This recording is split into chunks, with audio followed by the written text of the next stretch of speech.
1995, in the heart of Tamilnadu, a land that opens its arms to every soul that walks into it. A year later, in 1996, the world gave me a new name to the place where I stood tall, Chennai. Every day I watched people pour into the city from every corner of this nation. With hopes, with dreams, and among the countless landmarks that define this city, I became one of them. I am Mayor Radhakrishnan Hockey Stadium. Hockey, our nation's pride, our national game. I became the heartbeat. The first sound I ever heard after my birth. Duck, duck. That sound still echoes within me, the rhythm of my heartbeat. Through these decades, I have witnessed victories that shook the skies. I have carried stories, countless, timeless, unforgettable. And when the Asian Hockey Cup came to me, first in 2007 and again in 2023, I watched Asia's best rise, fight, and leave their mark on my turf.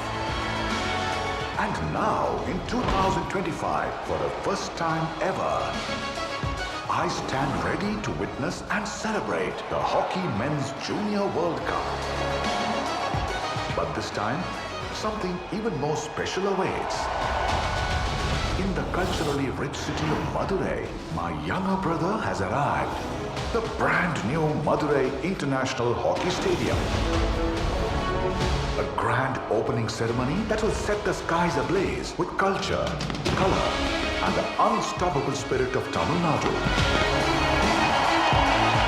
Together, we are ready. Together, we host with pride. Together, we bring to the world a Junior World Cup so grand that its echo will be remembered for generations. Under the visionary leadership of our Honorable Chief Minister, Thiru M.K. Stalin, the sporting spirit of Tamil Nadu has reached new heights. With the energy and commitment of our Honorable Deputy Chief Minister, Thiru Udhayanidhi Stalin,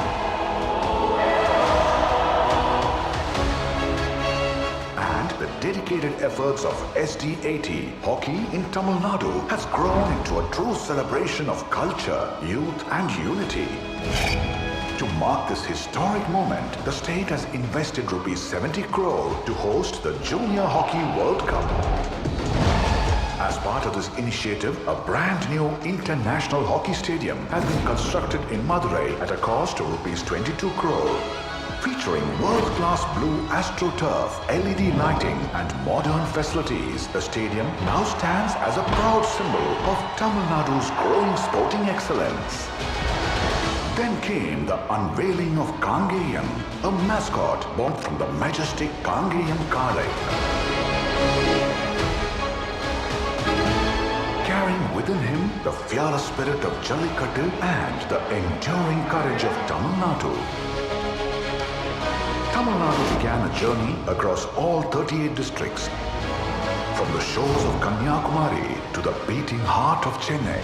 For its 14th edition, the Men's Junior World Cup was hosted by the International Hockey Federation and Hockey India and supported by the Government of Tamil Nadu and the Sports Development Authority of Tamil Nadu, uniting the world for the biggest hockey extravaganza ever.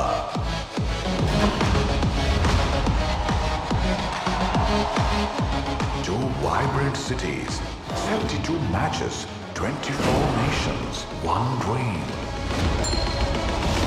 Every team battled through intense qualifiers, high-voltage quarterfinals, and heart-stopping semi-finals. Defending champions, Germany, returned with power and precision. Spain arrived with speed and flair. India thrilled millions with electrifying pace, while Argentina impressed with grit and tactical brilliance. Germany and Spain emerged as the finalists of this grand stage. My younger brother and I celebrated every moment with pride, carrying the true spirit of hockey in our hearts.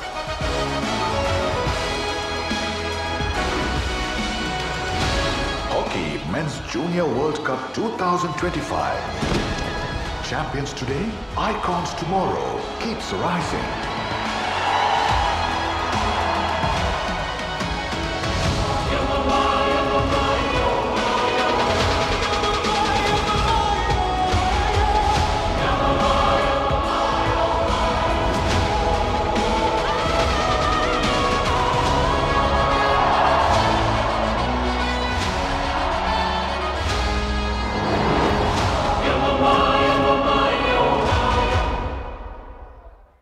Well, now, ladies and gentlemen, that was just a small little sneak peek into the glorious journey of Tamilnadu towards becoming the hub for sporting excellence in India.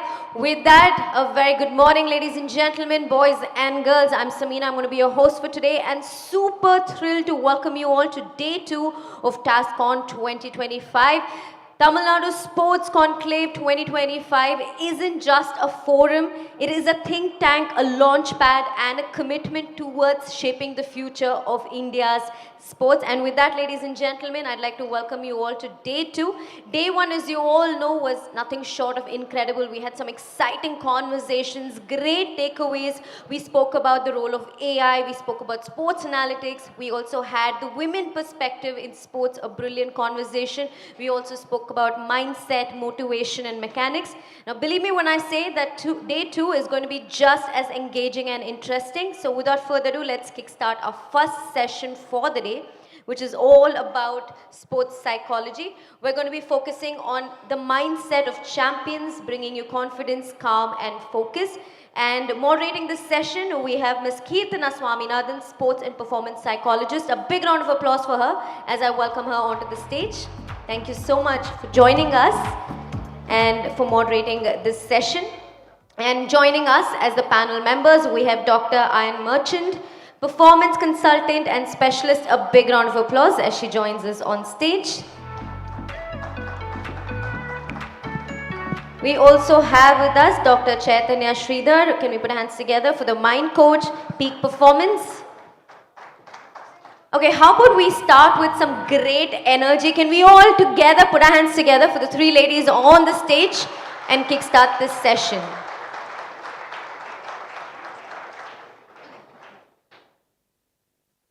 Good morning, everyone. I'm Keerthana Swaminathan, and I've worked as a sports psychologist across elite environments, youth environments as well. And I'm very happy to be the moderator today. I know across all my work, I don't look at individuals alone, I look at systems. And that's why today, this particular panel is very, very, very special to me because we have 2 really eminent sports psychologists here with us today.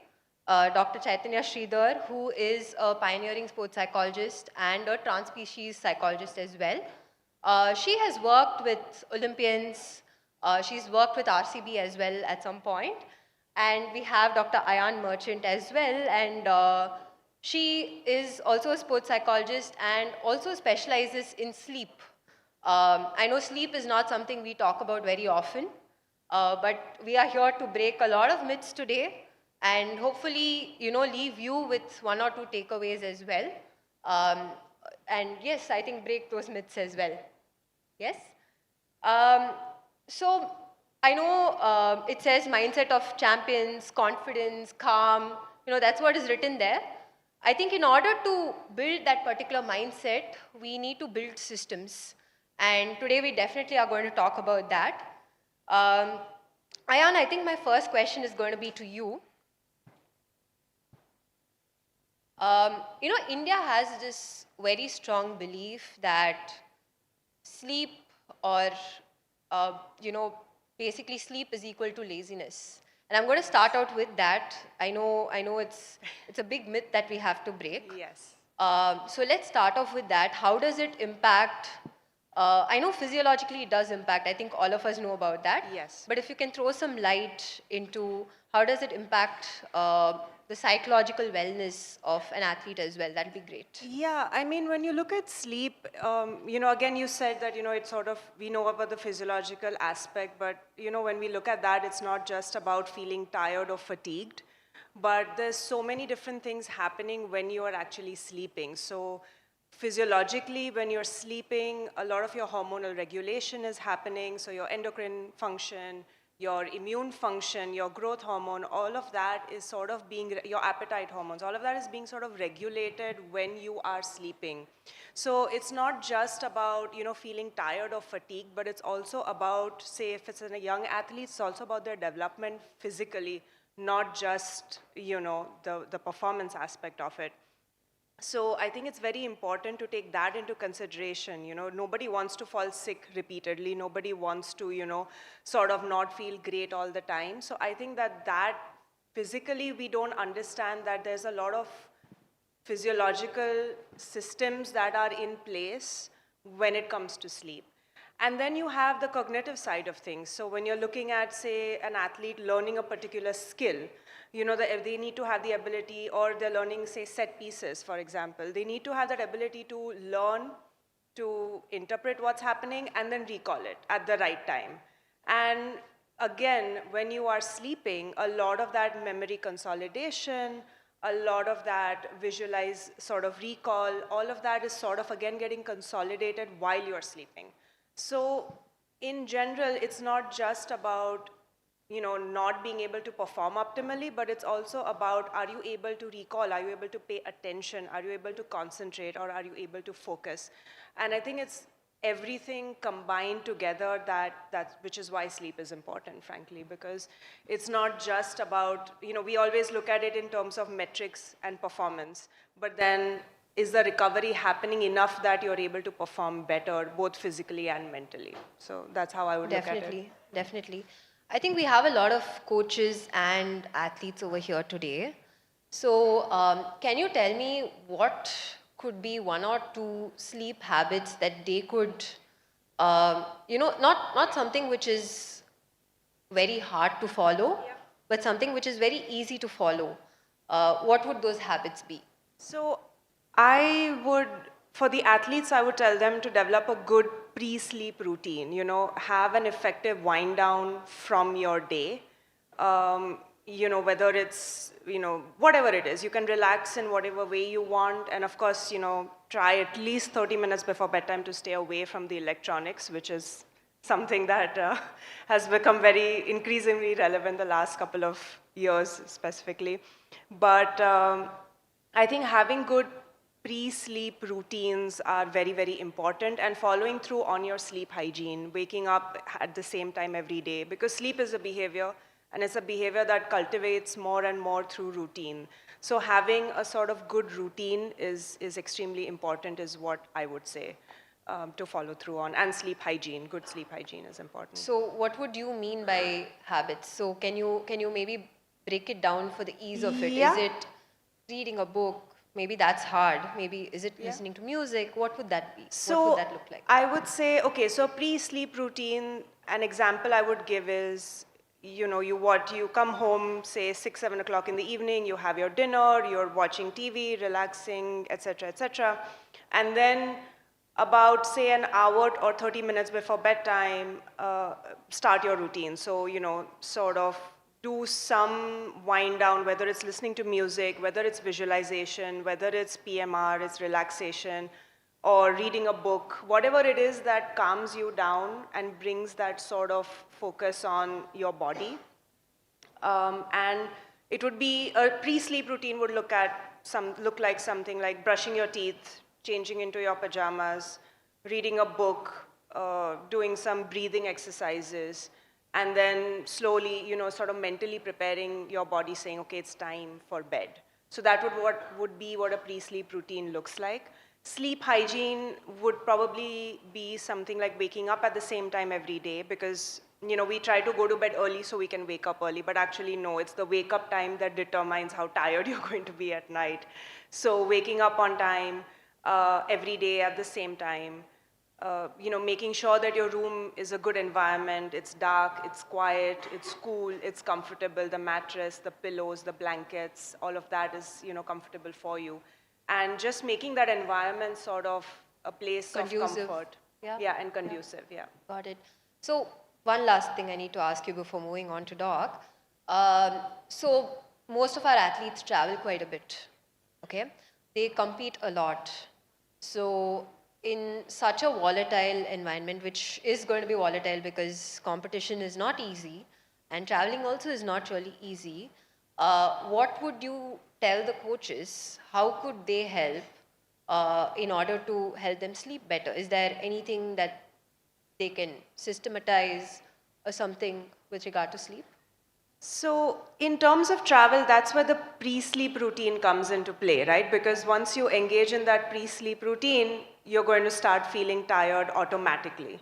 So, the pre-sleep routines are very crucial for that.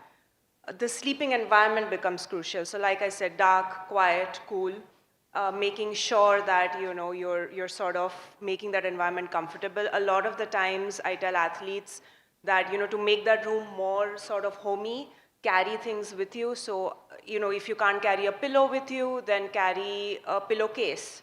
Please just make sure that it's not a white colored pillowcase because you will forget it in the hotel room. So make sure that it's a sort of brighter color pillowcase so you remember to take it with you.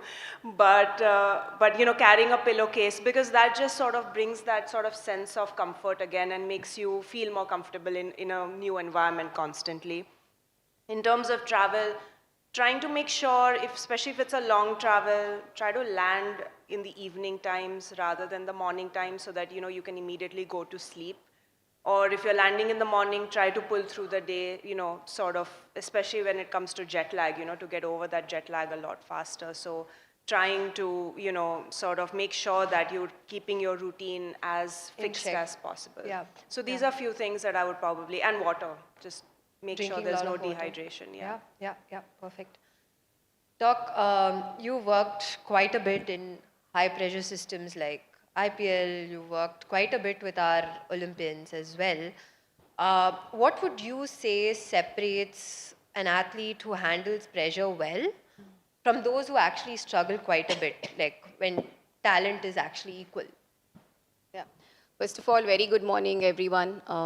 Very happy to be here and nice to meet, seniors I've been groomed by and been with, Saju sir in particular, and wonderful to see young athletes. So I want to start with what our own Abhinav Bindra said, especially during COVID, was how you're going to cope with COVID, right?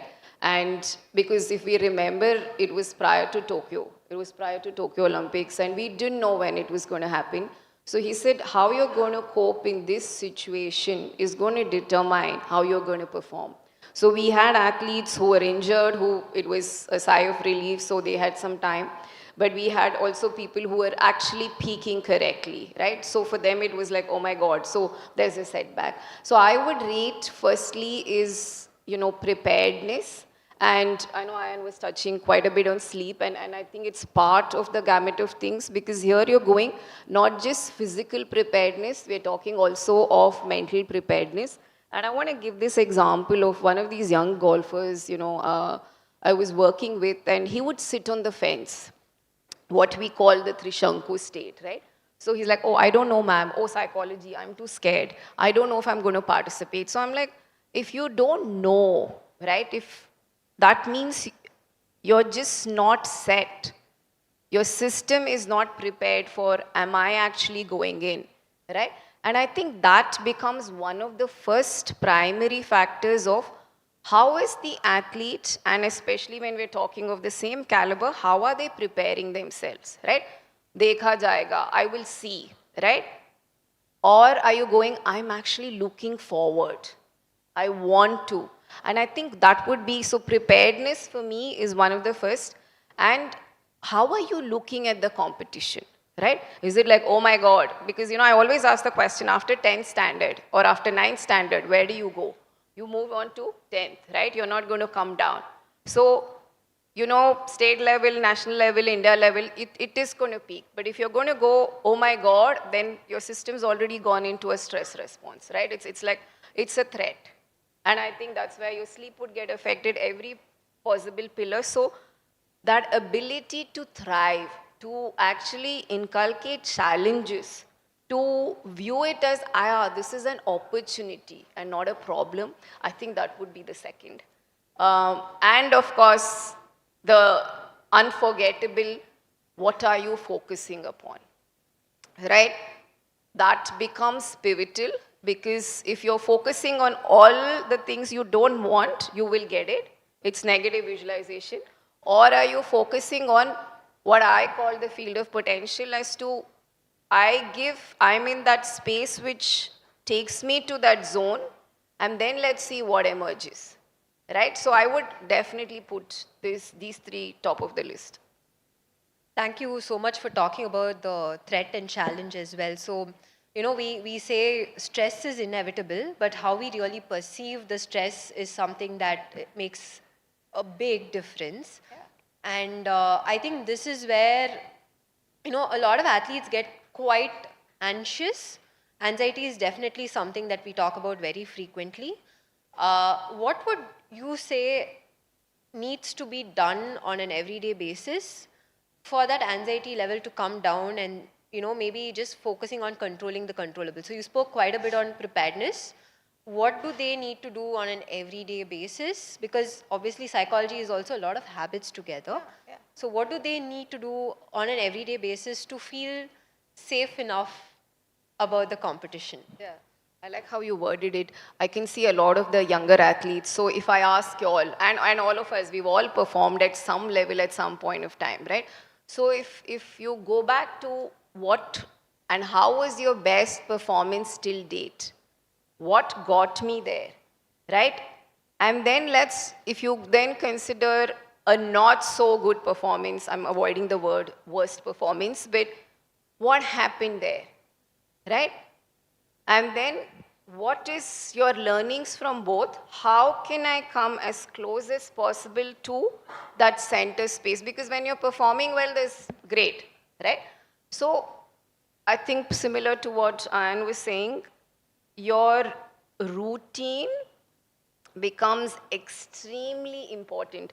There was this tennis player who was somewhere abroad, and you know, his sessions, and he did say, I'm quite disorganized, ma'am. And you look at his room, right? I'm like, where do you even find space to sit? And so I'm guessing he would have moved some things at least before the session. This is showing how chaotic his structure is, his system is. So how do I wake up? Continuing with some of the things that she said, for me, you know, if you look at the first half an hour of the day and the last half an hour of the day, these are called natural hypnagogic states. So if I'm sleeping with, and I've just recovered, or I'm still recovering from this never-ending like rehab, but you know, if I go with, oh my God, I've stood too much today, right? And I go, oh, tomorrow I'm going to be, I know I wake up like that. Whereas if I take that time to, do I need to stretch? What do I need to do? How am I switching off, right? And most importantly, what are the last thoughts you're falling to sleep with? Are you constantly doom scrolling and seeing who's better than me, who's XYZ, especially before your, let's say, most important and, you know, tournaments? And then you wake up and go, there's a good tired and bad tired. So, you know, how am I waking up? And I recently read an article which said, don't wake up to loud, jarring alarms. It apparently really messes with your system. So to go, can I maybe wake up 10 minutes earlier and not just run straight for training, right? So what is my ritual? And then secondly, how do I challenge myself on an everyday basis? You're not going to, dekha jayega is not going to happen. It will hit you, right? But if you start challenging yourself at minute levels, like we say in psychology, small tweaks make big changes, right? Your brain is getting used to, we've done this. Oh, so it's not going again, coming back to that system of threat, but it's looking at stress with what you were touching on, Keetna, is this, if I feel I'm at par, then it's going to become eustress, which is positive stress, which helps us thrive as against the distress. So that really comes down, one, to the individual. Second, I'm guessing we're going to talk, is your ecosystem. Absolutely. Right? So how do you challenge your athletes in the right way so that they can bloom. It's not over cocooning, but it's neither like pushing them too soon, too fast. So I would, really bring it down to this. In terms of the practical, I know you can talk too much theory, but I think to drive home the message, I think I really wanted to bring this. Absolutely. I think this is where collaborative goal setting also plays a very important role. With some of my athletes, I actually sit with the entire sports science team and, set even the goals, because I think that makes such a big difference.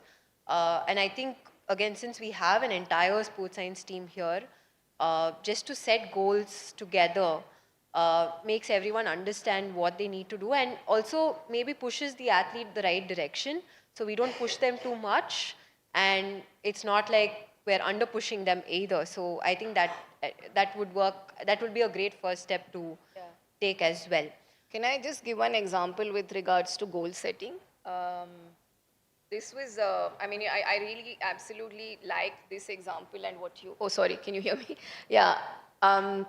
So young, age group swimmer got the state championship. We were doing the goal setting, and of course I was working in tandem with the coach. And with 3 of the events, there was hardly any difference between his, current goal and target goal. So I said, what's happening here, right? And he said, oh, but if I go lesser than this, I'll be beating Aaron's record, who is India's top swimmer.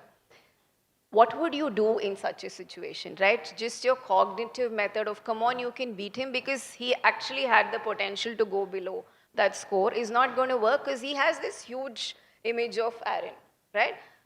So, and this was just the session before the national. So I did not have the time to, go into and dwell upon other things. So what I said was, with where you are, where your performance is, let's just put down the goal accordingly.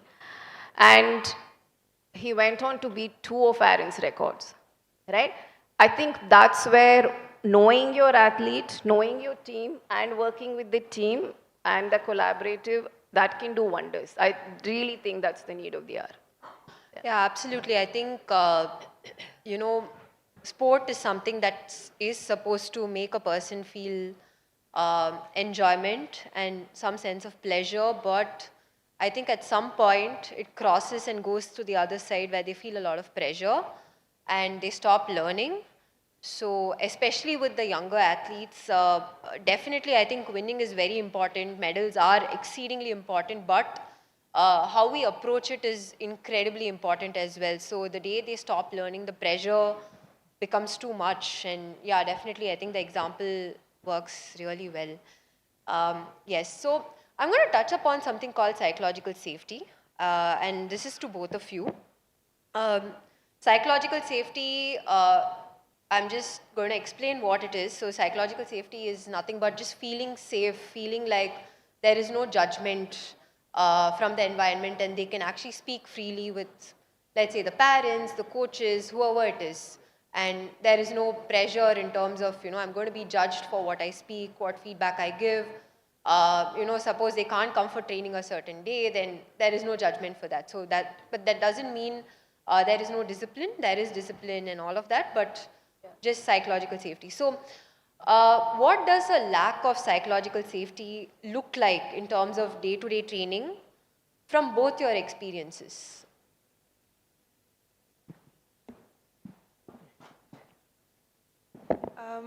I think for me,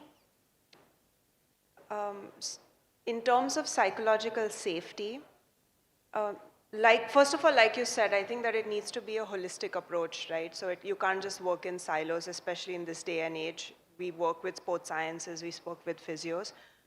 For me, I think there's two areas where I would sort of say psychological safety comes into play. One is fear. I think an athlete who's not willing to sort of speak up or is afraid of sort of disappointing others. Yep. And it's not necessarily, fear because of something that's happened or because of experience. It's just the pressure that they put on themselves or the fact that they feel other people will feel bad. And this is very common that I find in younger athletes, especially when they're just coming up that competitive ladder. So I would say, and then that sort of translates into what I would say is declining performance for no reason, right? Yeah. There's no particular reason why they're not able to perform, but there's something that's sort of like a roadblock. Like a mystery roadblock which is there. Yeah. Yeah, and so that's where I would kind of come in and say, okay, let's do a all-round assessment and see what's happening. You know, is it something that we need to look at in terms of SNC, physio, coaching, Yep. you know, psychology? What is it that's causing that little bit of a roadblock? And I think that would be my first sign to say, okay, this is sort of like something related to psychological safety, is what I would probably view that as. I think I would add to it. I think one is definitely that fear of making mistakes. Yeah.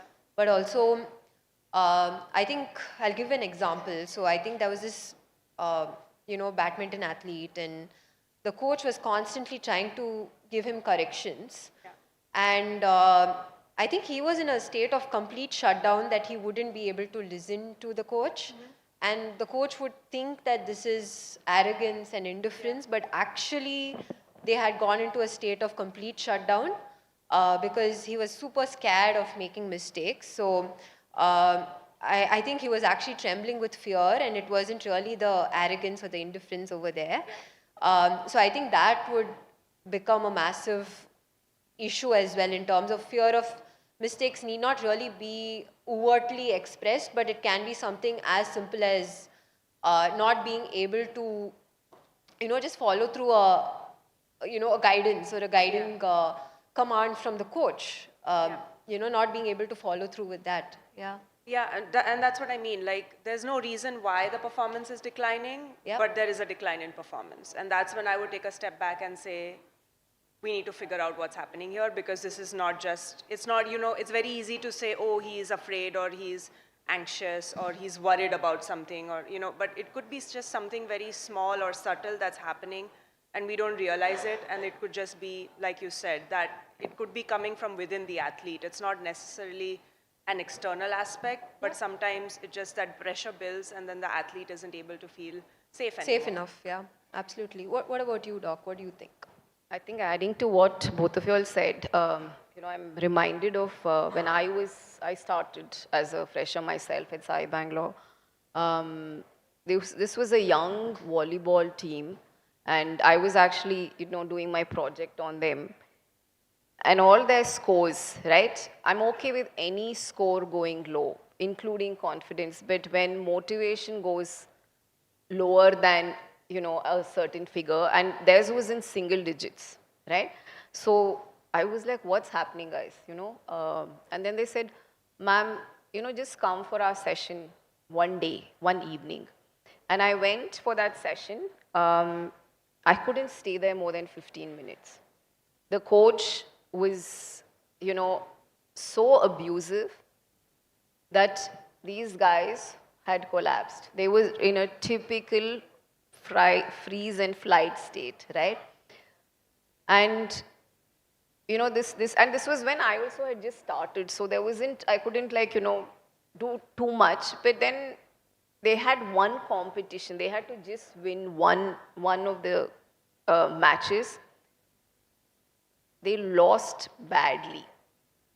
And I always wonder, was it just a physical collapse, or was it a psychological? And I know now for sure it was a combination of both, right? And I think that's where this matters, because this was a coach who came from a very autocratic, but also that's where your reflection comes down, that when we talk of what you started with, the ecosystem, and what our book also talks about is, how is the ecosystem actually helping? Is it helping the athlete thrive, or is it actually not?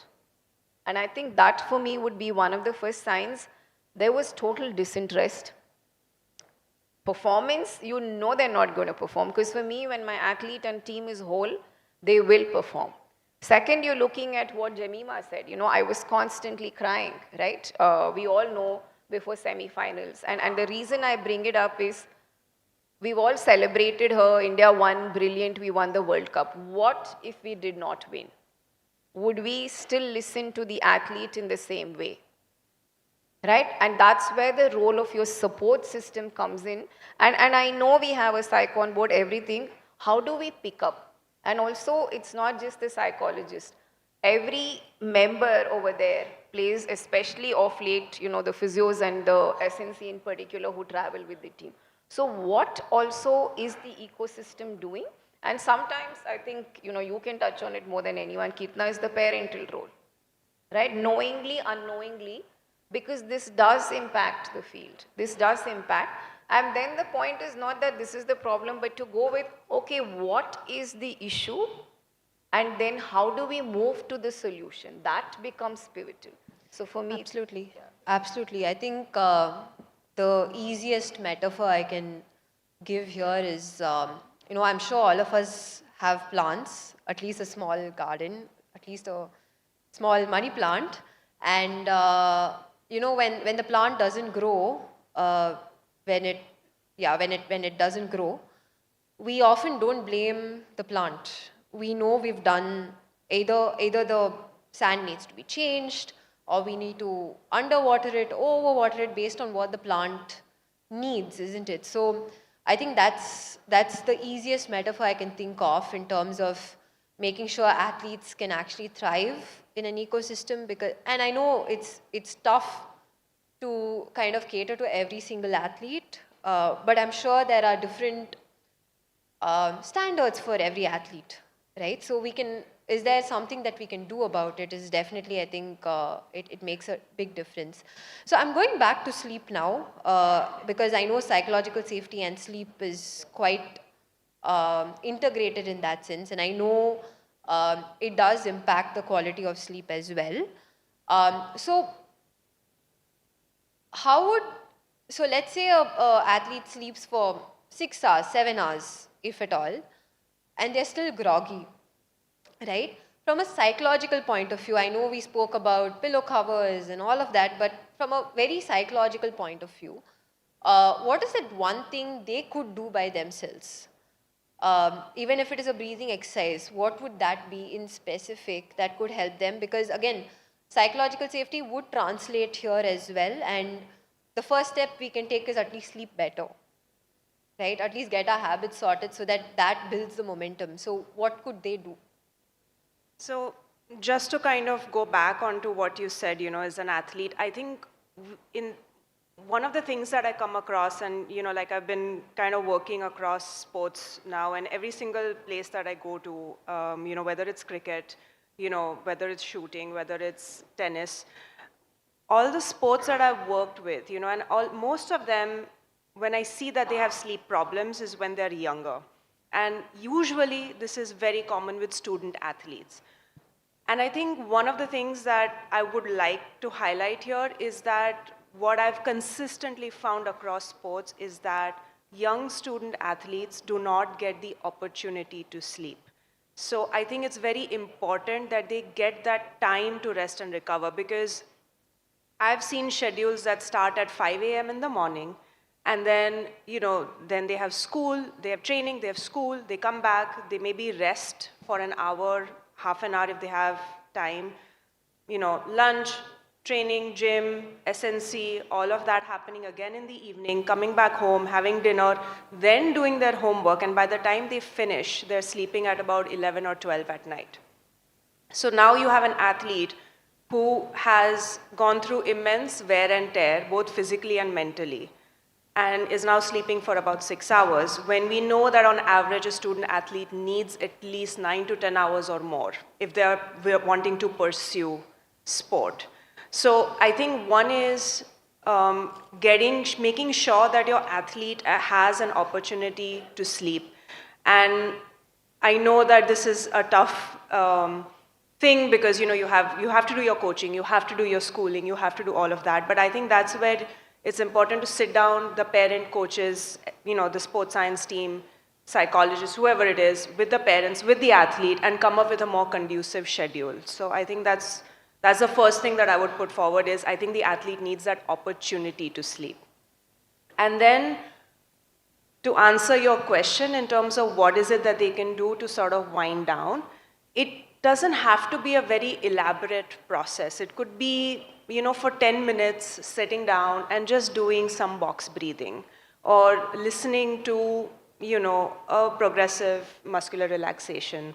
Or it could be, listening to some instrumental music.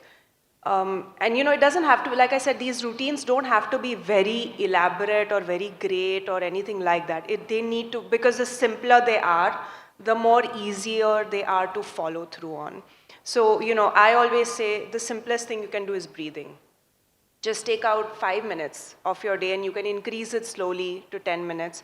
But just take out those 5 minutes and just breathe in and breathe out. Deep breaths in, deep breaths out. Just do something like box breathing.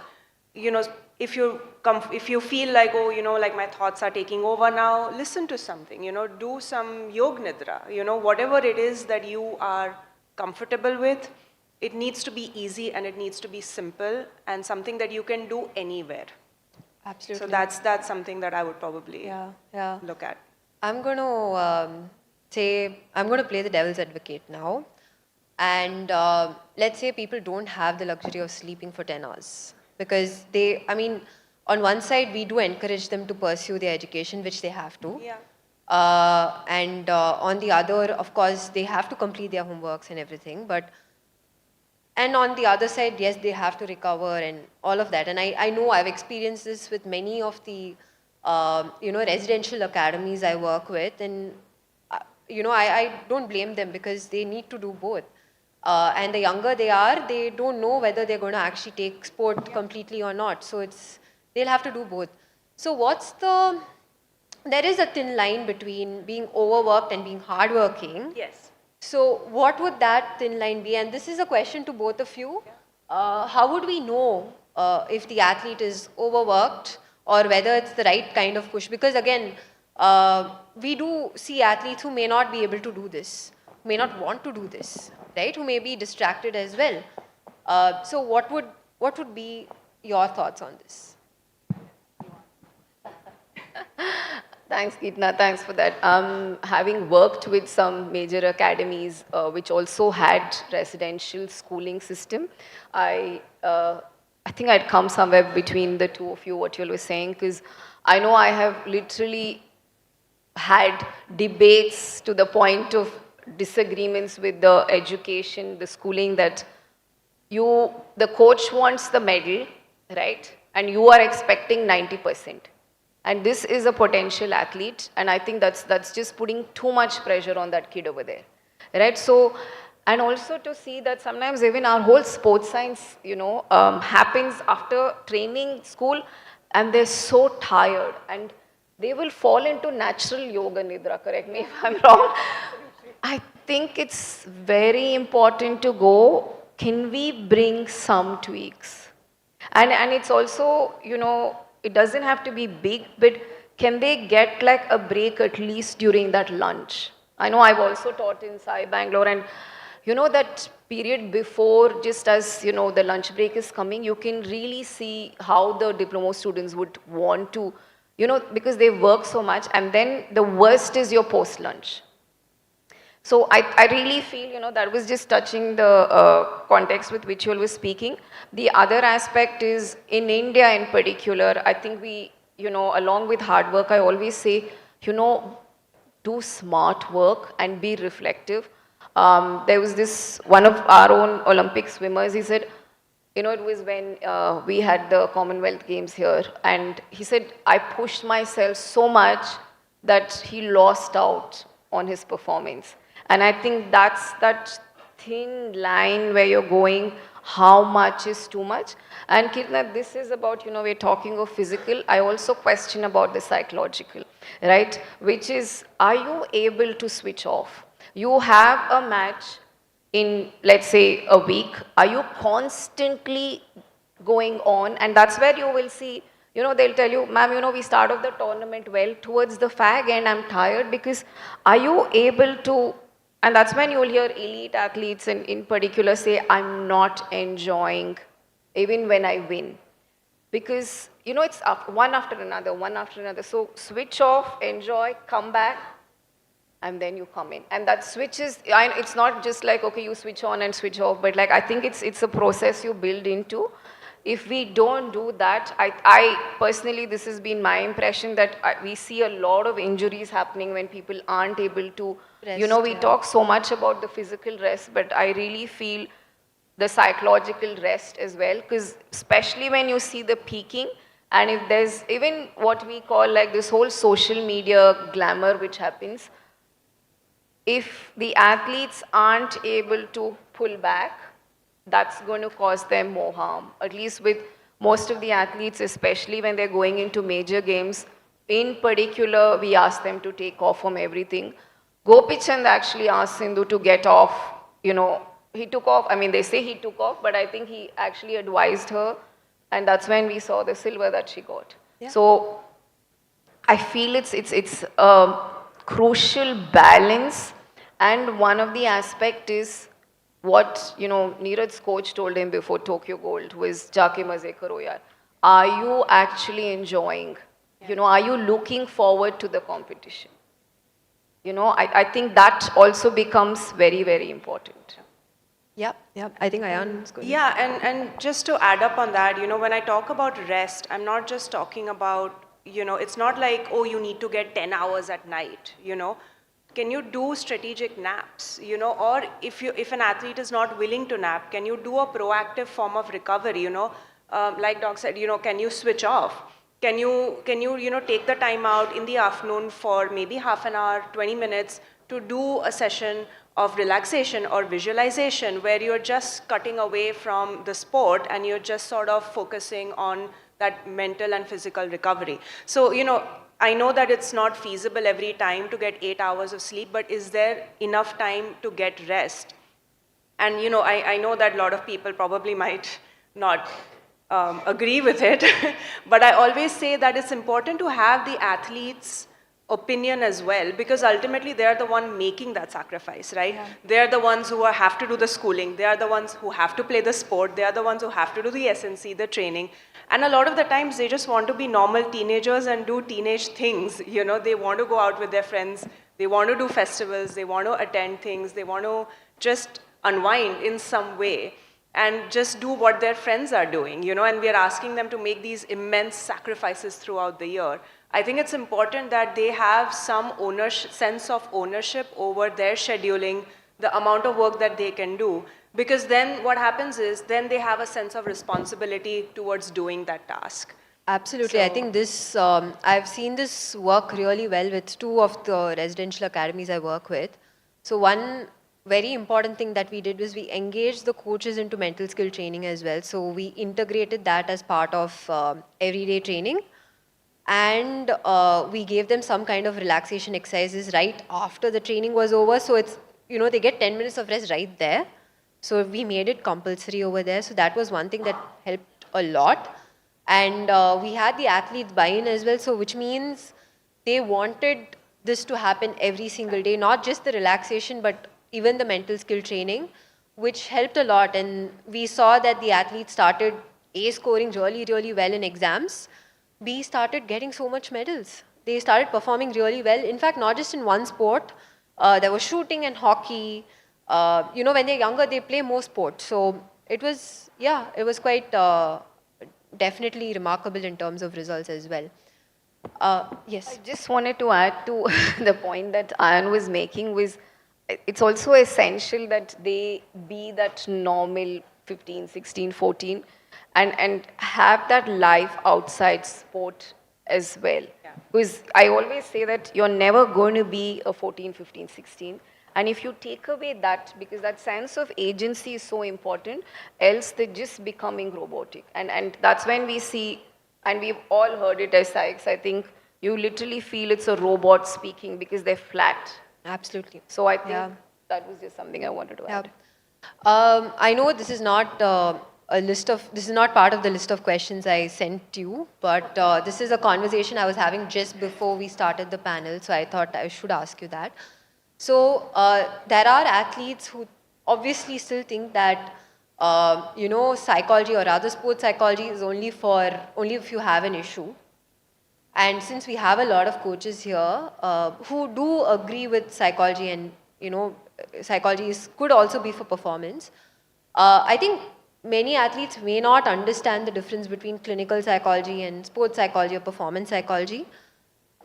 So what, in your opinion, could, let's say, the sports science team or the coaches or even athletes as friends tell each other for them to, just be a little more open about visiting a sports psychologist? So that's one question. And the second question, this is more to help the coaches. In terms of, let's say, the coach realizes that the athlete has anxiety or is very anxious. I know the first thing that we'd like to do is to advise them not to feel a certain way, but we know that's not the right thing to do. So what would you say would be the right way to maybe refer over there? Is there something we can do about it? So 2 questions there, but this is the last one.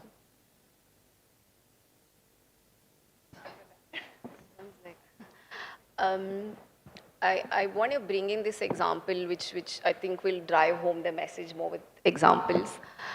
This was with one of the leagues I was working, and it was very evident that a certain player was not coming to his optimum, right? But he wasn't, and we were still in the beginning of the season, so there were just practice matches happening, and it was one of the support staff, and it was the team doctor in particular, so with very good intention, right? And he was like, he went on going, like, so if, let's say, if I and you're the athlete, I'm like, are you okay? Are you okay? So, went on with that during, and this is in front of everyone. And you could literally see that athlete shrinking, So, and then he came and even told me, what, you actually should go speak. Then finally I said, I can see what's happening, but there's a time, there's a place, and I'm like, can you please back off? Because with very good intention, because by saying, are you okay? Are you okay? And or you're not okay, I don't know exactly what he said. Instead of that, just going, hey, if you want me, I'm here. And also then to go, when you are alone, to then address what really happened and how can we support. And in the team meeting, of course, also to go, how do you support? And then to also, I think something I wanted to touch even earlier is some athletes are a little on the anxious side.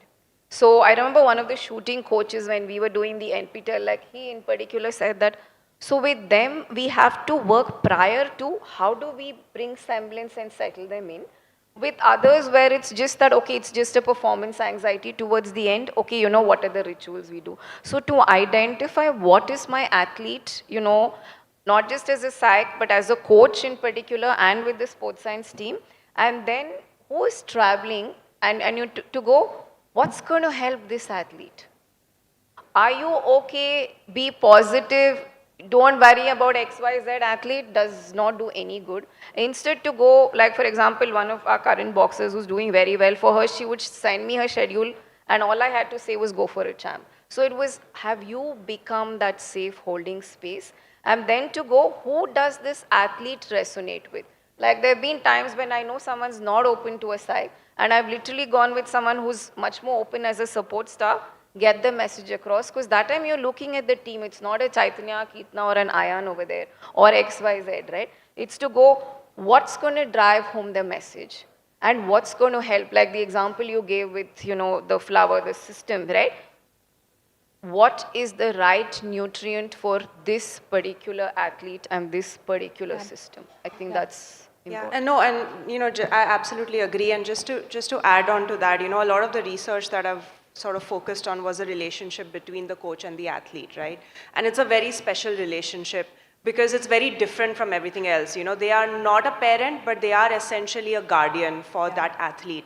And that is a huge sense of responsibility and pressure on the coach as well, especially if they're dealing with multiple athletes. And in team sports, they're dealing with multiple athletes at the same time, And each athlete, like Doc said, each athlete has a different requirement and a different sort of need from that coach, whether it's praise, whether it's, feedback, whatever it is. So I think that is also a lot of pressure to put on the coach to then say, okay, yeah, like I'm going to psychologically help every single athlete who's over here, you know.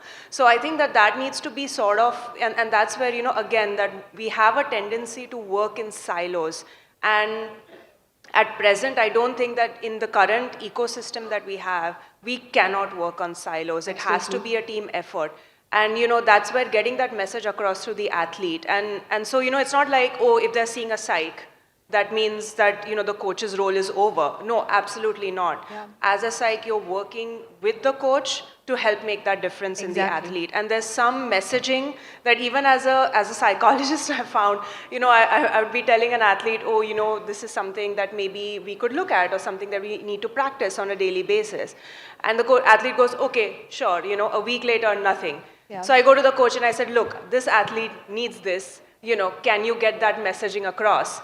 And, you know, once the coach says that, immediately that difference is athlete does seen, it, you know, yeah. because it's coming from the coach. Yep. So a lot of that, you know, so it needs to be working in conjunction with the different aspects to get that, to help the athlete at the end of the day. You know? Absolutely, absolutely. I think that summed up quite well. I am going to just open this up to any kind of questions. I think we could take one or two questions if there are any. Yes, please.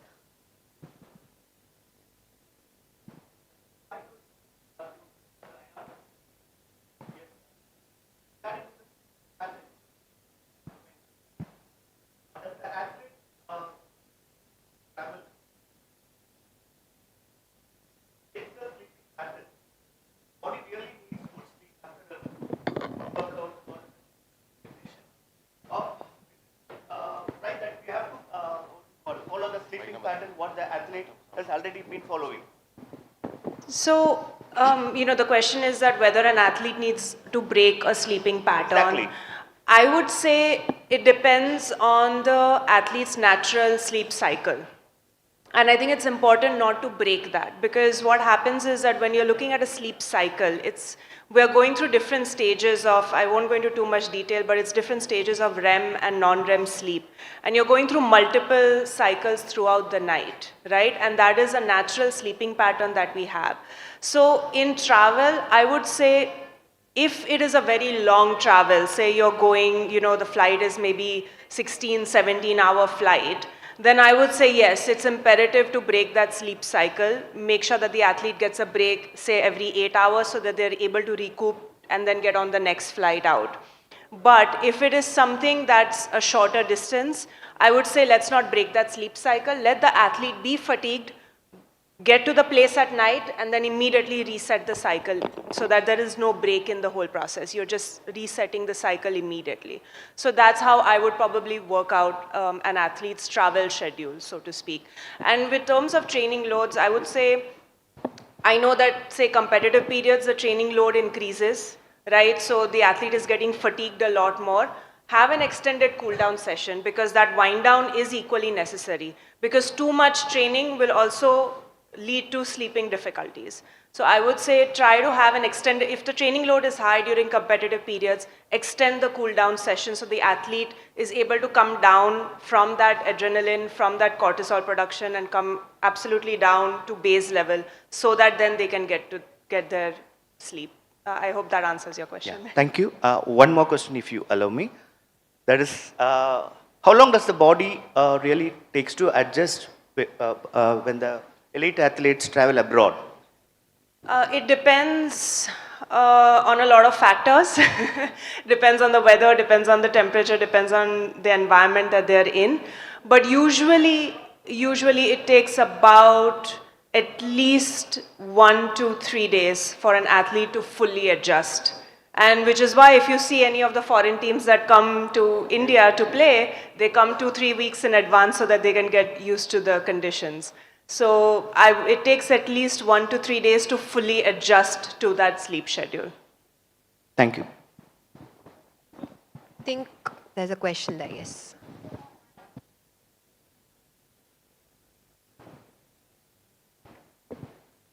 My question is, how can athlete control their competition anxiety? Doc, do you want to answer that? I would actually put it to understand the athlete first is to what's my pattern, how am I as an individual, how anxious do I get, and then to go, if you can set in clear pre-game rituals, right?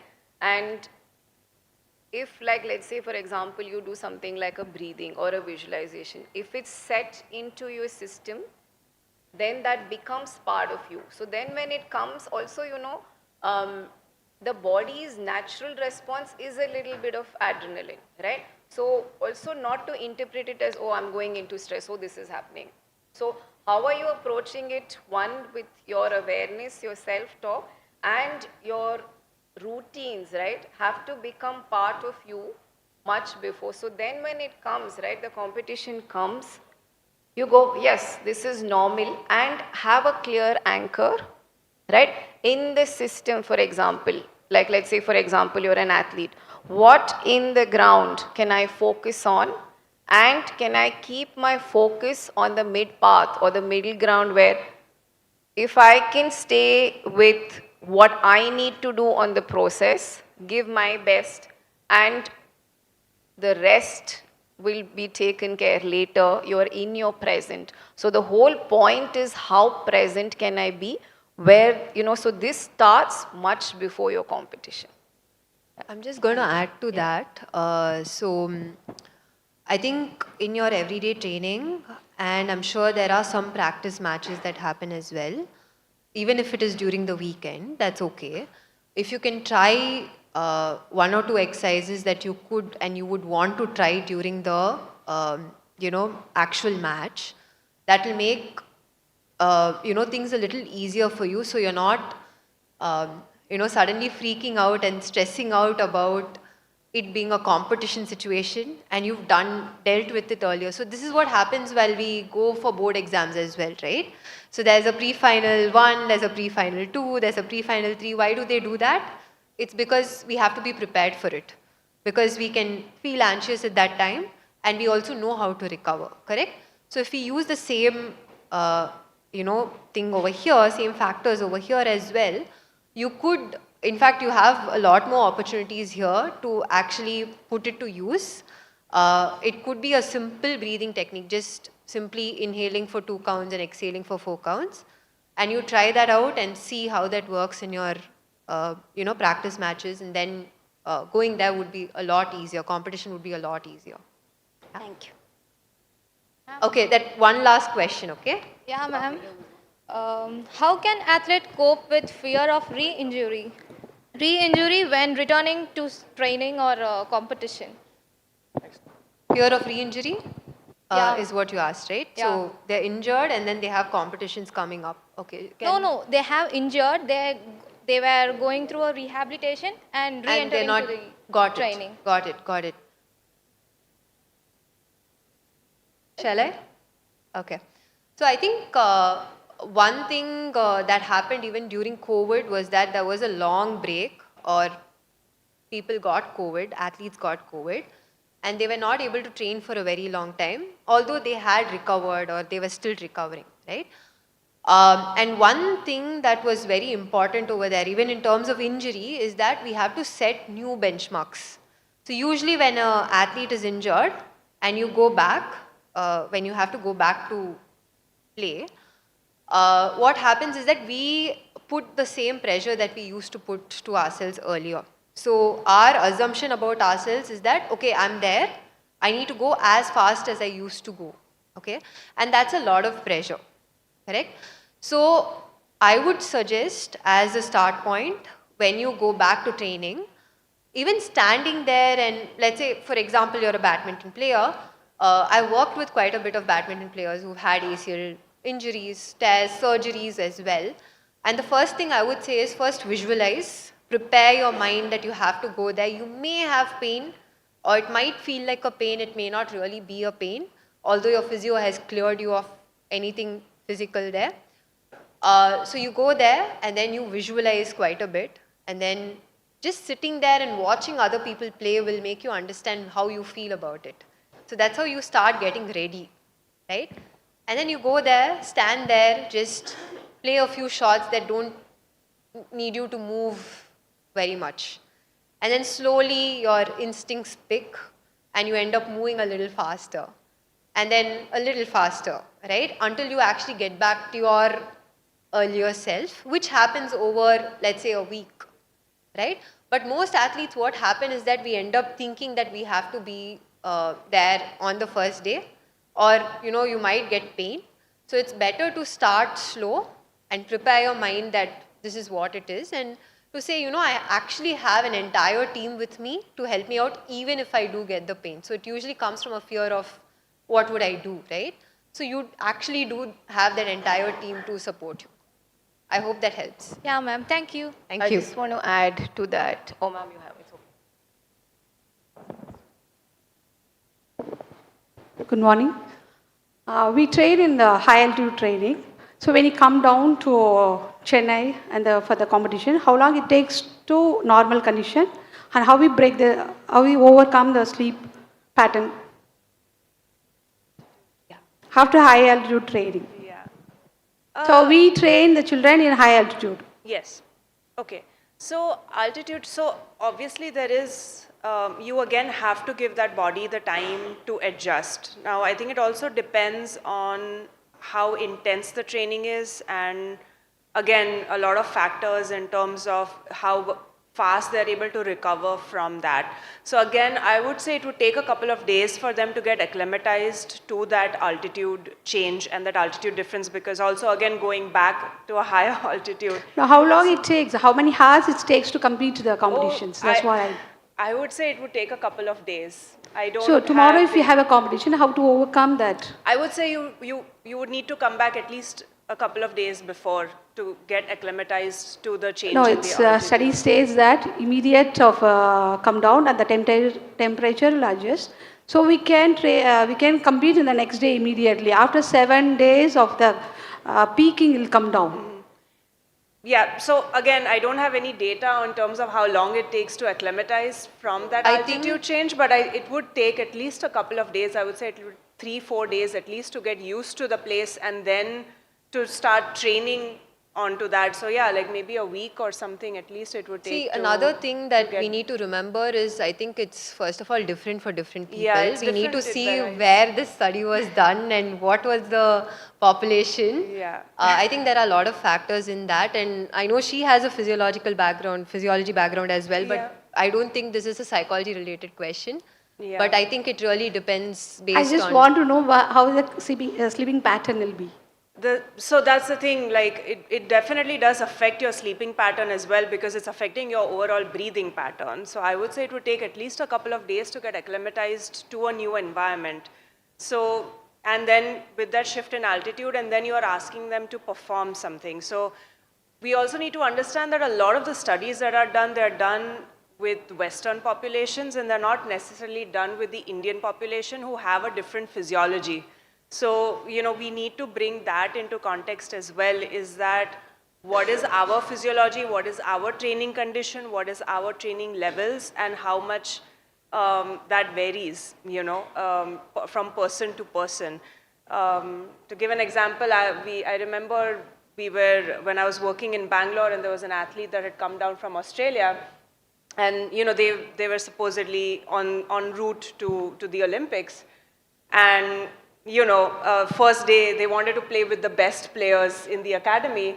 And first day, like within half an hour, and they'd already been there a couple of days to adjust to the jet lag. They played like 1 hour, they almost fainted on the court because they were not used to the elevation level. Now, you would think that somebody coming from Australia and adjusting and adapting to Bangalore is not a big deal, but, and this is a high-performance elite athlete who just completely collapsed. And they were told, like, okay, you know what, you need to take a break for a couple of days, get used to the environment, and then play, So I think that it's a very variable question, I would say. And I think a lot of it depends. I don't have any data in terms of how long it takes, and definitely not any data with the Indian population. So Okay, thank you. I won't be able to answer that question very adequately. Are we good on time? Before that, I think there's one gentleman right there who's tried multiple times to shoot a question. So we'll just give him the opportunity in the meantime. My question is about the injury. The rural candidates and urban candidates, anyone can injure. But in around 16, 17, 18 age, it is the rural guy has to develop and come into the urban areas. While coming into the urban areas, once he got injured, it may be a career ending. I would mention like Natarajan, he has an injury in his knee while entering the Hyderabad camp. Before he having a injury in knee, it may be career ending. If you have treat any patient, treat any athletes like that, how will you handle the athletes in that age, around age 16, 17, 18? Let me get the question. So you're asking with how would you work with an athlete who's injured, right? Help them. Is that the question? In rural area, they are not they are not aware about that, about the rehabilitation. Right. I can tell you with the academies I worked, who have come from, yes, like not urban and rural places where the aim is, one is I hide my injury, or, I think it's going to get okay, and not following the rehab process. So what happens is, this is where I think the previous question which also came from, the risk of re-injury is more at that point of time. Second is, let's say injury and there's a surgery, right? And the doctor and the physio together, the doctor will prescribe and say, okay, on 6 months, like this was this young wrestler I was with. So she had an ACL injury and the time which is given was, I think, 6 months, if I'm right. And it was taking longer, right? So sometimes it is like, I think given the previous question, there is individual differences. So whether that is rural, whether that is urban, whether that is at an elite, non-elite level, I think the athlete does go through a low. Like Sri Shankar Murli got him, injured right before, Paris Olympics, which was heartbreaking. One of our contenders, broke down at that point. So one is the physical support, second and most importantly also the psychological support, and I think to redefine the goals, right? So the aim is, I'm injured, okay fine, I can push myself, I'm going to come back, but you're not going to be the same, right? It will take time to return to play, right? Like when we look at it, so the aim becomes, okay, I'm injured, what's my first step? How do I get back on, like, let's say, what is your weight bearing? Are you on 50%? When am I going to get to 100%? Then when do I get permission to push myself and use that part? Like if you look at, they will, if you're injured, like let's say your knee, your upper body training and strength is going on. When can I bring in this? So I think it becomes very important to help them explain, and importantly to get your coach and that immediate leadership group or your support staff leadership group who can drive that message. Because it will be very difficult if the athlete doesn't follow through, then it's going to take longer. And what you're saying, that athlete actually should not have been in the camp if he or she was injured, right? It would have been ideal that, unless it's not so serious, if he can recover, at least get that support and then go on. If not, it causes more damage in the longer run. Okay, thank you. Yeah. I hope that answered your question.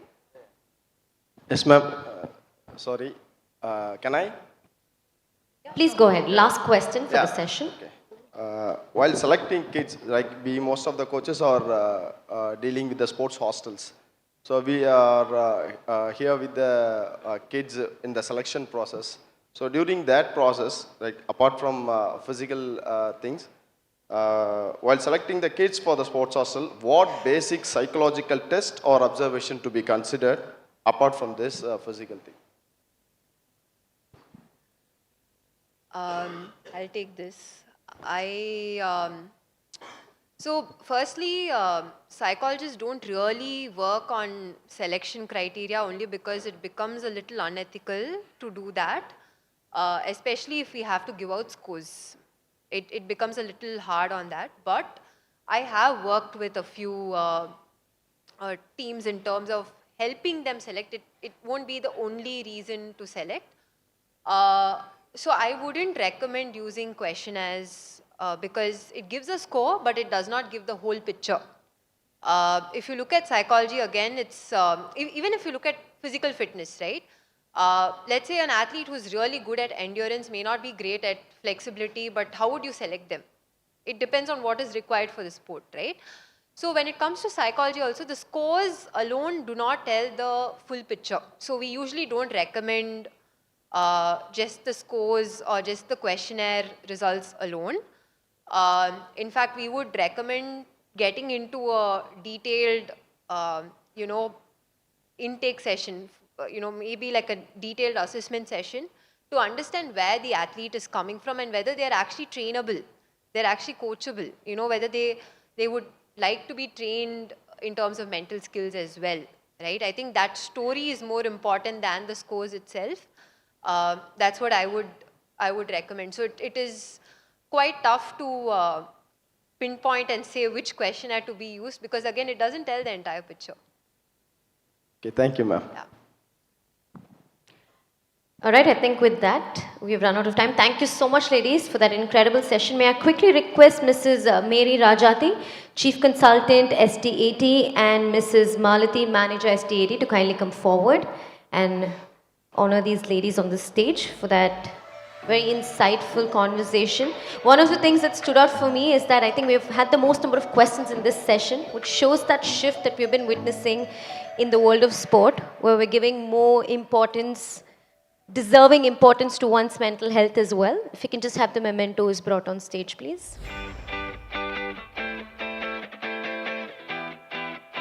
I hope you guys are going to be around for a few more hours. So if anybody would like to meet with them one-on-one and have your questions answered, you can do so.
Can I request all of you all to come together for a quick picture?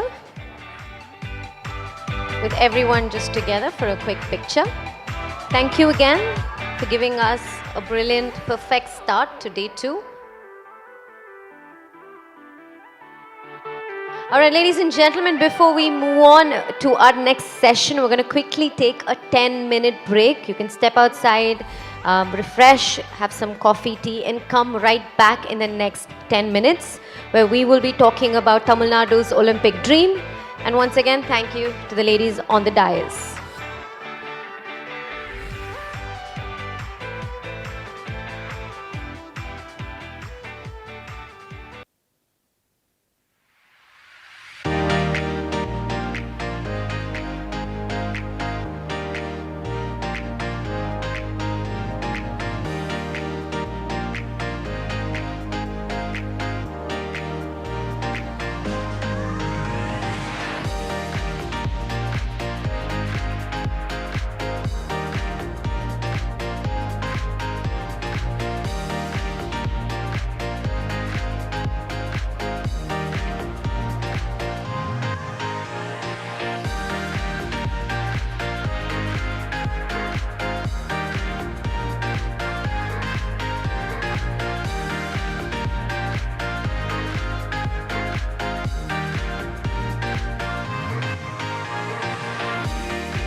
Ladies and gentlemen, good time for all of you all to return to the event hall.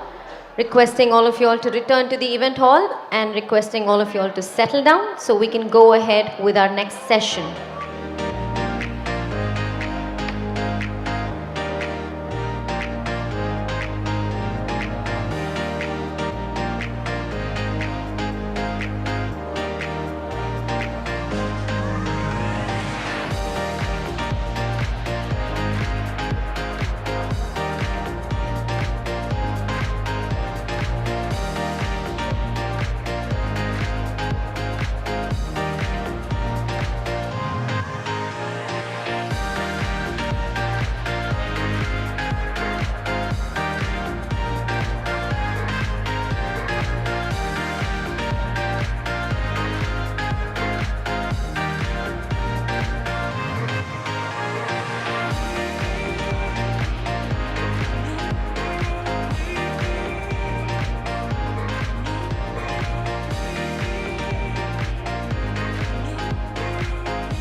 Ladies and gentlemen, in the next couple of minutes, we're going to kickstart our next session, requesting all of you all to quickly join us inside the event hall.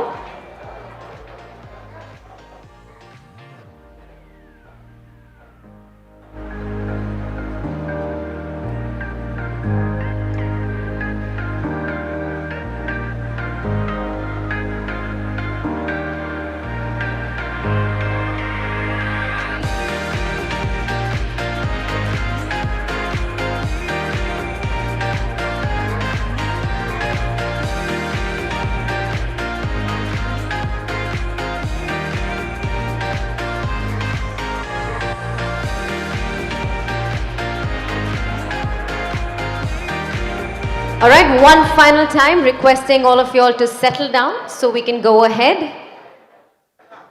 Wonderful. Welcome back, ladies and gentlemen. This is day 2 of TaskOn 2025. Our next session is definitely going to be one for the books. We are the state that has managed to host not one but 2 World Cups simultaneously, and I think the next stop for Tamil Nadu is the Olympics. So up next, our session is going to be taking us through Tamil Nadu's Olympic dream. To moderate this session, we have with us Mr. Ayon Sengupta, editor Sports Star. Can we welcome him with a round of applause, please? Thank you, sir, for joining us today. A pleasure to have you with us. And joining this panel discussion, we have Dr. Atulya Mishra, IAS, Additional Chief Secretary to the Government of Tamil Nadu. Welcome back, sir. We also have with us Mr. Sharat Kamal, international table tennis player, 5-time Olympian. Thank you so much for joining us today. And last but not least, we have Mr. Moeen Beg, captain of the Indian basketball team. A big round of applause for him as well.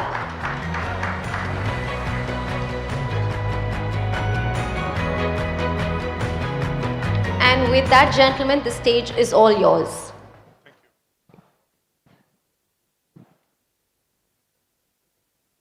Good morning, everyone. When we speak of Olympic ambition, we often focus just on the medals. But medals are outcomes. What truly matters is the ecosystem where talent is discovered, how it is nurtured, and how it is sustained. Today's session, Vision 2036, Road to Olympics, looks at exactly that. From state policy to personal perseverance, from school courts to international podiums. We have a panel that represents governance, lived Olympic experience, and international success. We have Dr. Atulya Mishra, Sports Secretary of Tamil Nadu.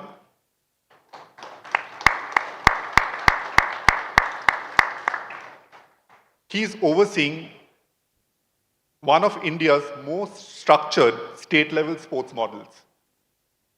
And then we have Sharat Kamal, multiple Olympian, who has seen Indian sports evolve across generation and is now building the next one through his high-performance academy with the SDA.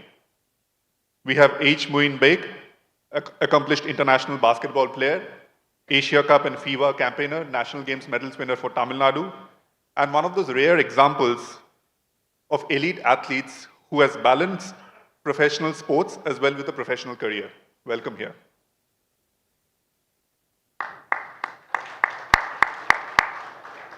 Dr. Mishra, your state is deeply invested into sports. The Tamil Nadu CM Trophy has sealed participation massively. How important are such broad-based competitions in converting participation into elite journeys?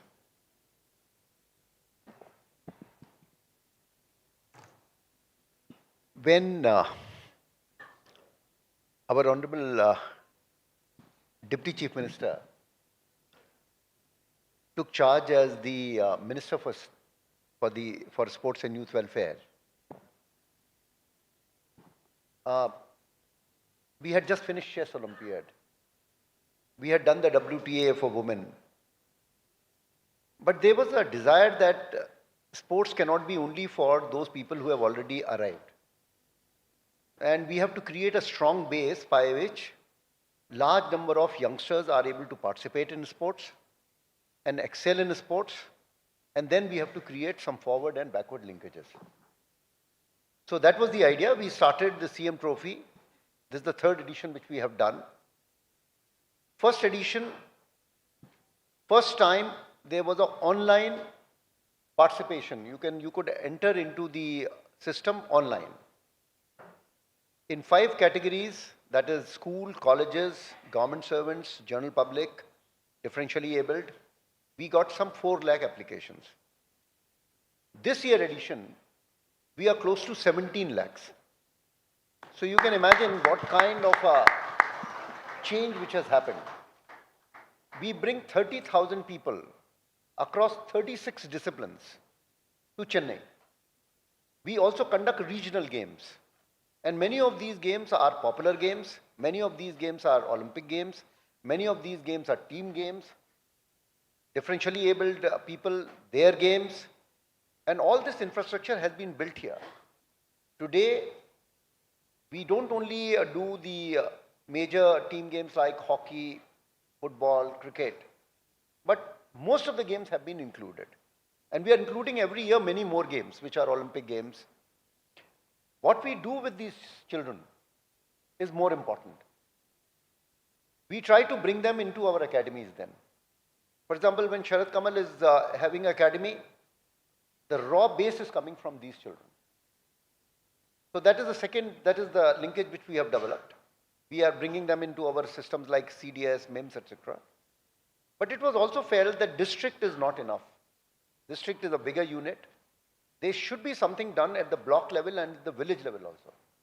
So for that, this year we are starting, our Honorable CM has announced that we will do village level youth festival, where the matches will be held in the blocks. And every village has to have a playground. Nama Ur Billiard Thidal, and the scheme solvanga. So that scheme, every village has a playground. And equipments have been provided to village panchayats, to wards.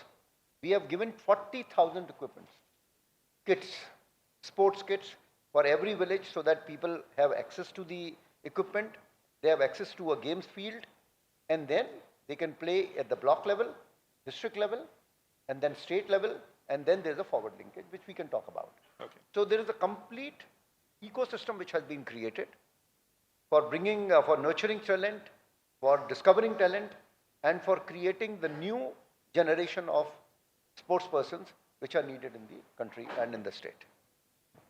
From policy and scale, let's go to lived experience, Sharad. How different was the ecosystem when you started compared to what a paddler in Tamil Nadu is experiencing today? Well, my first Olympic Games in 2004, Athens Olympic Games, my training place had 3 tables in a small hall. And the kind of infrastructure that we had was, you wouldn't even call it as a sporting facility. And when we went into international tournaments, and when we saw those big halls with multiple tables there, training halls, was it intimidating when you saw? It was. We had lost our matches even before the tournament started. Just by seeing the competition halls, just by seeing the training halls, just by, there was no amount of, let's say, the confidence levels were so low just because we felt like we don't belong there. 2, you fast forward it to 2024 now, especially also now in 2025 when we have the High Performance Center at the Tamilnadu Physical Education Sports University. It's a 20,000 square feet of just raw FOP, field of play. Just wooden flooring of 20,000 feet with a very massive high ceiling. And that is the conditions where we would be playing in Olympic Games too. And once we start training there, we are on par with the international level. So Indian sport has come a very long way. And not just in terms of infrastructure, not just in terms of technical know-how, not just in terms of sports science, but I think the mentality shift, the mental change on looking at how sports being just a co-curricular activity or somebody who did it as a passion or a hobby to becoming more professional. So I still remember in 2006 when I became the first Indian to win a gold medal in table tennis at Melbourne Commonwealth Games. On my return, a couple of them were still asking me, what am I studying? They didn't accept me as a professional table tennis player. And looking at today's world, now if you're playing sport, now it's come to the other extreme where they say, okay, we don't want to pursue education, but we just want to play sport, which is also not right. But having that balance helps us grow holistically and become complete sports persons or human beings there. Okay. Muin, you have represented India, the Asia Cup, the FIBA qualifiers. India talks a lot about infrastructure. We keep talking about sports infrastructure, but less about coaching depth. So how critical is access to right coaching at the right time for an athlete's or a kid's progress in sports? Like Sir told, In 2004, he was the first, he represented India in Olympics. So his age might have been, sir, like you were in teen? Yeah, yeah. So like he would have started his career very early, like maybe 6 or 7, sir, if I'm not right. So the amount of practice or the level of competition you have to see to reach a Olympic level athlete is like you should concentrate on grassroots level first. Like you should start your training from the age of 5, 6 maybe. If you see, if I'm not wrong, if you see US, China, countries like China, they pick their athletes, you know, in a very young age to train them, identify their talent, to train their talent, and they make the, if you see youngest Olympian will be like 15, 16, representing the Olympics for their country. So that's how our country and our Tamil Nadu state should be, you know, set an example for other states in the country. So I think, you know, athletes should take up their coaching skills, you know, coaches should identify. More like, for example, if I'm playing for Tamil Nadu, I train in Chennai. I train under a state coach, but the talent identified by the coaches are from the physical directors from the school, you know, village. I come from Krishnagiri district where there is no knowledge of basketball. And my physical education, like physical director, he identified me and now I'm here. So I said like I want those kind of talent identification to set an example or to, you know, to nurture the sport, nurture the athletes to the highest level. Dr. Mishra, he talked about systems of finding athletes early. Tamil Nadu has invested heavily on the SDAT hostels. So how critical are these residential academies, high-performance centers and hostels in ensuring continuity, especially for athletes who are from non-urban backgrounds?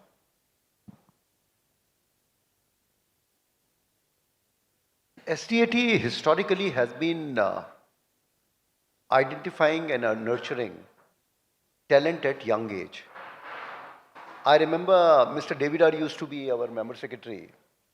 I actually succeeded him. He had taken me to an indoor stadium at that time. Kamal was a young player. He used to have long hairs, and David R. sir told me that he is our potential champ. And then his journey started in 2004, 5 Olympians, 5-time Olympics, at least 120, 123 major events, large number of medals for the country. So what I'm saying is, from those days itself, SDAT had an orientation where we would nurture young people through elite scheme, through CDS scheme, through MIMS scheme, through our battery of tests. And all these children who are studying in hostels today, who are in the age group of around 14, 16, 20. Today, the median age for Olympics is around 26 years. Now, these are the future people who are going to be, like what Kamal did at that time, who are going to be part of our squads and national games, Asian Games, Commonwealth Games, and later in Olympics. So, I have a feeling that these hostels play a major role. The Center of Excellences play a major role. Our star academies play a major role. These are the places from where the talents come and talents are nurtured. For example, our hockey ace player, Karthi, he's from Tutukudi, Kobalpatti hostel. Similarly, large number of weightlifters have come from Satvachari. So these hostels are playing a major role in developing and nurturing our talent. As you said, Dr. Mishra, places like Kovilpatti for hockey as well as Madurai, that bell for weightlifting, used to be huge centers. So are there any sustained effort now being made to revive those centers and ensure that players from these centers are going to go and represent in India? I know 2 of the junior players are now in the Indian junior team as well. Our Satvachari has been totally revamped. If Vellore coach is also here, I would like, this to be a little more interactive. Anybody from Vellore? Vellore, Linda yaru vandirukanga inniki? Okay, yesterday they came. We went there. You can, anybody who is visiting Vellore will be in a position to tell that it is doing fairly well. Kolpatti, we have put trek this time. We have put a turf, and many more centers are coming up now. Now that we have a concept of Olympic academies, they are also coming up. So there are a large number of these establishments which has been totally revamped. Sharad, you're now shaping the next generation with your high performance center. So what gaps did you personally experience as an athlete which you would now try to consciously bridge or fix now with this high performance centers that you're going to work together with the Tamil Nadu government? There are certain gaps that I've seen in my career, and we've been able to identify that at the national level, at the international level, and getting it down to the state level also.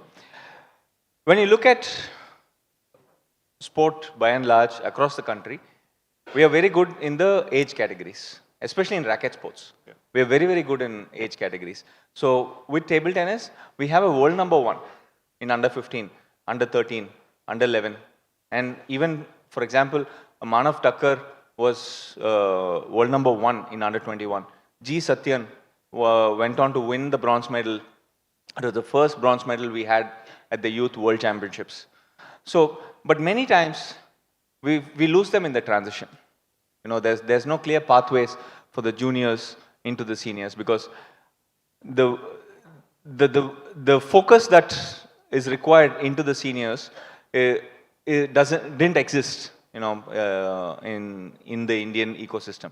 So I think that is something, a major gap, where we don't lose those talents.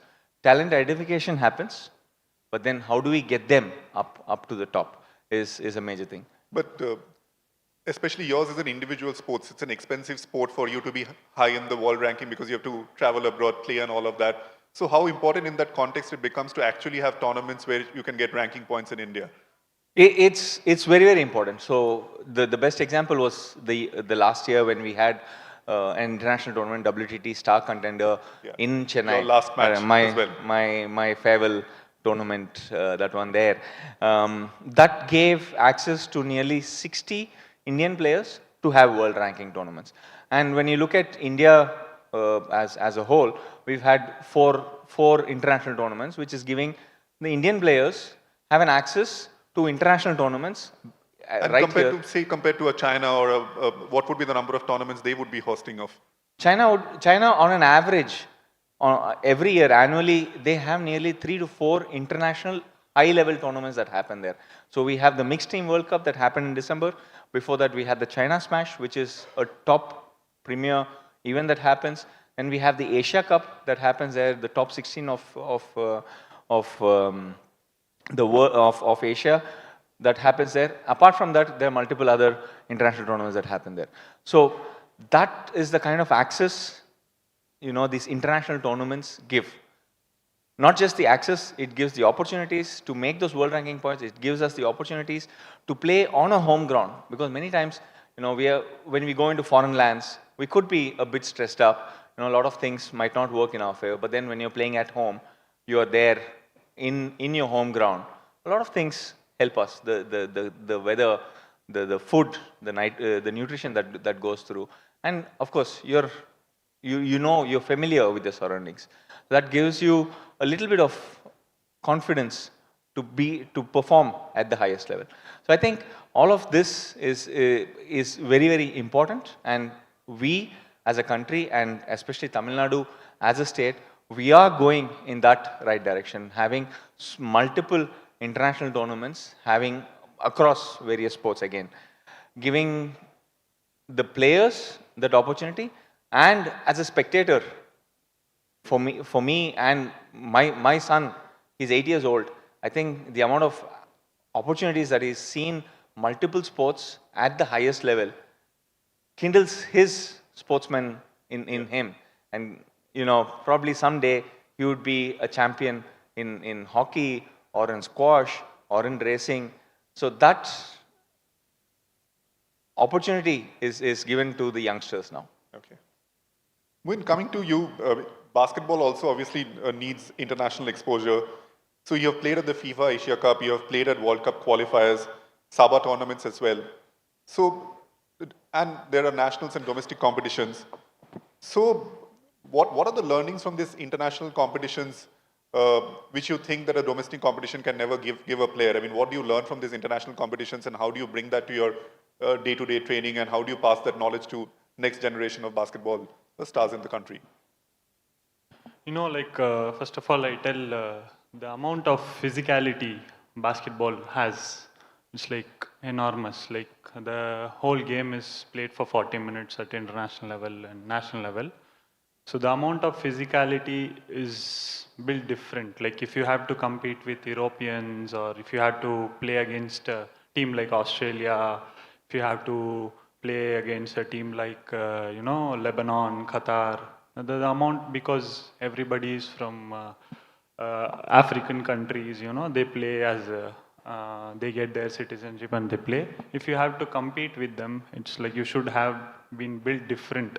That's what they call it. Like, you should have your strength and conditioning developed at your peak, and your performance should be as expected for the international standards. And you need to train for that. That we don't get here in national level. I'm not telling we don't get completely. But do you think India has a better chance at that 3x3 compared to the traditional game? No, yeah, like 3x3 is like you can't predict who can win, but talent wins everywhere. 5-on-5 also has the equal opportunity. 3-on-3 also has the equal opportunity. But the thing is, what we don't get in national level competition is that we don't get we don't get that physical game. Only if you are the Indian players who play, they show their talent there. But the thing is, you need to improve a lot of things. We don't see we scout opponents in international level. We scout them. We have video sessions scouting them before the game, before the day of the game. So we don't do it here in national level competitions. I think that should be improved. We should scout the player, and you should have throughout the year. You should have the progress of the player. Like, what is his weakness, what is his strengths, what has he developed. So if we monitor that throughout the year, then only we can achieve in the international level. And we should set up a lot of high performance centers in Tamil Nadu. That will help young athletes and international athletes to train anywhere and anytime if he wants to train. So I think we need to have a lot of international exposure games to be played against other countries, friendly international tournaments. We should conduct it frequently so that we can cope up with the international standards. Dr. Mishra, all of them are talking about more tournaments in the state, most tournaments in the country. Tamil Nadu has hosted multiple marquee events. He has talked about the Chess Olympiad, recently the Junior World Cup. We have hosted the Asian hockey as well. And then the Hockey India League is going to be there from early January. How important do you think is hosting these global events, both in terms of inspiring local participation as well as raising administrative standards of the sports department or all of that in terms of looking the best practices internationally up close?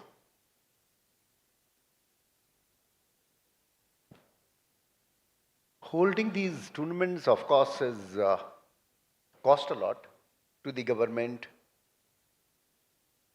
but there are so many benefits. One big benefit is that all our coaches who have been involved and all these students which are coming up, there's a huge amount of capacity building. Today I can vouch that many of these hostel children and our coaches, they can conduct any international tournament, form their own teams, and have that confidence that they can do it. So that is one part. Second part is that it also helps us to revamp our infrastructure. Somehow Tamil Nadu historically has good infrastructure. We are building more infrastructure. And every year when we conduct these big events, our infrastructure is again made state of art, international, the best of the turfs come up, best of the practices come up. So that is the second advantage. And the third advantage is more of a correlation. I'm not able to prove it anyway. But you know, we did 2 hockey big tournaments. Yeah. Today, we did a calculation. From 3,000 hockey players, we have today 11,000 hockey players.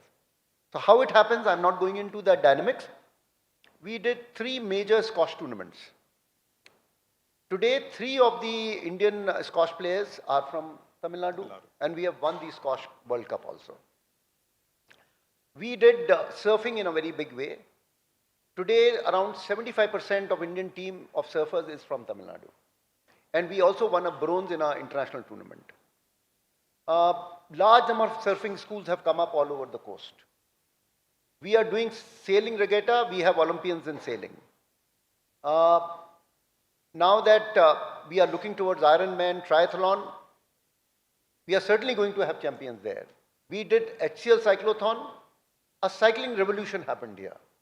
Today, the cycling team of Tamil Nadu is a very formidable team, both in track cycling, road cycling, and now we are looking towards BMX also. So how it happens, why it happens, will be some researchers will have to work on it. But we have found that when an event happens, a lot of enthusiasm happens. We start getting medals. We did Khelo India, we were in the podium. Yeah. So how and why of it is a matter of research, but I'm finding that it is very beneficial to our state to conduct these tournaments. And one more part, the economic part. The High Court of Madras and then the Honorable Supreme Court also, they asked us what will be the benefit for you to conduct the motor car race.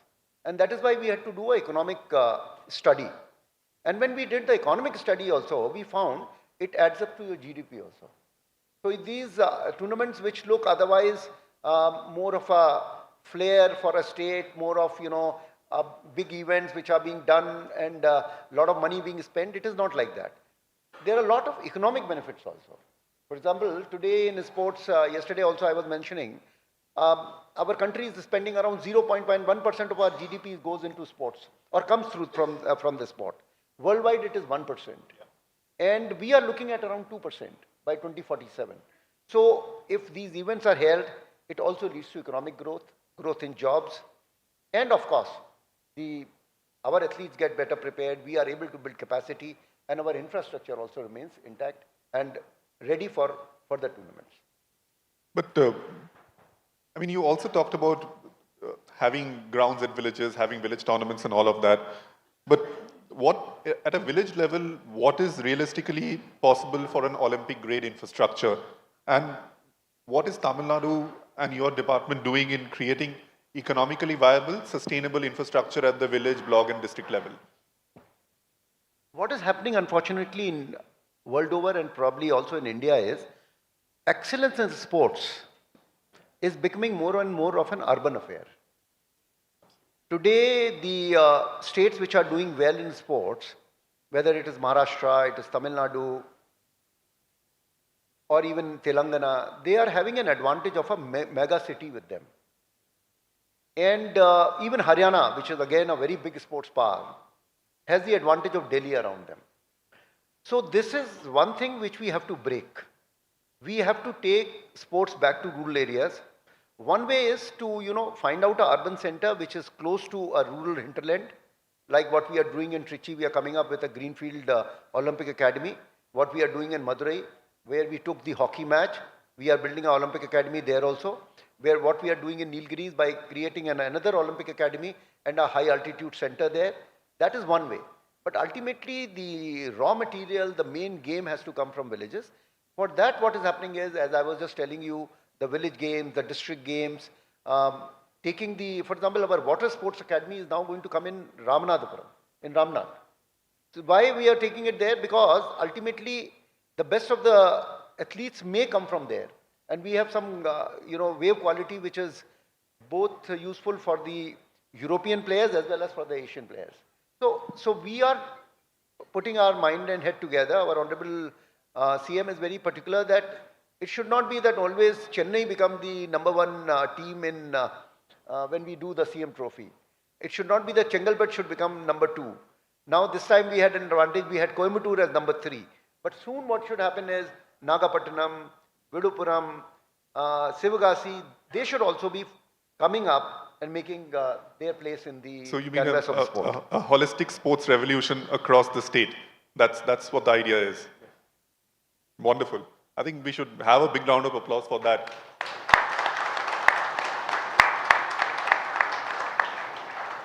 Sharath, having played in multiple Olympics, one question I always wanted to ask you is that what separate athletes who sustain excellence across 4 or 5 cycles like you have done, and for those who peak once and then taper away? How do we ensure extended career for athletes? What changes should we bring in, say, training, rest period, resting, as well as mindset to ensure a longer career for our athletes? Yeah, actually, this is predominantly a sports science department thing, which I had access to only after 2016. So until 2016, I was still playing. I was doing some right things, I was doing some wrong things, but I didn't know which was right, which was wrong. I just continued to do it. Things were sometimes falling into place. I had a major slump between 2011 and 2013. A lot of factors attributed to that slump. The change in equipment, change in my personal life. I was living abroad. The kid was small, so trying to balance personal life, professional life. A lot of changes with the equipment, change in the playing system. A lot of things had changed. So technically, a lot of things had also changed. So there was a slump there. What I did at that point in time, I didn't know if I was doing it right or wrong. I just did it because that was the resources that were available along with me, and I just did it. And then since 2016, since I was brought into the elite scheme in Tamilnadu, and at the same time I was into TOPS, Target Olympic Podium scheme, I had the liberty, I had the financial liberty to hire sports science. I had the liberty to have a personal strength and conditioning trainer. That was where Ramjesh Srinivasan had come in. Then I had a mental trainer, I had a nutritionist, and my team was more compact. And that was when I understood that there are certain things what I had to do. How do I understand periodization? How do I understand what I had to do when in terms of, there was a question today they were asking about the mental state after coming back from an injury. So I had a career-threatening injury with my hamstring tore away for 20 centimeters, and I had to get it operated. I was on a wheelchair for 4 weeks. I was on crutches for another 2 more weeks.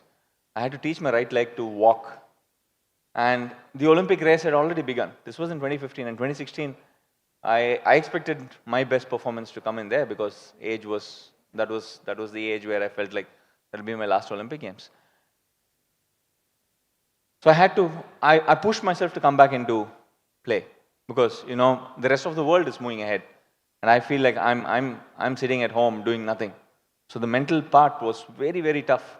And that was when I slowly had this access to the sports science and I was made to understand how periodization helps, what are the right things that I had to do, how do I taper down before I get into the competitions.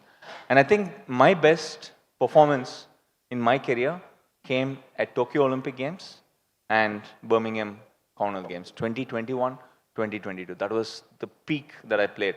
And the way I played against the world number 1, the Olympic champion in 2021, I think when I look at that match, even today, the way I started that match, I feel like I should have won that match, All of us feel that. Yes, yes. And when I replay it so many times, time and again, like, this match was mine. That was exactly what I felt after the match was over. But anyways, that was because of the understanding of my own body, of my own mind, and people, the team that I built around to work with that. And I think that is something which Indian sport needs at this very moment. We are all able to perform well. We have very good talent. But how do you transform the talent into a podium finish? is what we're Is- looking at. Because we have often seen that Indian athletes, especially if you look into track and field, weightlifting, and everywhere else, we have never been able to better our own personal best at the Olympics. Where would you pinpoint that problem to? Is it the fear of the competition or the stage, or what's that? We are never able to usually give our best at the highest stage. In most of the sports, the qualification to the Olympic Games is more focused than the Olympic Games itself. Because once you get into the Olympic Games, it's like you celebrate it so much. I think there you need to just underplay it and continue to focus on the Olympic Games also. Because coming from a country where, being there at the Olympic Games, so the contingent is around 100 athletes out of 1.4 billion people. We have only 100 athletes playing at the Olympic Games. So already just getting into the Olympic Games is celebrated so much. So all our focus is put into just qualification. But I think qualification should be a process, and the focus at the Olympic Games must be the best. And that is predominantly the main reason why we're looking at, getting at the Olympic Games and we are not able to perform to just our own personal best. So that, I think, that is a mindset change that we'll have to have. And when we talk about the Olympic cycle, I mean, we talk about a 4-year cycle and all of that. Do you think in terms of the support which a state government does or the central government does with the top schemes, do you think a 4-year cycle is rational, or it should actually go to an 8-year cycle where we identify an athlete and support them for a longer stretch if we are looking at a podium? The support that I am currently getting with the HPC for table tennis is an 11-year thing. We're looking at 2036. Wonderful. So we're looking at identifying talent between 11 to 15. That's clearly given on the guidelines for the HPC. Looking at talents between 11 and 15, giving them an 11-year period where a 15-year-old will be 26. And the Indians peak between the period of 23 to 27. That's the first peak that we have. We can't compare ourselves to the Orientals where they peak between 18 and 22. They peak at that point in time because their process starts way earlier. And the competition is much higher. So for us as Indians, we peak between 23 and 27. That's the first peak. And that is where I also had my first peak. 2004 Olympic Games, 2006 Commonwealth Games. I was 2006, I'm 24 years of age. 2010, Delhi, where I had one of the best outing there. I'm still, I'm 28 years of age. And then a slump happened. I think that is where we're looking at, and we should be giving that much of time for us to get those medals. So every 14-year-old, 15-year-old in this room, they are our future Olympic champions. Yes. Saying that, the 18-year-olds don't have to be disheartened. They also will have the time. Moin, coming to you.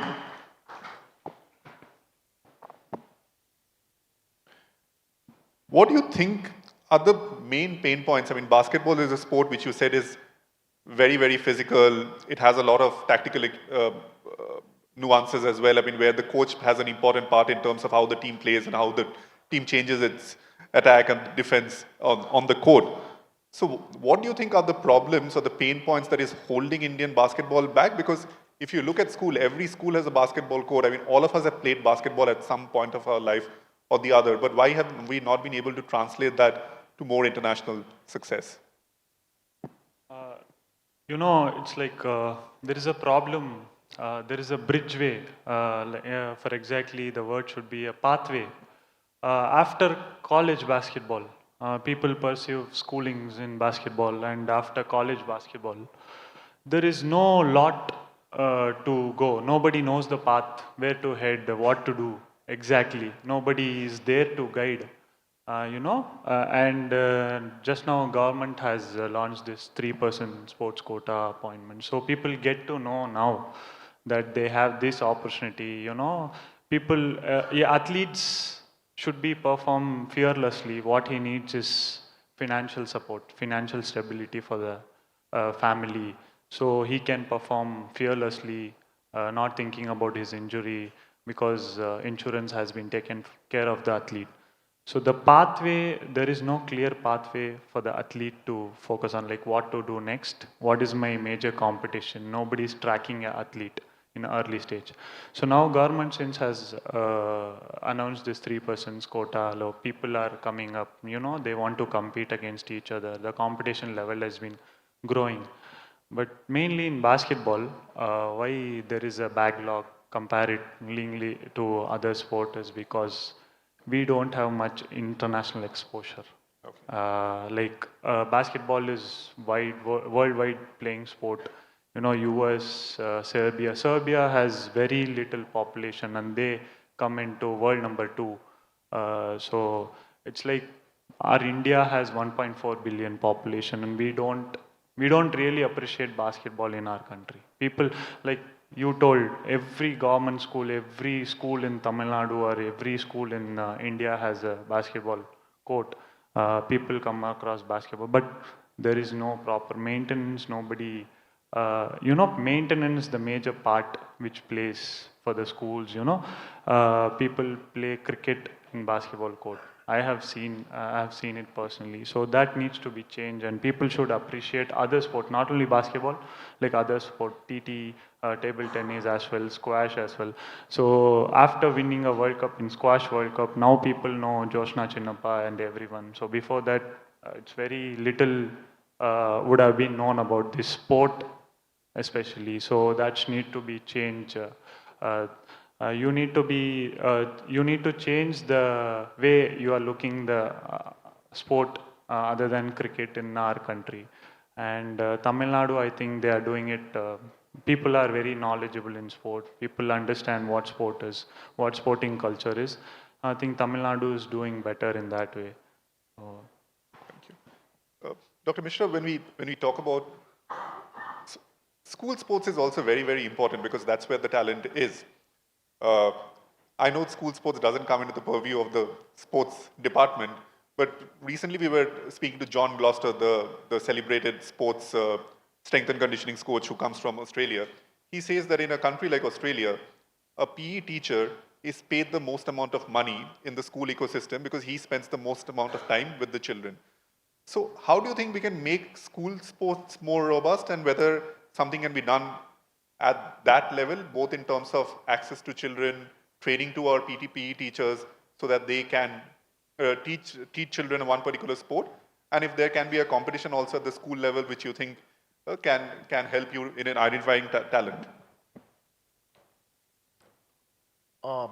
In today's world, schools are actually the nurseries where sports should start. Actually, this is the place where sports should groom also. One example we have in Tamil Nadu, Velammal school, one single school giving large number of chess players to the country and to the international world. So schools have huge potentials to nurture sports. The problem is, even when our Honorable Deputy CM just took the office and he was interacting with the students, the first problem was the students saying that we are being denied of our PT class. That is the class which is normally consumed by other subjects. So that was their major concern and major, so children have a demand. They need that class, but somehow that is the least of the priority by the administration. And even today in Tamil Nadu, where we are doing fairly well in sports, there are huge PET vacancies. Absolutely. And there are only few schools which are giving the due importance to PET and class, building up courts, building up facilities for children to groom. But saying that, what we are doing from SDAT, one is that in the districts, what we have started is, we have started star academies. Yeah. They are kind of day boarders. They come to the, a coach is provided. First we did it for one game, then we did Khelo India Academies, which is for another sport. So at least for 2 sports, facilities is available for school children to come to the district sports complex and play there in that particular game. Now that mini stadiums are also coming up, probably in near future we will start these academies like Star Academies and Khelo India Academies in mini stadiums also. So what will happen is the infrastructure is available. Children from various schools can come there and they can utilize those academies. Swimming, we are doing a learn to swim program. But I would still say that schools have to play a major role. The department of a school, not only in government of Tamil Nadu, but at the policy level of government of India also, we will have to give huge amount of emphasis to sports to make India the champions in near future. Wonderful. Sharad, I mean, there are a lot of young athletes here, and I mean, everybody wants to be you. Everybody wants to go to the Olympic and play in 5 Olympics. So what advice would you give these young athletes on balancing ambition with patience, especially in today's fast-track culture where you have social media and smartphones and all of that? Too many distractions. Probably when we were young, there weren't as many distractions, which is there today. Yeah, I would say I was just fortunate enough to not to have these distractions. So I still remember when I was young, my mother denied to have the cable TV connection, and she said, I'll have the Doordarshan 1 and Doordarshan 2 only, so that we don't spend time watching TV.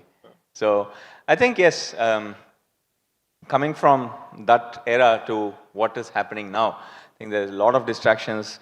And the thing is, I feel like, for me, I was in a generation where I had to adapt to my parents, to the society back then, and the way how it was. And now, I have to adapt to the younger generation. They are not adapting to us. We have to adapt to them. That's so both sides we had to adapt. Both sides, yeah. Both sides we have to adapt. So it was never my say in the way how I want to see things. But yes, going ahead, the kids in today's generation, it's tougher, I would say. It's really tougher the way how things are, especially in the society. But I think, again, sport will be the biggest medium where we can have the kids focused on a singular way in the way they grow their life. And at the same time, to become the champion, I think we just can't do sport specifically. Like there's a lot of things. There's a clear misconception here in today's time where you get into specialization, and very early specialization. When I was younger, you were telling me that you play for sport. Yes, even till the Paris Olympic Games, I used to play squash, I used to play badminton, I used to play football on the beach, we used to play flag rugby.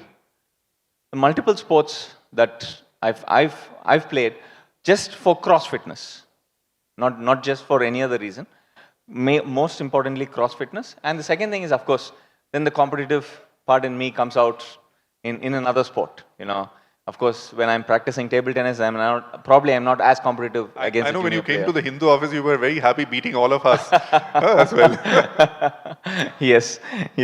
So I think that's something which today's kids and the coaches and the parents will have to understand, that we need to grow the kids holistically. Education is a very, very vital part in the way we grow, because not everybody becomes champions.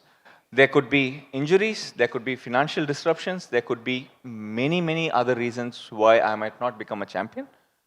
And at the same time, I might become a champion and I might not know what I can do further with my future.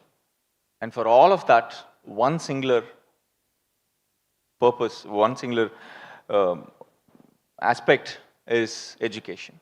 I think that balance will have to be there.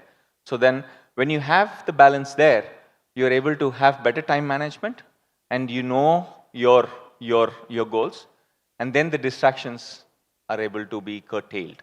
It's not going to be, I wouldn't say it's not going to be there, but at least there's lesser time to be distracted.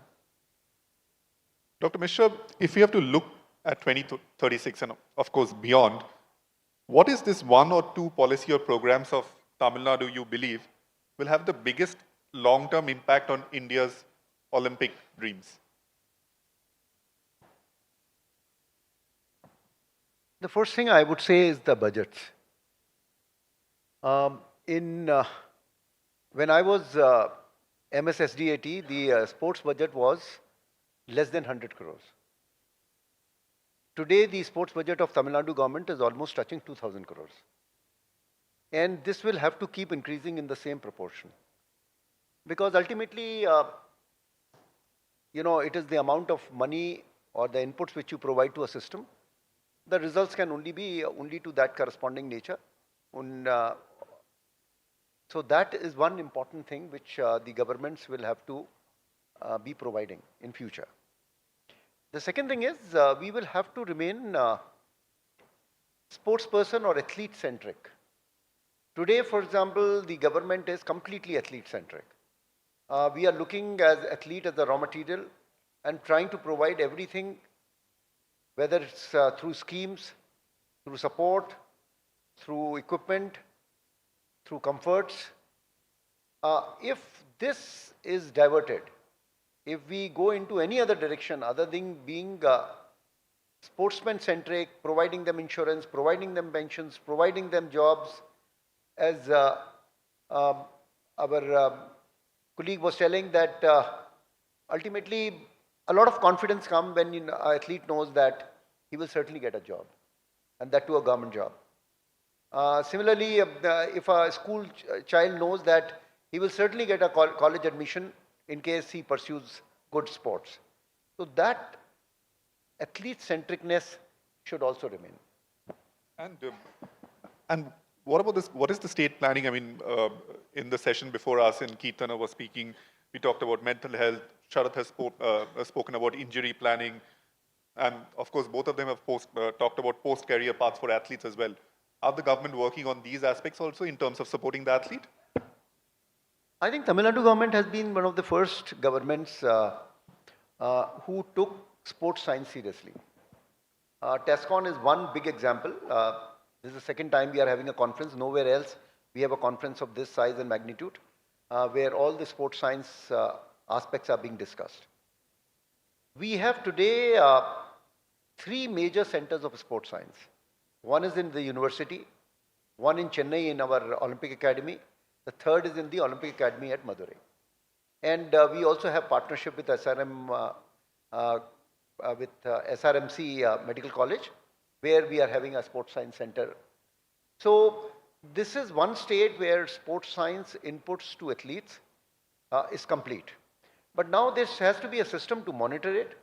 So as SDAT had done yesterday, under the Honorable Deputy CM had launched the athletic management system, that will be the way by which all these inputs, along with the performance of athlete, will be gauged properly in a more, through an algorithm, through artificial intelligence, so that we exactly know where we are taking him.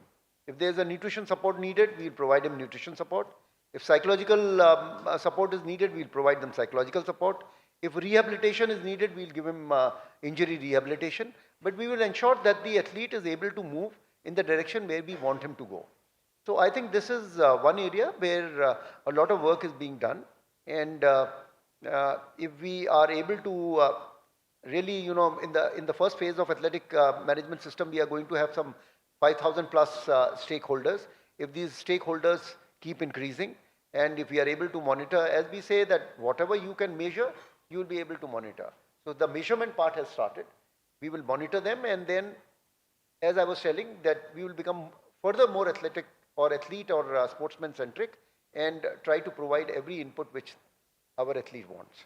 And what we asked about in terms of post-retirement support for athletes and all of that, because a lot of elite athletes, any athlete, find that very difficult to transition into a post-retirement life. The policy of the government has to be cradle to grave. That is how we define. As soon as we are able to put our hand on a sports person, whether it is education, whether it is training, whether it is coaching, whether it is trips abroad, whether it is equipment, whether it is injury management, whether it is insurance or jobs or admission to good colleges, welfare, pension, everything government will have to take care. Then only we can make the sports person totally and fully committed to the sport in which he is engaged. That's a wonderful thought. I think even that deserves a round of applause in terms of cradle to grave, what he talked about. what the Tamil Nadu government is planning to do with athletes. Moin, coming to you, the last question. In terms of, you have talked about career security, and especially in a sport like basketball, which still hasn't turned professional in this country. How important is that security, that institutional support in allowing athletes to perform freely? You already talked about that. But do you think for a sport like basketball, that for an athlete, is that the only avenue in terms of the institutional support as well as a government job? Is that, or would you like professionalism to come in, a league to come in? Definitely, there should be a league in our country. That's when you perform, you set your goals high, and you will have a path, like just like I told before, you will have a pathway. So what is next after your job? You need to be Olympic champion. So you need to keep performing. You can't do a table job sitting there after your peak, right? So when you have a league in our country, so you produce a lot of players. If you see IPL or TBL, players come, they get a job. After that, they perform in the league. They keep performing. They improve their rankings among the world stage. So that will be a pathway for the international level standards. So in our country, we should have lot high performance centers for team game, team sport. Not only individual sport, but for the team sport as well. Government should, initiate high performance centers, collaborate with private sectors. For example, in Karnataka, they have this JSW Academy and Dravid Padukone. So they collaborate with the government, and they produce sports science. They can operate an athlete, and they have this world-class facility. So that's what I request our government to do with in Tamil Nadu. And for example, the international competitions, when you perform a lot, like when you compete a lot, that's when your peak performance comes out of an athlete. So I think we should have a league in our country, or at least in Tamil Nadu, for team sports, not only in basketball. You should recognize other sports also. Absolutely. I'm sure the SDAT is already working on that, and something probably would be there. It was a wonderful panel. I mean, we had three wonderful gentlemen, the sports secretary, India captain in basketball, and obviously Sharath, multiple-time Olympian, Commonwealth Game medalist. We can open it up for a few questions if anybody has a question. Yeah, the in blue shirt there. If you could introduce yourself, tell your name and then ask a question. Hello, sir. Good morning, panel and the people in the conclave. Can you tell us your name and where are you from? I'm Kamesh from Chengalpet.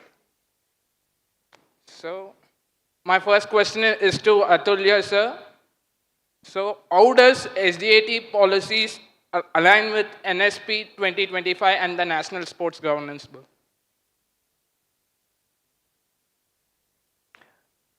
Actually, I don't know whether I'm totally equipped to answer your question. But I think as we work in a government setup where certain things the state governments agree, certain things state governments don't agree. So, first of all, I would like to say that NSC is not something which we are, which the state government as a policy has totally accepted. So, we have our own differences, and that is one part of it. But wherever NSC is talking of aligning human resource to various activities, including sports, we are totally with them. We know that sports have to play a major role, but how and in which way it will do it, that we still think that it is the purview and as per the constitution, it is the work of the state governments to look at. So I leave it at that in my position. So I have a question for Sharath Kamal sir as well. So as a deputy the mission for Asian Games 2026. What is your goal leading road to Olympics 2030, Vision 2036? Okay.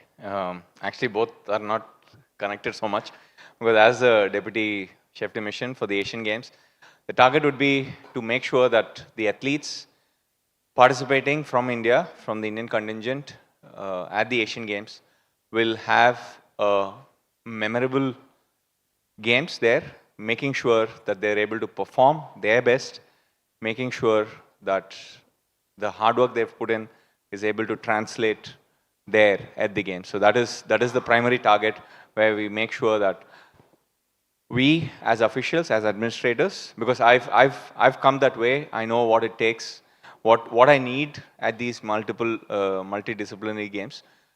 And as an administrator, I'll try and do that for the various sports persons that they are there. And of course, 2036 is a different, let's say, set of goals there, and making sure that India, Team India, gets a lot of medals in 2036. So, primarily my dream, and a few from your high performance center as well. Yes. So my dream, as an athlete, was to win an Olympic medal, and I think that's something which has not been fulfilled. And I would like to fulfill that dream of winning an Olympic medal as a coach, as a mentor, as an administrator in 2036. What was the process behind the preparation of Asian Games 2026, if I can know? We are just starting the process now. When the process is yet to. Thank you. Yeah. Thank you. Yeah.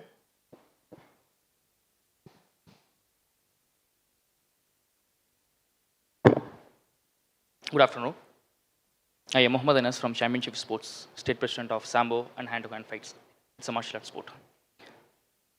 My question is, we need to create awareness about sports careers and their benefits. An athlete can grow as a coach, referee, federation, association, administrator, and also receive the cash awards, sports quota benefits, and government appointments. However, awareness is especially low among the parents. How we could process for that? As I was telling you, the growth in sports sector is 20% per annum. You know, that is the growth in the employment in sports sector. In terms of economy, it is 15%. In European economies, 1 out of 37% is employed in work related to sports. And we are not going anywhere else. We are also following more or less the same trajectory. So when people know that economic growth is in a particular area, when people know employment is there in this particular area, when people know that we will be able to have growth in this area, government is providing support in this area, we will get jobs here, certainly social behavior will change. And that is what I expect. Parents are also a part of society.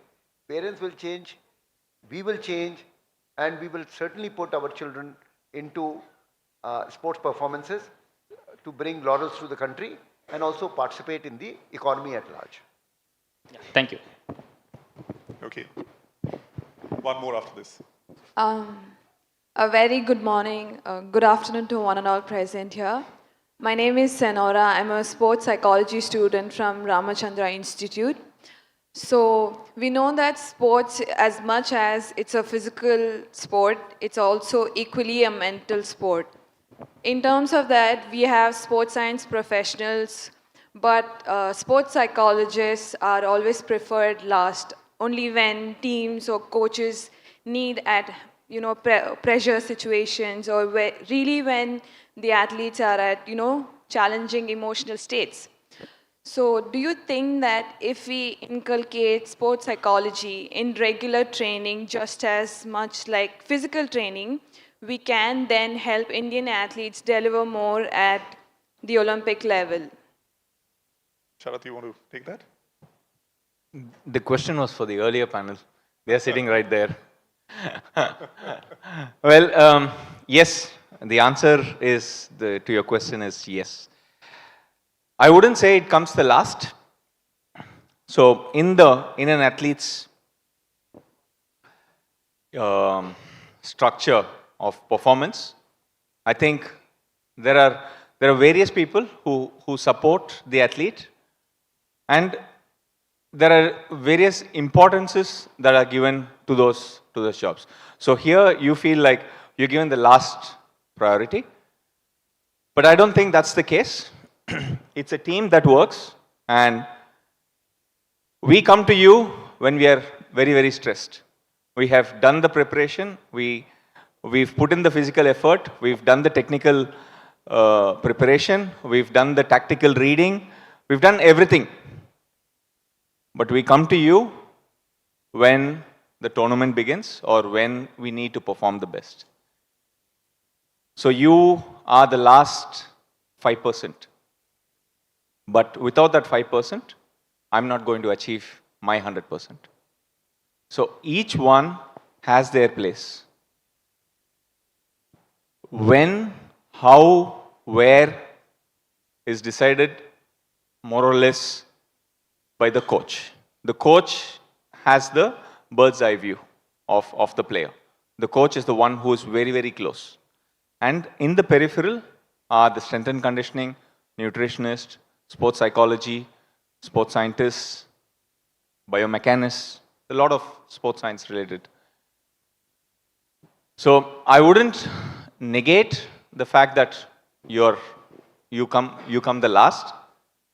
You could also look at it that you're the last 5%, which makes it to the 100. So thank you very much for being there for us. Last question. Thank you, sir. Yes, myself as Manikandan from Judo Coach. What type of exposure need to develop our athlete to achieve that level? This is a Sarath sir question. Exposure in terms of which fields, sir? Like exposure in terms of training, exposure in terms of tournaments, exposure in terms of infrastructure. There's a lot of exposure that is required. So what specifically are you asking here? They ask training exposure. Okay. In 2003, I won my first national title. And at that time, all that I could see myself improving was if I moved abroad. And I went into Europe. I started training there. I started playing for clubs. The initial 2 years, I invested my time, my money, my effort, along with the support of my family at that point in time. And I moved abroad and I started training there because the training facilities are better. There were better tournament circuits that would happen. And every time I had to fly from India into Europe was a lot of cost. So I made my base there. So I had to get there. I had to move in there. And that was the need of that hour. And I also had those results there. 2004, I played at the Olympic Games and then Commonwealth Games in 2006. So that was the process back then. But slowly looking at how things have changed now and how things are getting better in our country itself, there's been a huge transformation. So now we are in a state where we are able to invite foreign sparring partners into our own country, our own academies. And that is the growth that we are having. And that is very, very, very, very essential. We just can't keep training within ourselves. Like how he was saying, in basketball, you're playing around, the same school, college, slightly above that, within the same level of players that you're playing with. But for you to improve, you need to be at the top of, the technical support that you need, the training support that you need for us to match some of the best in the world. I think we are slowly getting there, having the base, having India as a base, and having multiple people coming in and out of the country. Thank you, sir. Thank you, Sharad. Can we close? Sir. One more question. Yeah. Just the last one. This is for Sharad. Being an Olympian and a Commonwealth champion, and my name is Sebastian, and I work with the IOC's Olympic Value Education Program. And you have exhibited every quality that the Olympic movement desires in an Olympian. The values of excellence, respect, friendship, the joy of effort, and the balance between body and mind. You may not have been aware of this consciously, but how important were these 5 things for you as an Olympian, growing up from grassroots and reaching your Olympic dream? Well, I think the first thing, firstly, I was quite fortunate to be born into a sporting family. My father and uncle are my coaches, and they started coaching even before I was born. And when I started playing the sport, I grew a strong passion towards it. So by the time I was 10, I wanted to play the sport. I wanted to be there in the club every day. I pushed my father and uncle to take me every day there.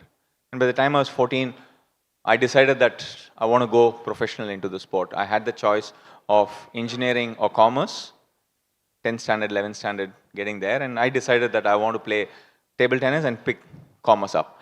So I made the decision. And since the day I made the decision, my parents always grew me up, stating that they have produced Olympians from the academy. They've had national champions from the academy. So they put that into my mind, saying that I have to win medals for the country. Of course, at that young age, I had no clue. I was not even making the national team. And I was like wondering, why are they even telling me about winning those medals, representing India at the Olympic Games and winning those medals for the country?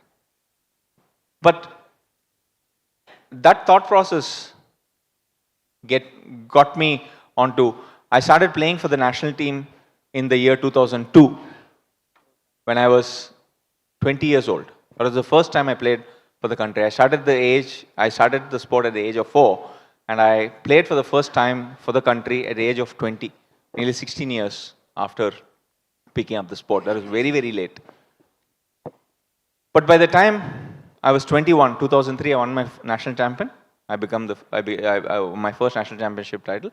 And then by 2004, I won the Commonwealth Championship title and represented India at the Olympic Games and continued to go on there.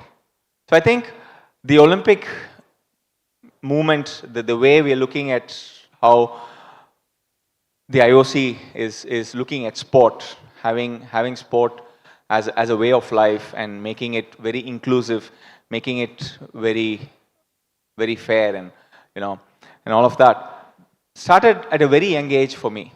And that I would say I was quite fortunate with that. And at the same time, school, college, everybody grew along with the kind of passion that I showed into sport.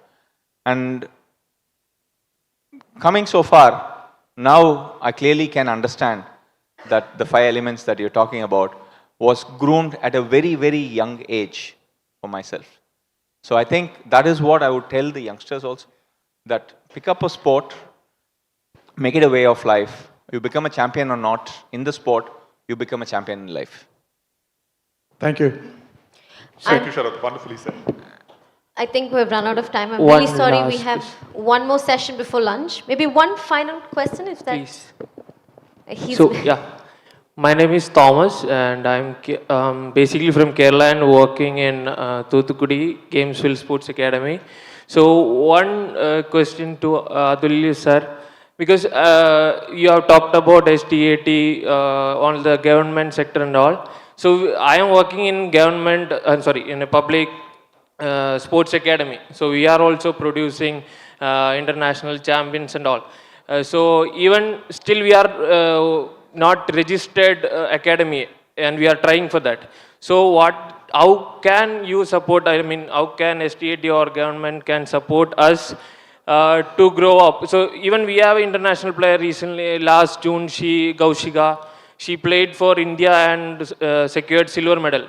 She just practiced in our academy only. So how as public, private academy can support, how we can get support, because we have to pay salary for coaches, staffs, management, including I am professionally a sports management professional, did my masters in sports management. I got your point. I'll just answer it because already we are slightly, the next session has to start. Government of India, SAI has a system by which you can be a part as their partner academy. For example, Mr. Raman's academy is a part of that system. Similarly, there are some other academies in Tamil Nadu which are part of the SAI program. So you can apply there. They will see your credentials and they may accept it. Certain other state governments are also toying with this idea, and we will certainly also toy with this idea. So we will, Meghnad is already looking at a paper in which how do we give some kind of a benefit or some kind of a support to an academy which is producing international and national players. So we are certainly going to look into this. Already we are giving direct support to the players, but giving support to academy will also be coming. But meanwhile, you can approach SAI for some time. Thank you, sir. Thank you so much. Thank you, gentlemen, for that session. I'm going to quickly request the expert coach for volleyball, Chendur Pandian, and the expert coach for kabaddi, Kavita Selvaraj, to kindly join us on the dais and present these gentlemen with a small token of appreciation for this incredible discussion. Thank you so much for sharing your personal experiences, your professional expertise, and I'm sure with all of SDAT's initiatives, also the launch of SDAT's athlete management system, we're going to be able to build an ecosystem that's going to deliver Tamil Nadu's Olympic dream. And I'm sure going forward, we'll have a whole lot more representation from Tamil Nadu in the Olympics itself. Thank you once again.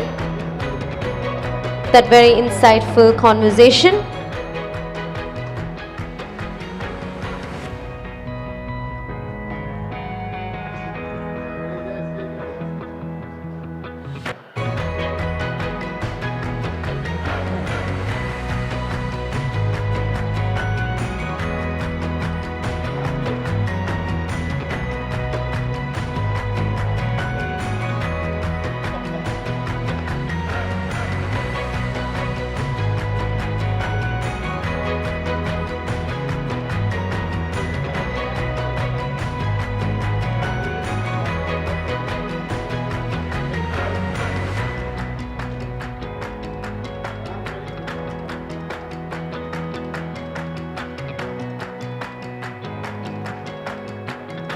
May I request all of you all to come together for a quick picture, please.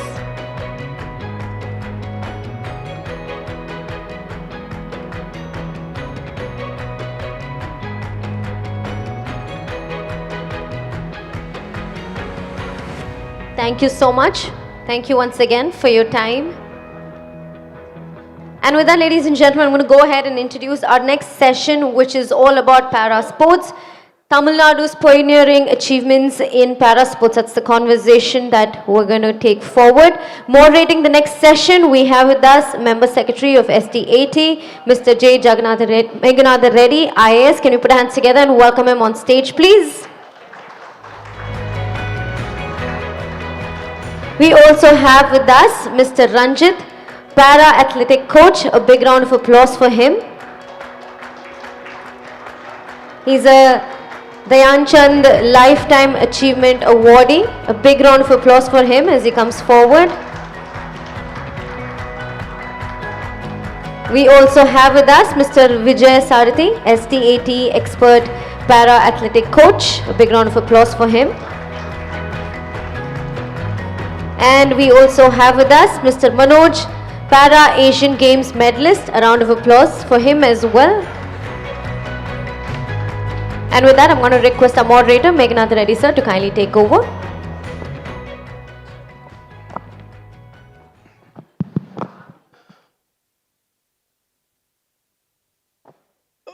அனைவருக்கும் வணக்கம்.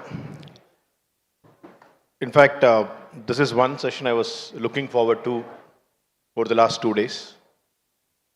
First, thank you so much for joining in this session. For me, it's an absolute honor to be interacting with you. All three of you are legends in your own right, and unga story, unga success, unga struggle, and as an inspiration to everyone around, kondu poradhukku vandu enakku kadicha oru miga periya oru opportunity na paakren. Thank you so much for joining. Ladies and gentlemen, we have three extraordinary sports persons with us today. First, to begin with Ranjit Kumar. First Indian to win a Commonwealth para medal ever. 2006 Commonwealth Games, seated discus throw with a throw of around 29.88 meters. And adukapram multiple medals on the national and international stage. And most importantly, also a coach for para sports of Tamilnadu, of SDAT at Madurai. Welcome, Ranjit. And next, Vijay Sarathi, our expert para coach. Again, first Indian to be representing India at the Commonwealth Para Athletics. Multiple national and international medal winner. அது மட்டுமே கிடையாது, as a coach churning out multiple champions along the way. ரீசெண்டாக வந்து பஹ்ரைனில் வந்து Asian youth games பேரா youth games வந்து complete ஆயிடுச்சு. அதில் I think we have won close 15 medals. Almost 3 of those medals come directly from him. And next we have Manoj, a name which needs no introduction in SDAT circles. One of the shining examples of what SDAT achieved in the last 3 years. With his passion, dedication and hard work, from being a normal boy from Madurai to being a champion and also a government job holder under 3% quota with TNPL. Manoj is SDAT வந்து last 3 yearsல என்ன சாதிச்சிட்டீங்கன்னு யாராவது நம்ம கேட்டா one example I can show is Manoj. Manoj is what we have achieved and many such stories. So welcome all three of you here. First question, Ranjit. How did it start?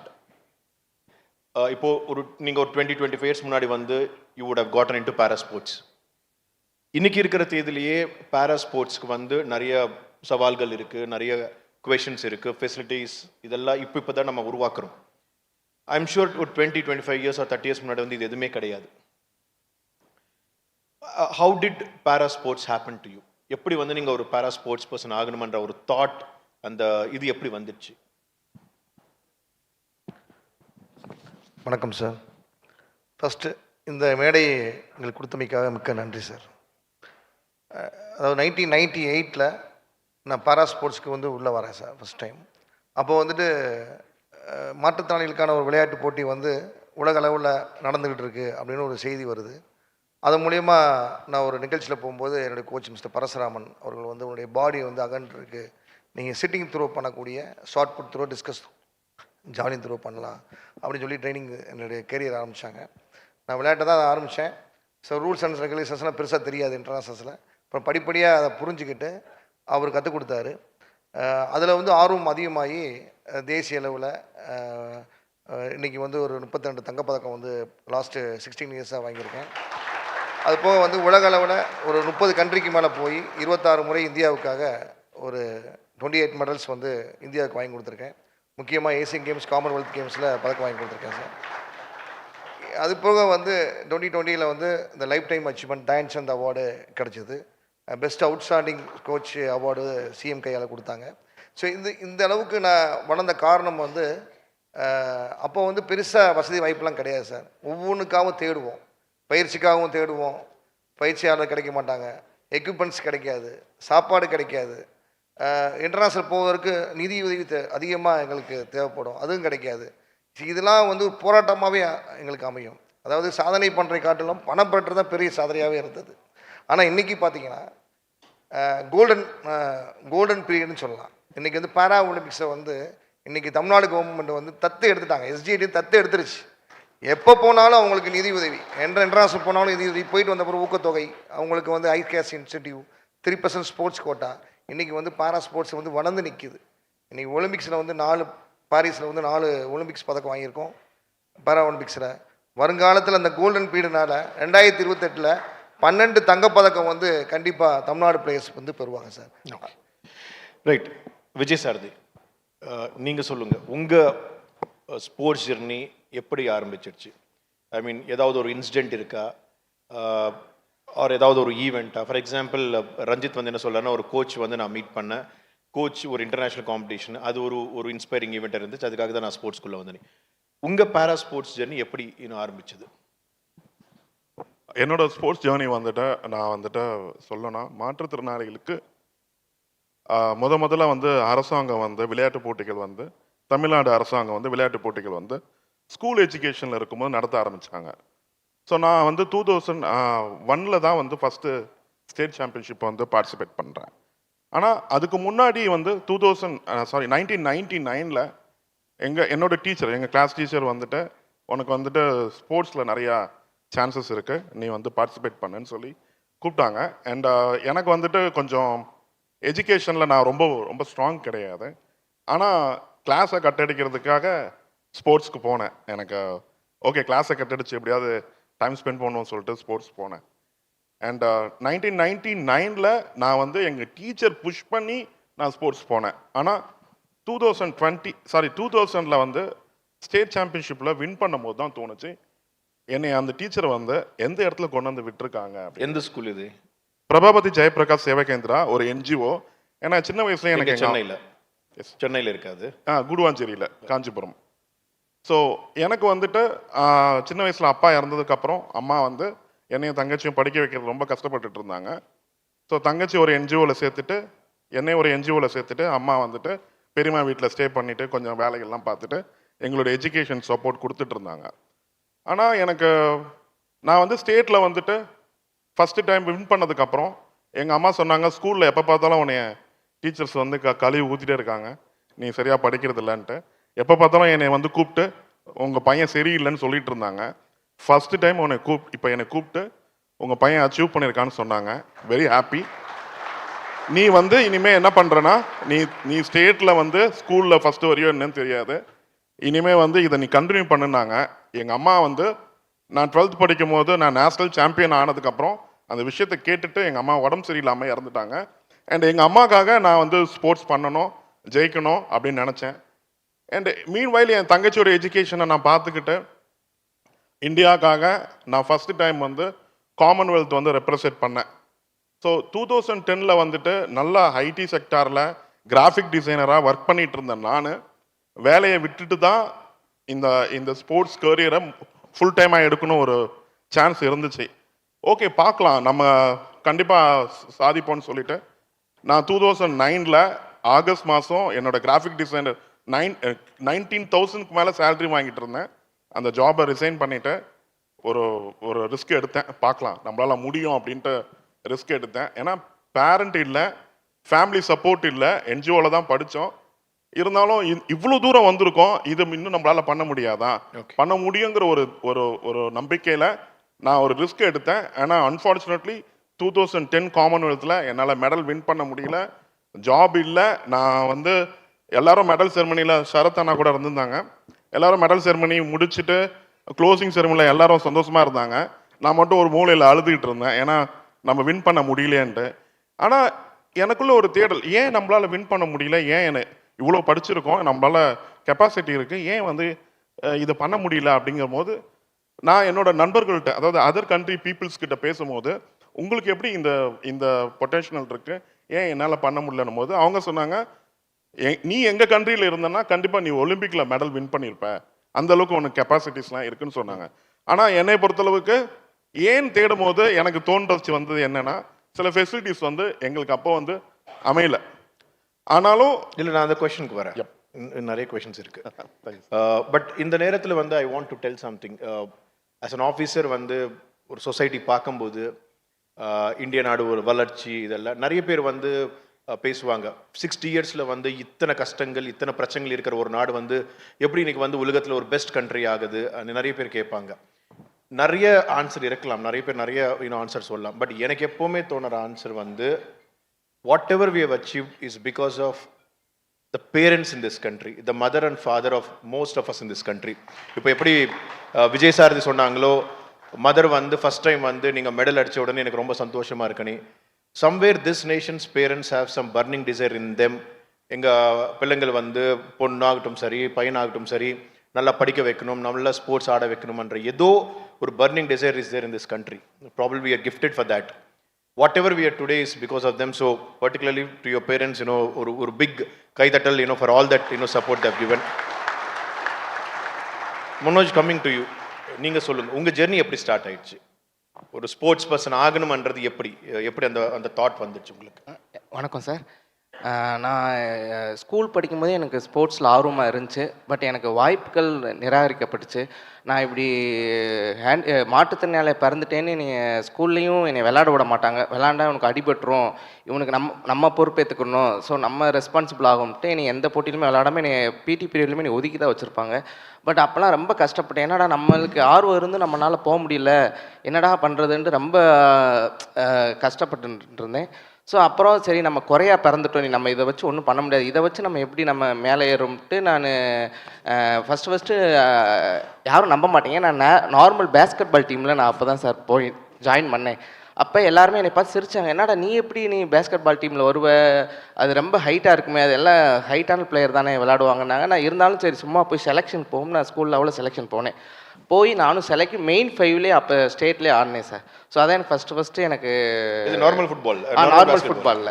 So அப்போ நான் போய் வீட்டில் போய் சொல்கிறேன், இப்போ normal ஃபுட்பாலில் நான் select ஆகிட்டோன்னே வீட்டில் யாருமே நம்பலை. சும்மா போய் சொல்லாதரா, நீ இப்போ கிளாஸை கட்டடிக்கிறதுக்காக நீ போகிறன்றது தெரியும், நீ ஒழுங்காக போய் படின்றாங்க. இல்லைம்மா நான் உண்மையிலேயே செலக்ட் ஆகிட்டேன்னு சொல்கிறது யாருமே, என் ஃப்ரெண்ட்ஸ் யாருமே நம்பலை. அப்புறம் ஃபஸ்ட்டு நம்ம டீமில் போய் விளாண்டோன்னே தான் எல்லாருக்குமே சரி ஏதோ பண்ணுறான்னு நம்பிக்கை வந்துச்சு. அப்போ பண்ணிக்கிட்டே இருக்கும்போது அதுக்கடுத்து எனக்கு எப்படி போகணுன்னே தெரில சார். சரி என்ன அதுக்கடுத்து நம்ம அந்த ஸ்டேட்டை முடிச்சுட்டு எனக்கு அதுக்கடுத்து கைடன்ஸ் எதுவுமே கிடையாது. அப்போ எங்கள் ஸ்கூல் இன்னும் பிடி வாத்தியார் கணேஷ்னு ஒரு சார், அது உங்களுக்குன்னு தனியாக மாற்றுத்திறனாளி தனி விளையாட்டு போட்டி நடக்குது, ஸோ அதில் போய் நீ போய் பார்ட்டிசிபேட் பண்ணி, நீ நார்மல் பசங்களோட நல்லா பண்ணுற, ஸோ அதில் போய் பண்ணுன்னு எனக்கு ஆரம்பிச்சு விட்டார்.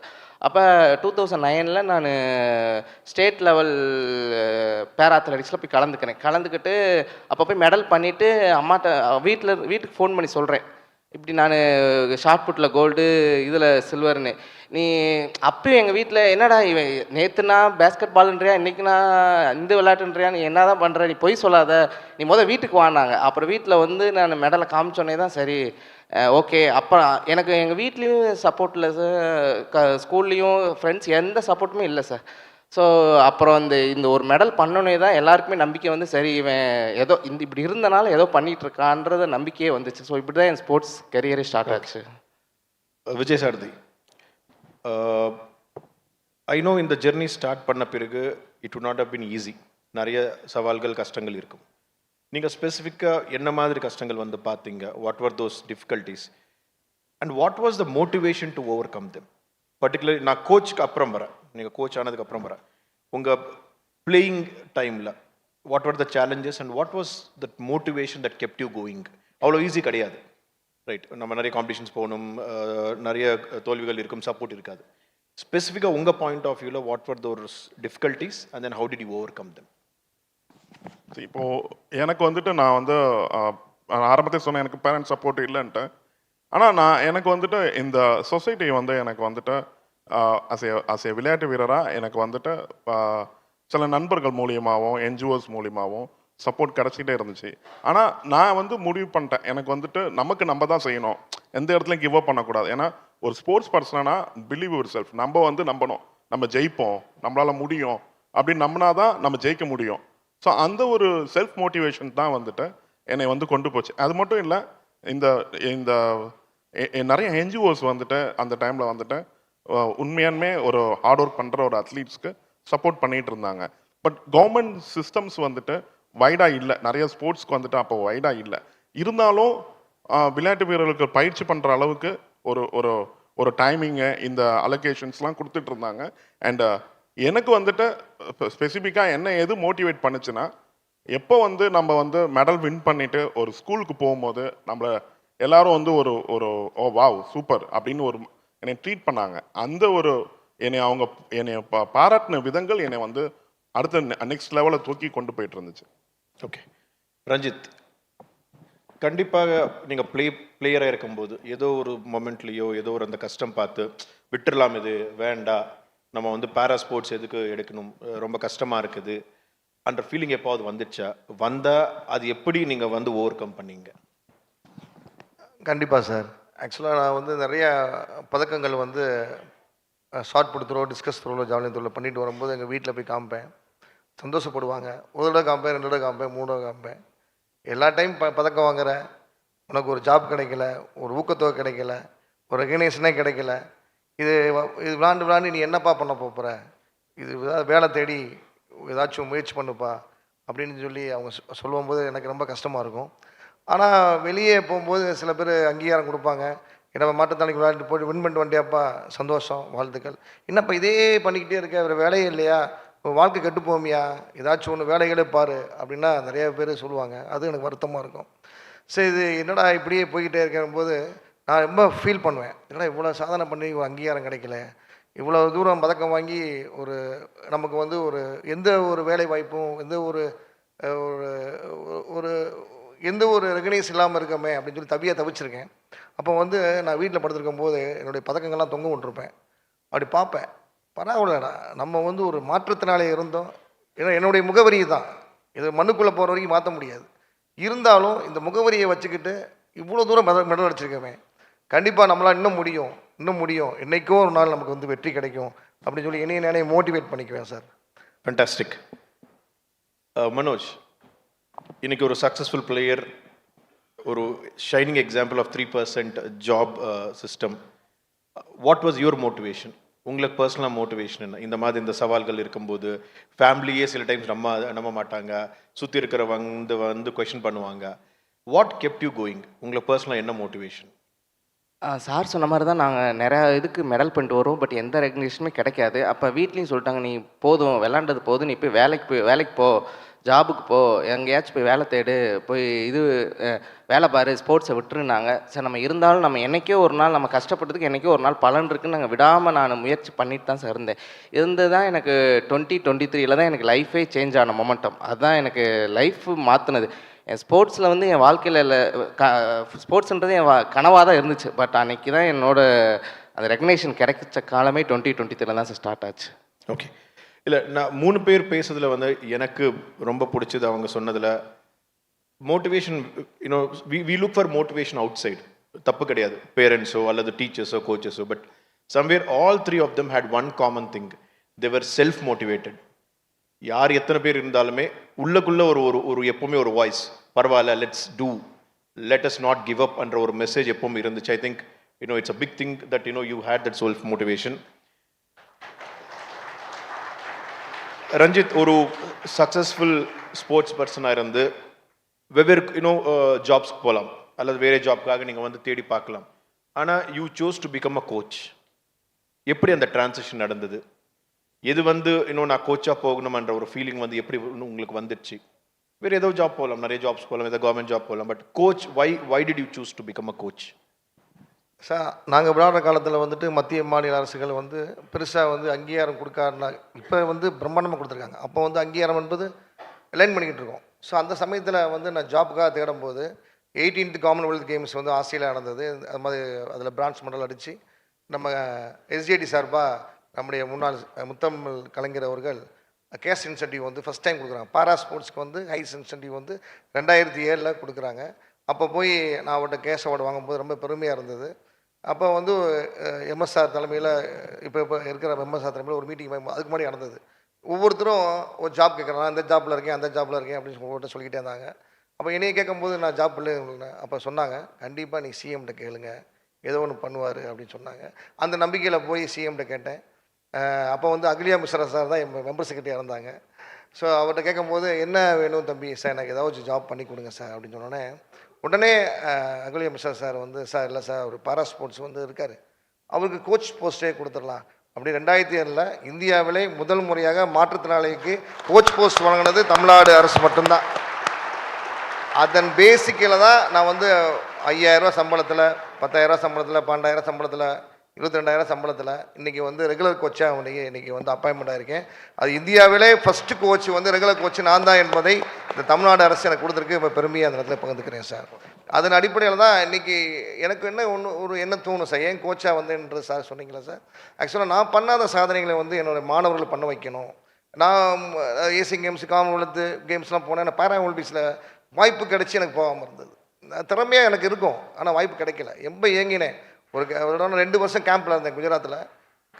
எம்கேஎஸ் பண்ணி பாரா ஒலிம்பிக்ஸ் குவாலிஃபைட் ஆகி நான் போக முடியாத சூழ்நிலை வரும்போது, நான் 9 பேர் தான் போகணும் கோட்டாவில் அப்படின்னு இருக்கும்போது, நாங்கள் இருந்தும் போக முடியாத சூழ்நிலை. என்னால் 6 மாதம் தூங்க முடியல.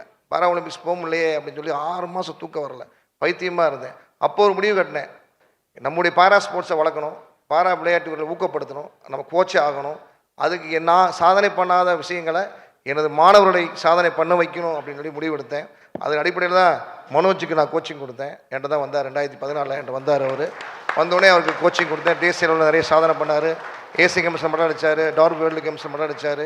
இன்றைக்கி ஒரு டாப் ஸ்டாராக இன்றைக்கி இருக்கிற காரணம் அதில் நாங்கள் ஒரு பங்கு இருக்கிறது ரொம்ப பெருமையாக இருந்துச்சு. மனோஜ் மாதிரி பல மனோஜுகள் இன்றைக்கி தமிழகத்தில் வந்துட்டு இருக்காங்க. அவங்களுக்கு ஃபுல்லாக கோச்சிங் கொடுத்து வருங்காலத்தில் பாரா ஒலிம்பிக்ஸில் அதிக பதக்கங்கள் வாங்க வைக்கிறதுக்கு தான் நான் கோச் பண்ணி நான் செய்கிறேன். ஓகே, விஜய் சாரதி, எனக்கு எப்பவுமே உங்களை பார்த்த ஒரு பெருமையான விஷயம் என்னென்னா, பேரா ஸ்போர்ட்ஸ் பர்சன் நான் மீட் பண்ணும்போது சென்னையில் ஒரு 3 பேர்த்த நான் இன்ட்ராக்ட் பண்ணும்போது அட்லீஸ்ட் ஒருத்தர் 2 பேராவது உங்கள் பேர் கொண்டு வருவாங்க. விஜய் அண்ணா எங்களுக்கு இப்படி ஹெல்ப் பண்ணாங்க, அப்படி ஹெல்ப் பண்ணாங்கன்றது உண்மையாகவே எனக்கு ரொம்ப பெருமை. நீங்கள் எக்ஸ்பர்ட் கோச்சாக வர்றதுக்கு முந்திலிருந்து இன்ஃபேக்ட் உங்களை எக்ஸ்பர்ட் கோச்சாக நாங்கள் போடணுமன்றதுக்கு அது ஒரு மிகப்பெரிய இன்ஸ்பிரேஷன். ஒருத்தர் சிஸ்டம் வெளியே இருந்து இவ்வளோ பண்ணும்போது சிஸ்டம் உள்ளே வந்தால் எத்தனை ஹெல்ப் பண்ண முடியும், எவ்வளோ ஹெல்ப் பண்ண முடியும் தெரியும் எனக்கு. உங்கள் டிரான்சிஷன் எப்படி இருந்துச்சு? நீங்கள் நீங்கள் ஆல்ரெடி ஒரு ப்ரைவேட் ஒரு ஜாப்ல இருந்தவர், ஒருத்தர் சம்பளம் ஒரு நல்ல சம்பளத்தோடு இருந்த ஒரு விஜய் சாரதி எதுக்கு அப்போ இன்னும் எக்ஸ்பர்ட் கோச் ஆகலை? நீங்கள் ஜாப் என்ன இருக்குன்னு தெரியல, எதுக்கு நீங்கள் கோச் ஆகணுமன்ற அந்த ஃபீலிங் வந்துச்சு? எதுக்கு கோச்சாக மாறிட்டீங்க? சார் ஆக்சுவலாக எனக்கு நான் 2017 தான் எனக்கு இந்த மாதிரி ஒரு எண்ணம் தோணுச்சு. ஏன்னா 2016 வரைக்கும் நான் நல்ல அத்லீட்டாக நிறையா வின் பண்ணேன், மெடல்ஸ் வின் பண்ணேன். ஆனால் எனக்கு ரெகக்னைஸ் கிடைக்கல. எப்போ மாரியப்பன் ஒரு ஒலிம்பிக்கில் ஒரு மெடல் வின் பண்ணானோ அப்போ தான் இந்தியா ஃபுல்லாகவே பேரா ஸ்போர்ட்ஸ் பூமிங் ஆச்சு. ஸோ அப்போ நான் அப்போ தான் டிசைட் பண்ணேன், ஓகே ஒலிம்பிக்கில் மெடல் வின் பண்ணால் இந்த உலகமே நம்மளை திரும்பி பார்க்கும். ஆனால் நான் அப்போ பீக்கில் இருந்து வெளியில் வந்த டைம். ஸோ இதுக்கப்புறம் நம்மளால் அச்சீவ் பண்ண முடியாது. ஆனால் நம்ம கண்டிப்பாக ஒரு ஒலிம்பியனை உருவாக்கணும் அண்ட் மெடலிஸ்ட் ஆக்கணுங்கிறது என் கனவாக இருந்துச்சு. ஆனால் என்னால் சாதிக்க முடியாத விளையாட்டு வீரர்கள் சாதிக்கணும்னு நான் நினச்சேன். நான் ஒரு என்ஜிஓவில் படித்து வளர்ந்ததுனால எனக்கு பேசிக்காக இந்த ஹெல்ப்பிங் எப்படிலாம் பண்ணுறாங்களோ அது மாதிரி என்னால் முடிஞ்ச அளவுக்கு சில அத்லீட்ஸ்க்கு ஹெல்ப் பண்ணிகிட்டு இருந்தேன்.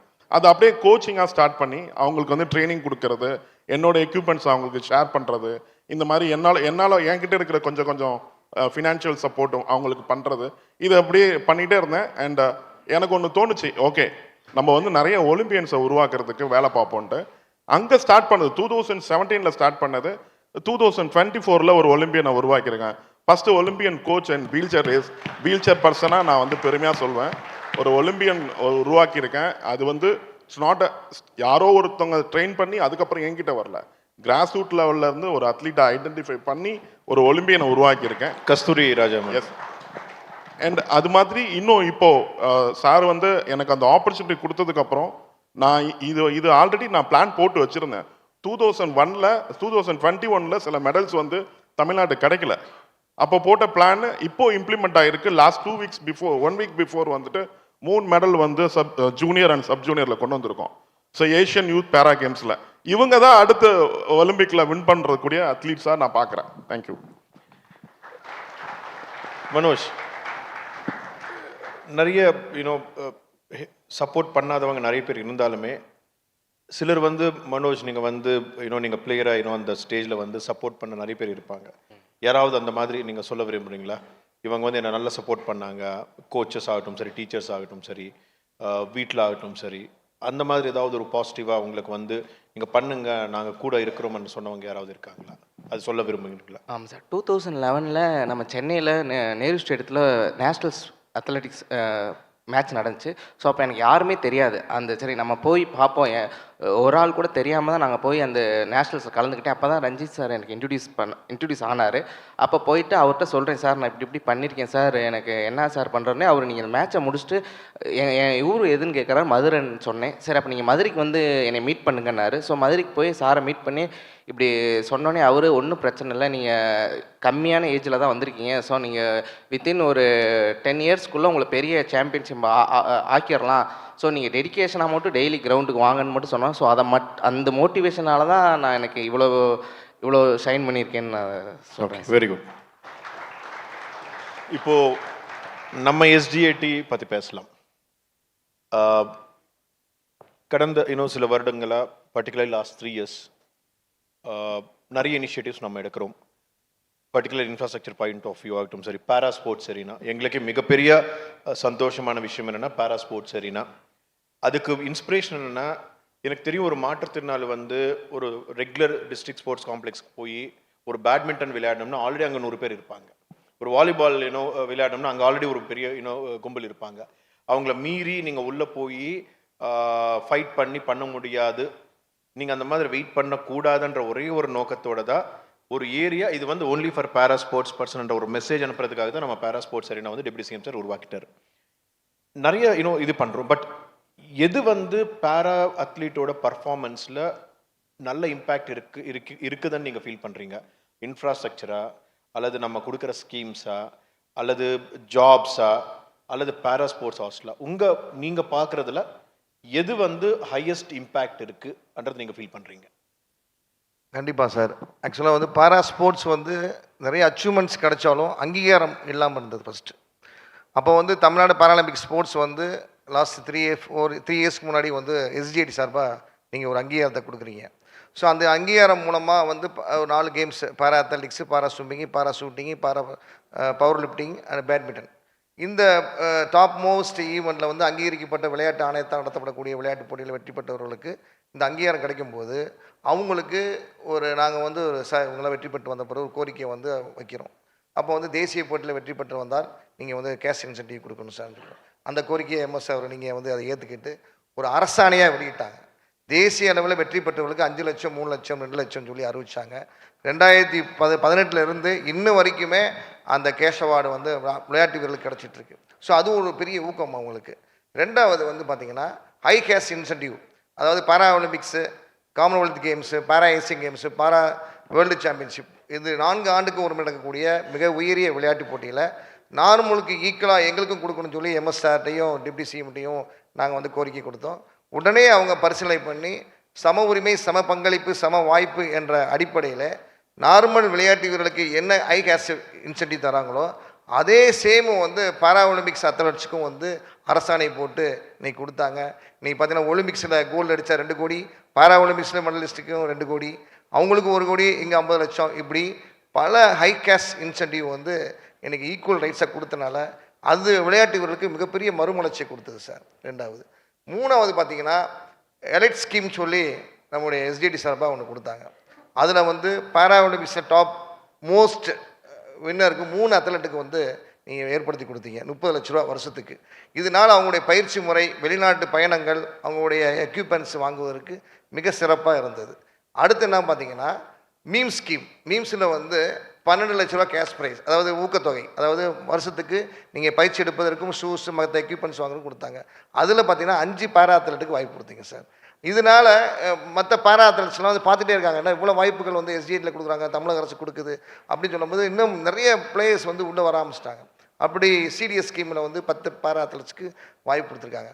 இப்படி வாய்ப்புகள் வந்து கொடுத்துக்கிட்டே இருக்கும்போது வெளியே இருக்கிற மக்கள் வந்து ஒரு ஃபோட்டோ பார்க்குறாங்க. இன்றைக்கி மாண்புமிகு முதலமைச்சர் அவர்களும் மாண்புமிகு துணை முதலமைச்சர் அவர்களும் பாரா ஒலிம்பிக்ஸில் வெற்றி பெற்ற மாரியப்பனுக்கு 2 கோடி பரிசு வழங்கினார்கள் அப்படி பேப்பர் செய்தி வரும்போது பட்டி தொட்டில் இருக்கக்கூடிய ஒரு பெற்றோர்கள், அதாவது படிப்பறிவு இல்லாதவர்கள் பேப்பர் செய்தியை பார்த்து ஒரு மாற்றுத்திறனாளி யாராவது சந்திச்சா, என்னப்பா சும்மா தெரியுற, இந்த மாதிரி விளையாட்டு போட்டி நடக்குது, நிறைய ஊக்கத்தொகை தராங்களே அமைச்சர், நீங்கள் போய் விளையாட வேண்டியதானே, அப்படி ஊக்கப்படுத்தக்கூடிய சூழ்நிலை வந்து இந்த ஸ்கீமு மூலமாக, இந்த உயர்வு மூலம் நிறைய விளையாட்டு வீரர்கள் வருவதற்கு காரணமாக அமைஞ்சிச்சு.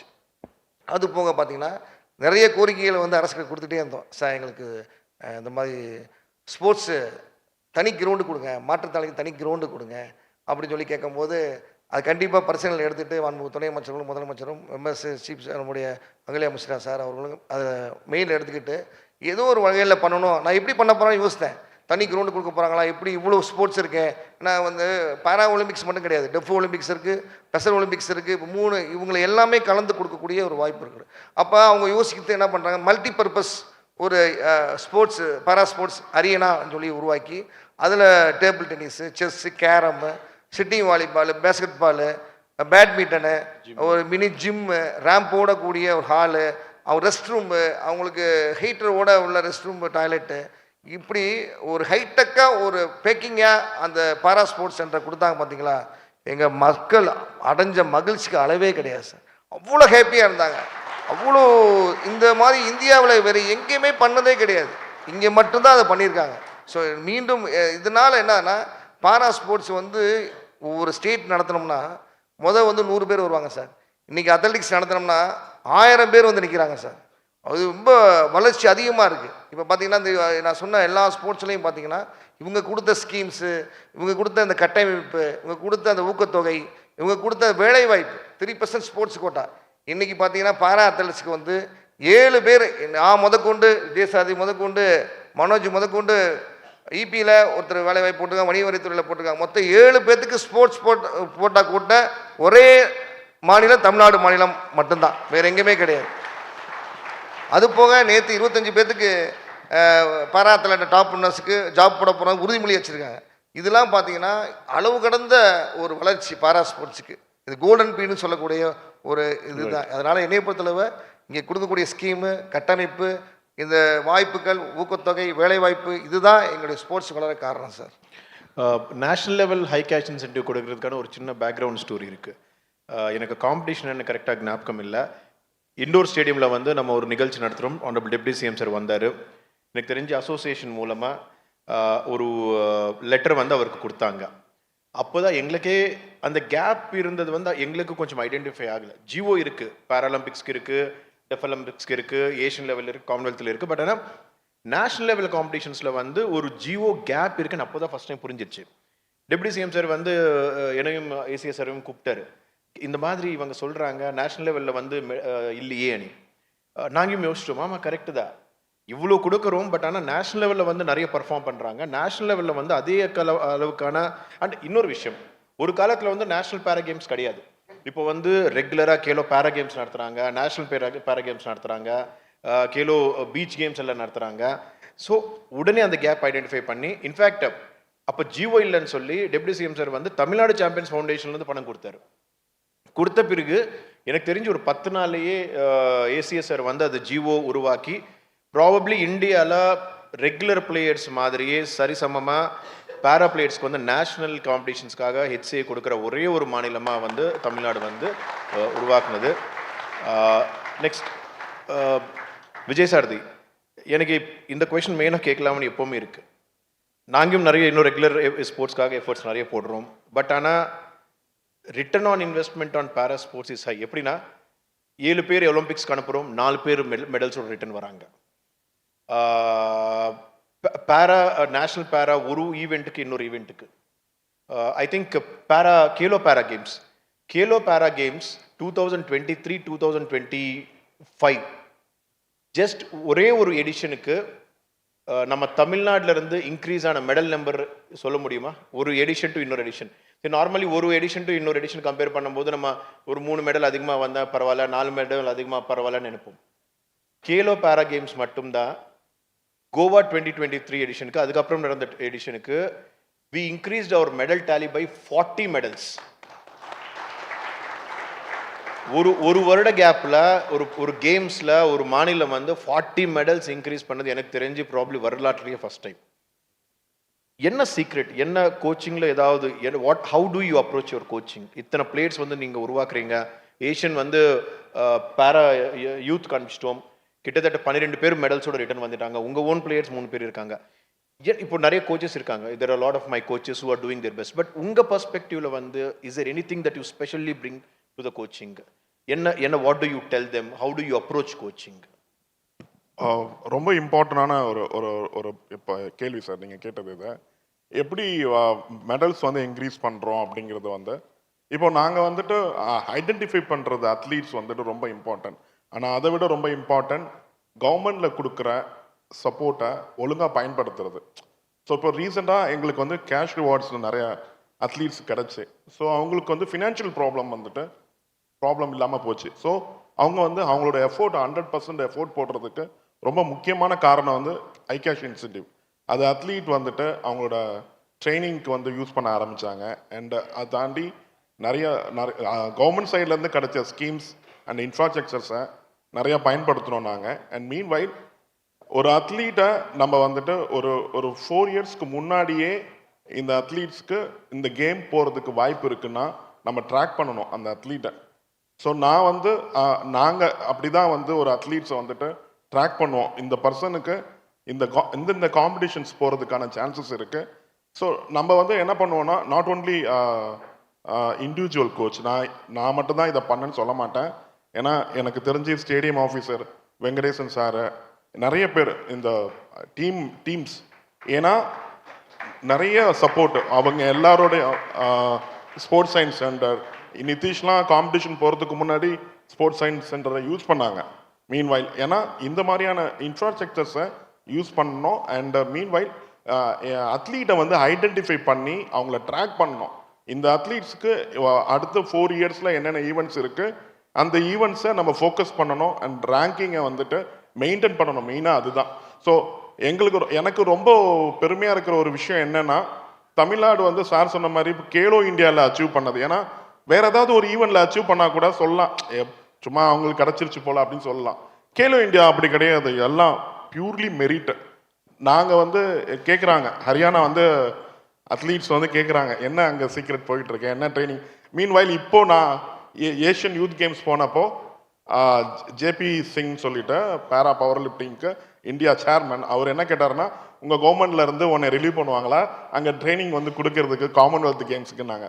ஸோ இது எல்லாமே இது என்னோட சொந்த தனிப்பட்ட நபரோட ஒரு பெரிய வெற்றி கிடையாது. இது எனக்கு கவர்மெண்ட் கொடுத்துருக்க அந்த ஆப்பர்ச்சுனிட்டியை நான் வந்து இதை நிறையா பயன்படுத்திக்கிட்டேன். எப்படின்னா, ஒரு அத்லீட்டை ஐடென்டிஃபை பண்ணதுக்கப்புறம் அவங்களோட ஈவெண்ட்டை ட்ராக் பண்ணுறது, அவங்களோட ட்ரைனிங்கை ட்ராக் பண்ணுறது வித் ஃபெசிலிட்டிஸை யூஸ் பண்ணி, இதுதான் வந்து நம்பர்ஸ் வந்து இன்க்ரீஸ் பண்ணதுக்கு காரணம்.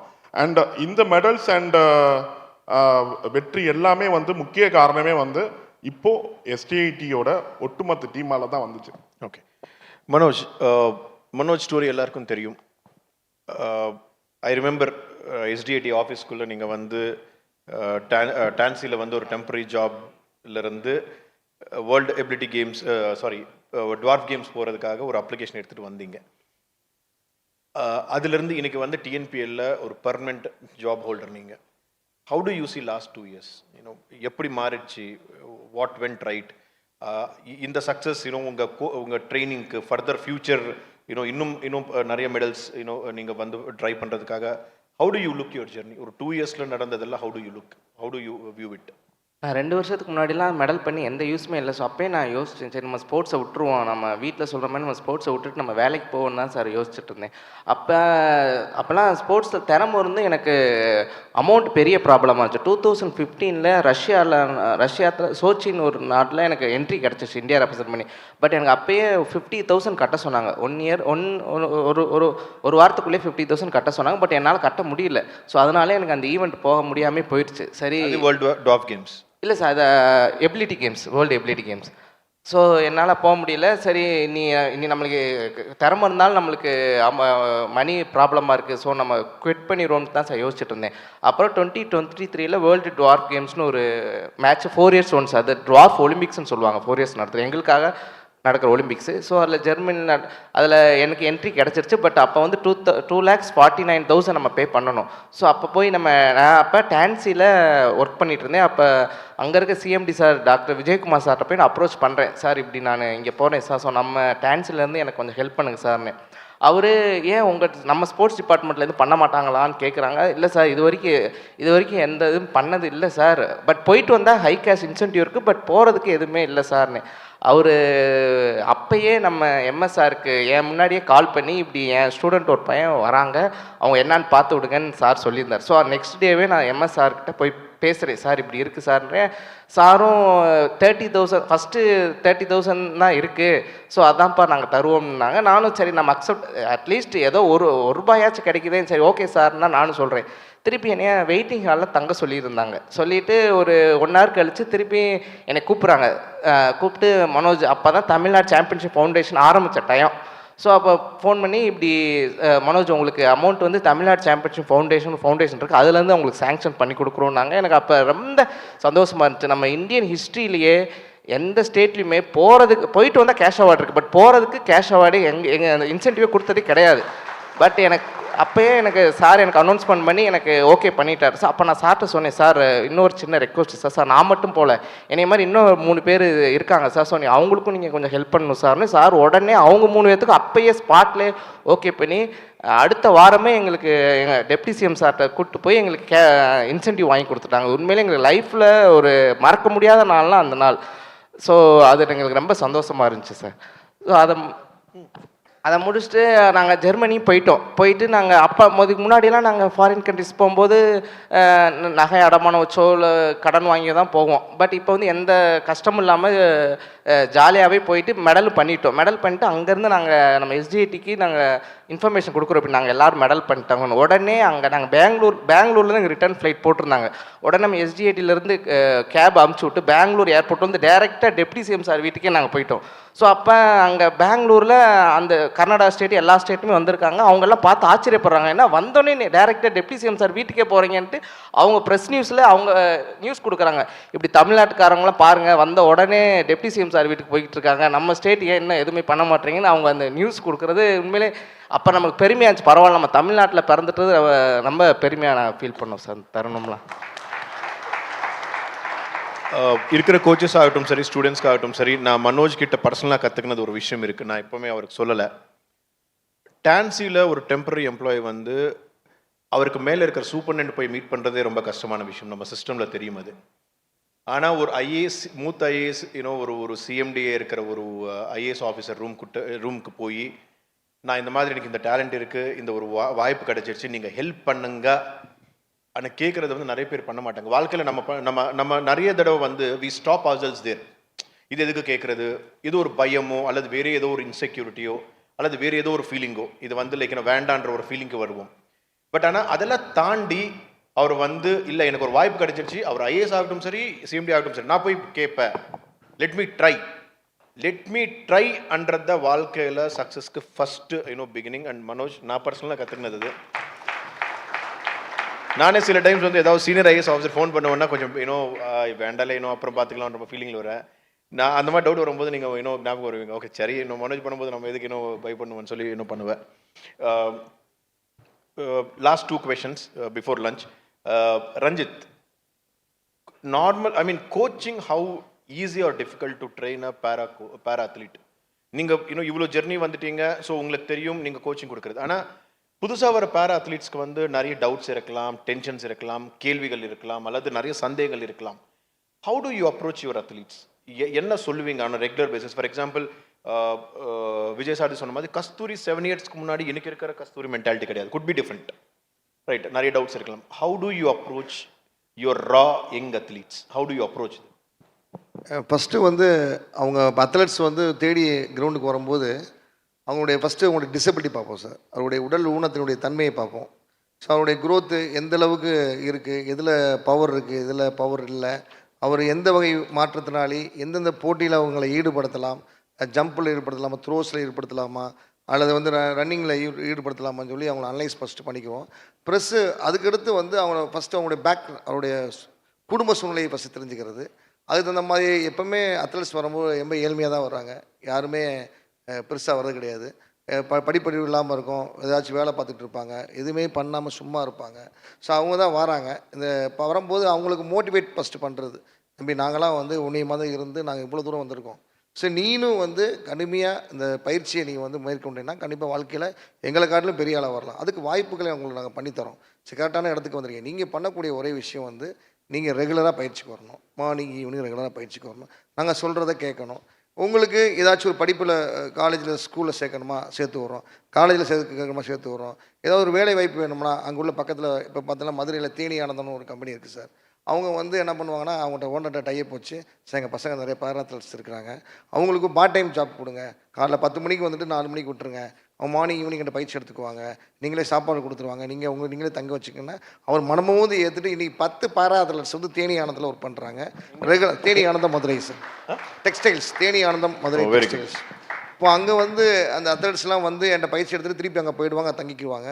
அதில் டாப் கேட்டரி, பாண்டி மீனா, அப்படி செய்த் அபுதாயிர், அப்படி பல பேர்த்த சொல்லலாம். அங்கே அவங்க அதாவது அவங்க வருமானம் ஈட்டுக்கிறாங்க, பயிற்சியும் எடுத்துக்கிறாங்க. அந்த வாய்ப்புகளையும் அவங்களை ஏற்படுத்தி கொடுப்போம் சார். ஸோ இதனால் வந்து நான் என்னென்னா ஒன்லி பாரா ஒலிம்பிக்ஸ் மட்டும் பார்க்கறது கிடையாது. அதாவது ஃபஸ்ட்டு உள்ளே வரானா, அவன் திறமை இருக்கோ திறமை இல்லையோ, அவன் ஆர்வமாக வரான் உள்ள, அவனை எப்படியாச்சும் ஷேப் பண்ணணும், ரெடி பண்ணணுன்றதுக்காக, தம்பி உடனே நீ சாதிச்சிட முடியாது, நிறைய காலங்கள் போகும், நிறைய லேர்ன் பண்ணணும், அது பிறகு தான் அதை சாதிக்கணும். நீ தொடர்ந்து மட்டும் முயற்சி செய், நாங்கள் பக்க பணமாக சொல்லி அவருக்கு பயிற்சி கொடுக்க ஆரம்பிப்போம். அதன் மூலிமா அவங்க வந்து ஸ்டேட் லெவலில், நேஷ்னல் லெவலில், உலக அளவில் சாதிப்பதற்கு நிறைய வாய்ப்புகளை கொடுத்து பண்ண வச்சுருவோம். பண்ணிட்டு வந்த பிறகு சும்மா விட்டுற மாட்டோம். அவங்கள கூப்பிட்டு எம்எஸ்ஆர்ட்ட கூப்பிட்டு போய் அவங்கள ஹானர் பண்ணி பதக்கத்தை காமிப்போம். அங்கே மாவட்ட ஆட்சித்தலைவரை கூப்பிட்டு பதக்கம் காமிச்சு பேப்பரில் போடுவோம். அது அவருக்கு வந்து செல்ஃப் மோட்டிவேஷனு, அங்கீகாரம் கிடைக்குது. இதனால் பாராத்தில் இன்னும் வந்துக்கிட்டே தான் சார் இருப்பாங்க. முக்கியமாக பார்த்தீங்கன்னா அறிவுசார் குறைபாடு இவங்க நிறைய பேர் வருவாங்க.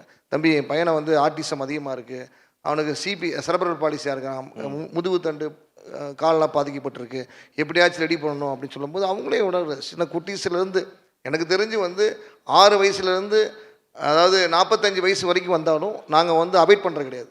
கூப்பிட்டு அரவணைச்சு அவருக்கு தேவையான பயிற்சிகளை கொடுத்து மோட்டிவேட் பண்ணி கொண்டு வந்துட்டு தான் சார் இருக்கோம் தொடர்ச்சியாக. அதனால வந்து பார்த்திங்கன்னா இன்றைக்கி அத்லெட்டிக்ஸில் பொறுத்தளவு 17 ஆண்டுகளாக ஸ்டேட் லெவலில் மதுரை தான் ஓவரால் சாம்பியன் சார்.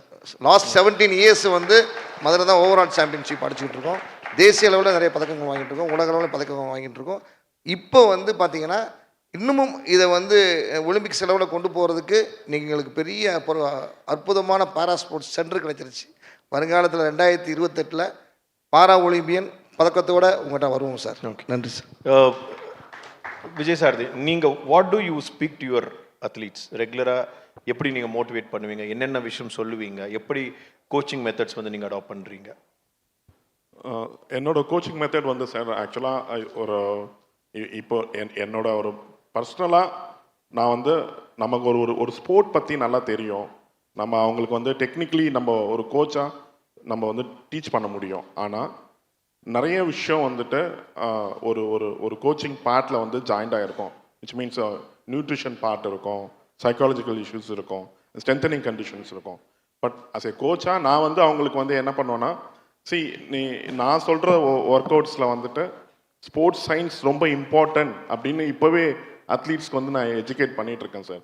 ஏன்னா ஒரு ஸ்போர்ட்ஸ் சயின்ஸ் நீங்கள் மிக்ஸ் பண்ணலன்னா, ஸ்போர்ட்ஸ் சயின்ஸ் இல்லாமல் ஒரு அத்லீட் வந்துட்டு ஒலிம்பியனாக உருவாக முடியாது. டெஃபினெட்லி ஸ்போர்ட்ஸ் சயின்ஸ் ஃபாலோ பண்ணாதான் முடியும். நான் ஒரு கோச்சாக ஸ்போர்ட்ஸ் சயின்ஸை பிலீவ் பண்ணி நான் கோச் பண்ணி ட்ரைனிங் கொடுத்துட்ருக்கேன். அதான் என்னோட மெத்தட். அண்டு அத்லீட்ஸ் பொறுத்தளவுக்கு ஒரு ஒரு இங்கே இருக்க எல்லா கோச்சஸ்க்கும் சொல்கிறேன், ஒரு மாற்றுத்திறனாளி ஸ்போர்ட்ஸ் கோச் பண்ணுறதுக்கு வந்து பேட்டர்ன்ஸ் எதுவுமே கிடையாது. இது வரைக்கும் ஒரு ஸ்போர்ட்டுக்கும் ஒரு அத்லீட்ஸ்க்கு பேட்டர்ன்ஸ் இருக்கும், நம்ம ஈஸியாக டீச் பண்ணிடலாம். பட் பேரா அத்லீட்ஸ்க்கு வந்து டீச் பண்ணுறதுக்கு வி டோன்ட் ஹேவ் பேட்டர்ன்ஸ். அது நம்மளோட எக்ஸ்பீரியன்ஸில் அந்த டிசபிலிட்டியை ஃபீல் பண்ணி தான் அவங்களுக்கு வந்து நம்ம வந்து கோச் பண்ண முடியும். அதை நான் வந்து உணர்ந்து அதை நான் கோச் பண்ணிகிட்ருக்கேன். அது மாதிரி எந்த கோச் வேணாலும் கோச் பண்ணலாம், அந்த டிசபிலிட்டியை அண்டர்ஸ்டாண்ட் பண்ணிக்கணும், அவ்வளோதான். Okay, one last question to 3 of you, very சிம்பிளாக இருக்குமா? நம்ம நிறைய விஷயம் பண்ணுறோம், அது ஒரு பக்கம். இன்னும் இந்த மாதிரி இன்னும் 2-3 விஷயம் பண்ணால் இன்னும் பெட்டர் ரிசல்ட்ஸ் வந்து நமக்கு பேரா ஸ்போர்ட்ஸில் கிடைக்குமான்னு நீங்கள் ஃபீல் பண்ணுற விஷயம் எது? கவர்மெண்ட் வந்து இது இன்னும் இதெல்லாம் பண்ணலாம், இதெல்லாம் இன்னும் நம்மளால் இன்னும் ஃபுல்லாக பண்ண முடியல, அந்த மாதிரி ஏதாவது 2-3 விஷயம் இருக்கா? நிறைய இருக்குது சார். ஆக்சுவலாக வந்து பாரா ஸ்போர்ட்ஸில் வந்து இப்போ நீங்கள் இவ்வளோ தூரம் கொண்டு வந்து கொடுத்துட்டீங்க. இன்னும் நிறைய எதிர்பார்க்குறது என்னென்னா, அவங்களுக்கு வந்து இப்போ தான் ஃபஸ்ட் டைம் வந்து விளையாட்டு விடுதி கொடுத்துருக்கீங்க. இப்போ மதுரையிலேயே ஒரு சென்டர் இருக்குது, சென்னையிலேயே ஒரு சென்டர் இருக்குது. ஸோ இப்போ குறைஞ்சளவு அந்த விளையாட்டு விடுதி நிறைய பேர் கேட்குறாங்க, சார் நாங்கள் வேலை பார்க்குறோம், நாங்கள் வந்துட்டு படிக்கிறோம், எங்களுக்கும் ஒரு வாய்ப்பு சென்டர் தனியாக உருவாக்கி கொடுங்க அப்படின்ற ஃப்யூச்சர் கனவாக இருக்குது. அது கண்டிப்பாக கிடச்சோம்னா இன்னமும் வந்து அவங்களுக்கு லேர்ன் பண்ணுறதுக்கு இன்னும் அதிக வாய்ப்புகள் கிடைக்கும். அது மாதிரி பார்த்தீங்கன்னா அவங்களுடைய பயிற்சி ஸ்போர்ட்ஸ் வந்து நிறைய கனெக்ட் வைக்கணும் சார். கண்டிப்பாக. ஆமாம் சார், காம்படிஷன்ஸ். இப்போ வந்து சிஎம் டிராஃபி வந்து நீங்கள் எங்களுக்கு பண்ணி தரீங்க. இது வந்து எல்லா வகையான கேட்டகரிக்கும் பண்ணுறோம். அதில் சில குறைபாடு இருக்குது. கை பாதிக்கப்பட்டவங்க தான் 100 மீட்ரு, காலை பாதிக்கப்பட்டவங்களுக்கு ஷார்ட் புட்டு. அப்போ அதில் பாரா ஸ்போர்ட்ஸ்னால் பார்த்திங்கன்னா எனக்கு தெரிஞ்சு ஒரு 60 வகையான ஸ்போர்ட்ஸ் இருக்கும். இப்போ ஷார்ட் புட்னாலே பார்த்தீங்கன்னா அதில் ஒரு 10 வகையான ஷார்ட் புட் நடத்த வேண்டியிருக்கும், ஜாவலி நடத்த வேண்டியிருக்கும். ஸோ ஒரு தரப்பு மட்டும் வாய்ப்பு கிடைக்குது, மறுதரப்புக்கு வாய்ப்பு கிடைக்கலன்னு சொல்லி நிறைய லாஸ்ட் 3 இயர்ஸாக ஒரு ஆதங்கள் கொடுத்துட்டே ஃபீட்பேக் கொடுத்துட்டே இருக்காங்க. இப்போ ஃப்யூச்சரில் வரும், இப்போ தான் நம்ம ஆரம்பிச்சிருக்காங்க, ஃப்யூச்சரில் கொடுப்பாங்க அப்படின்னு சொல்லி. இங்கே வருங்காலத்தில் இவங்களுக்கெல்லாம் பார்த்தீங்கன்னா இப்போ பாரா ஒலிம்பிக்ஸில் ஒரு 10 ஈவெண்ட்ஸு சீம் ட்ராஃபியில், அதே மாதிரி டெஃபு ஒலிம்பிக்ஸு, ஸ்பெஷல் ஒலிம்பிக்ஸு, இவங்க 10 ஈவெண்ட் கொடுத்தாங்கன்னா மேக்ஸிமம் அவங்க கவர் பண்ணி கொடுத்துடலாம். அதே மாதிரி கேம்ஸ் ஒலிம்பிக்ஸில் இருக்க கேம்ஸ் நம்ம நடத்தினோம்னா சார் நம்ம வாய்ப்பாக இருக்கும்.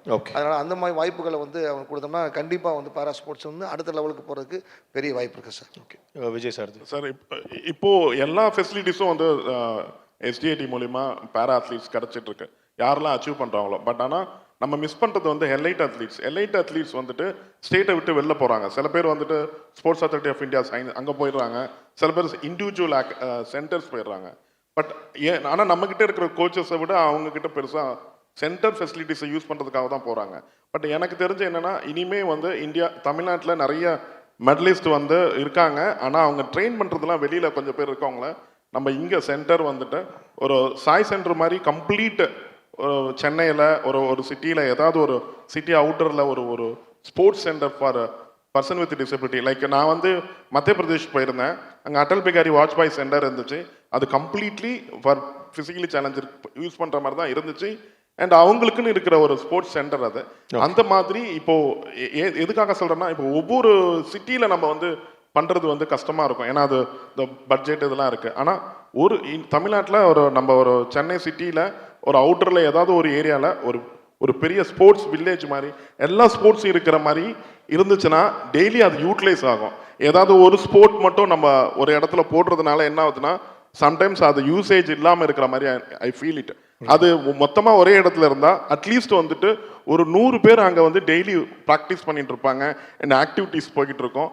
அண்ட் எலைட் அத்லீட்ஸ் எல்லாத்தையும் ஒரே இடத்துல நம்ம டெவலப் பண்ணலாம். அது என்னோட ரிக்வஸ்ட் சார். தேங்க்யூ. மனோஜ் ஏதாவது இருக்கா சார்? அவங்க 2 பேரும் அஸ் அ கோச்சாக அவங்க நிறைய விஷயம் சொன்னாங்க சார். பட் அஸ் அ பிளேயராக என்கிட்ட நீங்கள் எனக்கு எந்த தேவை இல்லைன்னு தான் சார் எனக்கு. ஏன்னா எல்லாமே இந்த கவர்மெண்ட் எனக்கு கொடுத்துருக்காங்க சார். ஸோ அதனால் நீங்கள் இதுக்கு முன்னாடிலாம் எல்லா ப்ரெஸ்ஸுமே என்கிட்ட கேட்பாங்க உங்களுக்கு என்ன கோரிக்கை வேணும்னு. நான் நிறைய கோரிக்கை வைப்போம். பட் இப்போ அதே ப்ரெஸ் என்கிட்ட உங்களுக்கு இப்போ என்ன வேணும்னு கேட்குறாங்க. எனக்கு அது என்ன சொல்லுன்றதுக்கு ஆன்சர் இல்லை சார். ஏன்னா எனக்கு பண்ணுறதுக்கு நாங்கள் நினைக்கிறதுக்கு முன்னாடியே இந்த கவர்மெண்ட்டோ எஸ்டிஐடி எல்லாமே பண்ணி கொடுத்துட்றாங்க. So thank you so much. Finally இந்த வருடம் தான் இவங்க சொல்கிற மாதிரி பேரா அத்லீட்ஸ்க்கு ஒரு தனி ஹாஸ்டல் இல்லாமல் இருந்துச்சு. ஆனால் இந்த வருடம் ஒரு அறிவிப்பாக கொண்டு 25 பேருக்கு சென்னையில் ஒரு 10 பேருக்கு 15 பேருக்கு, மதுரையில் ஒரு 10 பேருக்கு நம்ம ஹாஸ்டலே ஆரம்பிச்சிட்டோம். இன்ஃபேக்ட் ஏஷியன் யூத் கேம்ஸ் பேரா யூத் கேம்ஸ் 3 மெடலிஸ்ட் நம்ம ஹாஸ்டல் இருந்து வந்தவங்க தான். ஸோ ப்ளஸ் நம்ம ஜவஹர்லால் நேரு ஸ்டேடியமில் ஒரு மல்டி பர்பஸ் பில்டிங் கட்டுறோம். அதோட ஒரே நோக்கம் என்னென்னா அத்லீட்ஸ், எலீட் அத்லீட்ஸ் ஆகட்டும் சரி, பேரா அத்லீட்ஸ் ஆகட்டும் சரி, தங்கி ட்ரைனிங் எடுக்கிறதுக்கு.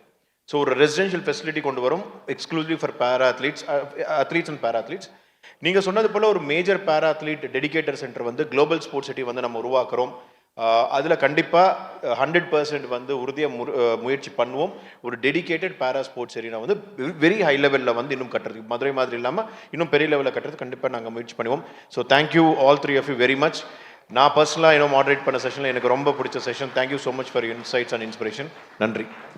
Thank you so much, gentlemen. ரொம்பவே ஒரு inspiring session இருந்தது. Once again, a big round of applause for all of them. I'm going to quickly request Mr. Sajo Joseph, High Performance Manager, TN Sports Science Center, and Mrs. Nolene John, Deputy General Manager, STAT, to kindly come forward and felicitate and honor our panelists on the stage. A big round of applause for them. அதாவது இந்த session ஃபுல்லாக நீங்கள் கேட்ட கைத்தட்டலேருந்தே தெரிஞ்சிருக்கும் எந்த அளவுக்கு எல்லாருமே இந்த செஷனை ரசித்து பார்த்தோம். So many great takeaways, and of course it's great to see that SDAT is coming up with so many multiple great initiatives.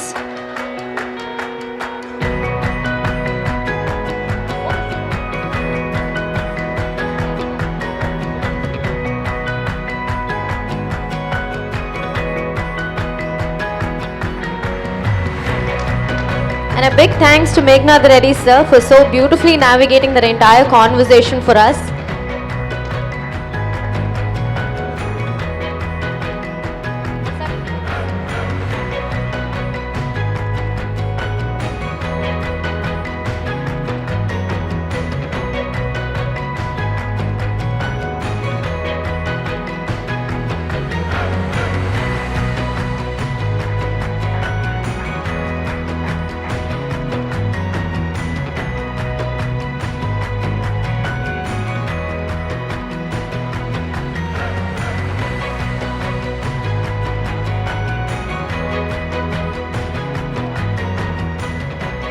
It was definitely one of the best sessions we witnessed here at the Tamilnadu Sports Conclave 2025. Thank you once again. A quick photo op with all of them. In the meantime, ladies and gentlemen, we still have 4 sessions left. 4 sessions ungalga kaathitirukku. So what I'm going to request is that all of you all step out for lunch and come right back at 2:30. Mudinjalu seekirama vanditingna நம்ம அடுத்த session போயிடலாம். We're just slightly behind schedule, so requesting all of you all to kindly cooperate with us. Kindly step out for lunch and come right back at 2:30 p.m. Thank you.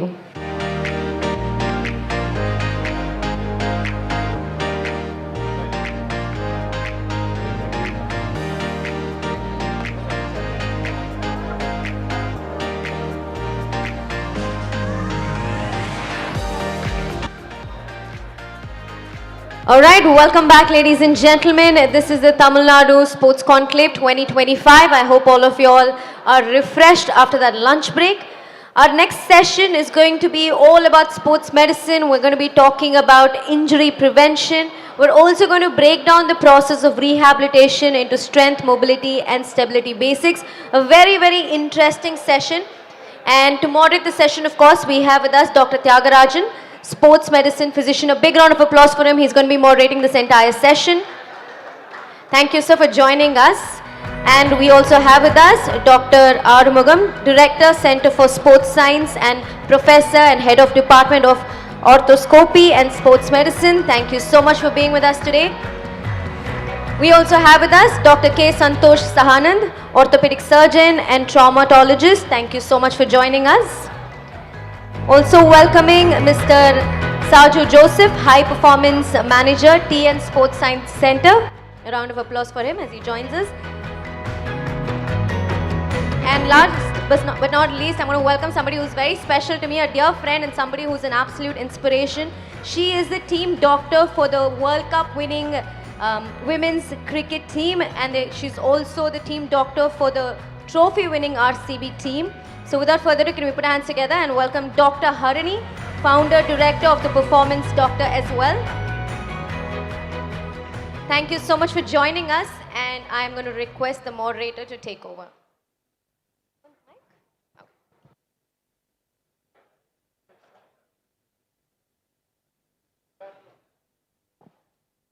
Check. So good afternoon. Good afternoon. யாருமே சொல்ல காணுமே. செவிக்கு உணவு இல்லாத பொழுது சிறிது வயிற்றுக்கும் ஈயப்படும். ஆனால் வயிறு ஃபுல்லாக சாப்பிட்டதுக்கப்புறம் மத்தியான செஷனில் உட்கார்றது கஷ்டம்தான். We understand your difficulty, but still let's try to make it short and sweet and lively, this sports medicine panel. At the outset, on behalf of this illustrious panel and behalf of the moderator, that's me, we express our sincere gratitude and thanks to the Sports Development Authority for this beautiful sports conclave, Tamilnadu TASCON 2.0. So with this word of gratitude, sports medicine, this sounds little funny, right? விளையாட்டு மருத்துவம். விளையாட்டில் என்னப்பா மருத்துவம்? ஸ்போர்ட்ஸில் என்ன medicine? So a lot of people used to think that. But sports medicine is a kind of an umbrella term. It encompasses a lot of specialties, right from doctors, physios, trainers, biomechanics, exercise physiologists, I can go on, and psychologists, as Sharath put it, the last 5% people who make it the 100% performance. So it's a beautiful kaleidoscopic field, the sports medicine. And there are 3 yes that we are going to talk about today. The sports medicine பற்றி நம்ம 3 விதங்களில் பார்க்க போகிறோம். What is the scope of sports medicine? Scope of sports medicine, injury prevention மட்டுமா, rehab மட்டுமா, probably பெர்ஃபார்மன்ஸும் இருக்குது அதில். So it's a continuum of various things, right from injury prevention to performance to how do you treat and rehab. Also, we have to see what is the shift that is happening. ரெண்டாவது விஷயம் நம்ம பார்க்க போகிறது sports medicine எப்படி உருவாகிட்டு இருக்கு. It is shifting from just treating the injury to preventing the injury. வருமுன் காப்போம், அந்த மாதிரி ஸ்போர்ட்ஸ் மெடிசன்லையும் injury prevention is happening. So அதை பற்றி நம்ம பேச போகிறோம். மூன்றாவது விஷயங்களாக நம்ம பேச போகிறது பார்த்தோம்னா, the third S is synchronisation. எல்லாமே இருக்குது, ஆனால் எல்லாமே சேர்ந்து வேலை பார்த்தா தானே ஒரு மிஷின் நல்லா இருக்கும். அந்த மாதிரி synchronisation of all the specialities including sports medicine, medical, coaching, strength and conditioning and administrators எல்லாரும் சேர்ந்து 2 கை தட்டினா தான் ஓசை வரும். இப்போ இந்த 4-5 கை சேர்ந்து தட்டினா தான் நல்ல ஓசைகள் வரும். நம்ம ஸ்போர்ட்ஸ்மேன் வந்து நாளைக்கு சாம்பியன்ஸாக வருவாங்க. So in the interest of our sportsmen, we have to bring together all the stakeholders of this ecosystem. That is what this TASCON 2.0 is about. So as in this context, I would like to thank all our illustrious panel. Already a lot of interaction has been done and we don't need further introduction of this already illustrious persons. So let me start with first topic, injury prevention, that has been given to us. So I'm going to ask our Director of Sports Science, Sri Ramachandra, Dr. Armugam sir.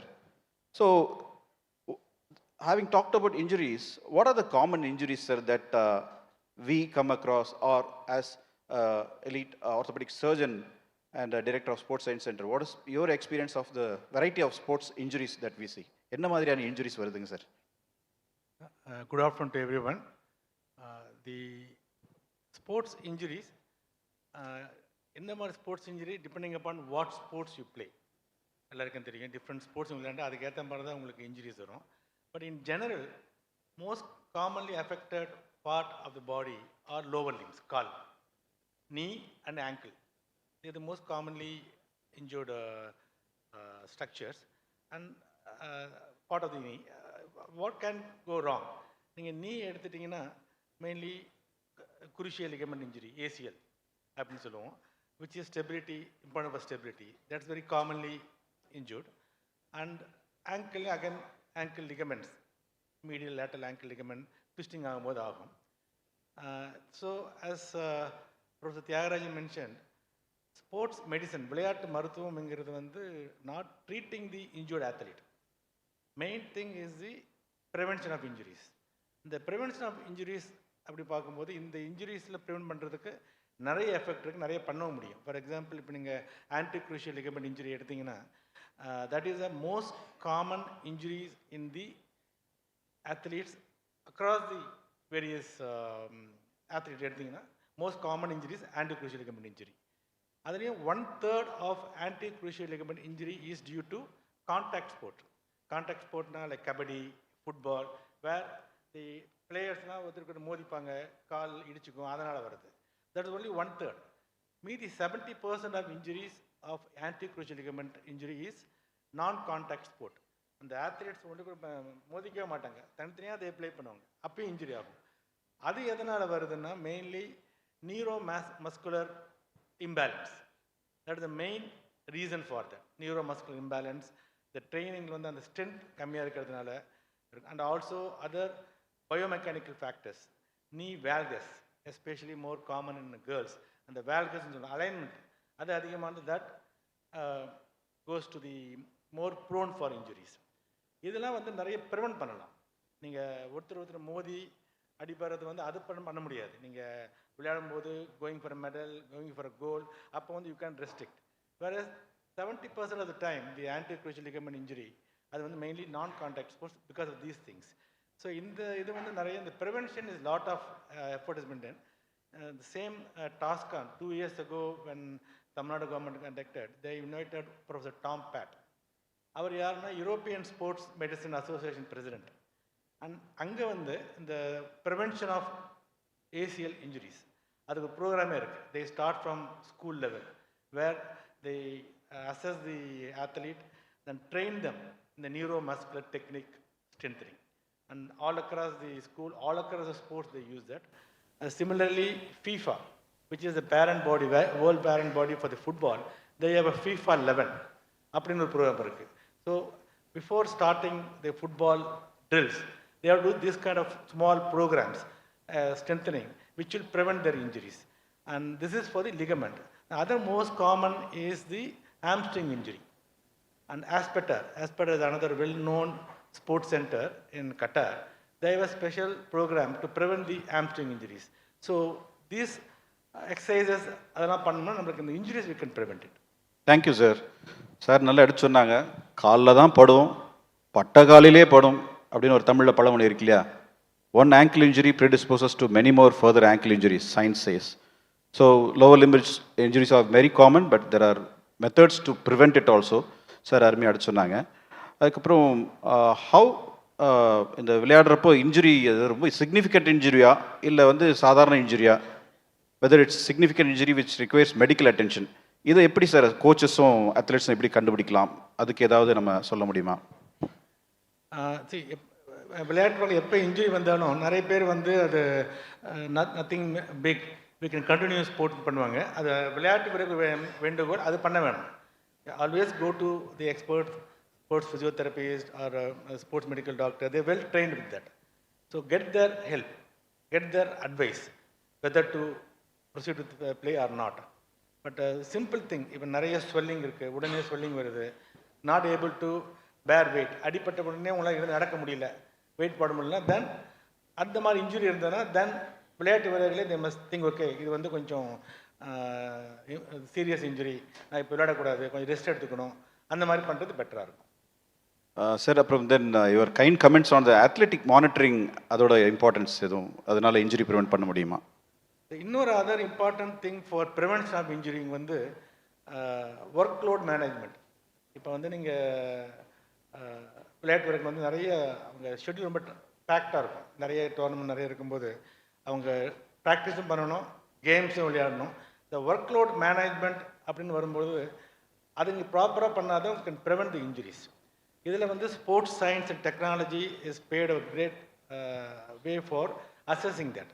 One such thing is the athletic monitoring system, and I think I must congratulate SDAT and Tamilnadu government. They launched the athlete monitoring program, the first time in the country. I don't think any other state in the India has done that. So I think we need an applause for the SDAT. அது என்ன பண்ணணும்னா, so it will monitor the athlete has to enter himself what exercise he is doing and also nutrition, how long he rest. இது வந்து centrally we will monitor. All the data goes into the system where we can monitor, where we need to tell the athlete, okay, don't go for now, don't push now, take rest. So that is very important, very crucial to prevent the injuries. Thank you, sir. And how early to start all these things? ஸ்கூலில் ஆரம்பிக்கணுமா, இந்த scientific assessments or காலேஜ்லையா or elite level like Sharath Kamal வந்திருந்தாங்க, அந்த மாதிரி பிளேயர்ஸ்க்கு பண்ணுமா, யாருக்கு பண்ணணும் இது?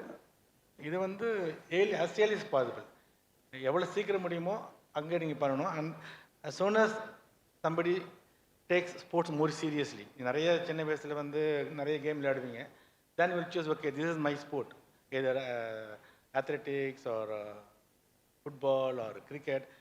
அப்பயே வந்து இந்த ப்ரிகாஷன் எடுக்கணும், not only after getting injury. Very small level itself, it must be part of your, how you learn the technique of your specific game. அப்பயே இந்த ப்ரிவென்ஷன் ஆரம்பிக்கும். Earlier is better. Thank you, sir. And sir, my final question. As a orthopedic surgeon, இப்போ இந்தியாவில் probably thousands of orthopedic surgeons இருக்காங்க. அவங்க எப்படி இந்த sports management, I mean sports injury management, sports injury prevention இதெல்லாம் எப்படி பார்க்குறாங்க அவங்க? How important it is, the integrated program, how it is coming up, sir? See, actually the awareness of these things is thankfully a lot of effort like the Tamilnadu government, quite widespread. When orthopedic surgeons are doing their exposed to this kind of thing, just treating the injury is one thing. How to prevent it?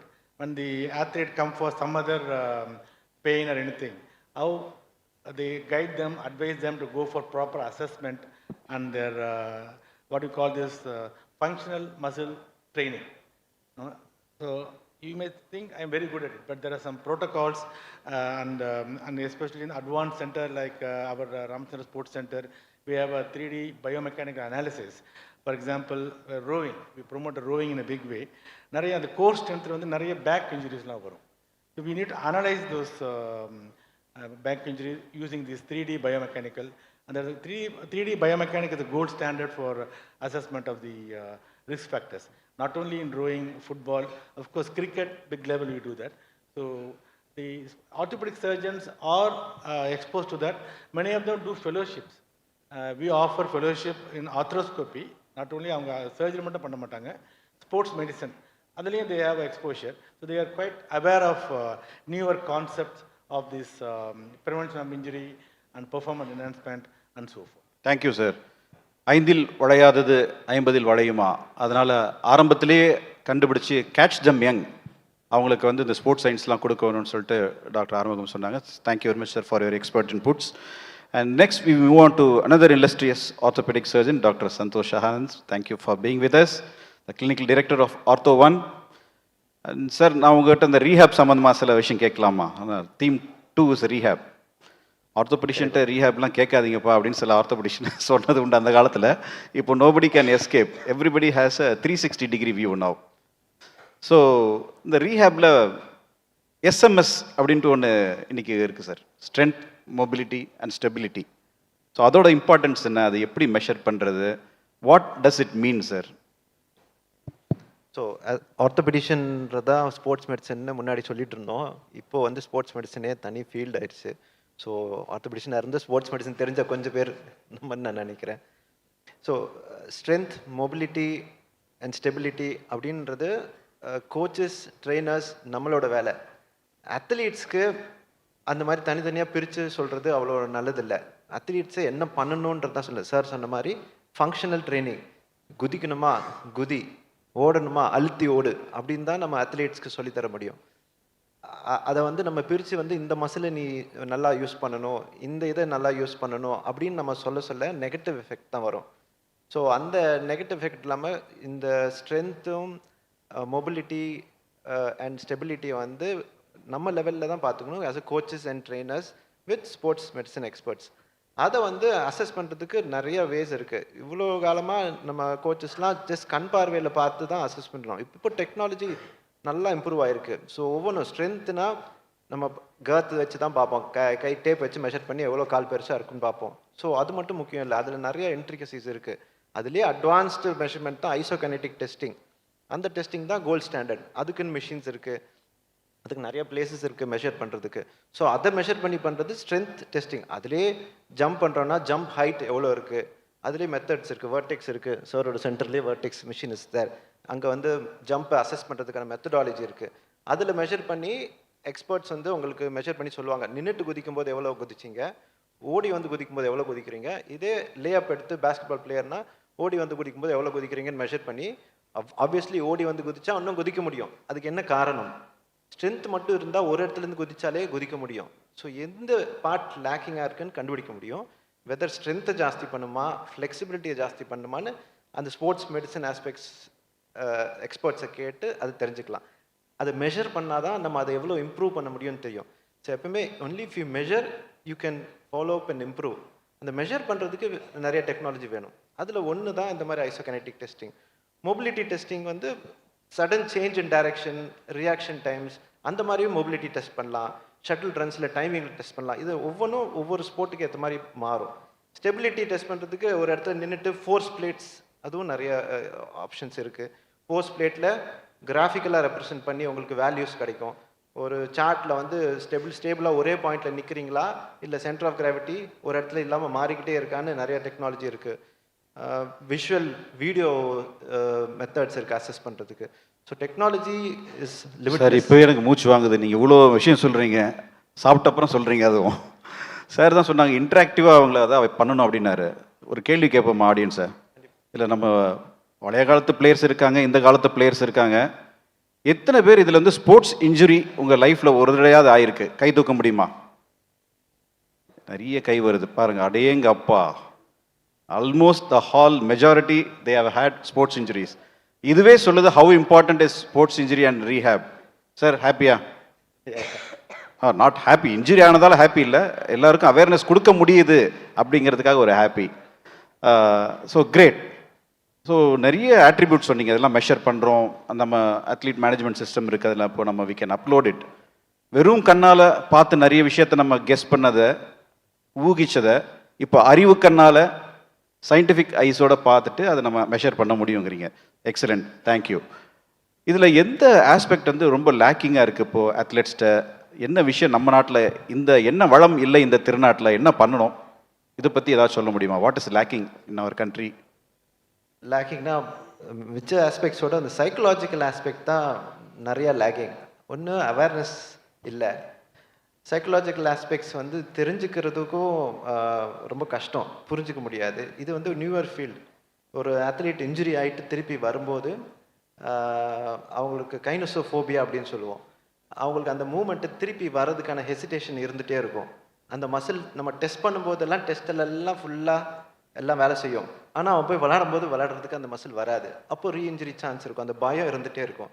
இதை எப்படி சொல்லலாம்னா, நம்ம எக்ஸாமுக்கு appear ஆகிறோன்னு வச்சுக்கோங்க. Exam போகும்போது எல்லாம் படிச்சுட்டு போவோம், போனோடனே முன்னாடி உட்காந்து எதுவுமே ஞாபகம் வராது. அந்த மாதிரி தான் அது. அந்த ஃபோபியா மனசில் இருக்கும், பண்ணியிருப்போம் ஆனால் வராது. அதுக்கு என்ன பண்ணணும்? இப்போ ஸ்கூல் 12th என்ன பண்ணுறாங்க? மாடல் எக்ஸாம் மேலே எக்ஸாமாக வச்சு சாவடிக்கிறாங்க. எதுக்கு? மாடல் எக்ஸாம் வைக்க அது நம்ம மைண்ட் வந்து அதுக்கு யூஸ் ஆயிரும். ஸோ அந்த ஃபியர் ஃபேக்டர் இருக்காது.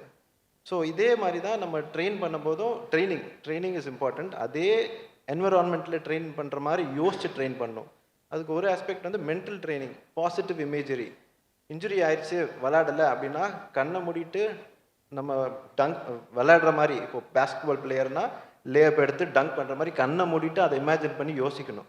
ஒரு காம்படிஷன்னா அந்த காம்படிஷனில் நம்ம உள்ளே போகிறோம்னா அந்த ஸ்டேடியம்குள்ளே போகிறதுலேருந்து கண்ணை மூடிட்டு அந்த டைமில் எப்படி இருக்குமோ எக்ஸாம் போகிற மாதிரி அதை கண்ணை மூடிட்டு யோசிக்கணும். அதுதான் பாசிட்டிவ் இமேஜரி. இதுதான் psychological aspect of any injury ரிட்டர்ன்லேருந்து வரும்போது. இதில் இன்னும் நிறைய இன்ட்ரிகசிஸ் இருக்குது, அது பேசிக்கிட்டே போகலாம். ஸோ அதான் இப்போ பாடினாலே ரொம்ப காம்ப்ளிகேட்டடு, மைண்டுன்னா இன்னும் ரொம்ப complicated. So strong body and strong mind will lead to strong sports performance இல்லைங்களா? இல்லைனா வடிவேல் சொன்ன மாதிரி பில்டிங் ஸ்ட்ராங்கு சைக்காலஜி வீக் அந்த மாதிரி ஆயிடலாம். So thank you so much doctor Santhosh for your wonderful thoughts. Next can we move on to our Saju sir, who needs no introduction. Sir is a multifaceted personality, hockey coach and sports scientist, strength and conditioning guru சொல்லலாம். Currently sir is heading the high performance center at SDAT. So அவரோட CV படிக்கிறதுக்கே கொஞ்சம் ஒரு நாள் ஆகும். So such a illustrious personality. Thanks for sharing the stage, sir. And sir, based on your vast experience, what you think, sir, is important in the strength and conditioning areas? And that is the cornerstone for athletic performance. இதை வந்து ரீஹேபுக்கும் injury ப்ரிவென்ஷனுக்கும் அது எவ்வளோ முக்கியத்துவம் வாய்ந்தது? How important it is for rehab as injury prevention, the SNC, strength and conditioning? Thank you, sir, for the question. Yeah. In our center, I'm just giving an example from our center, high performance center here in SDAT. When an athlete comes in, first thing I ask him is, what is the periodization you have with you? Or what the coach has planned for you for the year? Whether it's in terms of injury or in terms of performance. Both aspects I look into. So if it is an injury case athlete, okay, then we have a team coming up. We have a physio assessing the status of the injury. We have a psychologist again looking into what is the level of mental strength of the athlete in terms of undergoing the rehabilitation. We have a strength and conditioning expert monitoring some of the various basic parameters. Then also we look into biochemical parameters, and we had our doctor earlier, Arini, she was there always for looking into the athlete's medical condition and so on. So once the assessments are done by each one of us, then we sit down and we look into the athlete. with the athlete and the coach, we assess the athlete first, basically, and starts our program with each, based on each variables, each performance factors, and then plan the program for them. Even the nutrition also, they also look into that. And once we set various stages of training, rehab programs, and for each stage, they have to undergo the particular training program and then move on to the next stage. So for each stage, there is some assessment which we do, both in terms of subjective assessment as well as through some modules what we have, and then we proceed to the next stage. So there are many, actually, from SDAT High Performance Center, TAX Center, we have nearly around 250 people, both in terms of high performance as well as from injury aspect. They are coming and doing both rehab and returning back to sport. So it's from strength and conditioning point of view, a lot of athletes are doing strength and conditioning also. And we look in terms of various phases of training, what they require in various phases of training. So we have general preparatory phase, specific preparatory phase, pre-competition, competition phase, and so on. So in each of these phases, how they need to plan their program, whether you are going for a maximum strength workout, or a strength endurance workout, or a power workout, plyometrics, speed, and so on. So all these things are streamlined, and it is gelled with the coach's program, and then we try to work out. Otherwise, what happens, normally we find strength and conditioning expert, they don't really look into the programs of coaches. So they do the strength and conditioning separately, and coach... Very well said, sir. So that is why this continuum of rehab not gelling performance. Properly. Yes. So here we look into the program of the coach first, then we... The integration. Excellent, sir. So it almost looks like இது பார்த்தீங்கன்னா இப்போ ஒரு player வர்றாங்கன்னா முதல்ல உங்கள் training calendar என்னப்பா அப்படின்னு நம்ம கேட்கணும். எப்போ பண்ணுறீங்க, அதை வச்சு நம்ம ட்ரைனிங் ஒர்க் லோட் மேனேஜ் பண்ணலாம். அதுக்கப்புறம் சார் சொல்கிறது பார்த்தாங்கன்னா ஒரு மாஸ்டர் ஹெல்த் செக்கப் நம்ம ஹாஸ்பிட்டல் போனோம்னா ஒரு X ray, ECG, urine test, blood டெஸ்ட்லாம் எடுக்கிறோம், அது அசஸ்மெண்ட் பார்க்குறோம், அப்புறம் வேரியஸ் டாக்டர்ஸ் அதை பார்த்துட்டு நமக்கு ரெக்கமெண்டேஷன்ஸ் கொடுக்குறாங்க. So something like that in sports is also happening. அதுதான் அந்த periodical checkup or periodical medical screening. So when you go to the high performance center also, they have their own methods of assessment, and they integrate it with the physical therapist screening as well as the coaching. So ella integrate pannittu arumaiya kodupanga. So these sort of new developments are happening now, which as a sports medicine community we are very happy about it. So thank you so much, sir, for all your inputs. And my next question to you, sir. In a government setup like SDAT or SAI, where you have been there, and working there as well as working in a private setup from grassroots to elite, mainly grassroots to elite level, what difference you find with the athletes, sir, their attitude, acceptance, both athletes as well as the coaches, about sports science? Normally I've seen that, okay, at elite level, the acceptance is more because it was compulsory in SAI that, okay, those who are in the national camp, they have to undergo all... They have no other choice. Yeah, no other choice. How to implement it at the grassroots level or intermediate levels? So normally education is one of the method by which we try awareness to and education. Create awareness among the children and looking into basic stuffs, even from biomechanics aspect. Basic biomechanics. We do a 2D analysis and then try to give basic informations to them so that they don't fall a prey for any kind of injury, or any kind of issues that are likely to take place. So those things can be relatively cut off at grassroots level, and they can develop in a better way. That's what we look into. Lovely, sir. Thank you very much for your expert input, sir. Next, may we move on to Dr. Harini now. சென்னைக்கு cup வாங்கி தராமல் ஆர்சிபிக்கு வாங்கி கொடுத்துட்டீங்க. சரி, பரவாயில்ல, இருந்தாலும் இந்தியாவுக்கு cup வாங்கி கொடுத்ததுக்காகல உங்களை மன்னிச்சு விட்டுறோம். So jokes apart, congrats on all your achievements. And today second topic is about rehab. Sports medicine மாதிரி அது ஒரு பஸ் வேர்ட். ரீஹேப்னா என்ன அப்படின்னு நிறைய பேருக்கு நிறைய ஐடியா இருக்குது. What is the philosophy of rehab? அது எப்படி நம்ம குழந்தைங்களுக்கு, நம்ம யங்ஸ்டர்ஸ்க்கு அதை எப்படி நம்ம விளக்கி சொல்லலாம்? Firstly, thank you for that question. அதுக்கு ஆன்சர் சொல்கிறதுக்கு முன்னால், not many people know, but the first person who guided me in sports medicine when I finished my masters and came back to India was Dr. Tyagarajan. My pleasure and honor, thank you. So எனக்கு வந்து Because your dad guided me, he is my mentor. Yes, sir. So to have an opportunity to be on the stage with such industry stalwarts is an honor. Thank you so much SDAT for that. So for rehab, நம்ம வந்து எந்த ஒரு காயமானாலும் எந்த ஒரு புண்ணானாலும் அதுக்கு ஏற்ற மாதிரி ஒரு ட்ரீட்மெண்ட் கொடுக்கணும். அது சிலருக்கு வந்து ஜஸ்ட் அந்த ஒரு நிமிஷத்துக்கு வந்து ஒத்தடம் வைக்கிறோமா, இல்லை சிலருக்கு சர்ஜரி தேவைப்படுதா, இது எல்லாமே ரீஹேபுக்குள்ள ஆரம்பிக்கிற ஸ்டேஜில் வருது. Once we've decided that okay இப்போ அடி பட்டுருச்சு, இவங்களுக்கு நம்ம ஐசிங் வைக்கிறோம், ஹீட் பேட்ச் வைக்கிறோம், இல்லை சிலருக்கு வந்து நம்ம வந்து ஒரு they need a stretch, they need a release, அதுக்கு பண்ணுறோம், இல்லை சர்ஜரி வேணும், இது எல்லாமே டிசைட் பண்ணதுக்கப்புறம் தென் அவங்க ரெடி டு ப்ளே அப்படின்றத வந்து பார்க்குறோம். சார் சொன்ன மாதிரி we need to check, sports medicine doctor will be able to assess and say அவங்க வந்து ரெடியாக இருக்காங்களா இல்லையா அப்படின்றது.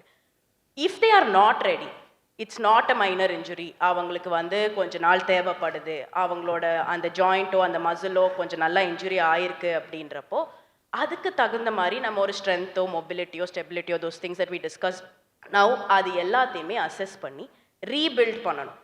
அந்த ப்ராப்ரியோசெப்ஷன் ஒன்று சொல்லுவோம். வெரி சிம்பிளாக சொல்லணும்னா, நம்ம வந்து நம்ம எல்லாருக்குமே வண்டி ஓட்ட தெரியும் இல்லையா, ஒரு கட்டத்துக்கு மேலே அது பைக்காக இருந்தாலும் சரி காராக இருந்தாலும் சரி மைண்டே போடாமல் கை ஆட்டோமேட்டிக்காக போகும். நம்ம ஒரு இடத்துல நடக்கிறோம், இப்போ ஸ்டெப்ஸில் நடக்கிறோம்னா சில டைம் வந்து மைண்டே போகாமல் கால் ஆட்டோமேட்டிக்காக போகும். That is proprioception. ஒரு அடி விழும்போது அந்த பர்டிகுலர் ஜாயிண்ட்டுக்கு அந்த ப்ராப்ரியோசெப்ஷன் வந்து லாஸ் ஆயிரும்.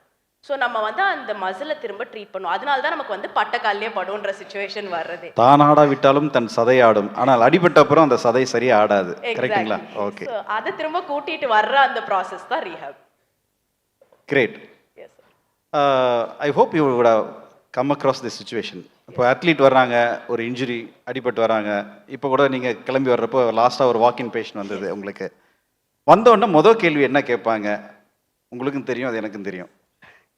எப்போ டாக்டர் நான் விளையாட போகலாம் அப்படின்ட்டு. What is your way of answering? What is the correct way of answering?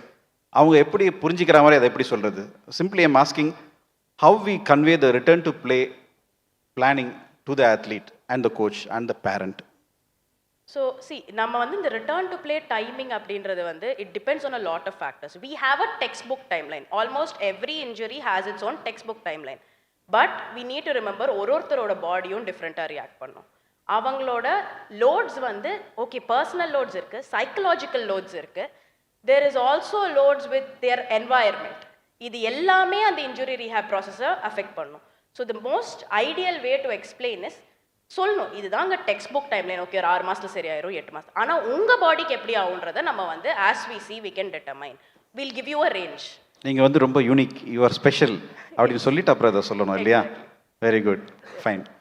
So last question that I would like to ask, athletes காமனாக பண்ணுற மிஸ்டேக்ஸ் என்ன? எதனால் அவங்களுக்கு இன்ஜுரி வருது? இன்ஜுரியிலேருந்து ரிட்டர்ன் டு பிளே போகிறதுக்கு டைம் டிலே ஆகிறதுக்கு what are the common injuries? I mean common reasons, என்ன பிரச்சனை?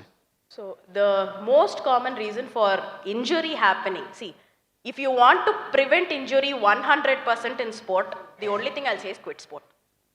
It is impossible to prevent injury completely in sport. Injury is inevitable, but what we can assure is how and when and how long it takes for you to come back from it. So can you prepare yourself for the demands of your sport? ஏன்னா நான் நிறைய athletes என்ன பண்ணுவாங்க, அந்த strength and கண்டிஷனுக்கு இம்பார்ட்டன்ஸே கொடுக்க மாட்டாங்க, ஜிம்மில் டைம் எடுக்க மாட்டாங்க. Number of practice sessions to number of மேட்சஸோட ரேஷியோவில் பார்த்தோன்னா ப்ராக்டிஸ் செஷன் கம்மியாக இருக்கும், மேட்ச் அதிகமாக இருக்கும். ஸோ ஏன்னா match is an uncontrolled high intensity scenario. இதெல்லாம் நம்ம பண்ணும்போது தான் இன்ஜுரி ரேட் அதிகமாகுது. அண்ட் த பிக்கெஸ்ட் மிஸ்டேக் ரீஹேபுக்கு வந்ததுக்கப்புறம் இஸ் தட் அவசரப்படுறது. நம்ம வந்து இன்னைக்கு ரெஸ்ட் எடுப்பா அப்படின்னு சொல்லுவோம், கேட்க மாட்டாங்க. They will go and do something that day. It will be, I have actually seen players, sport நான் பண்ணல மேம், நான் ப்ராக்டிஸே பண்ணல மேம் அப்படின்ட்டு இருப்பாங்க. முந்தின நாள் நைட்டு ஒரு ஃப்ரெண்டோட சங்கீத்தில் போய் டான்ஸ் ஆடிட்டு வந்திருப்பாங்க. நான் வந்து அதுவுமே உனக்கு அங்கே நம்மளும் போய் டான்ஸ் ஆடி இருப்போம், அப்போ தான் நமக்கு தெரிய வரும். Correct. Great, yeah, thanks for your sharing the thoughts. Okay, great guys. நம்ம நிறைய பேசிக்கிட்டே போகலாம், ரொம்ப இன்ட்ரெஸ்டிங்காக நிறைய டாபிக் இது. பட் டைம் வந்து கொஞ்சம் கழுத்தை சுருக்கி 40 நிமிஷத்தில் முடிங்கன்னு சொல்லியிருக்காங்க, அதனால் முடிச்சிருவோம். So I have some common questions for all of you, our elite panel. And I want your inputs for this common 2 questions I will put to you and answer from everyone. Say we are speaking about injury, rehab, performance. எல்லாமே தனித்தனி கிடையாது, everything is the same.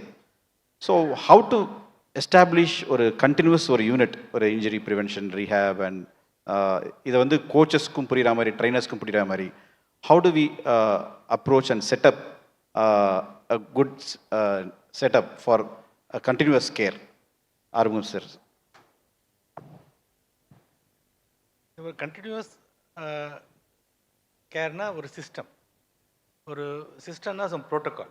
So the athlete, அவங்க athlete, அவங்க coach எல்லாமே ஒரு coming to kind of ஒரு சிஸ்டத்துக்குள்ளே வரணும். Then everything falls in place. அதில் தான் அந்த AMS plays a very very crucial role.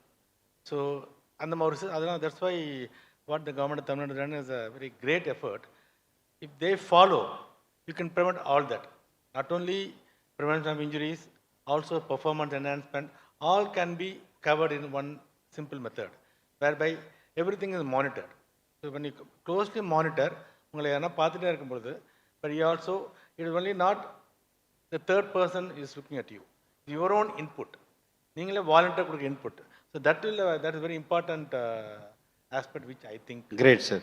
So not only manpower, not only the machine, the methods and the monitoring, இந்த 4மே சேர்ந்து ஒரு சிஸ்டம் பண்ணுறப்போ வந்து நல்ல நம்ம இன்ஜுரி ப்ரிவென்ஷன் பண்ணிவிட்டு பெர்ஃபார்மன்ஸை இம்ப்ரூவ் பண்ண முடியும் அப்படின்ட்டு சார் சொல்லியிருக்காங்க. அண்ட் டாக்டர் சந்தோஷ், உங்களோட எக்ஸ்பீரியன்ஸ் அண்ட் உங்களோட advice, how to establish a system? Communication between the team members. The sports medicine expert maybe the leader of the டீமாக இருக்கலாம், பட் அவங்களோட மெயின் வேலையை அந்த டிஃப்ரெண்ட் எக்ஸ்பர்ட்ஸ் கிட்ட இருந்த இன்ஃபர்மேஷனை கரெக்டாக ஒருத்தர்லேருந்து இன்னொருத்தர் கம்யூனிகேட் பண்ணணும்.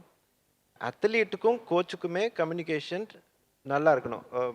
ஒரு எக்ஸாம்பிள் வேணால் சொல்லலாம், ஃபீமேல் அத்லீட்ஸ் இண்டிவிஜுவல் ஸ்போர்ட்ஸாக இருக்கலாம், டீம் ஸ்போர்ட்ஸாக இருக்கலாம். எத்தனை கோச்சஸ்க்கு அவங்க ஃபீமேல் அத்லீட்ஸோட பீரியட்ஸ் எந்த டேட்டில் வரும், அந்த இவெண்ட்டுக்கும் அந்த இதுக்கும் என்ன டேட் டிஃப்ரென்ஸ் இருக்கா எப்போன்றது எத்தனை கோச்சஸ்க்கு தெரியும். அது ஒரு இம்பார்ட்டன்ட் ஃபேக்டர். இது கண்டிப்பாக அவங்க கோச்சுக்கு, ஸ்பெஷலி இண்டிவிஜுவல் ஸ்போர்ட்ஸ் இருக்கவங்களுக்கு கண்டிப்பாக தெரிஞ்சிருக்கணும். அப்போ தான் ட்ரைனிங் ஷெடியூல்லேருந்து எல்லாமே அவங்களுக்கு அதுக்கேற்ற மாதிரி கொடுக்க முடியும். ஸோ இது ஒரு example of simple communication. It's a professional communication. இது வந்து கண்டிப்பாக தெரிஞ்சிருக்கணும். This is one of the example. இந்த மாதிரி அட் டிஃப்ரெண்ட் லெவல்ஸ் கம்யூனிகேஷன் கண்டிப்பாக இருக்கணும். Excellent sir. பிகாஸ் இந்த மாதிரி விஷயங்கள், இந்த gender related sports medicine related things are very important. இந்த விமன் அத்லீட்ஸ்க்கு வந்து நிறைய இஷ்யூஸ் செப்பரேட்டாக யூனிக்காக உண்டு. ரெட்ஸ்ன்னு எடுத்துக்கலாம், நம்ம மென்சுரல் இரெகுலாரிட்டிஸ் எடுத்துக்கலாம், அவங்களுக்கு தனியாக ஒரு கேர் வேணும். Thanks very much for enlightening us on that system. Saju sir, how to integrate every thing and what's ideal kind of setup we should have? One of the major thing what I have seen is that the athletes are getting injured is especially when the loading cycle week is, the load is relatively very high and there is no stability in their training program, and all of a sudden when it is competition, the coaches sends the athletes for strength and conditioning and other exercises, and the workload, total volume of work is relatively very high, and that's the time you find that 90% of the athletes are getting injured. Second thing is that a lot of bilateral issues. If it's a unilateral like cricket batting, okay, only one-sided you are training, or hockey, one-sided training, tennis, badminton, almost every movement is on one single limb or one extremity. And we do not train for the other extremities. That is another issue with the athletes. The ratio between quadriceps hamstring or bilateral ratios, if this can be minimized to a great extent, then injury can be brought down to a great extent from when I observe the mechanics of injury. Great, sir. So methodical and objective ways of assessment is required. Excellent, sir. Dr. Harini. Sir, If you're looking at keeping a sustained ecosystem, I think the priority is to remember to stick to our lanes, first thing, so that every single vertical of sports science can work together. We need to say like the hierarchy, ego, இது எல்லாத்தையுமே eliminate பண்ணிட்டு, this is my expertise, I'll stick to this. When I need you, I will call you. And the confidence நம்ம எல்லாருக்குமே ஒருத்தர் மேல வந்துருச்சுனாலே, including coaches, managers, every one of us, I think we'll be able to put the athletes first and give them that. Excellent. So Dr. Armugam said that manpower and machines and methods together integrating is important, and Dr. Santosh, he explained about the communication and women gender issues, and Sir mentioned about the important facets of strength and conditioning, objective monitoring, and Dr. Harini beautifully put it that ego, அதை விட்டு கொடுக்கணும் சொல்கிறது easy, but once you have good communication, automatically the ego comes down. So beautiful thoughts. Thank you so much. With this, few minutes are there for audience. அவங்களையும் கொஞ்சம் கேட்கலாம். If you have any questions on injury prevention, rehab, 1 or 2 questions, quickly. Question கொஞ்சம் ஷார்ட்டாக கேளுங்க, answer அப்போ தான் ஷார்ட்டாக வரும். Any questions on injury prevention, எப்படி விளையாட்டு காயங்களை தடுக்கிறது? Yes sir, Sebastian sir, please. Your voice is very loud, sir, I can hear.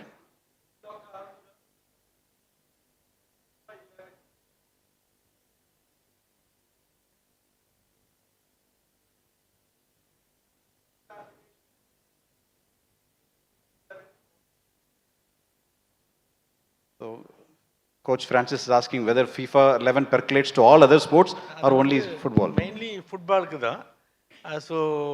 But they have taken a major step. The football, because it's played in 144 countries, they've taken a major step. And in FIFA, then they have 6 continents and the Asian Football Confederation, which we come under. In fact, Ramchandra is the only center in India, AFC approved center. So they have big emphasis on all this teaching. They're also like defibrillators must on the thing. So it is specific for football. But on the concept of different sports, we have to modify that program to prevent the injuries. For example, that's why I mentioned about Professor Tom Patton, ESCA, European Sports Medicine. In fact, he was 2 years here, he was a chief guest. So that is prevention of one particular injury, ACL, across all the sports. So depending upon endamari sport irukku adukku we have to adapt it. So the sports is as in anything in life, it can't be just one medicine for all the cure. We have to kind of individualize. You have to, the concept you must take it, but you can modify it to the need of your audience. Thanks for the excellent question, Coach. And yes, football, since it's evolved and hugely followed, and also it's got huge money, they spend a lot in sports medicine education, and we can take the good points from them and then percolate to other sports. Any other questions to the elite panels? Yes, Adarsh? Self-introduction? Sir? Small self-introduction, then question. Hi ma'am, I'm Adarsh. I'm an international powerlifter. Got 2 goals for Indian internationals. So my question is about rehabilitation. So you said injury is inevitable. So taking a powerlifter, for example, I'm a powerlifter. So taking a powerlifter example, he knowing what is sports science will know about periodization, right? So he knows while he is peaking, the risk of injury is high. So psychologically, sports science will not become a barrier for him during the peaking. For example, if I have competition in 2 weeks, now I have to load 250 kg squats during my peak. So will that risk of injury adhigama irukonu mind la irundukite irukadhu anga is sports science a disadvantage for the athlete knowing what is sports science? Can you put your question in 3 words or 4 words? In that case, the example na kodutha and the case la is sports science a disadvantage for athlete knowing what is sports science? Sports science is a boon or bane in this situation, he is asking. Let's try to answer. Beautiful question, Adarsh. Inga da vandu nama Santosh sir sonna and the kinesiophobia comes into play. I will never say that sports science is a bane, because it's more about the understanding. So, and the fear is real, but do you have the mental strength and training to address it? அதுதான் முக்கியம். So if you've taken up a sport like powerlifting, or if you've taken up a contact sport, you know you're going to get injured at some point of time.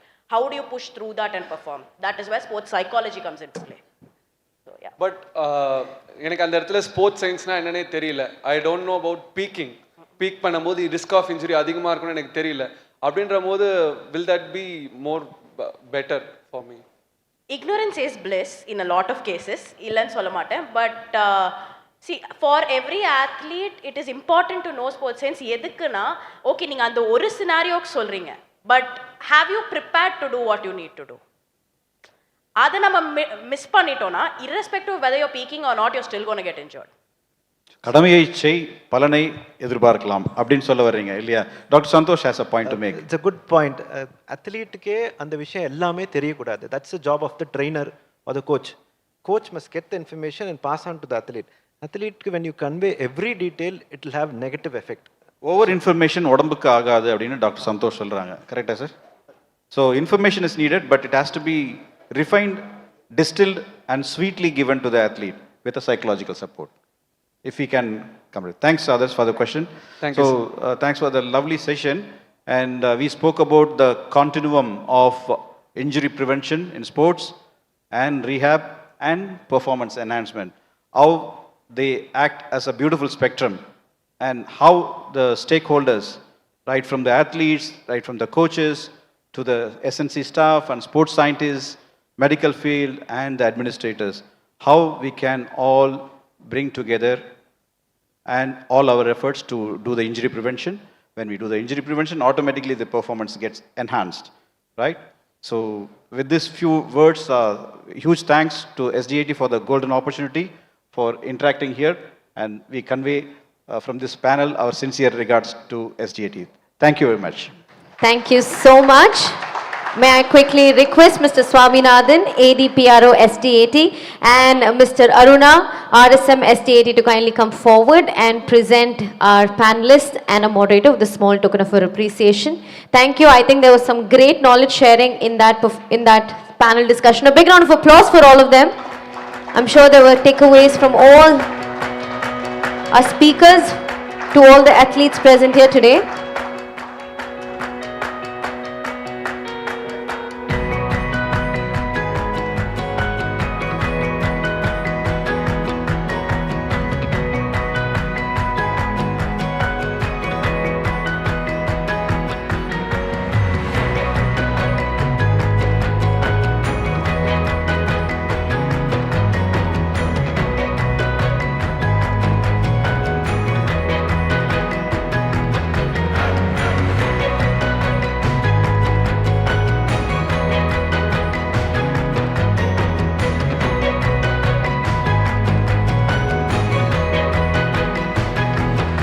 And let's not forget our very entertaining, candid moderator of the session. I had total fun listening to him and how you tackled that entire session. So thank you so much. It was an absolute pleasure.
Thank you so much. Thank you, gentlemen, and thank you, lovely lady, for that incredible session. With that, we move on to our next session. We're going to just take a couple of seconds to just set up the stage for it.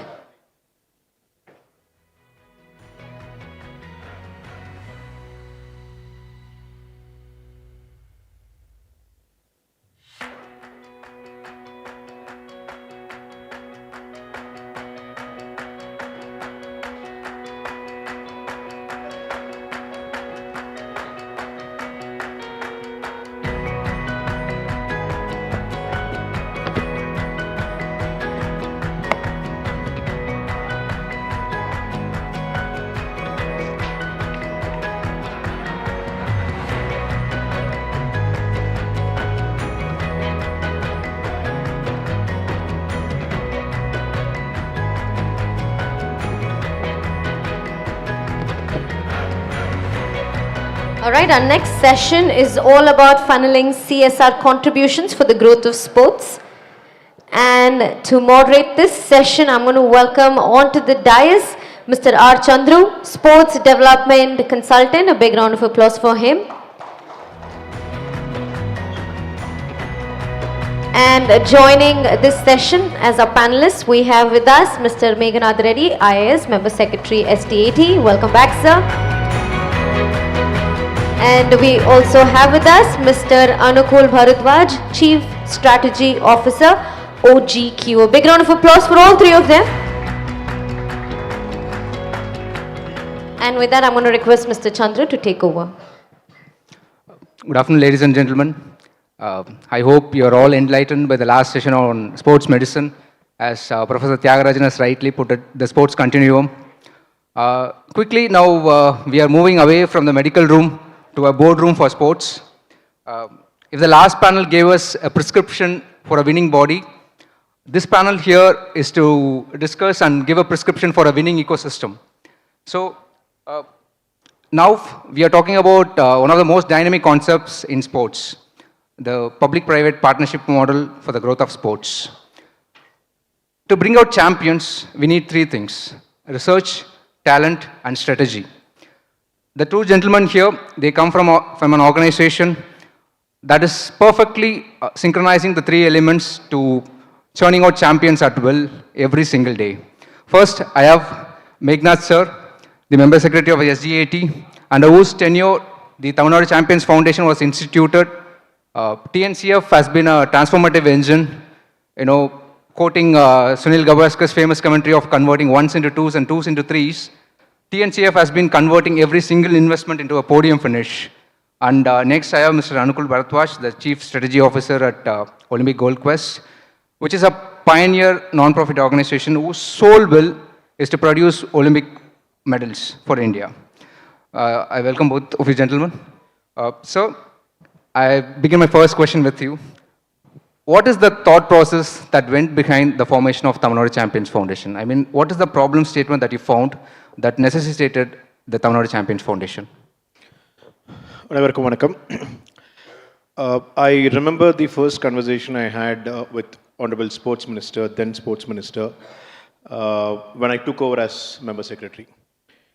There was a precedent to Tamil Nadu Champions Foundation in the form of Tamil Nadu Namma Palli Foundation from School Education Department. I think probably in less than 30 days of taking charge as Sports Minister, something, the message that he got was, or some inspiration was, we have a foundation for Education Department where CSR funds are being converged to be used for infrastructure and other development of schools. Why don't we use the same template to sports department also? Honestly, I was taken aback. I was not prepared for that. I thought he'll ask me to take up CM trophy in a big way. He told all of that. But one of the mandate he told me was, Tamil Nadu Nammapalli Foundation Madriye, we have to develop a foundation. We'll try to get CSR funds and utilize for sports and solely. See, I was taken aback because na join panni or officer system ku already 10 years irukra enake problem statement innum theriyala department la enna problem statement ani, but somehow he had that vision, or it could be the enthusiastic response that we got from Nammapalli Foundation to replicate it here. So we immediately picked up the idea. It was announced in the budget. This discussion happened in February. By May, though there was budget sessions and all, by May we launched it. Mr. Dhoni was there, and the first contribution came from Chief Minister himself. He gave rupees 5 lakhs from his personal contribution. So the idea was that let's create something which is successful in some other department. But that ends there. The problem statement, as I understood when I started working on setting up Tamil Nadu Champions Foundation, the feature, the form of it, the incorporation into a company, I've realized that this was a master stroke. The reason being this, many of you in this room will understand that even today, for all the talk that we have on sports at the national level and states level, sports department is one of the most underfunded department across the country. Multiple reasons for that. Let's not get into that. But the fact remains that state budgeting, including leave central budgets, I'll speak only of state budgeting per sports department is always underfunded. It's in the range of 100, 200, 300 crores in some states. If you take the national average, it's only 600, 700 crores. And what does this go into? It goes into your salaries, your day-to-day cost, your day-to-day running. So there is no fund technically anywhere in the country with sports department where they can utilize for any need and necessity that a sports person would want. So that was the biggest problem statement. You don't have budgets, you don't have grants which can reach out to every sports person. You have grants and funds only for defined sports person. For example, Tamilnadu case. Elite இருக்கிற ஒரு 30 பேருக்கு ஒரு 25 பேருக்கு வந்து annually will support 20 lakhs. MIMSல ஒரு 75 பேர் 50 then 50 ஒரு இவ்வளோ சப்போர்ட் பண்றோம். CDSல வந்து 100 பேர் அவங்களுக்கு வந்து 2 லட்சம் அவ்வளவுதான். சடனாக ஒரு ஸ்போர்ட்ஸ் பர்சன் வந்து நான் ஒரு காம்படிஷனுக்கு போகிறேன் எனக்கு ஒரு இன்னும் காசு கொடுங்கன்னு சொன்னால் we don't have a specific budget. So that was the problem statement and probably that's where Tamilnadu Champions Foundation stepped in. Anukul, your model at OGQ is a bit different, I think. You are often described as a high performance specialist. I mean, how does your national elitist approach fit into this?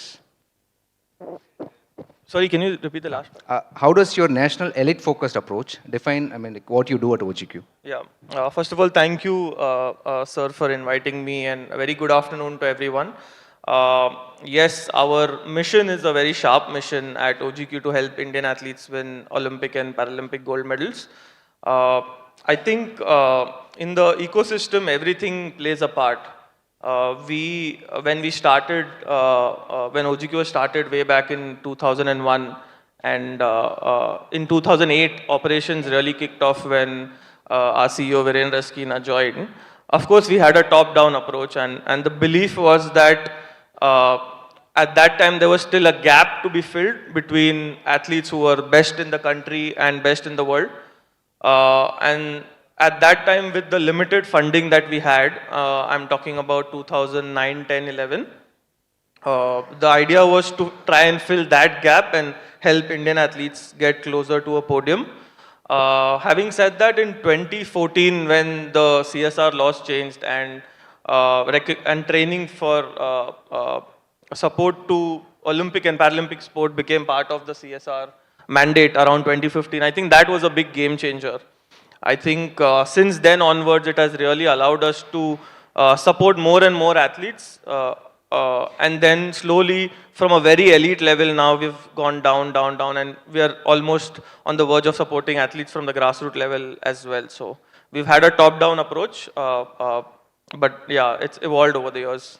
I mean, I can sense a pattern here. There is top-down approach for both OGQ and TNCF as well, because a vision transformed into action, and it is producing results across the country. Sir, over to you, sir. We have seen a lot of success stories from TNCF. I personally know a few of them. Yet, I would love to hear it from you, sir. In fact, continuing from the problem statement, Manoj was here in the session. Madhyam on the pre-lunch session, Manoj Pathum. Manoj சொன்னது போல, when Manoj came to our office in SDAT, that in the மாதிரி world dwarf games இருக்குது, இதுக்கு வந்து ஒரு 2 லட்சம் தேவைப்படும், அதுக்கான காசு எங்கிட்ட இல்லை, நீங்கள் கொடுங்கன்னு சொல்லும்போது my response to him was, பட்ஜெட்டில் எங்கிட்ட இருக்கிற ஃபண்டில் நீங்கள் எயிர் ஃபேருக்காக 30,000 rupees இருக்குது, அதுவுமே நீங்கள் போய் ரிட்டர்ன் வந்துட்டு நீங்கள் கொடுத்துட்டிங்கன்னா நாங்கள் வந்து we will give back. So this was my answer, because that was what my budgets allowed me to do. But எங்கேயோ somewhere Tamil Nadu champions foundation was just taking wings then. அப்போ தான் ஜஸ்ட் ஸ்டார்ட் ஆயிடுச்சு. எனக்கு 2 ego I felt hurt. One, ஒரு IAS officer வந்து call பண்ணி சொன்னாங்க, இந்த மாதிரி இப்போ ஒருத்தர் அனுப்புகிறா ஹெல்ப் பண்ணுங்கன்னு. ஒரு சீனியர் ஆஃபீஸர் அனுப்புகிறாரு, ஒரு நல்ல காசுக்காக நம்மளால் ஹெல்ப் பண்ண முடியாதான்றது ஒன்று. ரெண்டாவது வந்து ஒரு டுவாஃப் பையன் எங்கேயோ மதுரையிலிருந்து இவ்வளோ தைரியமாக he knocked the doors of MSSDT saying that please help me, why shouldn't we do it? So luckily I took that paper to Deputy CM sir. I think our fund then at TNCF was only 15-20 lakhs all that, or less than that. We gave cycle to Tabitha, our first recipient. Adala over 15 lakhs pochu, adu poga 10-15 lakhs da irunduchu initially. Then I told sir, let's do this, we will fund this boy.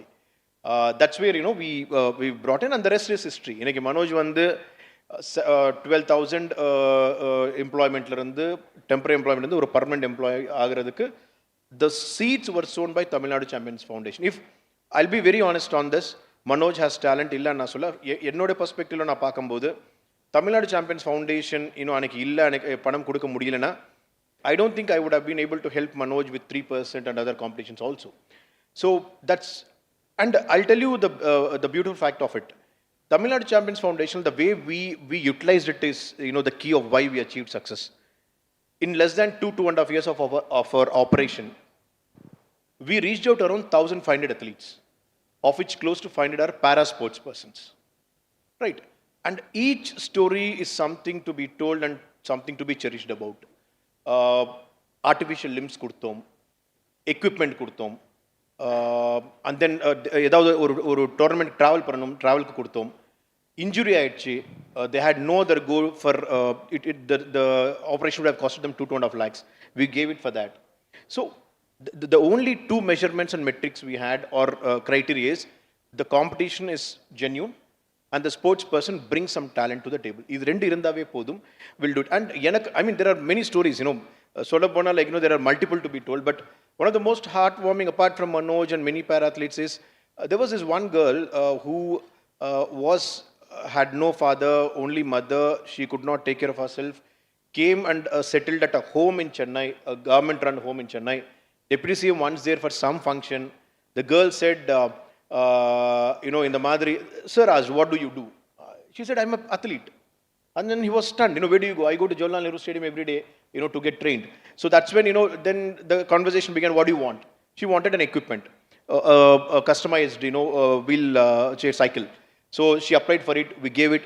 And then this girl, who was at a home to take care of her daily needs, went on to win both Kelo Para, national games and several other competitions, would have received close to 10 lakhs in just cash incentive. So there are many stories. Every story where we stepped in and then gave our part turned out to be a success story. The guiding principle is this. Now, inga nariya sports person, inga coaches, at one point of time what would have been the struggle. நான் பர்சனலாக நம்புறது, the philosophy that drives me in this department is, ஒரு sportsman என்ன பண்ணணுமன்ற நம்ம யாருமே சொல்ல தேவையில்லை. It's like for example நான் படிக்கும்போது நீங்கள் இப்படி படிங்க அப்படி பண்ணி யாருமே சொல்ல தேவையில்லை. எனக்கு ஒரு கிளாரிட்டி இருக்குது, நான் பண்ணேன். ஸ்போர்ட்ஸ்மேன் அப்படிதான். They've got the motivation, they've got the talent, they've got the hard work, they've got the physique. They do all that they can. அதனால தான் they're in that space. What many of them lack is that finance to fuel their dreams.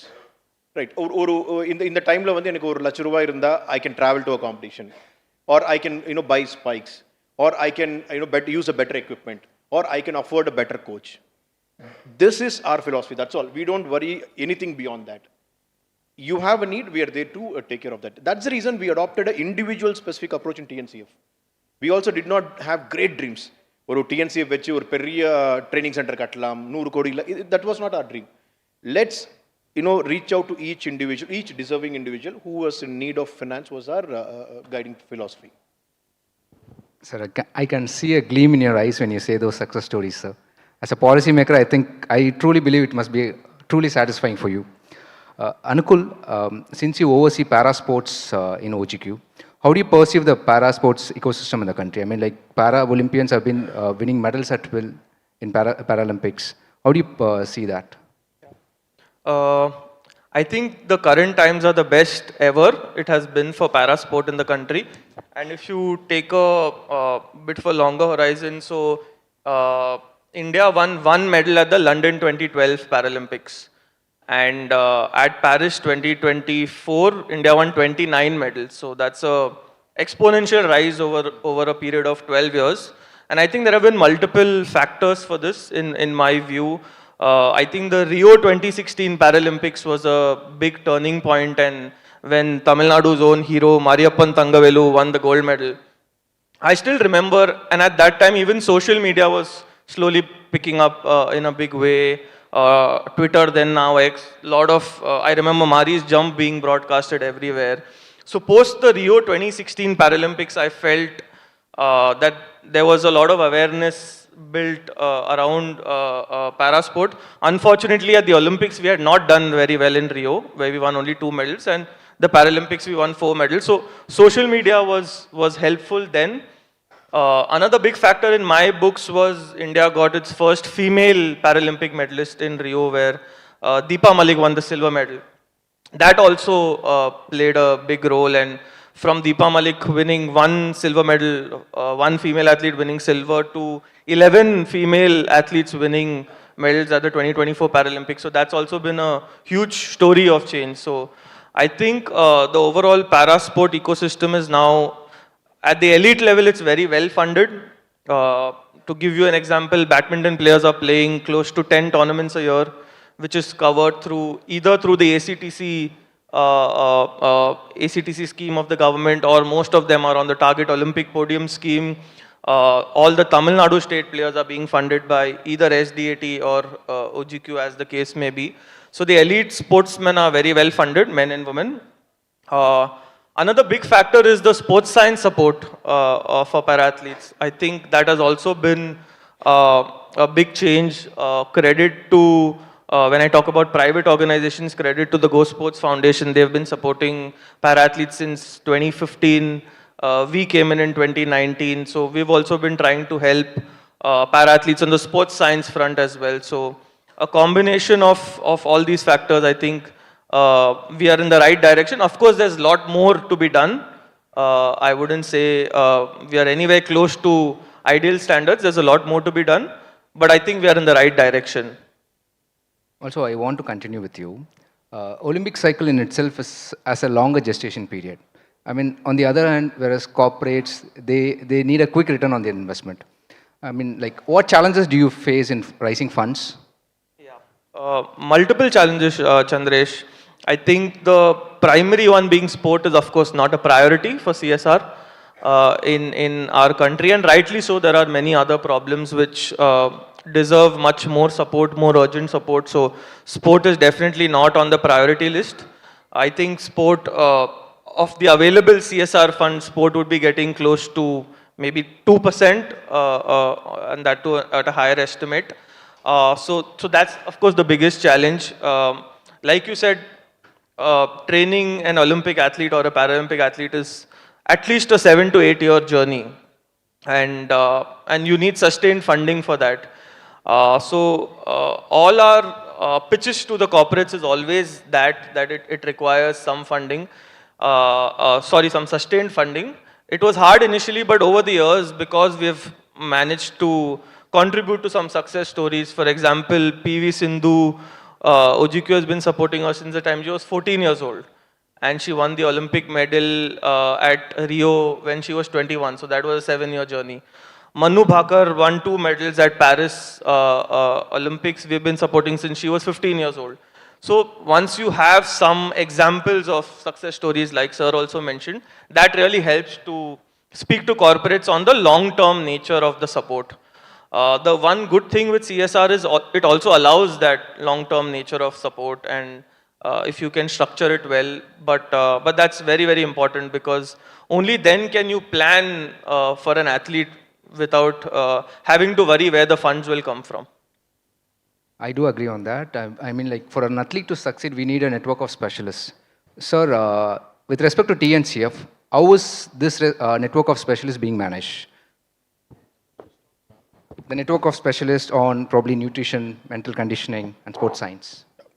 Before that, with your permission, I'll also share a more successful story which is close to many of our hearts of TNCF, how it made the difference. கருட்டுப்பாளையம் எத்தனை பேர் கேள்விப்பட்டீங்க? நம்ம சிஸ்டம்ல எல்லாருக்கும் தெரியும். கருட்டுப்பாளையம் தெரியுங்களா? Okay, தெரியலனா it's a story to be told. கருட்டுப்பாளையம்ல வந்து, I don't know which period hostel was exactly set up there. Rajati would tell us எப்போ அங்கே வந்து அந்த ட்ரைனிங் சென்டர் ஸ்டார்ட் பண்ணதுன்றது. But I must salute the vision of the people who did it at Karattupalayam in Erode many years ago. Karattupalayamla vandu, it's a very small hamlet where there's a very peculiar community called Dombara, descended from Maharashtra, speaks still some form of corrupt Marathi at home, who were street gymnasts. Okay, நமக்கு தெரியும், தெருவில் வந்து ஒரு gymnast மாதிரி ஆடுவாங்க. Family எல்லாம் ஏதாவது ஒரு திருவிழா நடத்தினா அங்கே இருப்பாங்க. So SDAT, someone here in SDAT had the vision to start a training center for them. The assumption was, street gymnastics நல்லா பண்ணால் ரெகுலர் ஜிம்னாஸ்ட் நல்லா பண்ணுவாங்க, let's create gymnasts out of them. By the time we entered, yes, there was a training center. ஒரு ஸ்கூலில் due to lack of funds இருக்கிற ஃபண்ட்ஸ்லேயே ஒரு ஸ்கூலில் ஒட்டி ஒரு சின்ன இடத்துல வந்து kids used to train. Brilliant kids, 25 of them. Two changes we brought through Tamilnadu Champions Foundation. One, government kitta budget la poi we got sanctioned a good gymnast building. Or permanent vandu or structure vandu approval vaangitom katti mudichitom honorable CM vandu adu open pannaru enike. Where TNCF stepped in was I remember the coach there Dhanabhagyam and all keeps putting our WhatsApp group irukku. They keep putting photographs of all these kids. We also feed them on a daily basis. ஒரு கொஞ்சம் amount கொடுத்துட்டு அவங்களுக்கு வந்து tiffin கொடுப்போம். So that parents are still into that street gymnastics or some other coolie work. The idea was that these kids should not worry about their foodன்றதுக்காக we feed them. One day we saw a photo that all the kids apparently because of lack of funds used to sit on the floor and then eat their breakfast and their dinner. The first intervention was TNCF. TNCFனா அது ஏதோ ஒரு personal சேவிங்ல நமக்கு வந்து ஒரு கோடி கணக்கில் பணம் இருக்கிற மாதிரி உடனே எடுத்துட்டு கொடுக்கலாம். Okay, why should a kid in our setup be sitting on a floor and eating? For us, the first understanding of sense of empowerment was all of them should be sitting on a table equally and then eating under our concept. We used TNCF and gave them a place, a proper benches to eat. So all of them today have those benches, come in the morning, evening, have their breakfast and dinner and then go back. And most importantly, the equipment. Centric தான் நமக்கு fund வந்துச்சு. ஒரு building கட்டுறதுக்கான government fund கொடுத்தாங்க. But you need equipment, you need mats, gymnastic mat வந்து Sujatha is here, she knows basic Indian mat ஒரு நல்ல decent brand would have costed us 20-30 lakhs. So regular பட்ஜெட்டில் இல்லை. உடனே இட்ஸ் லைக் வி டயல்ட் டிஎன்சிஎஃப்ல வந்து எடுத்துட்டு எனக்கு பார்க்குறோம். So here from a place where they had to depend on a school for their training, you have a fantastic facility with almost all modern equipment to train. And what are the results? They went to state level RDG, BDG games. I think these 20 kids, 15 of them, I think 10 of them came back with around 20-24 medals. Or single center, I don't think there is any place which could have given 24 medals. From that little center, there were kids who were selected to Asian Championship in Goa. What did we do? If you're doing well, it's our duty to back you. So we booked their first flights in life and we sent them from Chennai to Goa in a flight. Right. And then, they were stayed to May, very comfortably. Their expenses were taken care of. So the idea was we see TNCF as a tool of empowerment where we give wings, to their dreams. That's how we see it. I thought, this is a story that should be told and, I'll be very, dissatisfied if I don't tell Karatupalayam as TNCF, such a story. And yeah, the biggest, the icing on the cake. From that community, a community where the previous generation never saw school, we found a girl called Sneha who got selected for NIS gymnastic at Kolkata. And there was no way the girl or her family would have been able to fund 1.5 lakh needed for that, NIS thing. Then again, TNCF stepped in. Deputy CM was very happy. We funded our entire tuition fee of NIS gymnastics at Kolkata through TNCF. Today, you have Sneha getting trained in NIS certificate, probably the first from our community, a rarity in gymnastics, as a NIS coach. So these are the kind of examples we keep churning. And TNCF and specialist, it's a work in progress, Chandru. We have been focusing more on individual needs and infra needs, but we'll also our next focus is we have reached a level where we need to step up to the higher level. We will probably use TNCF to bring in more specialists in the form of sports science system or individual trainers and all. But I must say that we have not even still worked on it. It's a work in progress. Sir, for a department that has been constantly underfunded, I believe the conversion belies the logic, sir. I think the conversion, what I would put it is better than Virat Kohli's conversion from 50s into 100s. Anukul, OGQ typically supports athletes who are at the cusp of national or international success. What are the key KPIs that you look for an athlete, probably, as sir put it, like to take in a Karatupalayam? So what does OGQ look in athletes to bring into their program? Yeah, slightly longish answer because of the complexity of it. I think first of all, I would take this opportunity to, I think there was a time when OGQ used to only support athletes who are at the national or international level purely due to funding and resource bandwidth. I think over the years now we have evolved and we are supporting athletes much more at a sub-junior level, state level also, especially in parasport. We recently did a talent ID drive in Anantapur in Andhra Pradesh along with RDT, where 150 disabled children in the age group of 11 to 19 had come. And over a 2-day period, our sports science team did a battery of tests, and from which we identified 8 athletes who are currently supported by OGQ. We also did a talent ID drive for short stature athletes. So like Manoj, we did this with, there's an organization called Little People of India, who are doing again great work for short stature people. So we did that in Bombay and identified 3 athletes whom we are going to support going forward. So I just wanted to put that out for context. In terms of the KPIs, again, it differs from sport to sport. So in sports like shooting and archery, which are 2 priority sports for India and OGQ in the Olympics, it's pretty straightforward because you have scores. So you can track scores over a period of time. You can run models to compare it with global benchmarks. And then the quantitative aspect of it is taken care of. We also look at a lot of qualitative aspects. So over the years, we've tried and built a network of coaches and scouts at the ground level who also act as our ears and eyes on the ground, and they also give us input. So say for example, a shooter, 15-year-old shooter has been identified like Manu Bhakar was in 2017. And the score suggests that, you know, she can really go on to represent the country and win medals. Then we would speak to coaches, people on the ground level to understand how's her discipline, how's her motivation, how supportive are the parents, etc., etc. So a combination of quantitative and qualitative aspects go into it. So in sports where scores, results are easily available, it's much more easier. Whereas in sports like say a boxing, which is subjective in nature to an extent, the scoring, we would rely heavily on the coach's input, along with, of course, some results tracking. But sports where it's more subjective, or say a sport like wrestling, which is sort of, technique is very important, right? You can't really quantify that so easily. So we would rely on coaches a lot on that. Again, I sense there's a pattern between, again, OGQ and TNCF. I mean, like, both work on this philosophy, catch them young and train them long. Sir, I have this question for you. Sir, across the country, there have been quite a few private players who venture into sports, take up facilities, run the facilities built by the state governments. But in case of Tamil Nadu, the government has been doing a lot in sports in recent times. And compared with other states, there has been a slight positive, I mean, like private players are being very assistant to come into sports because the government is doing a lot. Do you think it is a crowding out effect because of government's intervention? I mean, like, it is a good headache to have? See, I must admit that that's an area where we need to still work on.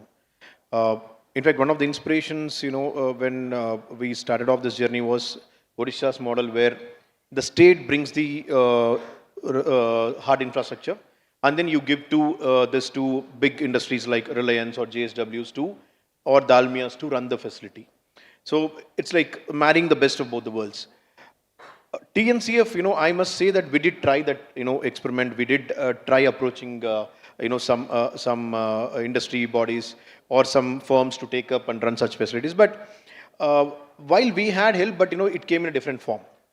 I know why it worked in Odisha, but it's a different reason. We cannot, you know, explain it here. So we understood that there are limitations in this approach. From a, strictly speaking, from a state government, we cannot be able to replicate what Odisha did. Odisha had its own reasons why certain companies came forward and do it. We don't have that advantage. So what did we do? While the firms did not come forward to run a facility or adopt a facility, they were ready to give whatever we ask. They said, like, you know, it's like no strings attached check. You take this 50 lakhs and do whatever you want. You know, Oppo came. Oppo met, you know, one senior IAS officer in Delhi, and, you know, a call came to me saying that, you know, Oppo wants to do something. You know, Oppo came, and then all we told Oppo was, see, you give us money, we'll divert it into right cause. So that's how we created probably India's first ever state-run para badminton training facility in Jawaharlal Nehru indoor stadium. And then we renovated our skating ground. So the idea was we utilized whatever was coming our way to adapt to our situations. But still, I must say that one area where even myself and ACSR keeps talking about is probably few months down the line, if we start TNCF 2.0, we'll need to include more corporate firms into running some of our facilities, fund them and run them so that we can bring in more professionality into the way we run those high performance centers. Anukul, from your national vantage points, what do you think the other states can replicate from the success story of TNCF? Yeah, I think very, very clear two things to me. Sir Pesramod, he used the word Odane multiple times, Odane Panidvo. Even when he was talking about how it was set up, sir, I think you said February the discussions were happened and May you all launched. I think for a government machinery to work at that speed is unbelievable and really commendable. And I think that is something which other states can definitely learn. I think that is something at OGQ we take a lot of pride in, right? We try to, because in sport every day matters, right? If a athlete needs equipment, if the athlete's world championship is say a year away and he or she needs equipment, there's no point giving equipment 1 month before the competition. So adu odane tande agano. Or if an athlete is injured, odane doctor to kutin pono. You can't take the athlete oru varth kapra. So that speed of support for a government organization to do is really something which other states can learn from. Also the second thing, and again very important, is the people involved. I think the people involved are of very, very high caliber across the board, whether it's coaches or sports science experts. Like for example, just taking one name as an example, Saju sir is involved. He has immense experience of working with the Indian hockey teams at the highest level. So he really understands what sport is, what happens day to day. Harini is involved. She's again worked at a very high level. So I think these two things, the speed of support and the people involved, really good people involved, I think these are two big factors in my opinion. I think promptness and efficiency is what other states could learn from TNCF, I believe. Due to paucity of time, the session is now open for questions.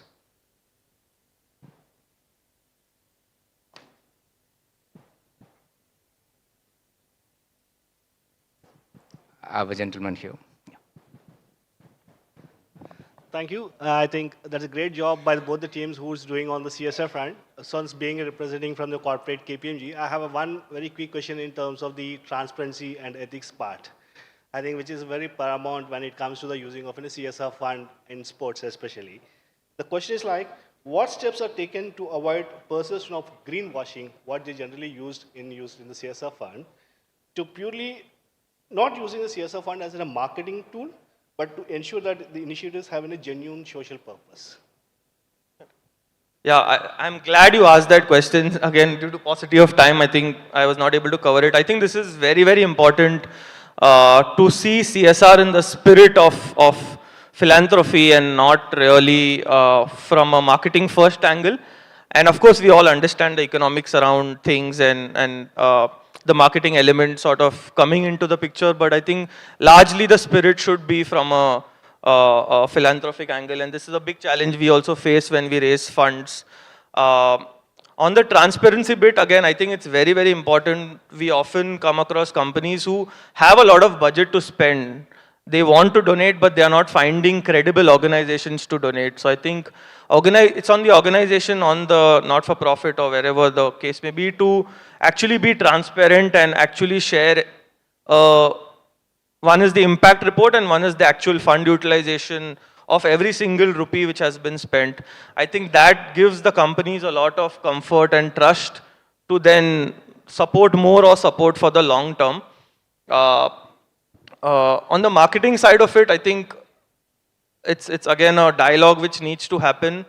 I think marketing is okay if it comes as a afterthought once the impact is there and you want to share it amongst internal employees or you want to talk about it externally, that's fine. But again, this is my personal opinion, when the marketing team is part of the initial call itself where CSR support is discussed, that it sort of becomes, and of course there are organizations which can adhere to that, but I think the spirit should be philanthropy first and marketing next.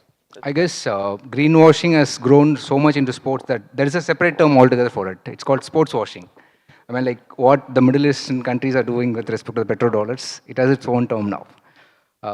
I have time for one quick question.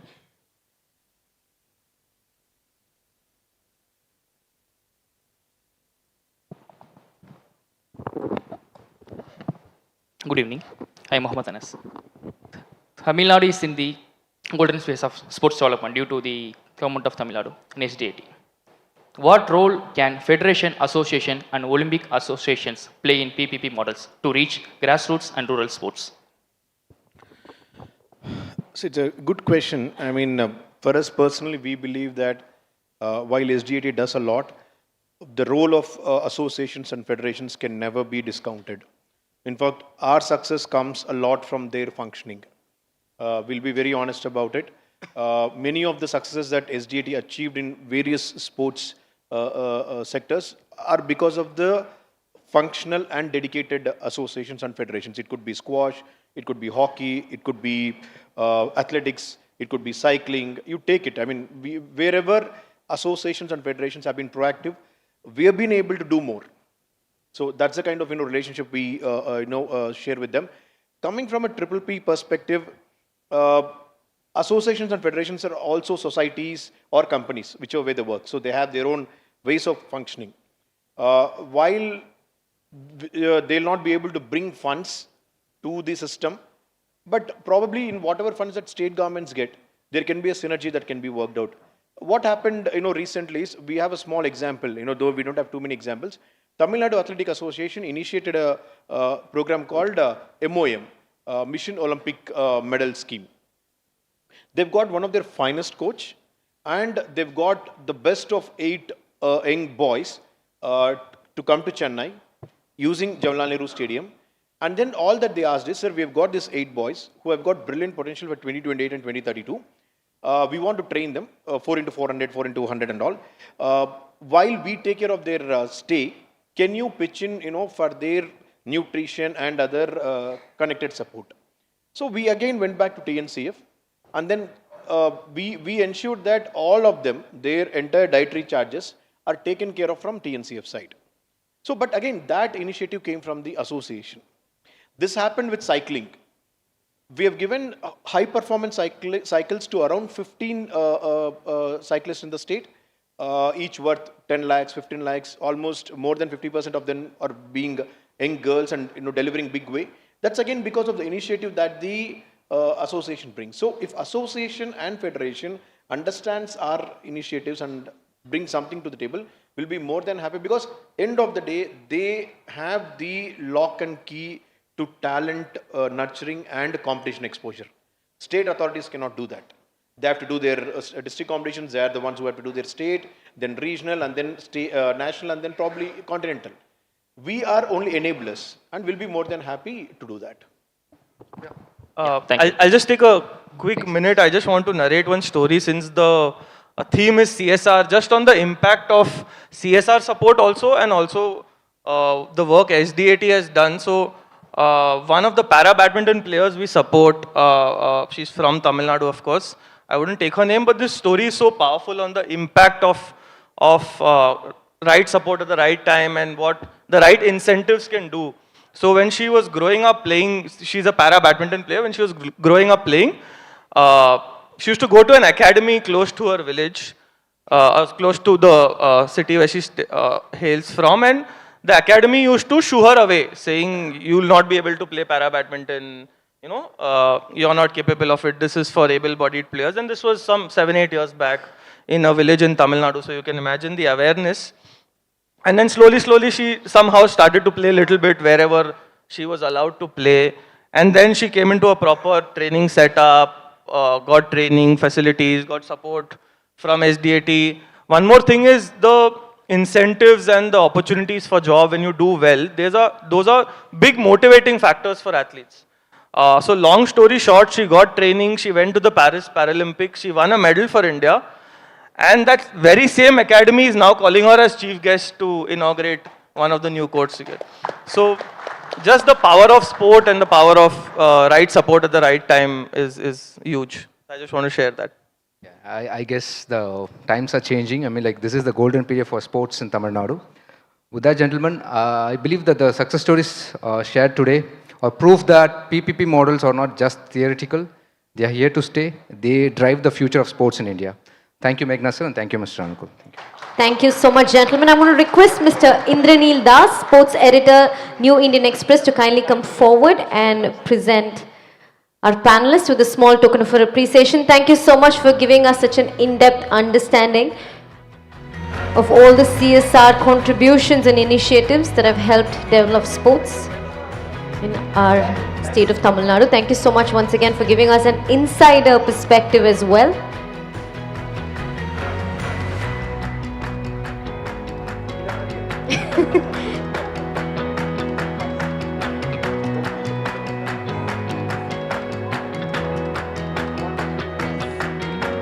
One for our moderator, who's been working behind the scenes.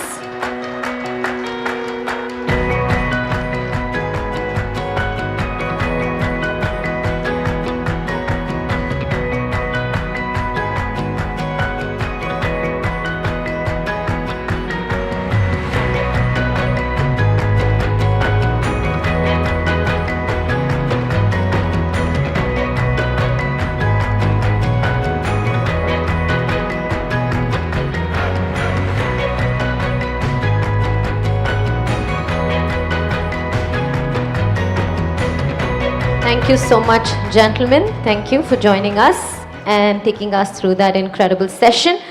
Our next panel discussion is all about anti-doping regulations and athlete-centric practices.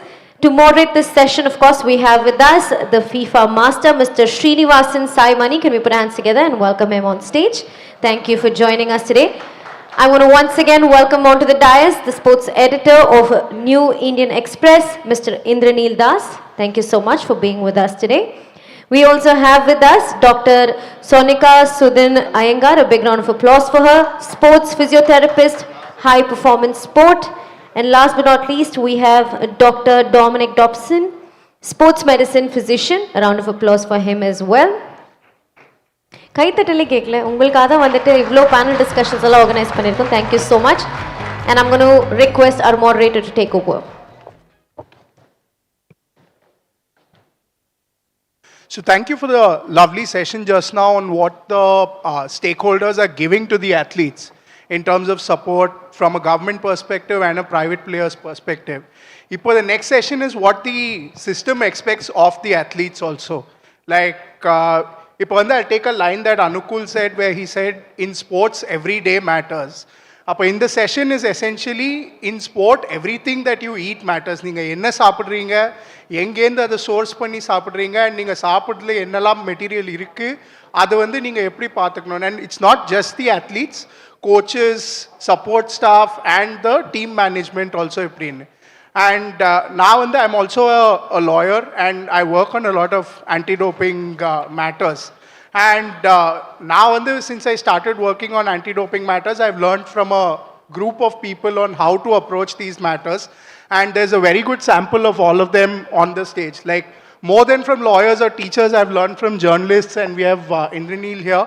And every time or a dispute on this now, we go to the team management immediately and say, like, what happened? Can you tell us what all happened? And we have someone who's worked closely with a lot of teams. And of course, the anti-doping is a scientific issue which has to be justified legally or proved that it didn't happen legally. And for that, we also go to medical professionals who play a very critical part. So we'll jump right into it. All of us would have seen a story recently about the Khelo India Youth Games, University Games, that happened in Jaipur, where in the finals of a lot of events, there were 1 athlete or 2 athletes who participated in the final round in itself. Now, Indranil, I'll come to you. You wrote a very nice article about this in the Indian Express. And you brought a very different perspective also, where you said that the Association of Indian Universities does not fall under the NADA umbrella, and that's also a reason why there was this whole discrepancy. So, having worked with the system for so long, I want to bring you in on your experience on where does this risk of anti-doping essentially arise most? Is it like deliberately wanting to go around the system and consuming things that are prohibited? Or are these just down to decisions and supplements which are just made in the jiff of the moment? Vanakkam and a very good evening to all of you. I know it's the penultimate session and it's quite tedious for everyone sitting here. So I'd just like to bring it a little more interactive session. So I would like to ask some of the athletes behind there, what is doping for you? Anyone doping?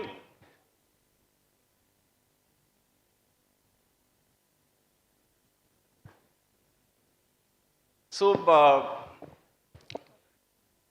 I would answer that, since I think they are yet to get out of their slumber. So doping essentially is cheating, and cheating is, and it's the basest form of cheating because this affects your health, the athlete's health.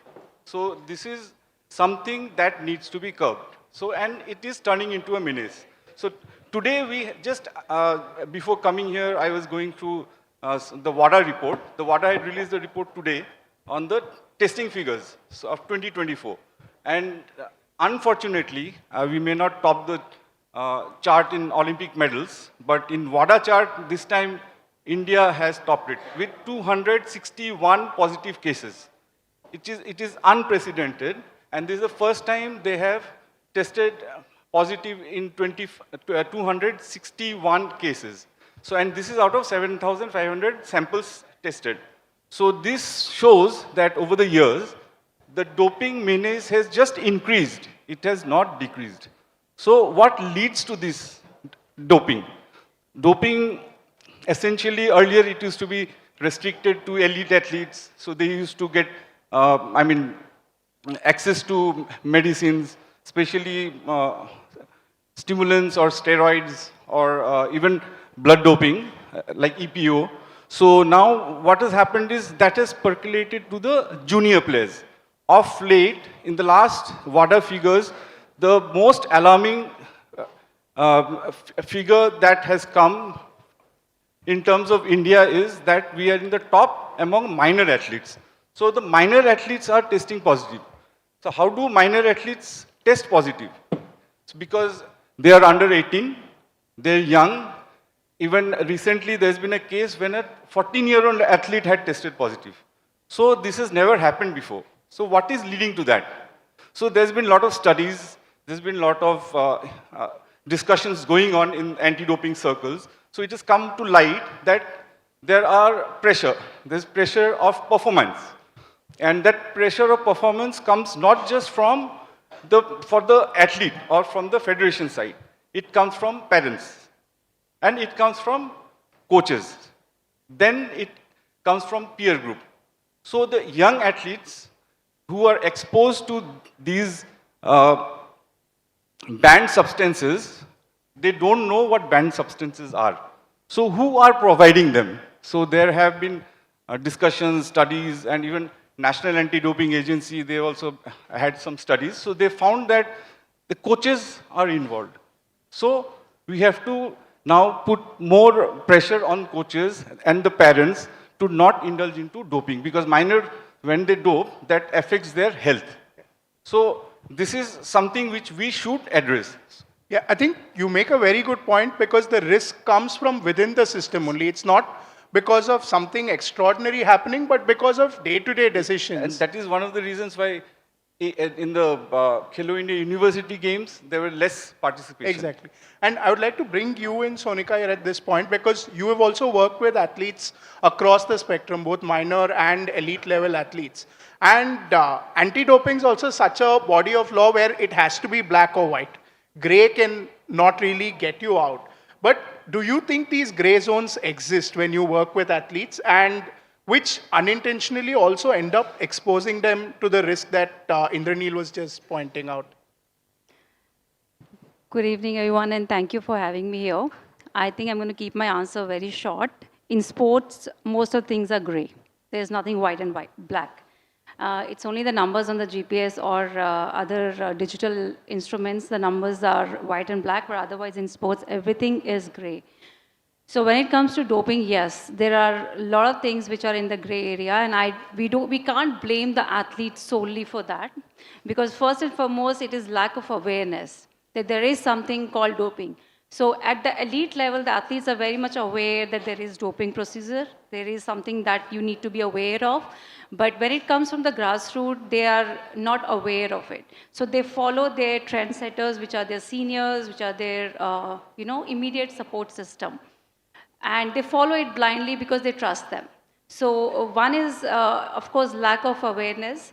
Second is ignorance. A lot of times you are aware of doping regulations, you know that you are an athlete who's representing at national level or at international level, but you ignore. You might end up going to a doctor who has no understanding of sports or who gives you a prescription with a banned substance. For example, if you take medications for the skin allergies or you take medication for any athlete who's asthmatic, there are a lot of components, a lot of steroids which goes into an asthmatic medication. If it is beyond the amount which is allowed with the, as per the regulations. So there are a lot of medications which you can just get it over the counters, cough syrups, which will have the banned substances, you're not aware of it. So I always recommend and tell all the athletes, no matter where you are in the world, please make sure that you inform or you ask a concerned person in the medical field, be it your side doctors, because side doctors will always be aware of WADA rules and regulations. They will always be aware of the ingredients that you should not be taking. If you're going to a general clinic also, because not every athlete is inside, you make sure that you cross-check before you take it, until unless it's an emergency. Only when it's an emergency, there is still a process. You take the medication, but you do file a TUE, that is called therapeutic use assumptions. So in case you come positive, you still have intimated your doping body, be it NADA or be it WADA, that you have taken certain medication because of emergency situation. Another thing is performance, as Sir mentioned already, that the desperation of performing is becoming more and more evident in younger populations because we have started specializing early. Now, early specialization means that by the time you are 12, the girls mature at the age of 12, the boys mature at the age of 13, 14. There is a certain surge of hormones that happens. You think you are ready to take the next step. There is performance pressure from the parents. Parents get upset if you don't perform in the next 4 years of your career. That means you're not a good athlete. So, yes, there is one element of that. Next is sharing of the sippers, which I think a lot of athletes do. Share water bottles, share sippers, take supplements, take that scoop from the same source without knowing what's in that dabba. Next is your online shopping. We prefer to buy supplements where it is cheaper, but we don't know whether it is a right supplement. So when you shop online, I will not recommend you buy supplements from online sources, Amazon, or your next shop, which is there. Buying supplements from an accredited source, somebody who is already, who has given certifications of clearance from the bodies that there is no banned substance in this.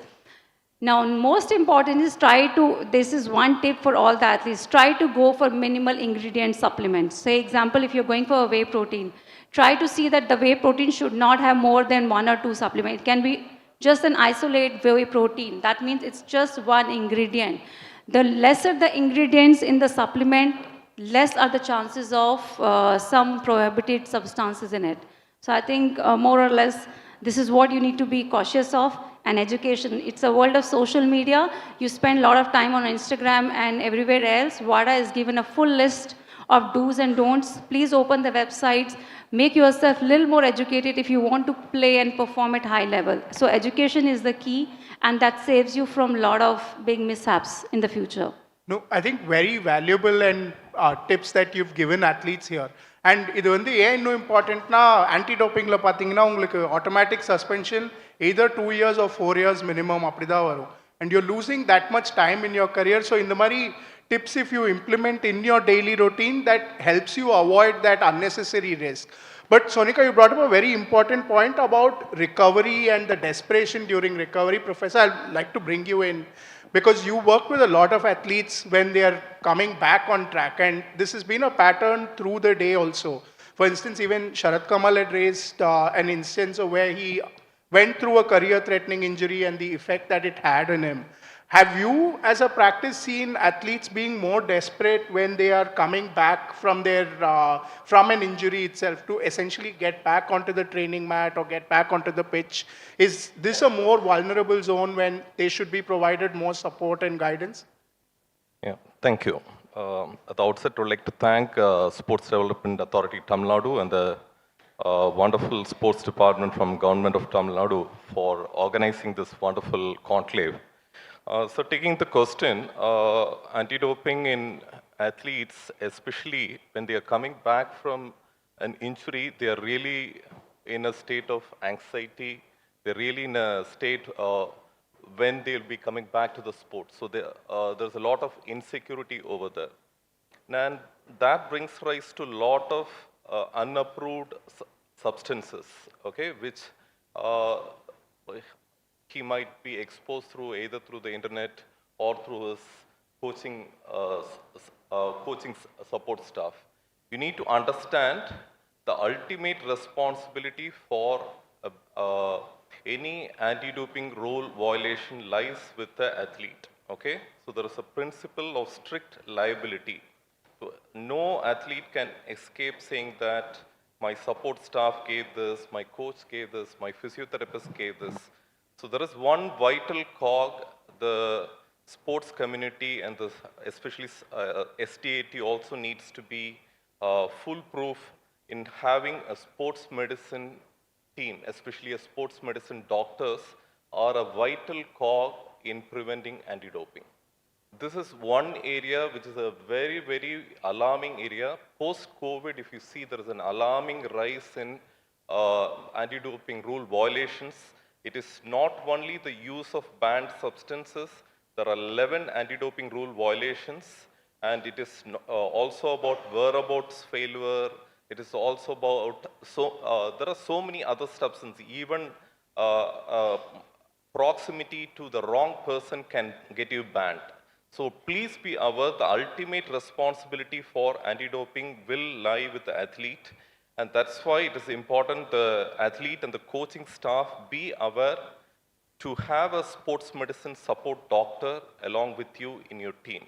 This is an era where there is a lot of inadvertent doping. As ma'am said, there is a lot of supplement use and people don't know which supplements are not having the adulterants. And a lot of these supplements doesn't go through the strict regulation process which regular medications have.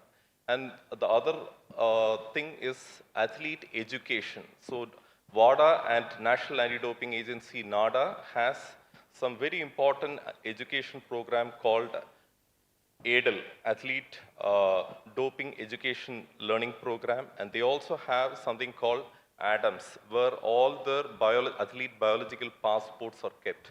So it is being very, very strict nowadays. Now it is last 4 years, unfortunately in Tamil Nadu, very, very bright 3 young girls, 3 sprinters got banned. Okay, 3 young, bright international Tamil Nadu athletes who have won laurels for the country got banned due to anti-doping violations. So this can vary from steroids to diuretics. You need to be aware certain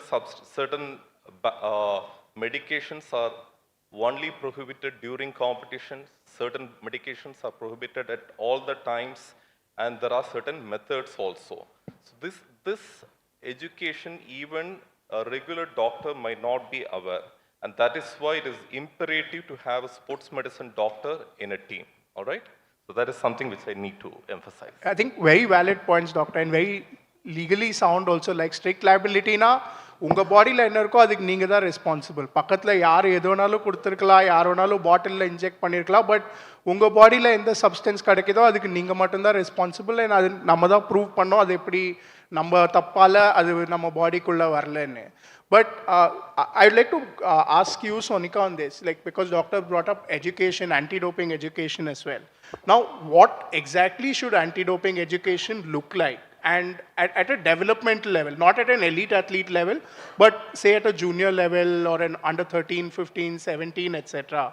And when do you think is the right time to start this kind of education with athletes? The moment you pick up the sport, that's the right time to start educating yourself about what is needed and what's not needed. So anti-doping is no far from that. The moment you think that you are becoming towards or you're going to appear for a national level competition, not at that time, but it starts way before, years before you appear for that national championship. So there is no age for education. The moment you think you are going to become, you're going to pick this sport professionally, and you're going to train and represent your state, your country at certain level, you should be aware of what is doping. So that's one part of the question. What was the second question? Essentially, what kind of education should you start off with when you're at a junior level? So there's no what kind. I think the National Anti-Doping Agency takes multiple workshops throughout the year, and I'm sure the state associations does it well, because I come from a high performance area, so I know this, that National Anti-Doping Agency, every year they run multiple programs of education to educate athletes at the SAI centers. The point is, when I attend those sessions, which I was, I think, discussing with you, it's not that we don't give you the education. We give you the information, but you're not open to take it. Either it's not in the language that you are comfortable with, you don't understand, because when we take the sessions from NADA, it's always in English. Even I'm speaking in English, sorry for that, coming here. But if you think of becoming an athlete at a top level, this is one language which is universal, and a lot of information is understood if you know the language. So NADA conducts a lot of anti-doping education courses. Whenever you're traveling to any major games, be it Olympic Games, Commonwealth Games, Asian Games, WADA does a proper program of education. You have to actually then do the Q&A, question and answers. And the funny part is, the athletes don't even pay interest there. You pay more interest on your Instagram reels, but you don't want to spend that time to read that question and answer that multiple question. This is where I feel so bad, because it's not that, the organization is not doing it for you. It is also something your prime responsibility, that you should also take interest and ask these questions if you don't understand. If you don't understand the language, I think now the information is available in all multiple languages out there. Internet is open to you. Please Google and read it. So whenever if I don't know if it happens in Tamil Nadu, but you can find all the information related to anti-doping on their websites of NADA and WADA. These are the two bodies. NADA is in our country and WADA is the World Anti-Doping Body. So information is there. You just have to be ready and willing to learn from it. No, thank you. And Indranil, at this point, so for instance, you had raised this earlier as well, and both of them have also touched upon it, that the ecosystem needs to be as responsible as the athlete also. So from this perspective, I mean, how can we stress the importance of the ecosystem being educated as much as the athlete themselves being educated? And when I say ecosystem, I'm referring to the sporting ecosystem around them, like coaches, federations, etc. I mean, we are talking of support, but there is a level of accountability and responsibility that they need to pick up as well. Yeah, like Dr. Sonika has pointed out, education and awareness are the two key factors that will help athletes to deter from doping. So that is one, but of late there have been a surge in supplements, online sale of supplements, and those supplements, recently there was in Ahmedabad, they had tested in the national forensic laboratory where they found 18% of those supplements were spurious. So they had contaminated and banned substance in it.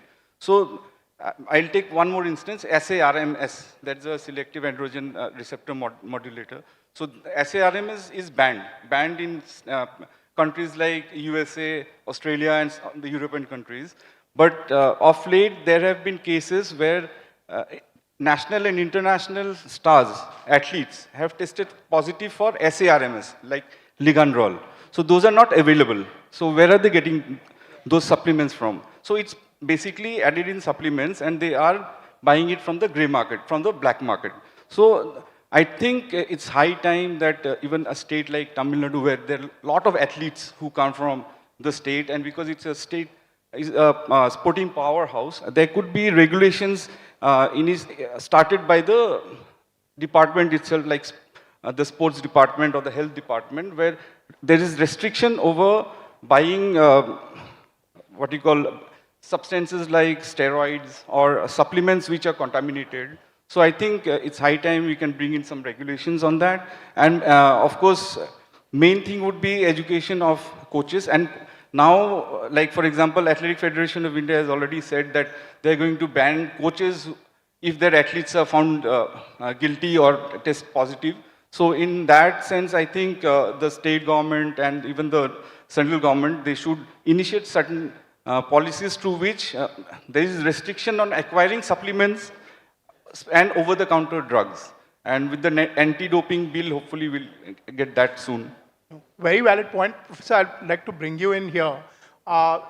In terms of supplements and medicines, etc., it's probably not possible for every athlete that is in the sports ecosystem in the state itself, but for like select group of supported athletes, etc., do you think a centralized distribution system will work? Is that, because you'd also mentioned how an SDAT or federation should have dedicated sports medicine teams.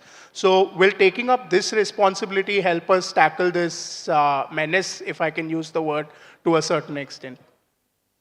Unfortunately, no, sir. The thing is, athletes are also just like regular, normal human beings, and they will also get illness, injuries, like just any other human being. So when they are going to take some medications, they cannot just Google up, they cannot just fall back on any resource material.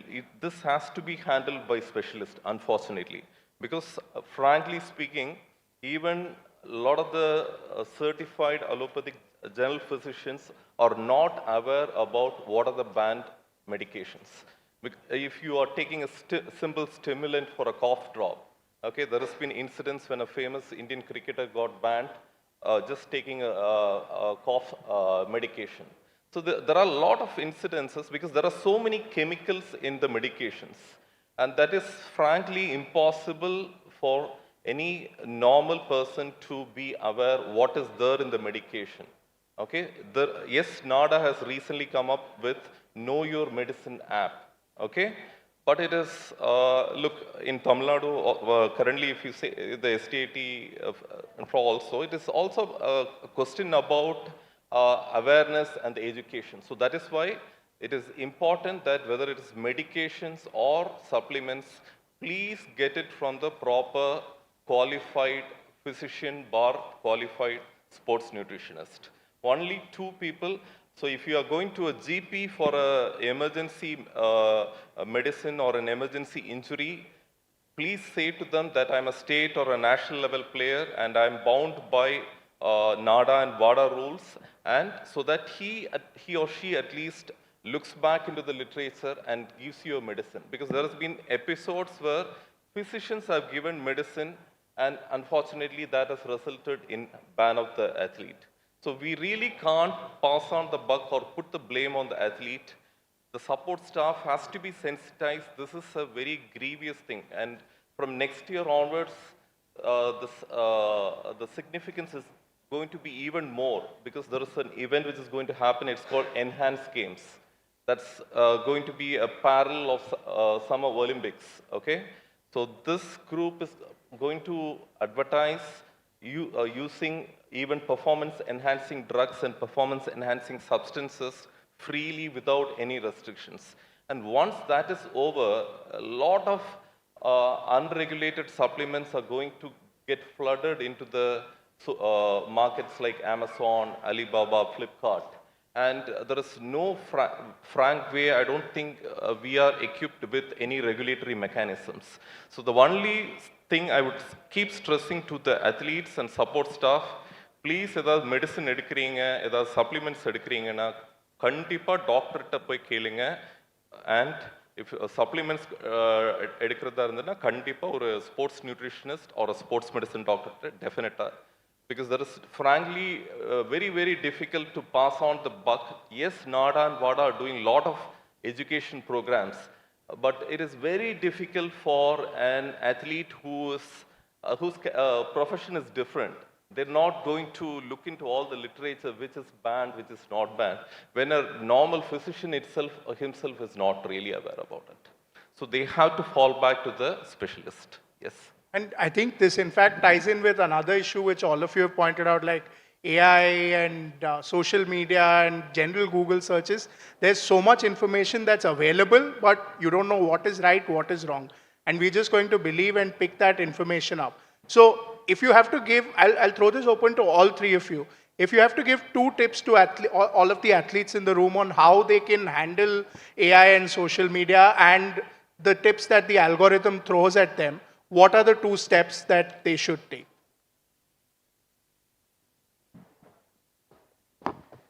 Okay, I think it's a very open question. I will just put it very simple and not make it very complex. AI is there to help you and give you the information, but it cannot replace the human intellect. Yes, if you have, for example, your medicine has an ingredient which is a which is a steroid. If you put it, is it a banned substance? The AI will definitely tell you, yes, this is a banned substance. Saying that, the simple rule for all the athletes is don't put anything in your mouth until and unless it comes from an informed source. It is that simple. Second thing is, if you are taking something, ask why are you taking, because not everybody needs supplement if you are nutritionally well taken care. Okay, supplements has also become a very big business. So not every athlete, unless you reach a certain level of high performance where you need to be fed with support of the supplements, not every athlete needs supplement at a very grassroots or a very growing level. If you're nutritionally eating well, it's not a mandate. So that's second most important thing. And yeah, I think AI, if you just put the information of the especially drug, doctor, if you agree with me, they tell you if it is a banned or not. If it is a questionable, in competition, out of competition thing, then I always say, please ask your sports medicine expert. They are the best people to say it. Even being a sports physio, I don't even ever recommend a paracetamol to the athlete. This rule, it is like if you are taking a tablet inside, it should be from an informed source, which is a sports medicine physician. Even the physios don't have the authority to give a medicine. Okay, so ask why I'm taking it. Knowing why of every supplement is very important, and the source is very important. That's all.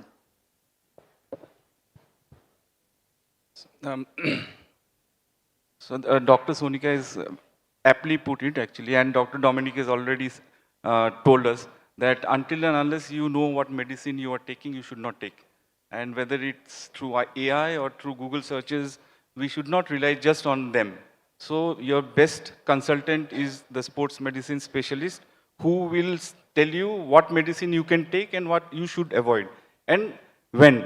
For example, if you are not competing, if you are injured, what kind of medications you can take until how long? Because there's sometimes like steroids, you need steroids to avoid certain kind of injuries. So you can take until that particular time, and then you can apply for TUE, which doctor has already pointed out. So under any circumstances, you should not be taking any substance without consulting a scientist, a sports scientist. That is the main thing, and you should not rely much on AI or Google searches or even Instas. So my advice would be that. AI, if you ask me, is more for validating and checking whether the athlete is doped. We cannot allow the AI tools to the athlete to pick up their supplements. Now, since sir has got the thing, the most common thing ellarku theriyuradhu, the banned substance is steroids. I've had a funny experience where a professional weightlifter, just to enlighten the audience about the amount of unsolicited advice, because the elite level body power lifter, he was taking something called glucocorticoids, which is a group of steroids. But only thing is, this group of steroids actually atrophy the muscles. It's not for building the muscles, which he actually wanted. He was unfortunately taking that group of medicines, hoping that he is going to bulk up and he is going to put on muscle. In fact, that group of medicine is more for certain conditions like autoimmune conditions, which is medically prescribed. And there are a lot of conditions, as sir said, about TUE, where athletes, உண்மையாகவே அவங்களுக்கு வந்து there will be some medical problems. Say, for example, type 1 diabetes இருக்குன்னு வச்சுக்கோங்க. Insulin definitely எடுக்கணும். Childhood type 1 diabetes is not a no for professional athletes. You can still play the sport at a very high level. Only thing, you have to be on insulin without fail. But if you are taking insulin, you need to be aware that once you reach state and national level, you have to fill the TUE form, therapeutic use exemption form. And the form வந்து உங்க state association மூலமா, it has to reach the NADA table. Once you go to the national level and say that, no, எனக்கு தெரியாது, there is no question about that. In fact, from 2019, NADA has made it mandatory, even state meets to be tested for dope testing, not only during the competition. Please, all athletes be aware, dope testing can also be done out of competition testing. So there is a concept where athletes can be tested out of competition also, and if you are caught doping there also without proper TUE, you are bound to be banned. So this awareness is very, very important.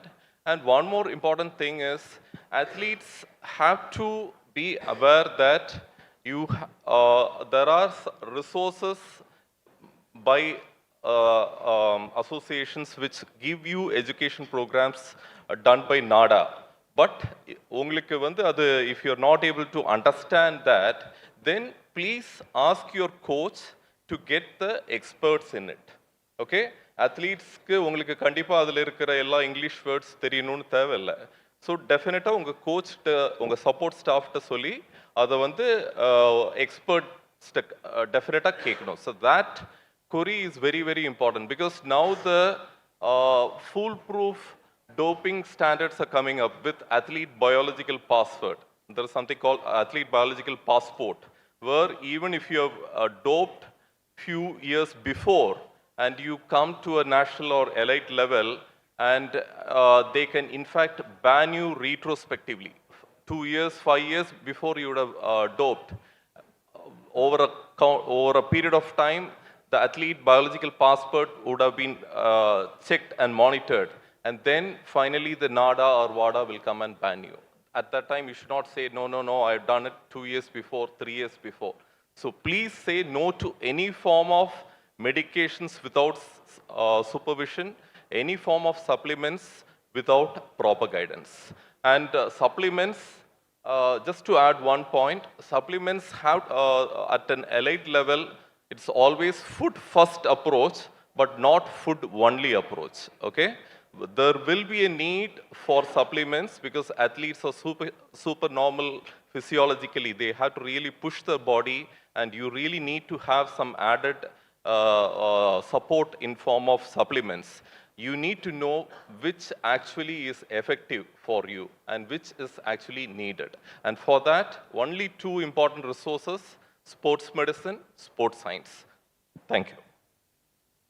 Thank you for all of you on the panel. This is a super informative session. And if I was an athlete sitting in the crowd, my 2 biggest takeaways are, vilayadnonu erangita anti-doping education start panniye avano, because at the end of the day, இது வந்து 4 வருஷம் சஸ்பென்ஷனா 2 வருஷம் சஸ்பென்ஷனான்னு பார்க்கக்கூடாது, but it should be a health and safety issue which essentially protects the ecosystem itself. And thank you, the organizing team, for bringing this conversation forward and helping the athletes gain the understanding that they have over this session as well. So I think we have time for a question or two. Unfortunately, I think we've run short of time. Are there any questions in the audience? Maybe we can take one question if there's... Yes. If you can just quickly hand over a mic to him.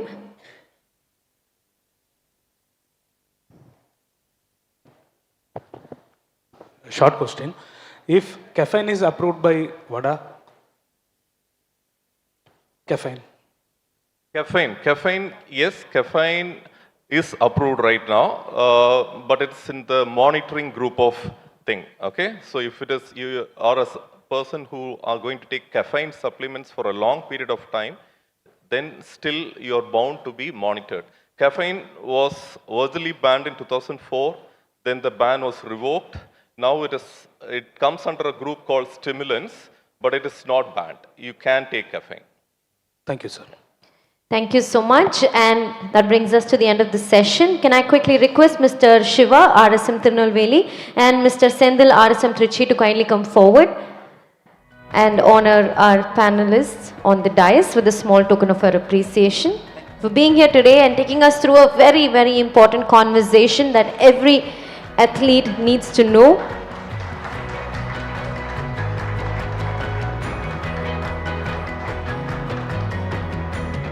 I'm sure there are some of y'all with questions.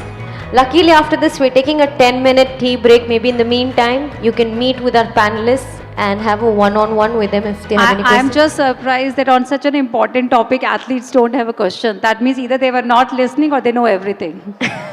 So there is only two possibilities. This is a topic where athletes should be asking maximum questions, not anybody else. But yeah, I will look forward for the questions. Like I said, we're going to have a 10-minute tea break right after this photo session. And maybe உங்களுக்கு கேள்விகள் இருந்தால் நீங்கள் டிரெக்டாக அவங்கள meet பண்ணி பேசலாம் அந்த பிரேக்கில். அவங்க சொன்ன விஷயம் என்னென்னா, இவ்வளோ athletes இங்கே இருக்கீங்க, இந்த கான்வர்சேஷன் முக்கியமாக athletesக்காக தான். உங்கள்கிட்ட நிறைய கேள்விகள் இருக்கணும்னு இந்த மாதிரி ஒரு டாப்பிக்கில். ஸோ உங்களுக்கு ஏதாவது கேள்விகள் இருந்தால் maybe you can meet with them and have a one-on-one. Unfortunately, we had to cut short the session. We're way behind schedule and we have one more session to go before we wrap up TASCON 2025.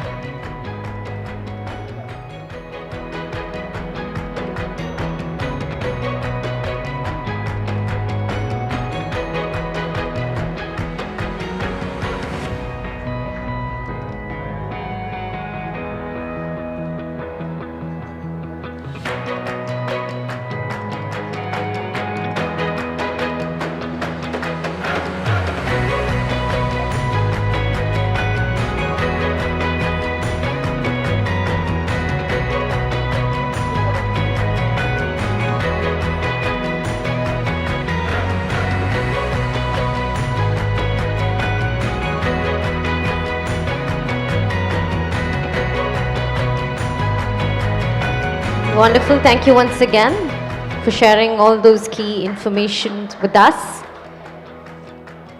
And with that, ladies and gentlemen, quick 10-minute break. After the 10 minutes, we have our final session. It's going to be a very, very fun session. We have our STAT students, current and former, that are going to be taking over the stage. The future rock stars, superstars, legends in the making. Someone requests all of you all to come back in the next 10 minutes. Thank you.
Ladies and gentlemen, now would be a great time for all of you all to return to the event hall.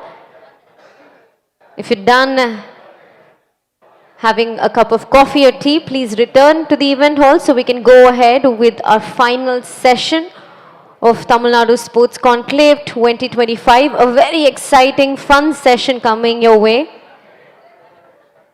Over the last 2 days, we've had some incredible conversations. We've had industry leaders, experts take over the stage. But this one coming your way is truly special because we have future champions are going to be taking over the stage, our very own STAT students, bringing you a very honest, candid conversation. So can I request everyone to kindly return to the event hall, please? Thank you.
One last time, requesting all of you all to settle down as we begin our final session for TASCON 2025.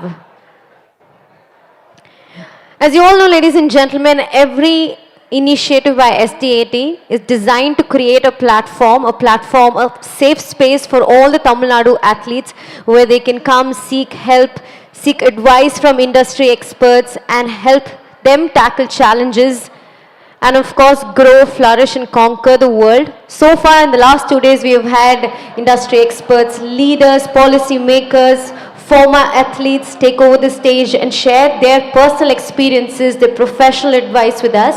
But now we're going to have our athletes take over the stage and we're going to have a very fun, candid conversation with them.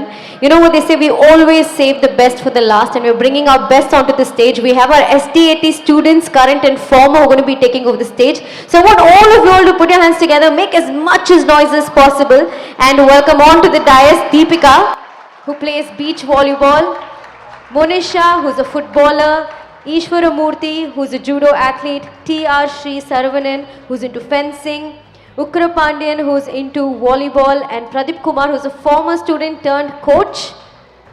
A big round of applause. Balata Karagoshamna, yellarme onna senda kai tatnu. We believe that this is the most important conversation that we're going to have at TASCON 2025. And last but not least, I'd like to once again welcome Meghnad Reddy sir on stage. A big round of applause for him.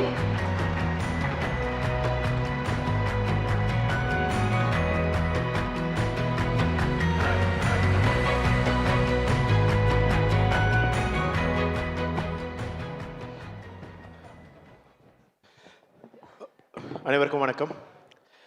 So coming to the last and closing session, final session வந்து என்ன மாதிரி இருக்கலாம்ன்ற ஒரு thought process இருந்துச்சு.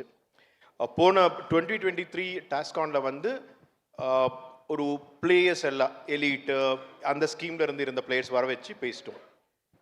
So then நம்ம discuss பண்ணும்போது வந்த thought என்னென்னா, right ஒரு ஒன்றரை நாள் வந்து லைக் 1.5 டே நிறைய ஸ்டூடெண்ட்ஸ்க்கு கோச்சஸ்க்கு எல்லாம் சொல்லி we will be giving them lot of information. Last session வந்து why don't we learn, SDAT வந்து why should not we learn from former SDAT hostlers, achievers, coaches, and most importantly நம்ம hostel students. அவங்களுக்கு நிறைய சொல்லணும்னு இருக்கும் மனசில், அவங்களுக்கு நிறைய தாட்ஸ் இருக்கும். இன்ஃபேக்ட் மோஸ்ட் இம்பார்ட்டன்ட் தாட்ஸ் எதுக்குன்னா, நம்ம வந்து 1000 ஸ்கீம் ரெடி பண்ணலாம் அவங்களுக்காக, பட் டெய்லி அந்த ஸ்கீமோ அல்லது அந்த பெனிஃபிட்டோ அல்லது ஒரு ஃபெசிலிட்டி இல்லாத ஒரு பட்சத்தில் வந்து டைரக்ட் இம்பேக்ட் வந்து அவங்களுக்கு தான் தெரியும். ஸோ அதனால தான் this session, thank you so much for joining this. இது சிம்பாலிக்காக தான் கொஞ்சம் கீழே ஒரு சேர் போட சொன்னேன், உங்கள் லெவல் விட ஒரு கம்மி level, because this session I learn from you, or rather we'll all learn from you. So அதனால you are important in this session, we are less important. Okay, நீங்கள் இன்னொரு விஷயம், ஆன சீரியஸ் நோட், நீங்கள் சொல்கிறது வந்து நாட் ஜஸ்ட் இன்சைட் டுடே, நாளைக்கு ஒரு டெசிஷன் எடுக்கிறோம், ஒரு ஹாஸ்டலுக்காக ஒரு முடிவு எடுக்கிறோம் அல்லது ஒரு திட்டம் ரெடி பண்ணுறோம்னா this session will be extremely important. எனக்கு கேட்டால் ஆனஸ்ட்லி இந்த 2 டே செஷன்லேருந்து டாஸ்கான்லேருந்து வாட் இஸ் யுவர் டேக் அவேனா, I will remember what you say. இந்த 6 பேர் வந்து அன்றைக்கி டிஸ்கஷனில் வந்து இந்த விஷயம் சொன்னாங்க. ஸோ இது நம்ம பண்ண வேண்டியது இருக்குன்றது it will be in our mind. So first thank you so much for joining. To my right, first is Ugra Pandian. Most of you would know Mohan Ugra Pandian, volleyball legend, probably the only Indian to have represented in 4 Asian Games. One of the finest setters the country has ever seen. Mohan, 2 things. One, you were student of SDAT. One, first share your experience because that will be the most exciting part. How was your SDAT hostel life? How was your SDAT training life? What was the best part of it? உங்களுக்கு the best நீங்கள் feel பண்ணது என்ன? So probably to begin with, let's understand from you how your SDAT life was. First of all, இங்கே invite பண்ணதுக்கு ரொம்ப நன்றி sir. என்னென்னா, இப்போ நீங்கள் சொன்ன மாதிரி வந்து உங்களுக்கு சில ஐடியாஸ் இருக்கும். ஆக்சுவலாக ஒரு பிளேயராகவோ இல்லை அங்கே ஹாஸ்டலில் தங்கியிருக்க இப்போ இந்த பசங்களுக்கு வந்து தான் உண்மையான நிலவரம் என்னன்னு தெரியும். ஆக்சுவலாக எப்படி இருக்குது ஸ்டேயிங். இப்போ என்னோட காலத்தில் பார்த்தீங்கன்னா ஹாஸ்டல்ஸில் வந்து ஃபுட்டோட டிஎஸ் எல்லாமே கம்மியாக இருந்துச்சு. ஆனால் இப்போ எல்லாமே இன்க்ரீஸ் பண்ணியிருக்காங்கன்னு சொன்னாங்க. நிறையா ஃபுட்ஸ் நிறையா கொடுக்குறாங்க. அதே மாதிரி இந்த மாதிரி மீட்டிங்ஸ் கான்க்ளேவ் நடக்கிறது வந்து என்னோட காலத்தில் இப்போ நீங்கள் சொன்ன மாதிரி நான் ஒரு பிளேயர்ன்றது இப்போ நிறைய பேருக்கு இப்போ தான் தெரிஞ்சிருக்கும்.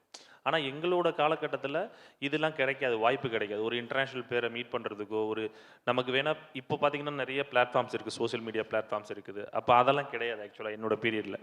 அப்போ நமக்கு தெரியாது யார் என்ன சொல்கிறது எப்படின்னா பிளேயர் யார், இப்போ உக்ரபாண்டியனா யார், இப்போ அதே மாதிரி எல்லா டிசிப்ளினில் இருப்பாங்க, எல்லா ஸ்போர்ட்ஸில் இருப்பாங்க. ஆனால் இப்போ இது மூலியமா எல்லாத்துக்கும் தெரிய வருது. அதே மாதிரி பார்த்தீங்கன்னா இன்ஃப்ராஸ்ட்ரக்சர்னு பார்த்தீங்கன்னா நிறைய வளர்ந்துருக்குது முன்னாடியை விட. இப்போ ரீசெண்டாக நீங்கள் கூட சொன்னீங்க அந்த எங்களோட வாலிபால் கோர்ட்டுக்கு தாரா ஃப்ளெக்ஸ்ன்றது வந்து 95ல் வாங்கியிருக்காங்க. ஆக்சுவலாக நான் ஜாயின் பண்ணது 2003. அப்போ எனக்கு முன்னாடி ஒரு 10 இயர்ஸ் பிஃபோருக்கு மேலே இருந்திருக்குது. ஆனால் இப்போ வந்திருக்குன்றது ஒரு அட்வான்டேஜ். ஏன்னா பிளேயர்ஸுக்கு நிறைய அதே மாதிரி இப்போ ஒரு இண்டோர் ஒன்று சின்ன இண்டோர் கண்ட்ரி அந்த ஒலிம்பிக் அகாடமிஸ் கீழே ஒரு இண்டோர் அதில் நாங்கள் எங்களுக்கு நீங்கள் சொல்கிற மாதிரி இப்போ எல்லாராலையும் நேரு இண்டோர் ஸ்டேடியத்தில் வந்து அவைல் பண்ண முடியாது. பட் ஆனால் இந்த இண்டோர் ஸ்டேடியத்தை அவைல் பண்ணுறதுக்கு சான்சஸ் இருக்குது.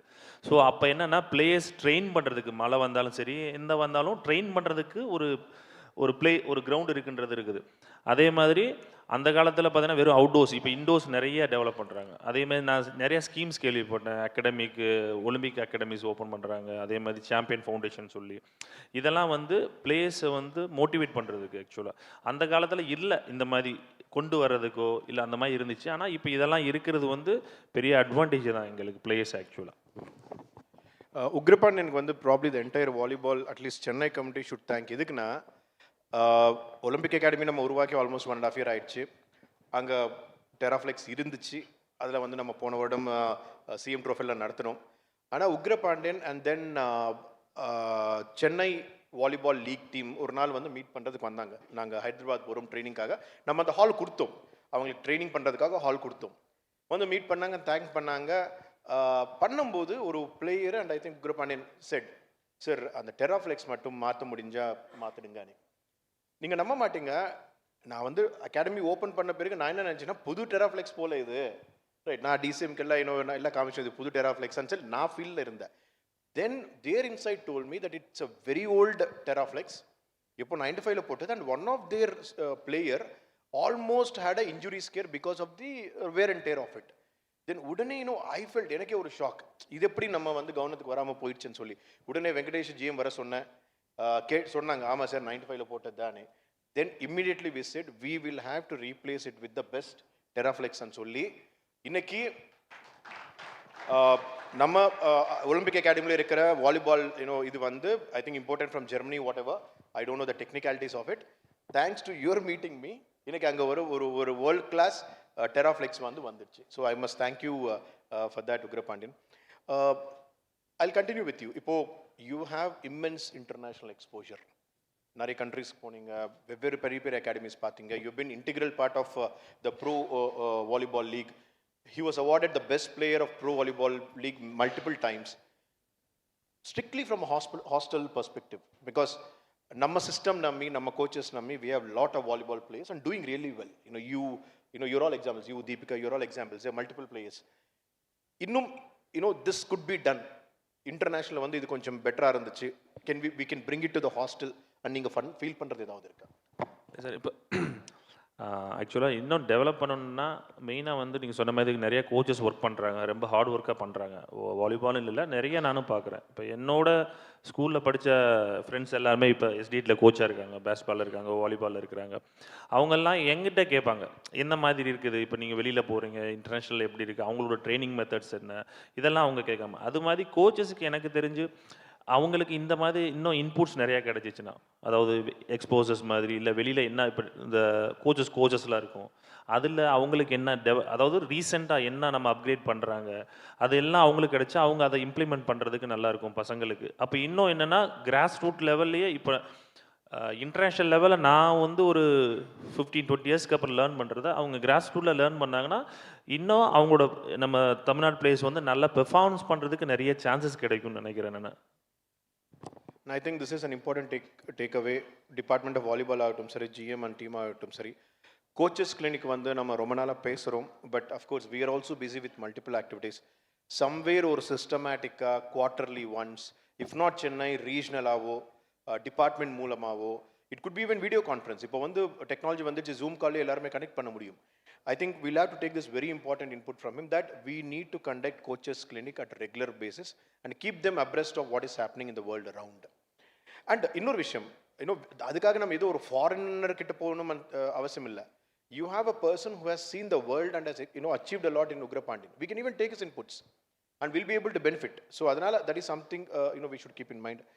Deepika,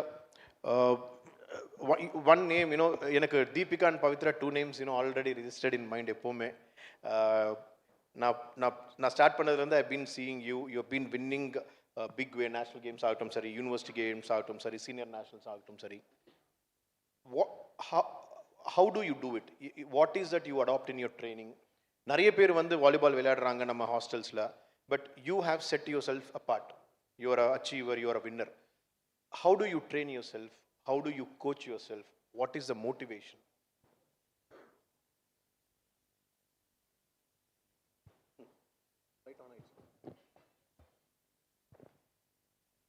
நான் 8 இயர்ஸாக ஸ்போர்ட்ஸ் ஹாஸ்டலில் தான் சார் ட்ரைனிங் பண்ணிகிட்ருக்கேன்.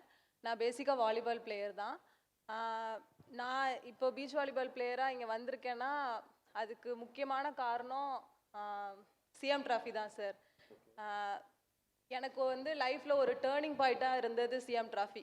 ஏன்னா 3 வருஷத்துக்கு முன்னாடி சிஎம் ட்ராஃபி வந்துட்டு சிஎம் ட்ராஃபி ஸ்போர்ட்ஸில் வந்து நீங்கள் பீச் வாலிபால் ஆட் பண்ணீங்க. 2023 அப்போ நீங்கள் பீச் வாலிபால் ஆட் பண்ணீங்க சார். அப்போலேருந்து தான் பீச் வாலிபால் கண்டினியூஸாக நாங்கள் ட்ரைனிங் பண்ண ஆரம்பிச்சிருக்கோம். ஸோ அந்த பீச் வாலிபால் இன்ட்ரடியூஸ் பண்ணதால தான் நீங்கள் பீச் வாலிபால்குள்ளே வந்துட்டீங்க. அது வரைக்கும் நான் வாலிபால் பிளேயராக தான் இருந்தேன் சார். அப்புறம் கோச்சோட மோட்டிவேஷன், எங்களுக்குன்னு தனியாக எங்கள் ஸ்டேடியத்தில் எங்களுக்கு கிரவுண்டு இருக்குது சார். மற்ற யாருக்கும் வந்துட்டு கிரவுண்டு வந்து அவங்கள ட்ராவல் பண்ணி போய் பீச்சில் தான் போய் பண்ணுவாங்க. நாங்கள் எங்களுக்கு நம்ம ஸ்டேடியத்திலே நமக்கு கிரவுண்ட் இருக்கனால அது ரொம்ப ஹெல்ப்ஃபுல்லாக இருக்குது சார் நாங்கள் ப்ராக்டிஸ் பண்ணுறதுக்கு. அப்புறம் நாங்கள் இந்த இயர் 2025ல் நாங்கள் கண்டினியூஸாக national games, senior nationals, all India, Khelo India, CM trophy அப்படின்ற எல்லா நேஷ்னல் லெவல் டோர்னமெண்ட்லேயுமே நாங்கள் கோல்டு பண்ணிட்டு வந்திருக்கோம். இதுக்கு எல்லாமே முக்கிய காரணம் வந்து சிஎம் ட்ராஃபி நடத்துனது தான் சார். அதுதான் எங்களோட லைஃபோட ரொம்ப முக்கியமான டேர்னிங் பாயிண்ட்டாக இருந்துச்சு. எனக்கு மட்டும் இல்லை, தமிழ்நாட்டில் இருக்க நிறைய பிளேயர்ஸுக்கு சிஎம் ட்ராஃபி வந்து ஒரு நல்ல சேஞ்சாக இருக்குது லைஃப்பில். உங்களோட பிஸி டைமில் கூட நாங்கள் கேலோ இண்டியா நேஷ்னல் கேம்ஸ்லாம் முடிச்சு கிரவுண்டை விட்டு வெளியே வந்தோடனே நீங்கள் எங்களுக்கு வீடியோ கால் பண்ணி எங்களுக்கு மோட்டிவ் பண்ணுவீங்க சார், கங்க்ராட்ஸ் பண்ணுவீங்க. இந்த எல்லா டோர்னமெண்ட்டையுமே சேர்த்து நான் ஒரு 10 lakhs கிட்ட நான் ஹை கேஷ் மட்டுமே வாங்கியிருக்கேன் சார்.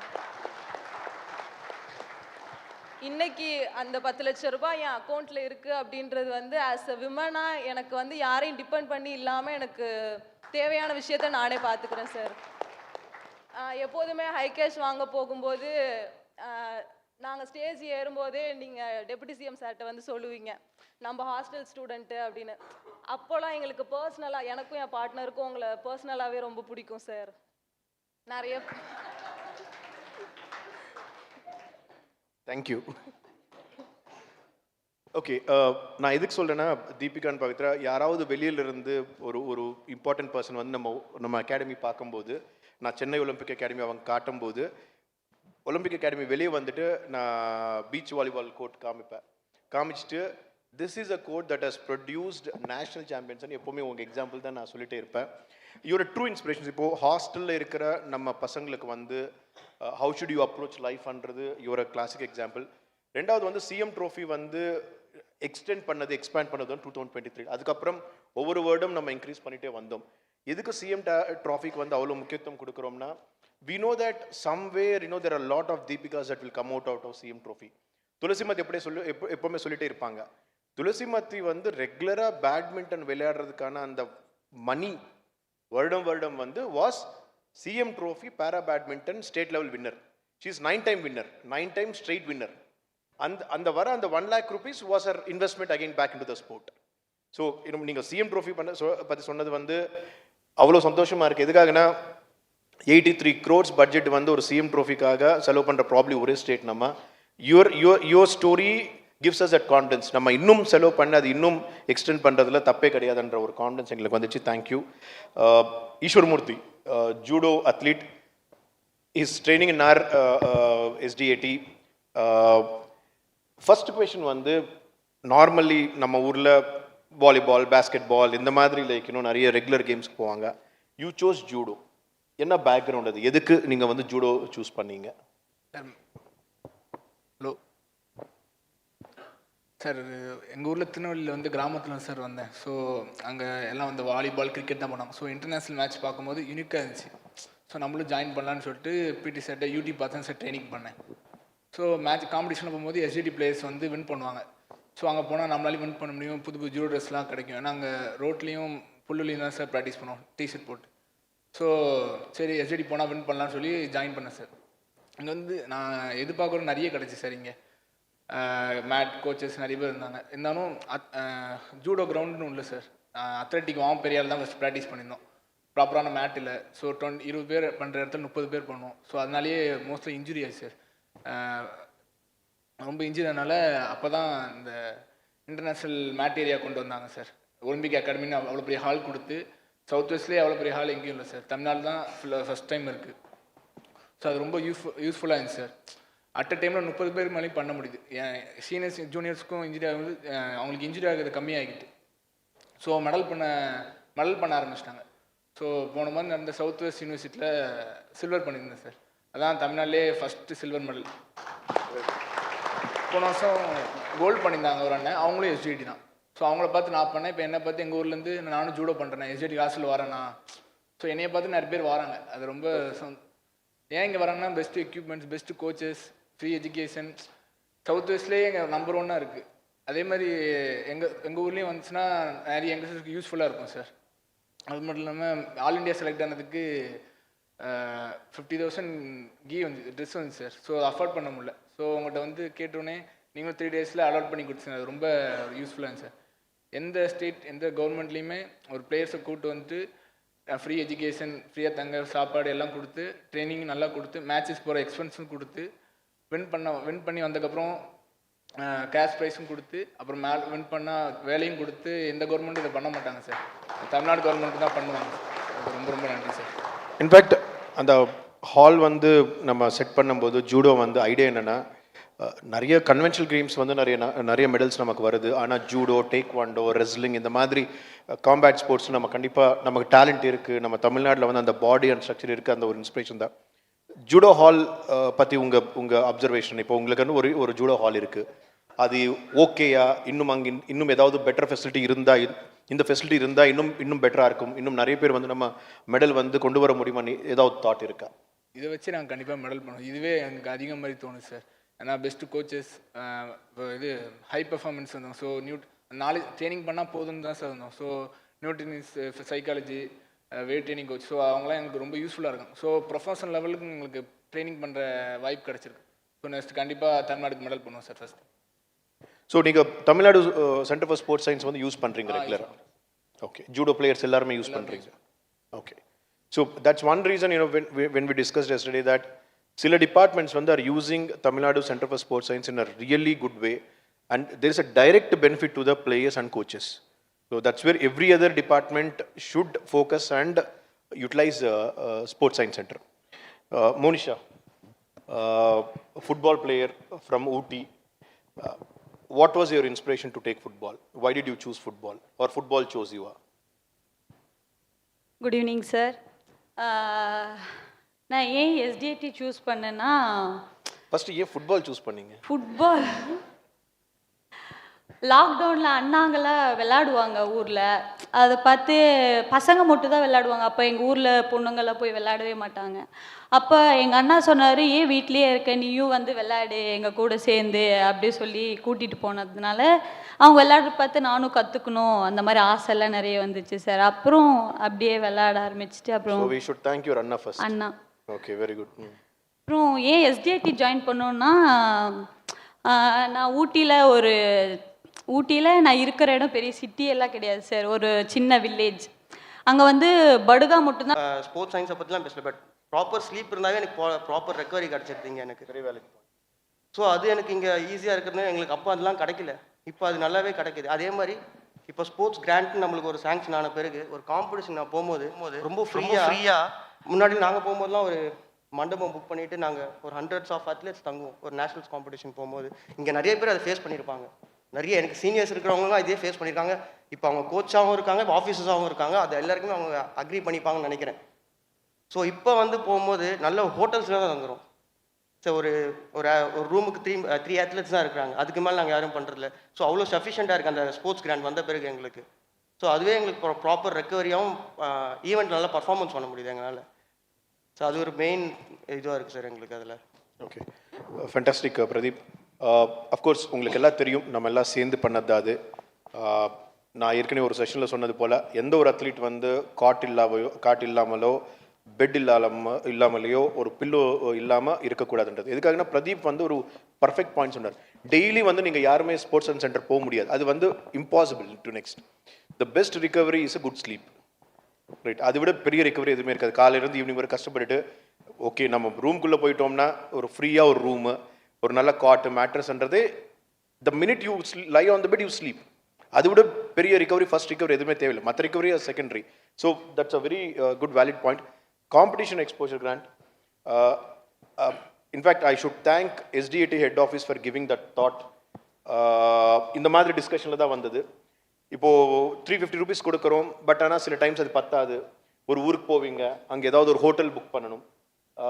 350 வச்சு நீங்கள் வந்து சாப்பிடணுமா அல்லது ஹோட்டலில் ரூம் புக் பண்ணணுமான்றது யாருக்குமே ஐடியா இருக்காது. ஸோ அதுக்காக தான் அந்த வந்து காம்படிஷன் எக்ஸ்போஷர் கிராண்ட். நான் திரும்பி using this platform I am requesting all the hostel managers and DSOs, please utilize the competition exposure grant, right? That 5,000 rupees per athlete will make a lot of difference. 350 dietary charges, competition grant 5,000 na ஒரு 4-5 competitions போவாங்களே ஒரு வருஷத்தில், தாராளமாக room share பண்ணலாம். ஒரு 3 பேர் சேர்ந்து நீங்கள் சொன்னது மாதிரி மண்டபத்தில் போய் 100 பேரோட கீழே தரத்தில் படுத்துறதை விட ஒரு ரூமில் 3 பேர் வந்து சில டைம் ஏசியே கிடைக்கும், ஒரு 1,250 போட்டால், which will go long way. And நான் எப்போவுமே நம்புறது, இந்த பாயிண்ட் வந்ததுனால நான் சொல்கிறேன், என்னோட ஜென்ரேஷன் முன்னாடி IAS ஆஃபீஸர்ஸ்க்கு வந்து ஆஃபீஸ் வர்றது வந்து வண்டி கிடையாது, ரைட்? நான் சப் கலெக்டர் ஆரம்பிக்கும் போது எனக்கு கொடுத்த வண்டி ஒரு நாள் சடனாக மேட்டூர்லேருந்து சேலம் போகும்போது வண்டி முன்னாடியிலேருந்து மொத்தம் புகழெல்லாம் வந்து வண்டி ஸ்டாப் ஆயிடுச்சு. பொலேரோ, ஓல்டு பொலேரோ. அது இப்போ இருக்கிற சப் கலெக்டர்ஸ்க்கு வந்து they have a better vehicle, AC vehicle எல்லாம். நான் பார்த்தது வந்து ஹாப்பியாக ஃபீல் பண்ணுவேன், ப்ரௌடாக ஃபீல் பண்ணுவேன். எனக்கு இல்லாத ஒரு வாய்ப்பு, எனக்கு இல்லாத ஒரு ஆப்பர்ச்சுனிட்டி வந்து எனக்கு நெக்ஸ்ட் ஜென்ரேஷனுக்கு வரதுன்றது. That is what we should think when we think about our hostel students. இப்போது இன்னும் சின்ன எக்ஸாம்பிள்னா, நம்ம எவ்வளோ கஷ்டப்பட்டாலும் நம்ம நெக்ஸ்ட் ஜென்ரேஷன், நம்ம குழந்தைக்கு வந்து பெட்டர் ஃபியூச்சர் வேணும்னு இன்னும் யோசிப்போம், கரெக்டாக? நான் ரொம்ப கஷ்டப்பட்டு என்னோட குழந்தை வந்து கஷ்டப்படணும் யாருமே யோசிக்க மாட்டோம். நம்ம இவ்வளோ பண்ணுற பாடெல்லாம் அதுக்காக தான். Next generation, there all are next generation. So ஒரு காலத்தில் நமக்கு வந்து ஹை கேஷ் இன்சென்டிவ் வரல, இந்த இந்த இந்த இந்த காலத்தில் வருது. Let's be happy, we should take pride in that matter. So fantastic points. Coaching பர்ஸ்பெக்டிவ்ல சொல்லுங்கள் பிரதீப். இப்போது அஸ் அன் அத்லீட் இப்போ அண்ட் அ கோச், இந்த எக்ஸ்பீரியன்ஸ் வச்சு SDAT எக்ஸ்பீரியன்ஸ் ஆகட்டும் சரி, வெளியே எக்ஸ்பீரியன்ஸ் ஆகட்டும் சரி, நீங்கள் இப்போ உங்கள் அத்லீட்ஸ் வந்து நீங்கள் அப்ரோச் பண்ணும்போது what is the mind set? நீங்கள் அவங்களுக்கு என்ன சொல்லுவீங்க? How do you train them? What do you tell them? Sir, இப்போ நான் OMCல ஸ்போர்ட்ஸ் ஹாஸ்டலில் இருக்கும்போது ஸ்போர்ட்ஸ் எக்யூப்மெண்ட்ஸ் ரொம்ப மினிமல் தான் சார். ட்ராக் அப்போ நம்பர் ஆஃப் சிந்தட்டிக் ட்ராக்கும் கம்மி தான். ஸோ எக்யூப்மெண்ட்ஸ்லாம் ஜிம்லாம் வந்து நம்ம இப்போ இருக்கிற இதில் இல்லை சார். அப்போலாம் ரொம்ப minimal gym equipments and plates தான் இருக்கும். பட் இப்போ பார்த்தீங்கன்னா நீங்கள் each district they have their gym, own gym. அது ஒரு பேசிக் ரெக்குயர்மெண்ட் சார் ஸ்போர்ட்ஸுக்கு, ஏன்னா ஜிம்ன்றது ரொம்ப இம்பார்ட்டன்ட்.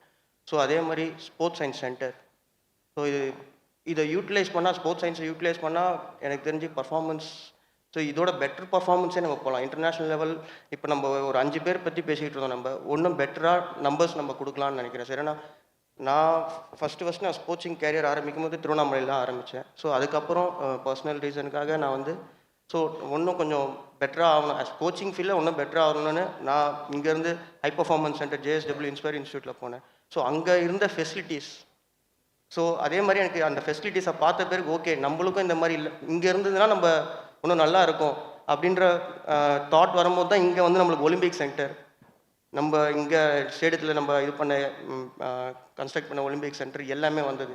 ஸோ இது மட்டும் பண்ணால் போதுமா, நம்மளுக்கு வந்து அடுத்த கட்டத்துக்கான அதை ஹேண்டில் பண்ணுறதுக்கு ஸ்டாஃப் வேணுமே. அப்போ நீங்கள் Saju sir team, sports science team உள்ளே வந்தது. ஸோ இதெல்லாம் பார்க்கும்போது ரொம்ப ஹாப்பியாக இருந்துச்சு. சரி, அப்போ நம்ம எப்படா இப்போ இங்கெல்லாம் ஒர்க் பண்ணுவோம் அப்படின்னு. நீங்கள் அத்லீட்ஸ்க்கு என்ன சொல்கிறீங்க? What do you del athletes? இப்போது இந்த எக்ஸ்பீரியன்ஸ் வச்சு நீங்கள் அத்லீட்ஸ், இந்த ஜென்ரேஷன் அத்லீட்ஸை பேசும்போது what do you tell them? Sir, நான் அவங்களுக்கு பேசும்போது நான் சொல்லுவேன் சார், இந்த ஸ்போர்ட்ஸ் சயின்ஸ் திங்ஸ் நம்ம எப்படி யூட்டிலைஸ் பண்ணி பர்ஃபார்மன்ஸ் பெட்டராக பண்ணணும். ஸோ நிறைய அத்லெட்ஸ் இப்போ இருக்கவங்க வந்து கம்ஃபர்ட் ஜோன்லேயே இருக்காங்க சார். ஸோ அதை அவங்க பிரேக் பண்ணுறதுக்கு வந்து உண்டான சப்போர்ட்டும் psychological support and sports science support கிடைக்கிறதுனால அவங்கள அதை யூட்டிலைஸ் பண்ணி இப்போ முன்னாடிலாம் ஃபிசியோதெரப்பின்றது வந்து ஒரு அத்லெட்டிக் இன்ஜுரி ஆனால் எவ்வளோ லாங் பீரியடாக இருக்கும் அது வந்து ரெக்கவரி ஆகிறதுக்கு. பட் இப்போ வந்து ஸ்போர்ட்ஸ் சயின்ஸ் டீம் வந்ததுலேருந்து ஒரு ஃபிசியோதெரப்பி ரொம்ப ரீச்சபிளாக இருக்காங்க. ஸோ அதனால நம்ம ரெக்கவரியோட இது கம்மியானதுனால இப்போ ஸ்போர்ட்ஸ் அவங்களுக்கு தைரியமாக பண்ண சரி இன்ஜுரி வந்தால் ஓகே இன்ஜுரி எவ்வளோ மினிமைல் பண்ண முடியுமோ பண்ணலாம். பட் சப்போஸ் ஸ்போர்ட்ஸ்னாவே இன்ஜுரி இல்லாமல் இருக்க போகிறதில்ல சார். இன்ஜுரி காமன், பட் அதை ரெக்கவரி பண்ணுறதுக்கு உண்டான சப்போர்ட்லாம் இருக்கிறதுனால நீங்கள் உங்களை புஷ் பண்ணி பண்ணுங்கள்.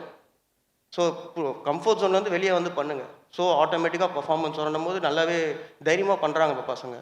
அதே மாதிரி நம்மளுக்கு இப்போ கிடைக்கிற ஸ்போர்ட்ஸ் கிட்டு சார், இப்போ ஃபஸ்ட்லாம் வந்து இந்த மாதிரி ஷூஸ் கிடைக்காது. இப்போ வந்து ரொம்ப எல்லாமே நம்ம வந்து கம்பெனி நல்ல பிராண்டட் கம்பெனி தான் கொடுக்குறோம். எதுவுமே வந்து நம்ம நார்மல் ஷூஸ் எதுவுமே கொடுக்குறதில்ல. இப்போ எங்களுக்குலாம் வந்து ஒரு 350 ருபீஸ் ஷூ வாங்கி கொடுத்தாங்க. இப்போலாம் 5000 6000 வந்து நம்மளுக்கு நல்ல ஷூ கிடைக்கிறது. இன்ஜுரி ஆட்டோமேட்டிக்காக அது கம்மியாகிடுது. அதே மாதிரி இப்போ மெடல் அடிச்சோன்னா உங்களை ஈஸியாக ரீச் பண்ண முடியல. எங்கள் ஆஃபீஸர்ஸ் கிட்ட ஈஸியாக ரீச் பண்ணுறதுனால உங்கள்கிட்ட ஈஸியாக கொண்டு வந்துடுறாங்க அந்த இஷ்யூவை. இப்போ நீங்கள் எல்லா அத்லெட்ஸ்க்கும் ஸ்பைக்ஸ் வாங்கி கொடுத்தீங்க. அது கேலோ இந்தியா அத்லெட்ஸாக இருக்கட்டும், ஃபியாஸ்லாம் இருக்கட்டும். ஸோ அதனாலே பெட்டர் பர்ஃபார்மன்ஸ் வந்தது. இப்போ நார்மல் ஸ்பைக்ஸ் போடுறதுக்கும் ஒரு டெக்னாலஜி இருக்கிற ஒரு ஸ்பைக்ஸ் போடுறதுக்கும் நிறையா டிஃப்ரென்ஸ் இருக்குது சார். இப்போ அந்த ஸ்பைக்ஸ்லாம் யூஸ் பண்ணி நல்லா ட்ரைனிங் பண்ணுறதுனால இப்போ எனக்கு அந்த லாஸ்ட்டு ஒடிஷா நேஷ்னல்ஸில் வந்து 3 கோல்டு மெடல் வந்தது சார் எனக்கு. ஸோ அதுவே எங்களுக்கு ஒரு பெரிய ஸ்ட்ரென்த்தாக இருக்குது எங்களுக்கு அது.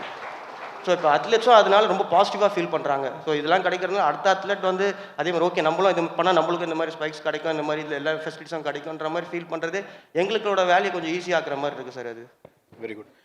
I should also take an opportunity to thank the Tamilnadu Center for Sports Science, led by Shaju sir and the entire team here. There's a lot of praise coming your way. Multiple athletes, Monica, your entire team, nutritionists, everyone. Thank you so much. I want you to keep, giving your best and doing your best. Sri Saranan, fencer. I mean, judo madriye fencing ஒரு very very unconventional game. எப்படி வந்து நீங்க fencing attract ஆயிட்டீங்க? எப்படி ஒரு fencer ஆயிட்டீங்க? Sir good evening sir. First of all எனக்கு fencing மேலாம் அவ்வளோ இன்ட்ரெஸ்ட் இல்லை சார் ஸ்டார்ட் பண்ணும்போது. நான் ஃபஸ்ட்டு ஃபென்சிங் ஸ்டார்ட் பண்ணதுக்கு காரணம் என்னென்னா, ஃபென்சிங் வந்து பேஸ்கெட்பால் கோர்ட்டு பக்கத்தில் இருக்கும். பேஸ்கெட் பால் தான் எனக்கு பிடிக்கும் சொல்ல போனால். அப்போ வந்து ஜேம்ஸ் கோச் தான் கோச்சாக இருந்தார். அப்போது பேஸ்கெட்பால் ஆடுறது தான் நான் ஃபஸ்ட்டு வந்தேன். அப்புறம் ஃபென்சிங் பண்ணுவேன். ஃபென்சிங் பண்ணி முடிச்சுட்டு அதுக்கப்புறம் அப்படியே பேஸ்கெட்பால் ஆடுவேன். பேஸ்கெட்பால் ஆடிட்டு அதுக்கப்புறம் கொஞ்சம் போக எனக்கு அப்படியே ஃபென்சிங் பிடிக்க ஆரம்பிச்சிச்சு. அப்படியே ஃபென்சிங் கண்டினியூ பண்ண ஆரம்பிச்சிட்டேன். நாங்கள் ஃபஸ்ட்டு ஸ்டார்ட் பண்ணும்போது எங்களுக்கு பெருசாக ஃபெசிலிட்டி இல்லாதவங்க கிடையாது. ஃபென்சிங்கில் சிமெண்ட் தரதாக இருக்கும் எங்களுக்கு. எக்யூப்மெண்ட்டும் பெருசாக கிடையாது. எக்யூப்மெண்ட் ஸ்டிக் வச்சு தான் ப்ராக்டிஸ் பண்ணுவோம். ஒரு ப்ராப்பரான கோச்சும் எங்கே இருந்தது? நம்ம இண்டோர் ஸ்டேடியமில் சார். அப்போ வந்து எந்த எக்யூப்மெண்ட்டும் கிடையாது, கோச்சும் ஒரு ப்ராப்பரான கோச்சும் கைடன்ஸ் கிடையாது, எதுவுமே கிடையாது எங்களுக்கு.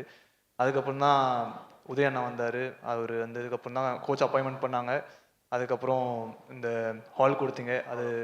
அது ஒரு எப்படி சொல்கிறது, ரொம்ப தேங்க்ஸ் சார். அதுக்கு உதயண்ணாக்கும் ரொம்ப தேங்க்ஸ் பண்ணுறேன். அதுக்கு அது ஒரு இன்டர்நேஷனல் ஸ்டாண்டர்டில் இருந்துச்சு சார் அது அந்த ஹால்.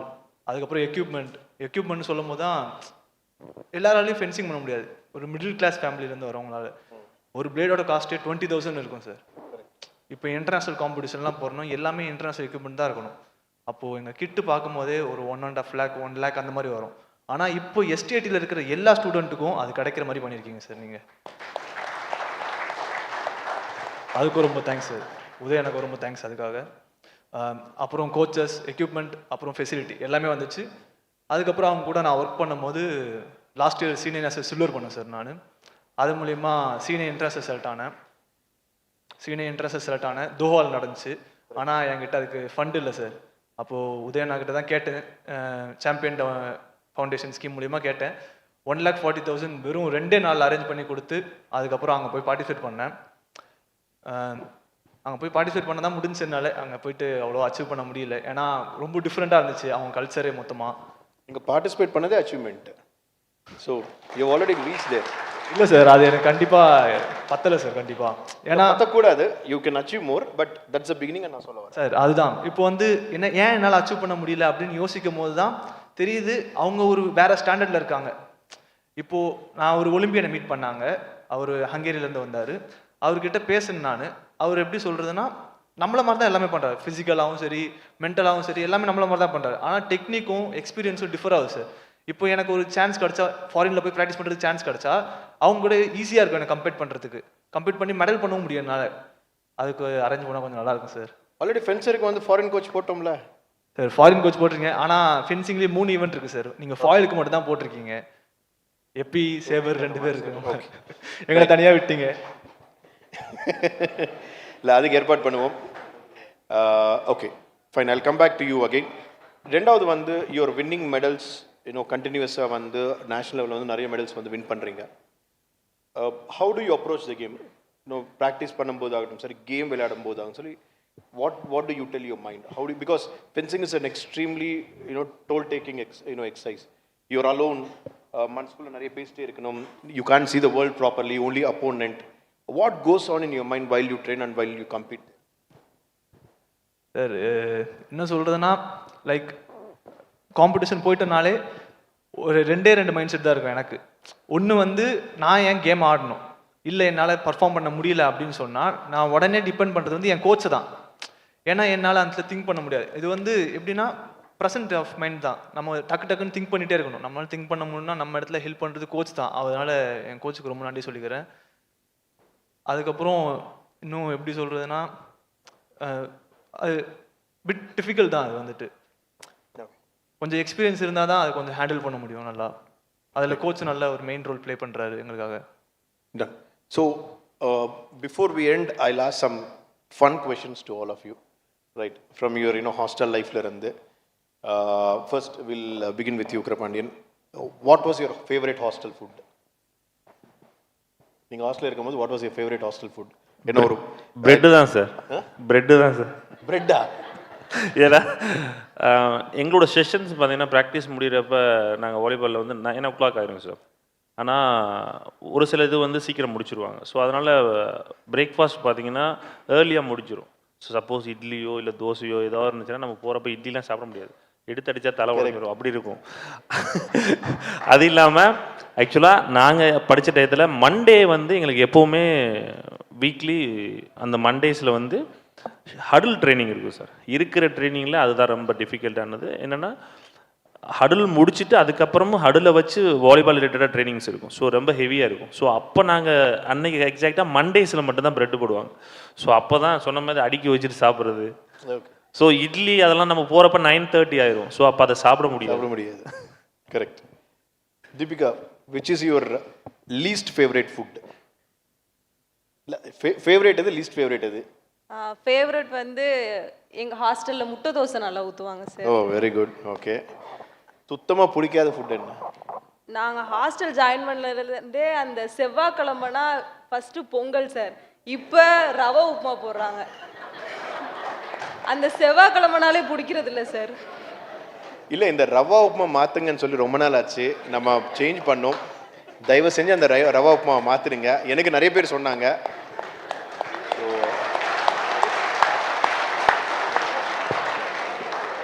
டாஸ்கான்ல இருந்து ஏதாவது ஒரு ரிசல்ட், ஏதாவது இமீடியட் ரிசல்ட்னா GM is removing rava upma from menu from next week. Okay, good. நீங்கள் சொல்லுங்கள், உங்கள் ஃபேவரேட் என்ன, லீஸ்ட் ஃபேவரேட் என்ன? Favourite chicken biryani. Chicken biryani. உங்கள் ஹாஸ்டலில் சிக்கன் பிரியாணி நல்லா பண்ணுவாங்க. ஓகே. புட்டு சார். புட்டு பிடிக்காதா? Okay, right. Okay, I will come to you. உங்கள் ஹாஸ்டல் உங்கள் ஃபேவரேட் ஃபுட் என்ன? சப்பாத்தியும் சிக்கன் கிரேவியும் சார். ஓகே. ஃபஸ்ட்டில் வெனஸ்டே வந்து கார்ன்ஃப்ளெக்ஸ் வச்சுருந்தாங்க சார். அதுவும் ஃபஸ்ட் கொஞ்ச நாள் பிடிக்காம தான் இருந்துச்சு. அதுக்கப்புறம் குழம்பு ஊற்றி சாப்பிட்டதுக்கப்புறம் கொஞ்சம் நல்லா இருந்துச்சு சார். அதுக்கப்புறம் இது கார்ன்ஃப்ளெக்ஸு சாம்பார். கார்ன்ஃப்ளெக்ஸ் சாம்பாரா? அப்படி இப்போ நாங்கள் ஊற்றி சாப்பிட்டோம் சார். அது நல்லா இருந்துச்சு சார். அதுக்கப்புறம் இப்போ புட்டை தூக்கிட்டு வந்துட்டாங்க சார். இது அலோவ் பண்ண டிஎஸ்ஓக்கு வந்து ஒரு எக்ஸ்பிளனேஷன் நோட் நான் அனுப்ப போகிறேன். கெல்லாக்ஸ் கம்பெனி வந்து இந்த மாதிரி கார்ன்ஃப்ளேக்ஸில் சாம்பார் ஊற்றணும்னு தெரிஞ்ச எனக்கு தெரியாமல் சாப்பிடுவோம் சார். Very good, super. நல்லா இருக்குமா? சூப்பராக இருக்கு. ஓகே, ட்ரை பண்ணலாம் அப்போ. அப்புறம் புட்டு பிடிக்காது சார். புட்டு பிடிக்காதா? சுஜாதா புட்டு பிடிக்காது போல, கொஞ்சம் செக் பண்ணுங்க. Okay, I'll come to you. Who is your favorite sports person? Who is your favorite sports person and why? நீங்கள் உங்கள் கெரியரில். எனக்கு எங்கள் அப்பா sir. Okay, he was a sports person. Sports person, Asian medallist sir அப்பா. அப்படியா? ஓ fantastic. அவர் தான் என்னோட inspiration, அவர் தான். லவ்லி. Watts his name? பேர் என்ன? பாலசுப்ரமணியம். என்ன discipline? Triple jump athletics sir. ஓ லவ்லி லவ்லி ஃபேண்டாஸ்டிக். ஸோ அவரோட ரெக்கார்டு ஒரு 30 இயர்ஸாக ஸ்டாண்ட் ஆயிடுச்சு சார் நம்ம இதில். லவ்லி, வாழ்த்துக்கள், very inspiring. Thank you sir. Who's your favourite coach? நீங்கள் படிக்கும்போது who was your favourite coach? Sir Gandhi. நான் படிக்கும்போது, நான் என்ஏஎஸ் படிக்கும்போது எனக்கு ரொம்ப இன்ஸ்பைராக இருந்த கோச் வந்து Gandhi sir. Sir is no more, but அவர் இப்பயும் எனக்கு அவர் எங்கே இருந்தார் கோச்? NAS Bangalore sir. அவர் அகாடமிக் இது. சரி, ஓகே ஃபேண்டாஸ்டிக். நீங்கள் சொல்லுங்கள் ஹாஸ்டல் பற்றி. What is your favourite food and least favourite food? Sir எனக்கு ஃபேவரட் ஃபுட் வந்து பூரி தான் சார். பூரி? எங்கள் கேமுக்கே ஃபேவரட் ஃபுட் பூரி தான் சார். எங்கள் கேமுக்கு ஃபென்சிங்கு. ஓகே, அதுதான் சனிக்கிழமைனாலே மற்ற கேம் பசங்களாம் சீக்கிரமாக வந்து சாப்பிட ஆரம்பிச்சிருவாங்க, இவங்க வந்து சாப்பிட்டு காலி பண்ணுறாங்க எல்லாத்தையும் அப்படின்ட்டு. ஓகே, அது கம்ப்ளைண்டே பண்ணிட்டாங்க சார் எங்கள் கோச்சஸ் கிட்டலாம். சேர்த்து என்ன கொடுப்பாங்க? பூரி கிழங்கு தான் சார். ஓகே, ஒரு வாரம் கிழங்கு இருக்கும், ஒரு வாரம் சுண்டல் இருக்கும், அந்த மாதிரி. லீஸ்ட் பிடிக்காது? புட்டு தான் sir. Puttu. I think will have to remove puttu and rava இது. Okay, I will come to you. What do you prefer, morning ட்ரைனிங்கா ஈவினிங் ட்ரைனிங்கா? உங்கள் ஃபேவரட் செஷன் என்ன? ஈவினிங் தான் சார். ஈவினிங் தான் சார். மார்னிங் காலையில் எந்திரிச்சு போகிறது கஷ்டமாக இருக்கும். ஓகே பிரதீப், நீங்கள் அஸ் அன் அத்லீட் எல்லாருக்கும் நிறைய பிலீஃப்ஸ் இருக்கும் ஆர் மிஸ்பிலீஃப்ஸ் இருக்கும். இப்படி தான் இருக்கணும், விளையாடுறேன்னா இந்த வாட்ச் தான் போடணும்னு சொல்லி. அந்த மாதிரி உங்களுக்கு ஏதாவது ஒரு ஹேபிட் இருக்கா? லக்கி சாம் மாதிரி இந்த காம்படிஷன் போகிறேன்னா நான் இப்படி தான் இருப்பேன், இதுதான் போடுவேன், இந்த கலரில் தான், அந்த மாதிரி ஏதாவது ஒரு சென்டிமெண்ட் இருக்கா? சார் இருந்துச்சு. ஒரு ஸ்பைக்ஸ் தான் சார் என்னோட சென்டிமெண்ட். ஓகே. ஸோ காம்படிஷனுக்கு ஒரு ஸ்பைக்ஸ் வச்சுருப்பேன். ஸோ அந்த ஸ்பைக்ஸ் மட்டும்தான். அதே ஸ்பைக்ஸ் தான் சார். அதை முடிஞ்ச அளவுக்கு நான் எவ்வளோ கேர் பண்ணமோ கேர் பண்ணிப்பேன். அது ரொம்ப நைக் அடிதாஸ்லாம் நார்மல் ஸ்பைக்ஸ் தான் சார். பட் அது எனக்கு கம்ஃபர்டபுளாக அதை போட்டால் வின் பண்ணிடுவேன்ற ஒரு தாட். ஓகே சரி, நீங்கள் சொல்லுங்கள். ஃபார் எக்ஸாம்பிள், இவ்வளோ ஸ்ட்ரிக்டாக இருக்கிற உங்கள் கோச் வந்து சடனாக ஒரு நாள் வந்து சர்ப்ரைஸாக இன்னைக்கு ப்ராக்டிஸே இல்லைன்னு சொன்னால் நீங்கள் என்ன பண்ணுவீங்க? ஜாலியாக தூங்குவோம் சார். அவ்வளோதான். எப்படா தூங்க விடுவோன்னு வெயிட் பண்ணிட்டு இருப்போம் சார். அப்போ தூங்கிடுவோம் சார். அப்புறம் பெல் அடிக்கிற வரைக்கும் எந்திரிக்கவே மாட்டோம் சார். பெல் அடிச்சுனே இருப்பாங்க, அப்பயும் எந்திரிக்க மாட்டோம். பொறுமையாக தான் எப்போவுமே போவோம் சார். படிப்பு படிக்கிறதெல்லாம் இல்லை சார். சரி, ஓகே.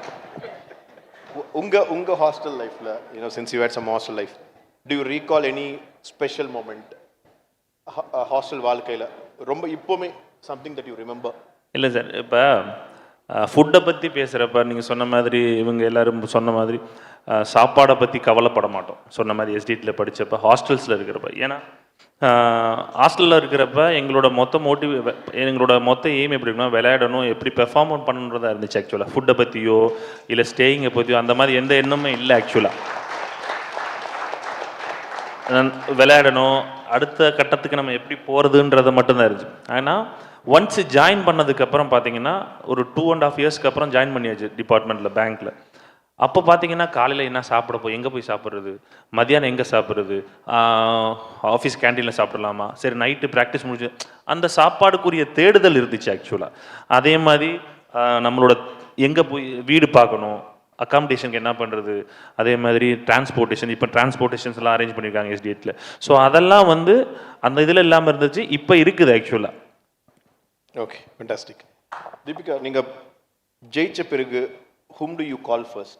ஏதாவது ஒரு டோர்னமெண்ட் போய் ஜெயிச்சிட்டீங்க, whom do you call first? First phone call வந்து யாருக்கு போகும்?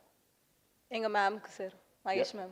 Maheswari ma'am. Okay, very good. அவங்க கோச்சாக இருக்க வரைக்கும் எங்கள் கூட வந்துட்டு இருந்தாங்க சார். இப்போ ஆஃபீஸர் ஆனதுக்கப்புறம் எங்களுக்கு எந்த டோர்னமெண்ட்டுக்கும் எங்கள் கூட வரதில்லை. அவர் கேட்கல, கேட்டால் நான் அனுப்புவேன், ஆனால் கேட்கறது கிடையாது. இப்போ மகேஸ்வரி டோர்னமெண்ட் முடிஞ்சோடனே மேம்க்கு கால் பண்ணி சொல்லுவோம். மேம் கூட இருந்தாங்கன்னா வீட்டில் அம்மாவுக்கு கால் பண்ணி சொல்லுவோம். Very good. நீங்கள் whom do you call first? அக்கா கால் பண்ணி சொல்லுவேன். ஓகே, அக்கா என்ன பண்ணுறாங்க? அக்கா ஆடிட்டராக இருக்காங்க. ஓகே, எங்கே? சென்ட்ரல் கவர்மெண்ட் பெங்களூரில். ஓகே, என்ன காரணம் அக்கா கால் பண்ணுறதுக்கு? அக்கா தான் ஃபுல்லாக சப்போர்ட் பண்ணுவா. டவுனாக இருந்தாலும் சரி, மேட்ச் லூஸ் பண்ணாலும் சரி, நல்லா மென்டல் சப்போர்ட் நல்லா கொடுப்பா சார். Okay, right. நீங்கள் ஏதாவது ஒரு நல்ல ஜெயிச்சிட்டீங்க, நல்ல மெடல் வந்துடுச்சு, நல்ல பர்ஃபார்மன்ஸ் இருக்கு? அதே தான் சார். யாருக்கு? கோச் பக்கத்தில் இல்லைன்னா கோச் அம்மாவுக்கு சொல்லுவோம், இல்லாட்டி கோச்சுக்கு தான் சார் ஃபர்ஸ்ட் சொல்லுவோம். Okay, what do you do? கோச்சுக்கு தான் சார் கால் பண்ணுவேன். Okay, Jijo coach okay sir வந்திருக்காரு. ஏன்னா நான் நடுவில் கேம் ஸ்டாப் பண்ணிட்டேன் சார். அப்போது கோச் இல்லாதனால, அதுக்கப்புறம் கோச் வந்ததுக்கப்புறம் அவர் தான் எங்கள் வீட்டில் பேசி கன்வின்ஸ் பண்ணி ஹாஸ்டலுக்கு கொண்டு வந்து அப்புறம் senior national medal, senior internationals, அதுக்கெல்லாம் காரணம் அவர் தான் சார். கண்டிப்பாக அதனால தான் அவர் தான் கால் பண்ணேன். Very good. Last question, but most important question. ஒருத்தராக சொல்லலாம் ஷார்ட்டாக, எஸ்டிஏடியில் ஹாஸ்டல்ஸில் இன்னும் இதெல்லாம் பண்ணால் நமக்கு பெட்டர் ரிசல்ட்ஸ் கிடைக்கும் என்ற உங்கள் விஷ் லிஸ்ட் ஏதாவது இருக்கா? சார் இதெல்லாம் பண்ணலாம், இது இன்ட்ரடியூஸ் பண்ணலாம், இப்படி பண்ணலாம், இப்படி மாற்றலாம் அந்த மாதிரி ஏதாவது ஒரு top 3 or top 2? Because based on your recommendation I will also be able to act on it. இல்லை சார், இப்போ ஃபுட் விஷயத்தில் சொன்ன மாதிரி இப்போ உப்மா, இந்த புட்டு, ஆக்சுவலாக நமக்கு தேவையானது வந்து மார்னிங்கில் வந்து ப்ரோட்டீன் தான் எடுக்கணும் சார் நிறையா. அதுதான் ரொம்ப முக்கியம். இப்போ நம்ம வந்து எல்லாரும் வீட்டில் முதற்கொண்டு என்ன பண்ணோம், இட்லி சாம்பார் இல்லை தோசை இப்படி தான் சாப்பிட்றோம். ஆக்சுவலாக ப்ரோட்டீன் தான் எடுக்கணும். ஏன்னா அவங்க பண்ணுற ட்ரைனிங்க்கு அப்போ தான் அவங்க சொன்ன மாதிரி, ஒரு கோச் சொன்ன மாதிரி ரெக்கவரிக்கு நம்ம நினைக்கிறோம் தூக்கம் ஒரு பக்கம் இருக்கிற மாதிரி ஃபுட்டு ஒரு பக்கம். ஆக்சுவலாக இப்போ இந்த லெவலுக்கு ஸ்டாண்டர்டு இப்போ எங்களோட லீக்ஸ் எல்லாம் நடந்ததுக்கப்புறம் தான் இந்த ஃபுட்டோட இம்பார்ட்டன்ஸ் ஆக்சுவலாக எங்களுக்கு தெரிய ஆரம்பிச்சு. ஏன்னா நம்ம நினைக்கிறோம் வந்து எது வேணாலும் சாப்பிட்லாம் அப்படின்னு. அதாவது இந்த வயசில் அவங்க எது வேணாலும் சாப்பிட்லாம். ஆக்சுவலாக பெர்ஃபார்மன்ஸ் பண்ணணும், நீங்கள் மேலும் மேலும் பண்ணணும் அப்படின்னா ஃபுட்டு ஒரு பெரிய விஷயமா இருக்குது. அதனால ஃபுட்டில் வந்து நிறைய ப்ரோட்டீன்ஸ் மார்னிங்ஸில் அவங்களுக்கு கிடைச்சா நல்லா இருக்கும்னு நான் ஃபீல் பண்ணுறேன் சார். வேறு ஏதாவது இருக்கா? இல்லை சார். தீபிகா, ஹாஸ்டல் ஏதாவது நாங்கள் பண்ண வேண்டியது இன்னும் கேப் சார், இது இன்னும் கரெக்டாக இல்லை அன்ற நீங்கள் ஏதாவது ஃபீல் பண்ணுறது ஏதாவது இருக்கா? எல்லாமே ஓகே சார். அப்போ அது கரெக்ட் ஆன்சர் கிடையவே கிடையாது. எல்லாமே ஓகேனா நான் ஒத்துக்க மாட்டேன். ஏதோ ஒன்று சொல்லு, சரி இது சரியில்லை மாற்றிடுங்க, இம்ப்ரூவ் பண்ணுங்கன்னு சொல்லி. எங்களுக்கு தேவையான எல்லாமே கிடைக்குது சார். அதான் நான் சொன்னேன், நான் ஒத்துக்க மாட்டேன் அந்த ஆன்சர்னு. அது நான் சொல்லணும் வெளியே போயிட்டு எல்லாமே சூப்பராக இருக்குன்னு. நீங்கள் சொல்லக்கூடாது. ஏதோ ஒன்று சொல்லு சார், இது பண்ணி கொடுங்க. நீ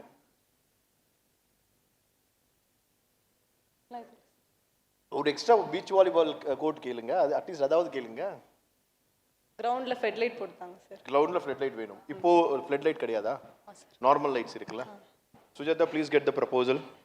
okay, will try to do it as soon as possible. Sujatha, இதெல்லாம் ரெக்கார்ட் ஆயிடுச்சு. நான் பாட்டிக்கு நான் வந்து ப்ராமிஸ் பண்ணி அது பண்ணலன்னா அவங்க ஃபீல் பண்ணுவாங்க, 1000 சொன்னாங்க இவர் வந்து பண்ணலன்னு சொல்லி. So you will get flood light. 20 டேஸில் ஃப்ளட் லைட் வரலன்னா நீங்கள் திரும்பி வந்து என் ஆஃபீஸில் பார்க்கணும். ஓகே, நீங்கள் சொல்லுங்கள். கோச் சொன்ன மாதிரி தான் சார், ஃபுட்டு காலைல ப்ராக்டிஸ் பண்ணிட்டு வரோம், காலைல இந்த எண்ணெயோட பூரி சாப்பிட்ணும். ஸோ அது கரெக்டாக இருக்கா சார். இன்னொன்று குவான்டிட்டிலாம் கம்மியாக இருந்துச்சு. சொன்னோன்னே எக்கு சிக்கன் குவான்டிட்டிலாம் இன்க்ரீஸ் பண்ணாங்க சார். சொன்னோன்னே 3 டேஸ்லேயே இன்க்ரீஸ் பண்ணிட்டாங்க சார். அது ரொம்ப ஹெல்ப்ஃபுல்லாக இருந்துச்சு. இன்னும் நேஷ்னல் ஜூடோவில் நேஷ்னல் மெடல் பண்ணுவாங்களே, ஃபாரினில் போய் ட்ரைனிங் பண்ணுற சான்ஸ் கொடுத்தா இன்னும் கொஞ்சம் நல்லாயிருக்கும் சார். போன வருஷம் ரன்அப் பண்ணியிருந்தாங்க. ஸோ 2-3 months போன வருஷம் வந்து ஜப்பான் அவங்க ஜப்பான் போய் ட்ரைனிங். ஸோ ரொம்ப யூஸ்ஃபுல்லாக இருந்துச்சு சார். அது நல்லா டாமினேட் பண்ணுறாங்க. ஸோ வர அப்கமிங் பிளேயர்ஸையும் அனுப்பினா நல்லாயிருக்கும். ஒரு இன்டர்நேஷனல் எக்ஸ்போஜர் வேணும்னு சொல்கிறீங்க, ஒரு ட்ரைனிங் மாதிரி ஒரு 3 months camp. So morning food, protein intake plus international exposure, அது எல்லாமே. Okay, right. மோனிஷா, எல்லாமே இருக்குது சார். எல்லாமே இருக்கா? நேற்று வரைக்கும் இது கிராஸ் ஃபுட்பால் கிரவுண்ட் கிடையாது, இப்போதான் உருவாக்குறோம், எல்லாமே இருக்கான்னு சொல்கிறீங்க. இல்லைங்க சார், கிராஸ் இருக்குது சார். எப்போ? பி கிரவுண்டில் தான் கொஞ்சம் நாங்கள். ஓ, நீங்கள் இங்கே இருக்கீங்களா? Sorry, okay. பி கிரவுண்ட் அது நல்லா இருக்கா கிரவுண்டு? சூப்பராக இருக்குது சார். விளையாடுறப்ப பயப்படாமல் விளையாட சார், இன்ஜுரியே ஆகாது. ஓகே. மட் கோட்னா விளையாடும் போதே பயமாக இருக்கும், ஐயோ கால் திரும்பிடுமோ இன்ஜுரி ஆயிருமோன்னு சொல்லிட்டு. கிராஸ் கோர்ட்டில் விளையாட ஜாலியாக இருக்கும் சார். சரி, வேறு என்ன வேணும் உங்களுக்கு ஹாஸ்டலில்? சார் இது பண்ணுங்க, இது பண்ணால் இன்னும் நல்லா இருக்கும், நீங்கள் மட்டுமே கிடையாது எங்கள் ஃப்ரெண்ட்ஸ் எல்லாம் பெனிஃபிட் ஆகிடுவாங்க அன்ற மாதிரி ஏதாவது இருக்கா?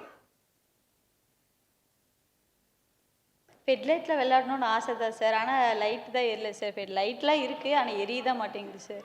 அது அதை மட்டும் பி கிரவுண்டில்? பி கிரவுண்டில் சார். ஓகே, வேறு? அவ்வளோதான் சார். அவ்வளோதாவா? கன்ஃபார்மா? அவ்வளோதான் சார். ஓகே.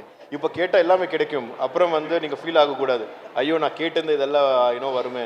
லைட் மட்டும். Light, okay. ஸோ அந்த சந்தர்ப்பத்தில் நான் என்ன சொல்ல விரும்புகிறேன்னா, ஜவஹர்லால் நேரு இண்டோர் ஸ்டேடியமில் டர்ஃபு, அந்த ட்ராக், அத்லெட்டிக் ட்ராக் வந்து நம்ம இப்போது டெண்டர் போயிட்டோம். ஆல்மோஸ்ட் ஒரு 10 டேஸில் வந்து புது ட்ராக் போடுறதுக்கான டெண்டர் வந்து ஃபைனலைஸ் ஆயிடுச்சு. பிகாஸ் நிறைய ஆல்ரெடி ஃபுட்பால் கிரவுண்ட் வந்து FIFA ஸ்டாண்டர்டு, ஆல்ரெடி ஒரு ஈவன் ISL டீம் அங்கே தான் ப்ளே பண்ணுவாங்க. பட் இப்போ ட்ராக்குமே 8 இயர்ஸ்க்கு முன்னாடி 2-3 புயலெல்லாம் பார்த்தது. ஸோ அது புதுசாக போடுறோம். அண்ட் இந்த ஃப்ளட் லைட் இம்ப்ரூவ்மெண்ட்டு ரொம்ப காலமாக இருக்குது மைண்டில் பண்ணணுமனே. ஃபண்டு கரெக்டாக நம்ம கிடைச்சிருச்சு. இப்போது ப்ராப்ளி ஜனவரிக்குள்ளே அதையும் பண்ணிவிடுவோம். Sujatha, please include that. Okay, அங்கேயும் ஒரு ப்ராப்பர் ஃப்ளட் லைட் சிஸ்டம் வந்து நாங்கள் கொண்டு வருவோம். பிரதீப், நீங்கள் சொல்லுங்கள், ஹாஸ்டலில் வந்து கோச்சாவோ அல்லது ஸ்டூடெண்ட்ஸ்க்காகவோ இது பண்ணால் இன்னும் நல்லா இருக்கும் சார், நீங்கள் என்ன ஃபீல் பண்ணுறீங்க? சார், மெயினாக இப்போ நானும் சரி, இப்போ இருக்கிற ஹாஸ்டல் ஸ்டூடெண்ட்ஸும் சரி சார், எங்களுக்கு ஒரு ஐஸ் பாக்ஸ் மிஷின் வேணும் சார். ஏன்னா ஒரு வாட்டியும் எல்லாம் இது எனக்குன்னு கிடையாது சார், எல்லா ஹாஸ்டலுக்கும் தான் சார். இப்போ ஒரு வாட்டியும் ஐஸுக்கு போய் நாங்கள் தேட வேண்டியதாக இல்லை. நம்ம கிச்சனில் இருக்கிற எதுனா அந்த ஃப்ரீசிங் மிஷினில் அந்த ஐஸ் கிளாஸில் வச்சு உள்ளே வச்சுக்கிறாங்க. அது உள்ளே ஃபுல்லாகவே ஸ்பாயில் மற்ற இதெல்லாம் ஸ்பாயில் பண்ணிடுது சார் அது. ஸோ ஒரு ஐஸ் மிஷின் ஹாஸ்டலில் இருந்தால் நல்லாயிருக்கும். அதே மாதிரி நம்மளுக்கு ஆன்ஃபீல்ட் சார், ஆன்ஃபீல்டில் வந்து இப்போ சம்மர் டைம் சென்னையில் பயங்கரமாக இருக்கும் சார். ஸோ எனக்கு ஸ்போர்ட்ஸ் சயின்ஸ் டீம் சப்போர்ட்டோட ஒரு ரெக்கவரி ப்ராசஸ், ஒரு ஐஸ் பாத் டப் அந்த மாதிரி எதனா அரேஞ்ச் பண்ணால், ஒரு ரூம் வச்சு ஒரு ஐஸ் பாத் மிஷின் எல்லா ஸ்டேடியமுக்கும் கிடச்சா அது இன்னும் நல்லா இருக்கும் sir. Okay. Sujata, please initiate process to immediately buy ice vending machines in all the hostels. I think it will not be a costly affair. Ice vending machine evlo cost varum nik theriyala. I don't know, you surely tell. Oru machine 70,000 all the va. Okay. And the ice vending waving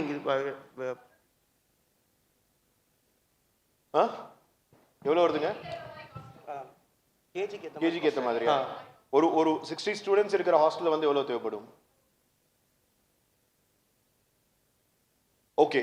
So please initiate process to immediately and the hostel strength க்கு ஏத்த மாதிரி we will buy ice vending machines, whatever you call it, in all the hostels. Probably எனக்கு கேட்டா if everything goes fine before January 1st இது வந்து install பண்றதுக்கான முயற்சி பண்ணுங்க. or ஏதாவது procure பண்ணனும்னா before January 15th. Sure. I want you to 100% do it. Ice bath இதெல்லாம் எல்லா ஹாஸ்டல்ஸ்ல இமிடியேட்டா பண்ண முடியாது. We'll start off with Chennai and then we'll slowly improve it to other Thank you sir. நீங்க சொல்லுங்க. Thank you sir. சார் எங்களுக்கு தேவையான எல்லாமே இருக்கு சார். பரவாயில்ல, ஏதோ ஒன்று சொல்லு.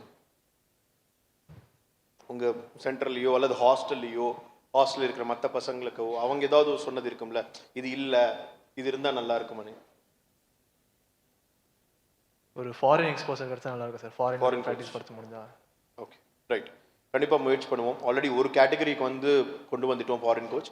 Will also try for other categories. Or ஏதாவது ஒரு இன்விடேஷனில் வந்து சில ஃபாரின் கோச்சஸ் வந்து வர வைக்கிறதுக்கு வந்து கண்டிப்பாக முயற்சி பண்ணுவோம். ரொம்ப thanks sir. So that's all from my side. I must say this is a session that I personally enjoyed and lot of insights.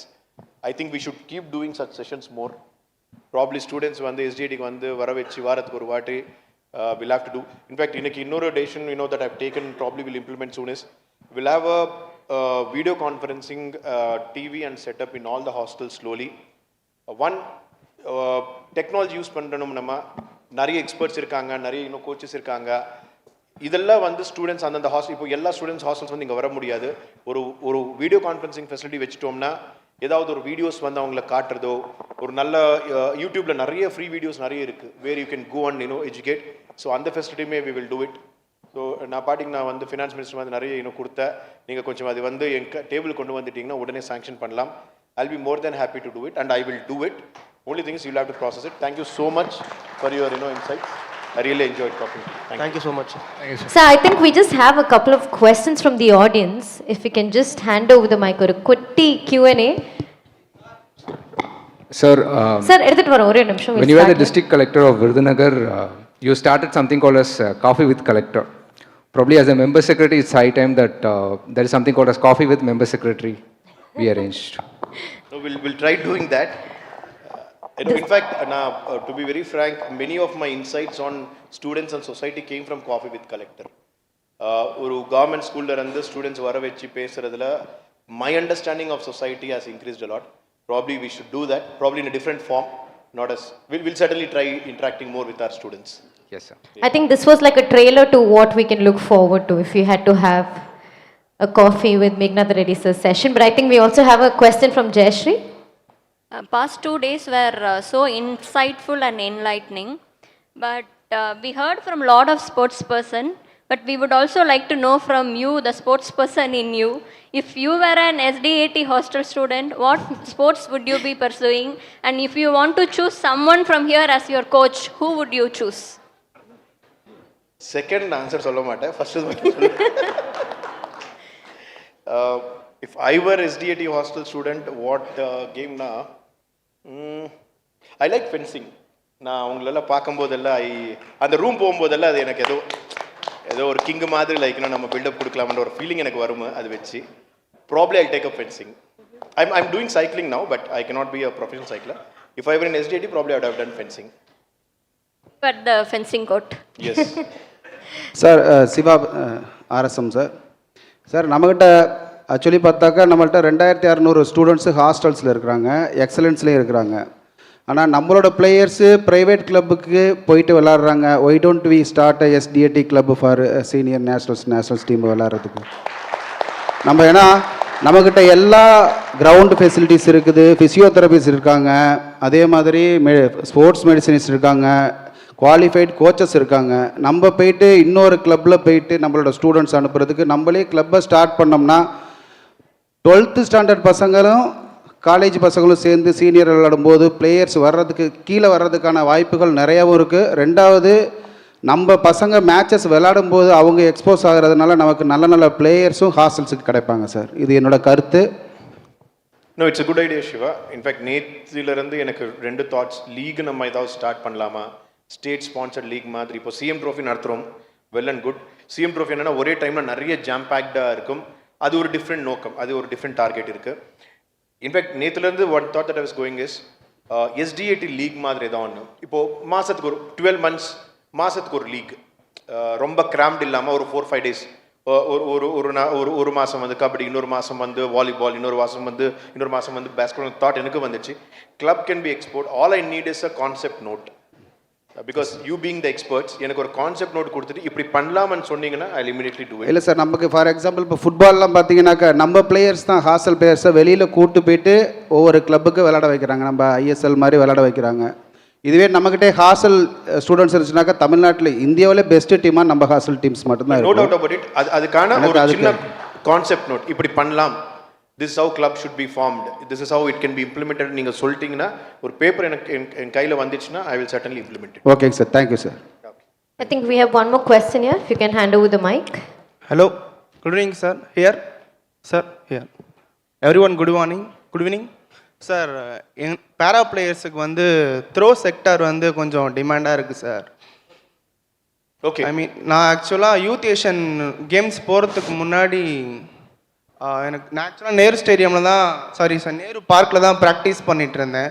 ஃபுல்லாக அங்கே தண்ணி சார். லாஸ்ட் 1 week முன்னாடி மேட்ச்சுக்கு போகிறதுக்கு முன்னாடி ஃபுல்லாக அங்கே தண்ணி, ப்ராக்டிஸே பண்ண முடியல.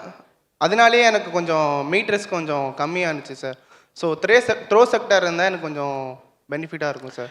அண்ட் வந்து ஜிம் ஃபெசிலிட்டிஸை வந்து கொஞ்சம் இன்னும் அப்கிரேட் பண்ணால் கொஞ்சம் நல்லாயிருக்கும் sir. I mean hostel gym. Okay, 2 things இதில் அகெயின் ப்ளீஸ் டேக் நோட். பேராக் மட்டுமே கிடையாது, பொதுவாக நமக்கு ஒரு டெடிகேட்டட் த்ரோயிங் செக்டர் இல்லாமல் இருந்துச்சு. இந்த பட்ஜெட்டில் அறிவிச்சு இப்போ வந்து இண்டோர் ஸ்டேடியமில் டெடிகேட்டட் த்ரோயிங் செக்டர் வந்து ஒர்க் ஆரம்பிச்சிட்டோம். எனக்கு தெரிஞ்சு ஒரு 2 மாதத்தில் வந்து த்ரோயிங்க்கே ஒரு பெரிய இன்டர்நேஷ்னல் ஸ்டாண்டர்ட் செக்டர் வந்து நம்ம உருவாக்குறோம். Point number 1. ஸோ நீங்கள் நேரு பார்க்கெல்லாம் போக தேவையில்லை, எங்கேயும் நீங்கள் ப்ராக்டிஸ் பண்ணலாம் ஃபுல் ஃப்ளெட்ஜாக. ஜிம்முன்னு சொன்னீங்க. இன்ஃபேக்ட் நான் ஃபியூ டேஸ் பேக் ஏதோ ஸ்குவாஷ் விளையாடுறதுக்காக இண்டோர் ஸ்டேடியம் போனேன். ஜேம்ஸ்க்குன்னு சொன்னேன், அங்கே வந்து விமென்காக ஒரு ஜிம் இருக்குது, அது வந்து நம்ம இம்ப்ரூவ் பண்ண போகிறோம். Point number 1. மென் ஜிம் வந்து I thought it is already upgraded. Venkatesh please look in to it. இன்னும் ஏதாவது நம்ம இம்ப்ரூவ் பண்ணணுமா ஒரு அப்கிரேட் பண்ணணும்னா கண்டிப்பாக நம்ம பண்ணிடுவோம். Okay sir. நெக்ஸ்ட் தம்பி. Sir good evening sir. Sir good evening sir. Yeah சொல்லுங்கள் sir. Good evening sir. Good evening sir. Sir Muthukumar sir, volleyball கோச்சாக திண்டுக்கல்லில் இருக்கேன் சார். நான் எஸ்டிஏடியில் ஜாயின் பண்ணி 10 வருஷம் ஆச்சு சார். 2 வருஷத்துக்கு முன்னாடி நான் உங்கள்கிட்ட இந்த மாதிரி விசிட்டிங் கோச்சுக்கு சம்பளம் பத்தலை அப்படின்னு சொல்லி கேட்டேன் சார். கண்டிப்பாக பண்ணுறேன்ப்பா அப்படின்னு சொன்னீங்க. நான் நேஷ்னல் லெவல்லையும் இன்டர்நேஷ்னல் லெவல்லையும் பிளேயர்ஸை ப்ரொடியூஸ் பண்ணியிருக்கேன். அப்போ ஜாயின் பண்ணும்போது 12,500 ஜாயின் பண்ணோம். அப்புறம் போலந்தி சார் ஜிஎம்மாக இருக்கும்போது 20,000 அவங்க பண்ணாங்க பத்தாதுன்னு. இப்போ ஃபேமிலி இப்போ 2 குழந்தை ஆயிடுச்சு. இதுக்கு பதில் என்னென்னா, ஆல்ரெடி எக்ஸிக்யூட்டிவ் கமிட்டியில் வந்து இதை பற்றி ப்ரப்போசலை வச்சுட்டோம். All visiting coaches and contract coaches வந்து இன்ஃபேக்ட் கேட்டகரியை கிளப் பண்ணி நம்ம வந்து ஒரு யூனிஃபார்ம் சேலரி கொண்டு வரதுக்காக இனிமேல் கான்ட்ராக்ட் விசிட்டிங் 2 கேட்டகரி இருக்காது. என்ஐஎஸ் ரெகுலர், என்ஐஎஸ் வந்து டிப்ளமா 6 week கோர்ஸ். இந்த வித்தியாசம் பார்த்துட்டு சேலரியும் ஃபிக்ஸ் ஆகிடுச்சு. கவர்மெண்ட் ஆர்டருக்காக வெயிட் பண்ணுறோம். எனக்கு தெரிஞ்ச I request GM to immediately remind me tomorrow. Because எதுக்குன்னா நான் இப்போது ஒரு 10 பேருக்கு ஏற்றணும்னா நான் ஓப்பனாக சொல்கிறேன், 10 பேருக்கு ஏற்ற வேண்டியது இருந்துச்சுன்னா நமக்கு இருக்க பணத்துலேயே நான் ஏற்ற முடியும். ஆனால் கிட்டத்தட்ட ஒரு 100 பேருக்கு பக்கமாக நான் ஏற்ற வேண்டியது இருக்குது. எஸ்டிடி ஓன் ரெவென்யூ இல்லை, அதுக்காக தான் கவர்மெண்ட்டுக்கு அனுப்பிச்சிட்டோம். கட்டாயமாக வந்து இது ஆரம்பத்துலேருந்து எனக்கு மனசில் இருக்குது. நிறைய பேருக்கு வந்து நான் சம்பளம் என்னால் ஏற்ற முடிஞ்சிடுச்சு, ஒர்க்கர்ஸ் கன்சர்வன்சிக்கெல்லாம். பட் கோச்சஸ்க்கு வந்து குவான்டம் வந்து அதிகம், ஆல்மோஸ்ட் டபுள் வரைக்கும் போகுது. அதுக்காக தான் கவர்மெண்ட் ஜியோக்காக அனுப்புகிறோம். அது கண்டிப்பாக பண்ணுவேன். It will be done mostly ஜனவரிக்குள்ளே பண்ணுறேன்னு ஒரு நம்பிக்கை எனக்கு இருக்குது. I am doing my best.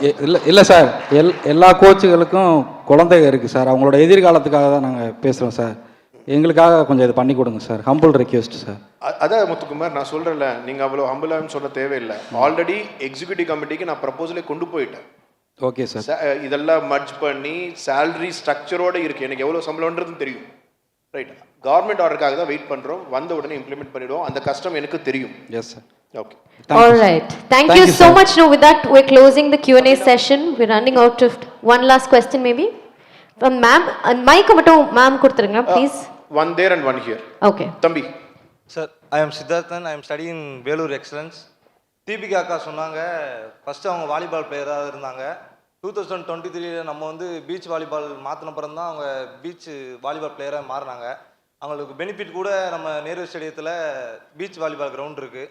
எங்கள் கேம்லேயும் பீச் கபடி இருக்குது. நெக்ஸ்ட் மந்த்து கூட கேலோ இந்தியாவில் பீச் கபடி வரப்போது அனௌன்ஸ் பண்ணாங்க.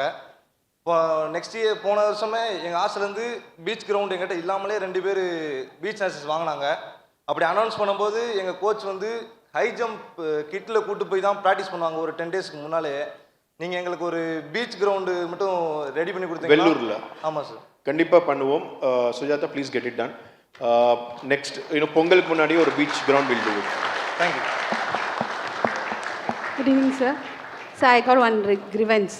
இப்போ வந்து ஹாஸ்டல்ஸை பார்த்தீங்கன்னா எல்லாமே டாமெண்ட்ரி சிஸ்டம் இருக்குது. அதுவே individual 4 in 1 room 3 in 1 room அந்த மாதிரி கொடுத்தீங்கன்னா கொஞ்சம் சஃபிஷியண்ட்டாக இருக்கும் அப்படின்னு நினைக்கிறேன். அதே மாதிரி இன்னொரு கிரிவன்ஸ் என்னன்னா, இல்லை என்ன கிரிவன்ஸ்? ஃபர்ஸ்ட் இது வந்து இப்போ டாமெண்ட்ரி சிஸ்டம் இருக்குது, it is so congested sir. அதுக்கு பதிலாக நீங்கள் வந்து 4 in 1 room 1 roomலேருந்து 4 persons 3 in 1 room அந்த மாதிரி கொடுத்தீங்கன்னா கொஞ்சம் சஃபிஷியண்ட்டாக இருக்கும்.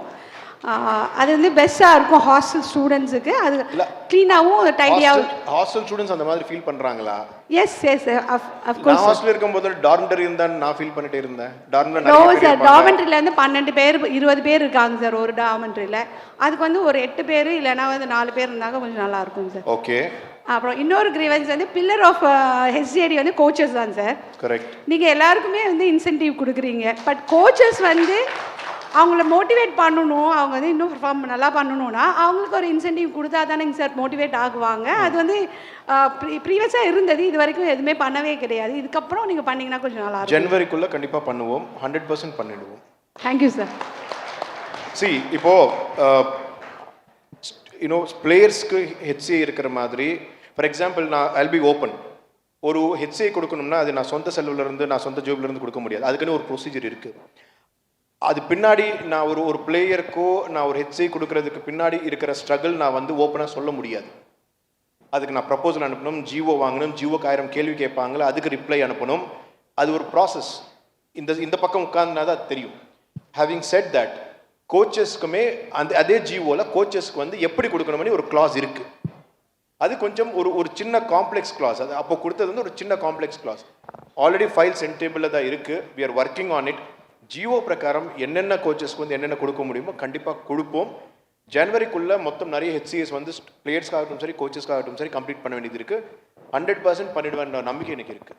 Thank you sir. Thank you sir. இன்னொரு இது, இப்போ வந்து எக்ஸலன்ஸ்ன்றது சென்னையில் மட்டும் தான் இருக்குது. பட் எல்லா டிஸ்ட்ரிக்ட்லேயுமே வந்து ரீஜன் வைஸ் நீங்கள் கொண்டு வந்தீங்கன்னா இன்னுமே கொஞ்சம் டெவலப் பண்ணுறதுக்கு நம்ம ரீஜனில் இருக்க ஸ்டூடெண்ட்ஸ் வந்து பிளேயர்ஸ் வெளியே போகாமல் அந்தந்த ரீஜனில் இந்திரா ஒன்று பண்ணலாம். இது வந்து ஒரு சின்ன நீங்கள் இன்டர்னல் ஒரு கமிட்டி ஃபார்ம் பண்ணிக்கோங்க. நான் வந்ததுலேருந்து ஹாஸ்டல் ரிஃபார்ம்ஸ் வந்து has been one of my top agenda. இல்லாத இடத்துல வந்து ஹாஸ்டல்ஸ் உருவாக்கிட்டோம். ஒரு 30 வருஷமாக எம்ஆர்கேல ஹாஸ்டலே கிடையாது. டர்ஃப் இருந்துச்சு, ஆனால் ஒரு ஹாஸ்டல் கிடையாது. இன்றைக்கி வந்து 20 பேர் வந்து கேர்ள்ஸ் ஹாக்கி விளையாடுறாங்க அங்கே தங்கி. வேளச்சேரியில் வந்து there was no hostel for gymnastics and swimming. Hostel உருவாக்கிட்டோம். நிறைய ஹாஸ்டல்ஸ் வந்து மர்ஜ் பண்ணிட்டோம். நிறைய புது டிசிப்ளின்ஸ் கொண்டு வந்துட்டோம். ரெஸ்லிங் கொண்டு வந்துட்டோம். இந்த மாதிரி நிறைய கொண்டு வந்துட்டோம். எனக்கு என்ன பண்ணணும்ன்றது உங்கள் சைடில் இருந்து நீங்கள் ஒரு ரிப்போர்ட்டாக கொடுங்க. ஒரு ஹாஸ்டல் ரீஃபார்ம் ரிப்போர்ட். அது மர்ஜ் பண்ணலாமா, சென்டர் ஆஃப் எக்ஸலன்ஸ் வந்து உருவாக்கலாமான்றது நோ டவுட் அபவுட் இட். எங்கேயோ வண்டலூர்லேயே நிறைய கஷ்டங்கள் பார்த்து இன்னைக்கு வந்து ஒரு சென்டர் ஆஃப் எக்ஸலன்ஸ் உருவாக்கிட்டோம். எங்கள் சைட்லேருந்து நிறைய பண்ணுறோம். But I need some suggestions from you sir. இந்த மாதிரி ஹாஸ்டல் வந்து இங்கேருந்து எடுத்துகிட்டு இங்கே வச்சா நல்லா இருக்கும்ன்றது. நீங்கள் ஒன்று பண்ணுங்கள், you can form a small committee, யாரோ 3 பேர் நீங்கள் சேர்ந்து ஒரு ரிப்போர்ட் மாதிரி கொடுங்க. ஹாஸ்டல்ஸ் வந்து இதெல்லாம் இந்த ஹாஸ்டல் இப்படி மர்ஜ் பண்ணலாம், இந்த ஹாஸ்டல் இங்கே உருவாக்கலாம்னு. I will certainly do it in the next year. Okay sir, thank you sir. One last question. Thank you sir. One last question, maybe the lady who is right there, yes. If you can just hand over the mic. Okay, the lady and the 2 students, and that's it. I cannot say no to students.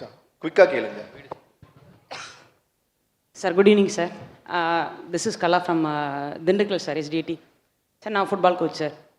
Sir இப்போ வந்து பார்த்தீங்கன்னா உங்களுக்கு தெரியும், female football வந்து தமிழ்நாட்டில் வந்து ரொம்ப சக்ஸஸ்ஃபுல்லாக போயிட்டுருக்கு. அதுக்கான காரணம் மோஸ்ட்லி பார்த்தீங்கன்னா நம்மளோட ஹாஸ்டல் ஸ்டூடெண்ட்ஸ் தான் போகிறாங்க. பட் ஆர்டிஜி பிடிஜி இதில் எல்லாம் பார்த்தீங்கன்னா நம்ம சக்ஸஸ்ஃபுல்லாக இருக்க முடியல. காரணம் என்ன அப்படின்னு பார்த்தீங்கன்னா எல்லா டேலண்ட்ஸுமே வந்து நம்ம பொட்டென்ஷியலுமே நம்ம வந்து செக்ரிகேட் பண்ணி ஒவ்வொரு ஹாஸ்டலுக்கு கொடுக்குறோம். ஸோ என்ன ப்ராப்ளம் அப்படின்னா எங்களுக்கு இன்டர் ஹாஸ்டல் ஆர்டிஜி இதை தவிர எங்களுக்கு வேறு எந்த டோர்னமெண்ட் எக்ஸ்போசருமே கிடைக்க மாட்டேங்குது. மற்ற ஸ்கூல்ஸ்லாம் பார்த்தீங்கன்னா எல்லா டோர்னமெண்ட்டுமே போய் அட்டன் பண்ணுறாங்க. ஃப்ரீயாக வந்து அவங்க எல்லா டோர்னமெண்ட்டும் போகிறாங்க, அட்டன் பண்ணுறாங்க. ஸோ அதனால் பார்த்தீங்கன்னா அவங்களுக்கு காம்படிஷன் எக்ஸ்போசரும் இருக்குது. ப்ளஸ் அவங்க ஃபியர்லெஸ், என்ன எப்பயுமே எல்லாமே வந்து ட்ரெயின் பண்ணுறது வந்து அந்த காம்படிஷனுக்காக தான். ஸோ அந்த காம்படிஷன் அப்படின்ற அந்த ஆப்பர்ச்சுனிட்டி வந்து நம்ம பிள்ளைங்க நம்ம எதுக்கு அந்த மாதிரி காம்படிஷனுக்கு அனுப்பாமல் இருக்கிறோம்?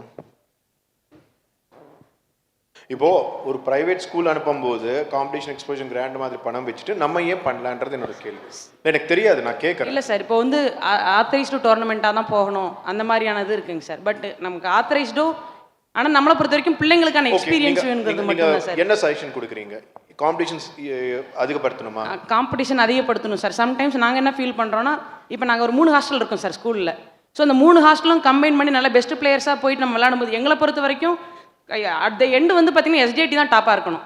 இப்போ ஸ்கூல்ஸ் வந்து அந்த மாதிரி வந்து வின் பண்ணிட்டு போகிறாங்க. பட் நம்ம வந்து காம்படிஷன் நடத்தணும்னு சொல்கிறீங்களா அல்லது ஐ டிட் நாட்? இல்லை சார், காம்படிஷன் எங்கே கிடைச்சாலும் அதுக்கான போகிறதுக்கான எங்களுக்கு பர்மிஷன் கிடைக்கணும் ஒன்று. அதுக்கு பர்மிஷன் தேவையே இல்லை. உங்கள் ஹாஸ்டலர் வந்து ஒரு காம்படிஷன் இருந்தால் நீங்கள் லெஃப்ட் ரைட் அண்ட் சென்டராக போகலாம். அது உங்கள் டிஎஸ்ஓ நீங்கள் முடிவெடுக்கிறது தான், கோச் முடிவெடுக்கிறது தான். அதுக்கு எந்த பர்மிஷனும் வேண்டியது இல்லை. சரிங்க. அதுக்கப்புறம் வந்து வேறு ஏதாவது வெளியே நல்ல டோர்னமெண்ட்ஸ் போகணும் அப்படின்ற மாதிரி இருந்தால் 3 ஹாஸ்டலுமே கம்பைன் பண்ணி 3 ஹாஸ்டல் ப்ளஸ் அந்த ஏஜ் ஓப்பன் கேட்டகரியாக இருந்தால் எங்கள் எக்ஸலன்ஸும் சேர்த்து 4 கேட்டகரி கம்பைன் ஆகி போனால் நம்மளோட எஸ்டிஓட்டோட நேமும் நல்லாயிருக்கும் சார். எங்களோட பிள்ளைங்களுக்கு நல்ல ஒரு எக்ஸ்போசர் கிடைக்கும் சார் கம்பைன் ஆடும்போது. Okay, thank you sir. Mike, please.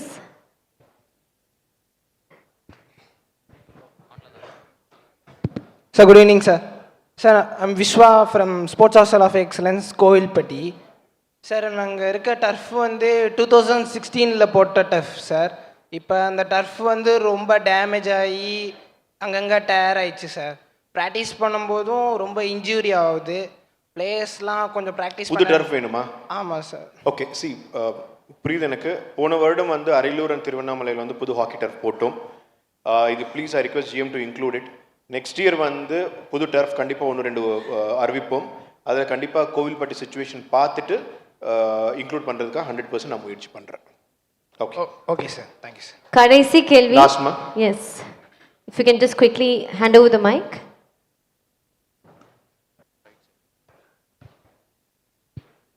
Good evening, sir. I am from Egmore MRK Hockey Stadium.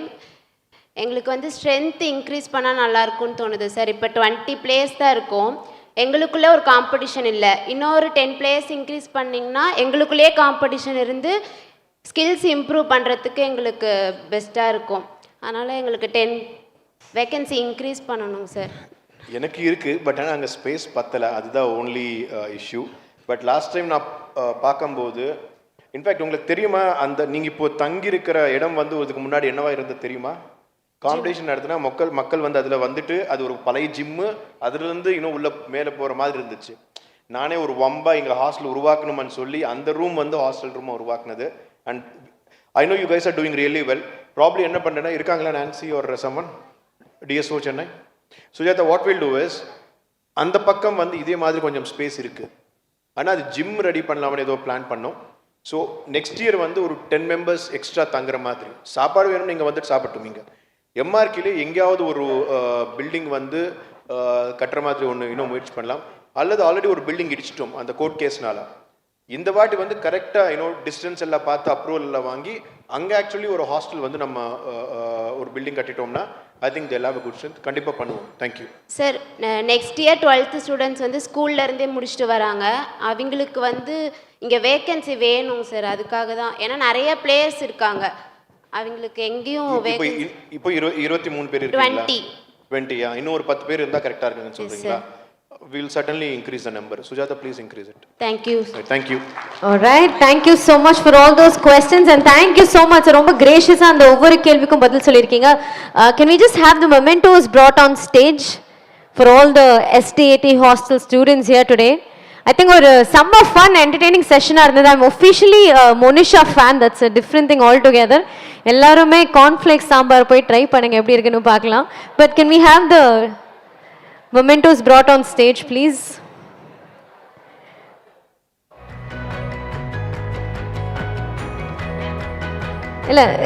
Truly one of the best sessions we've had. We had questions that were immediately answered, needs that were immediately catered to. I think this is the whole motto, the whole purpose behind having this conclave, so we can do whatever we can to make the lives of athletes better. And I think the perfect way to end this conclave was a session like this with the STAT students.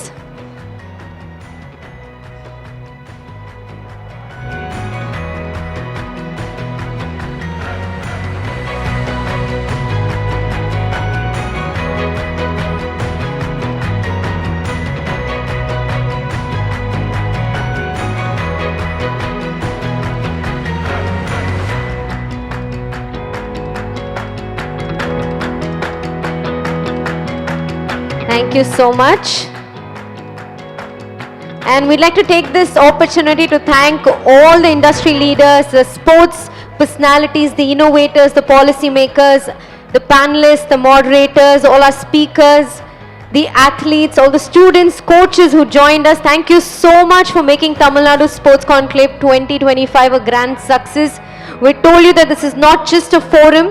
This is a think tank where we come, share ideas, come up with innovation and technology to make the lives of athletes better.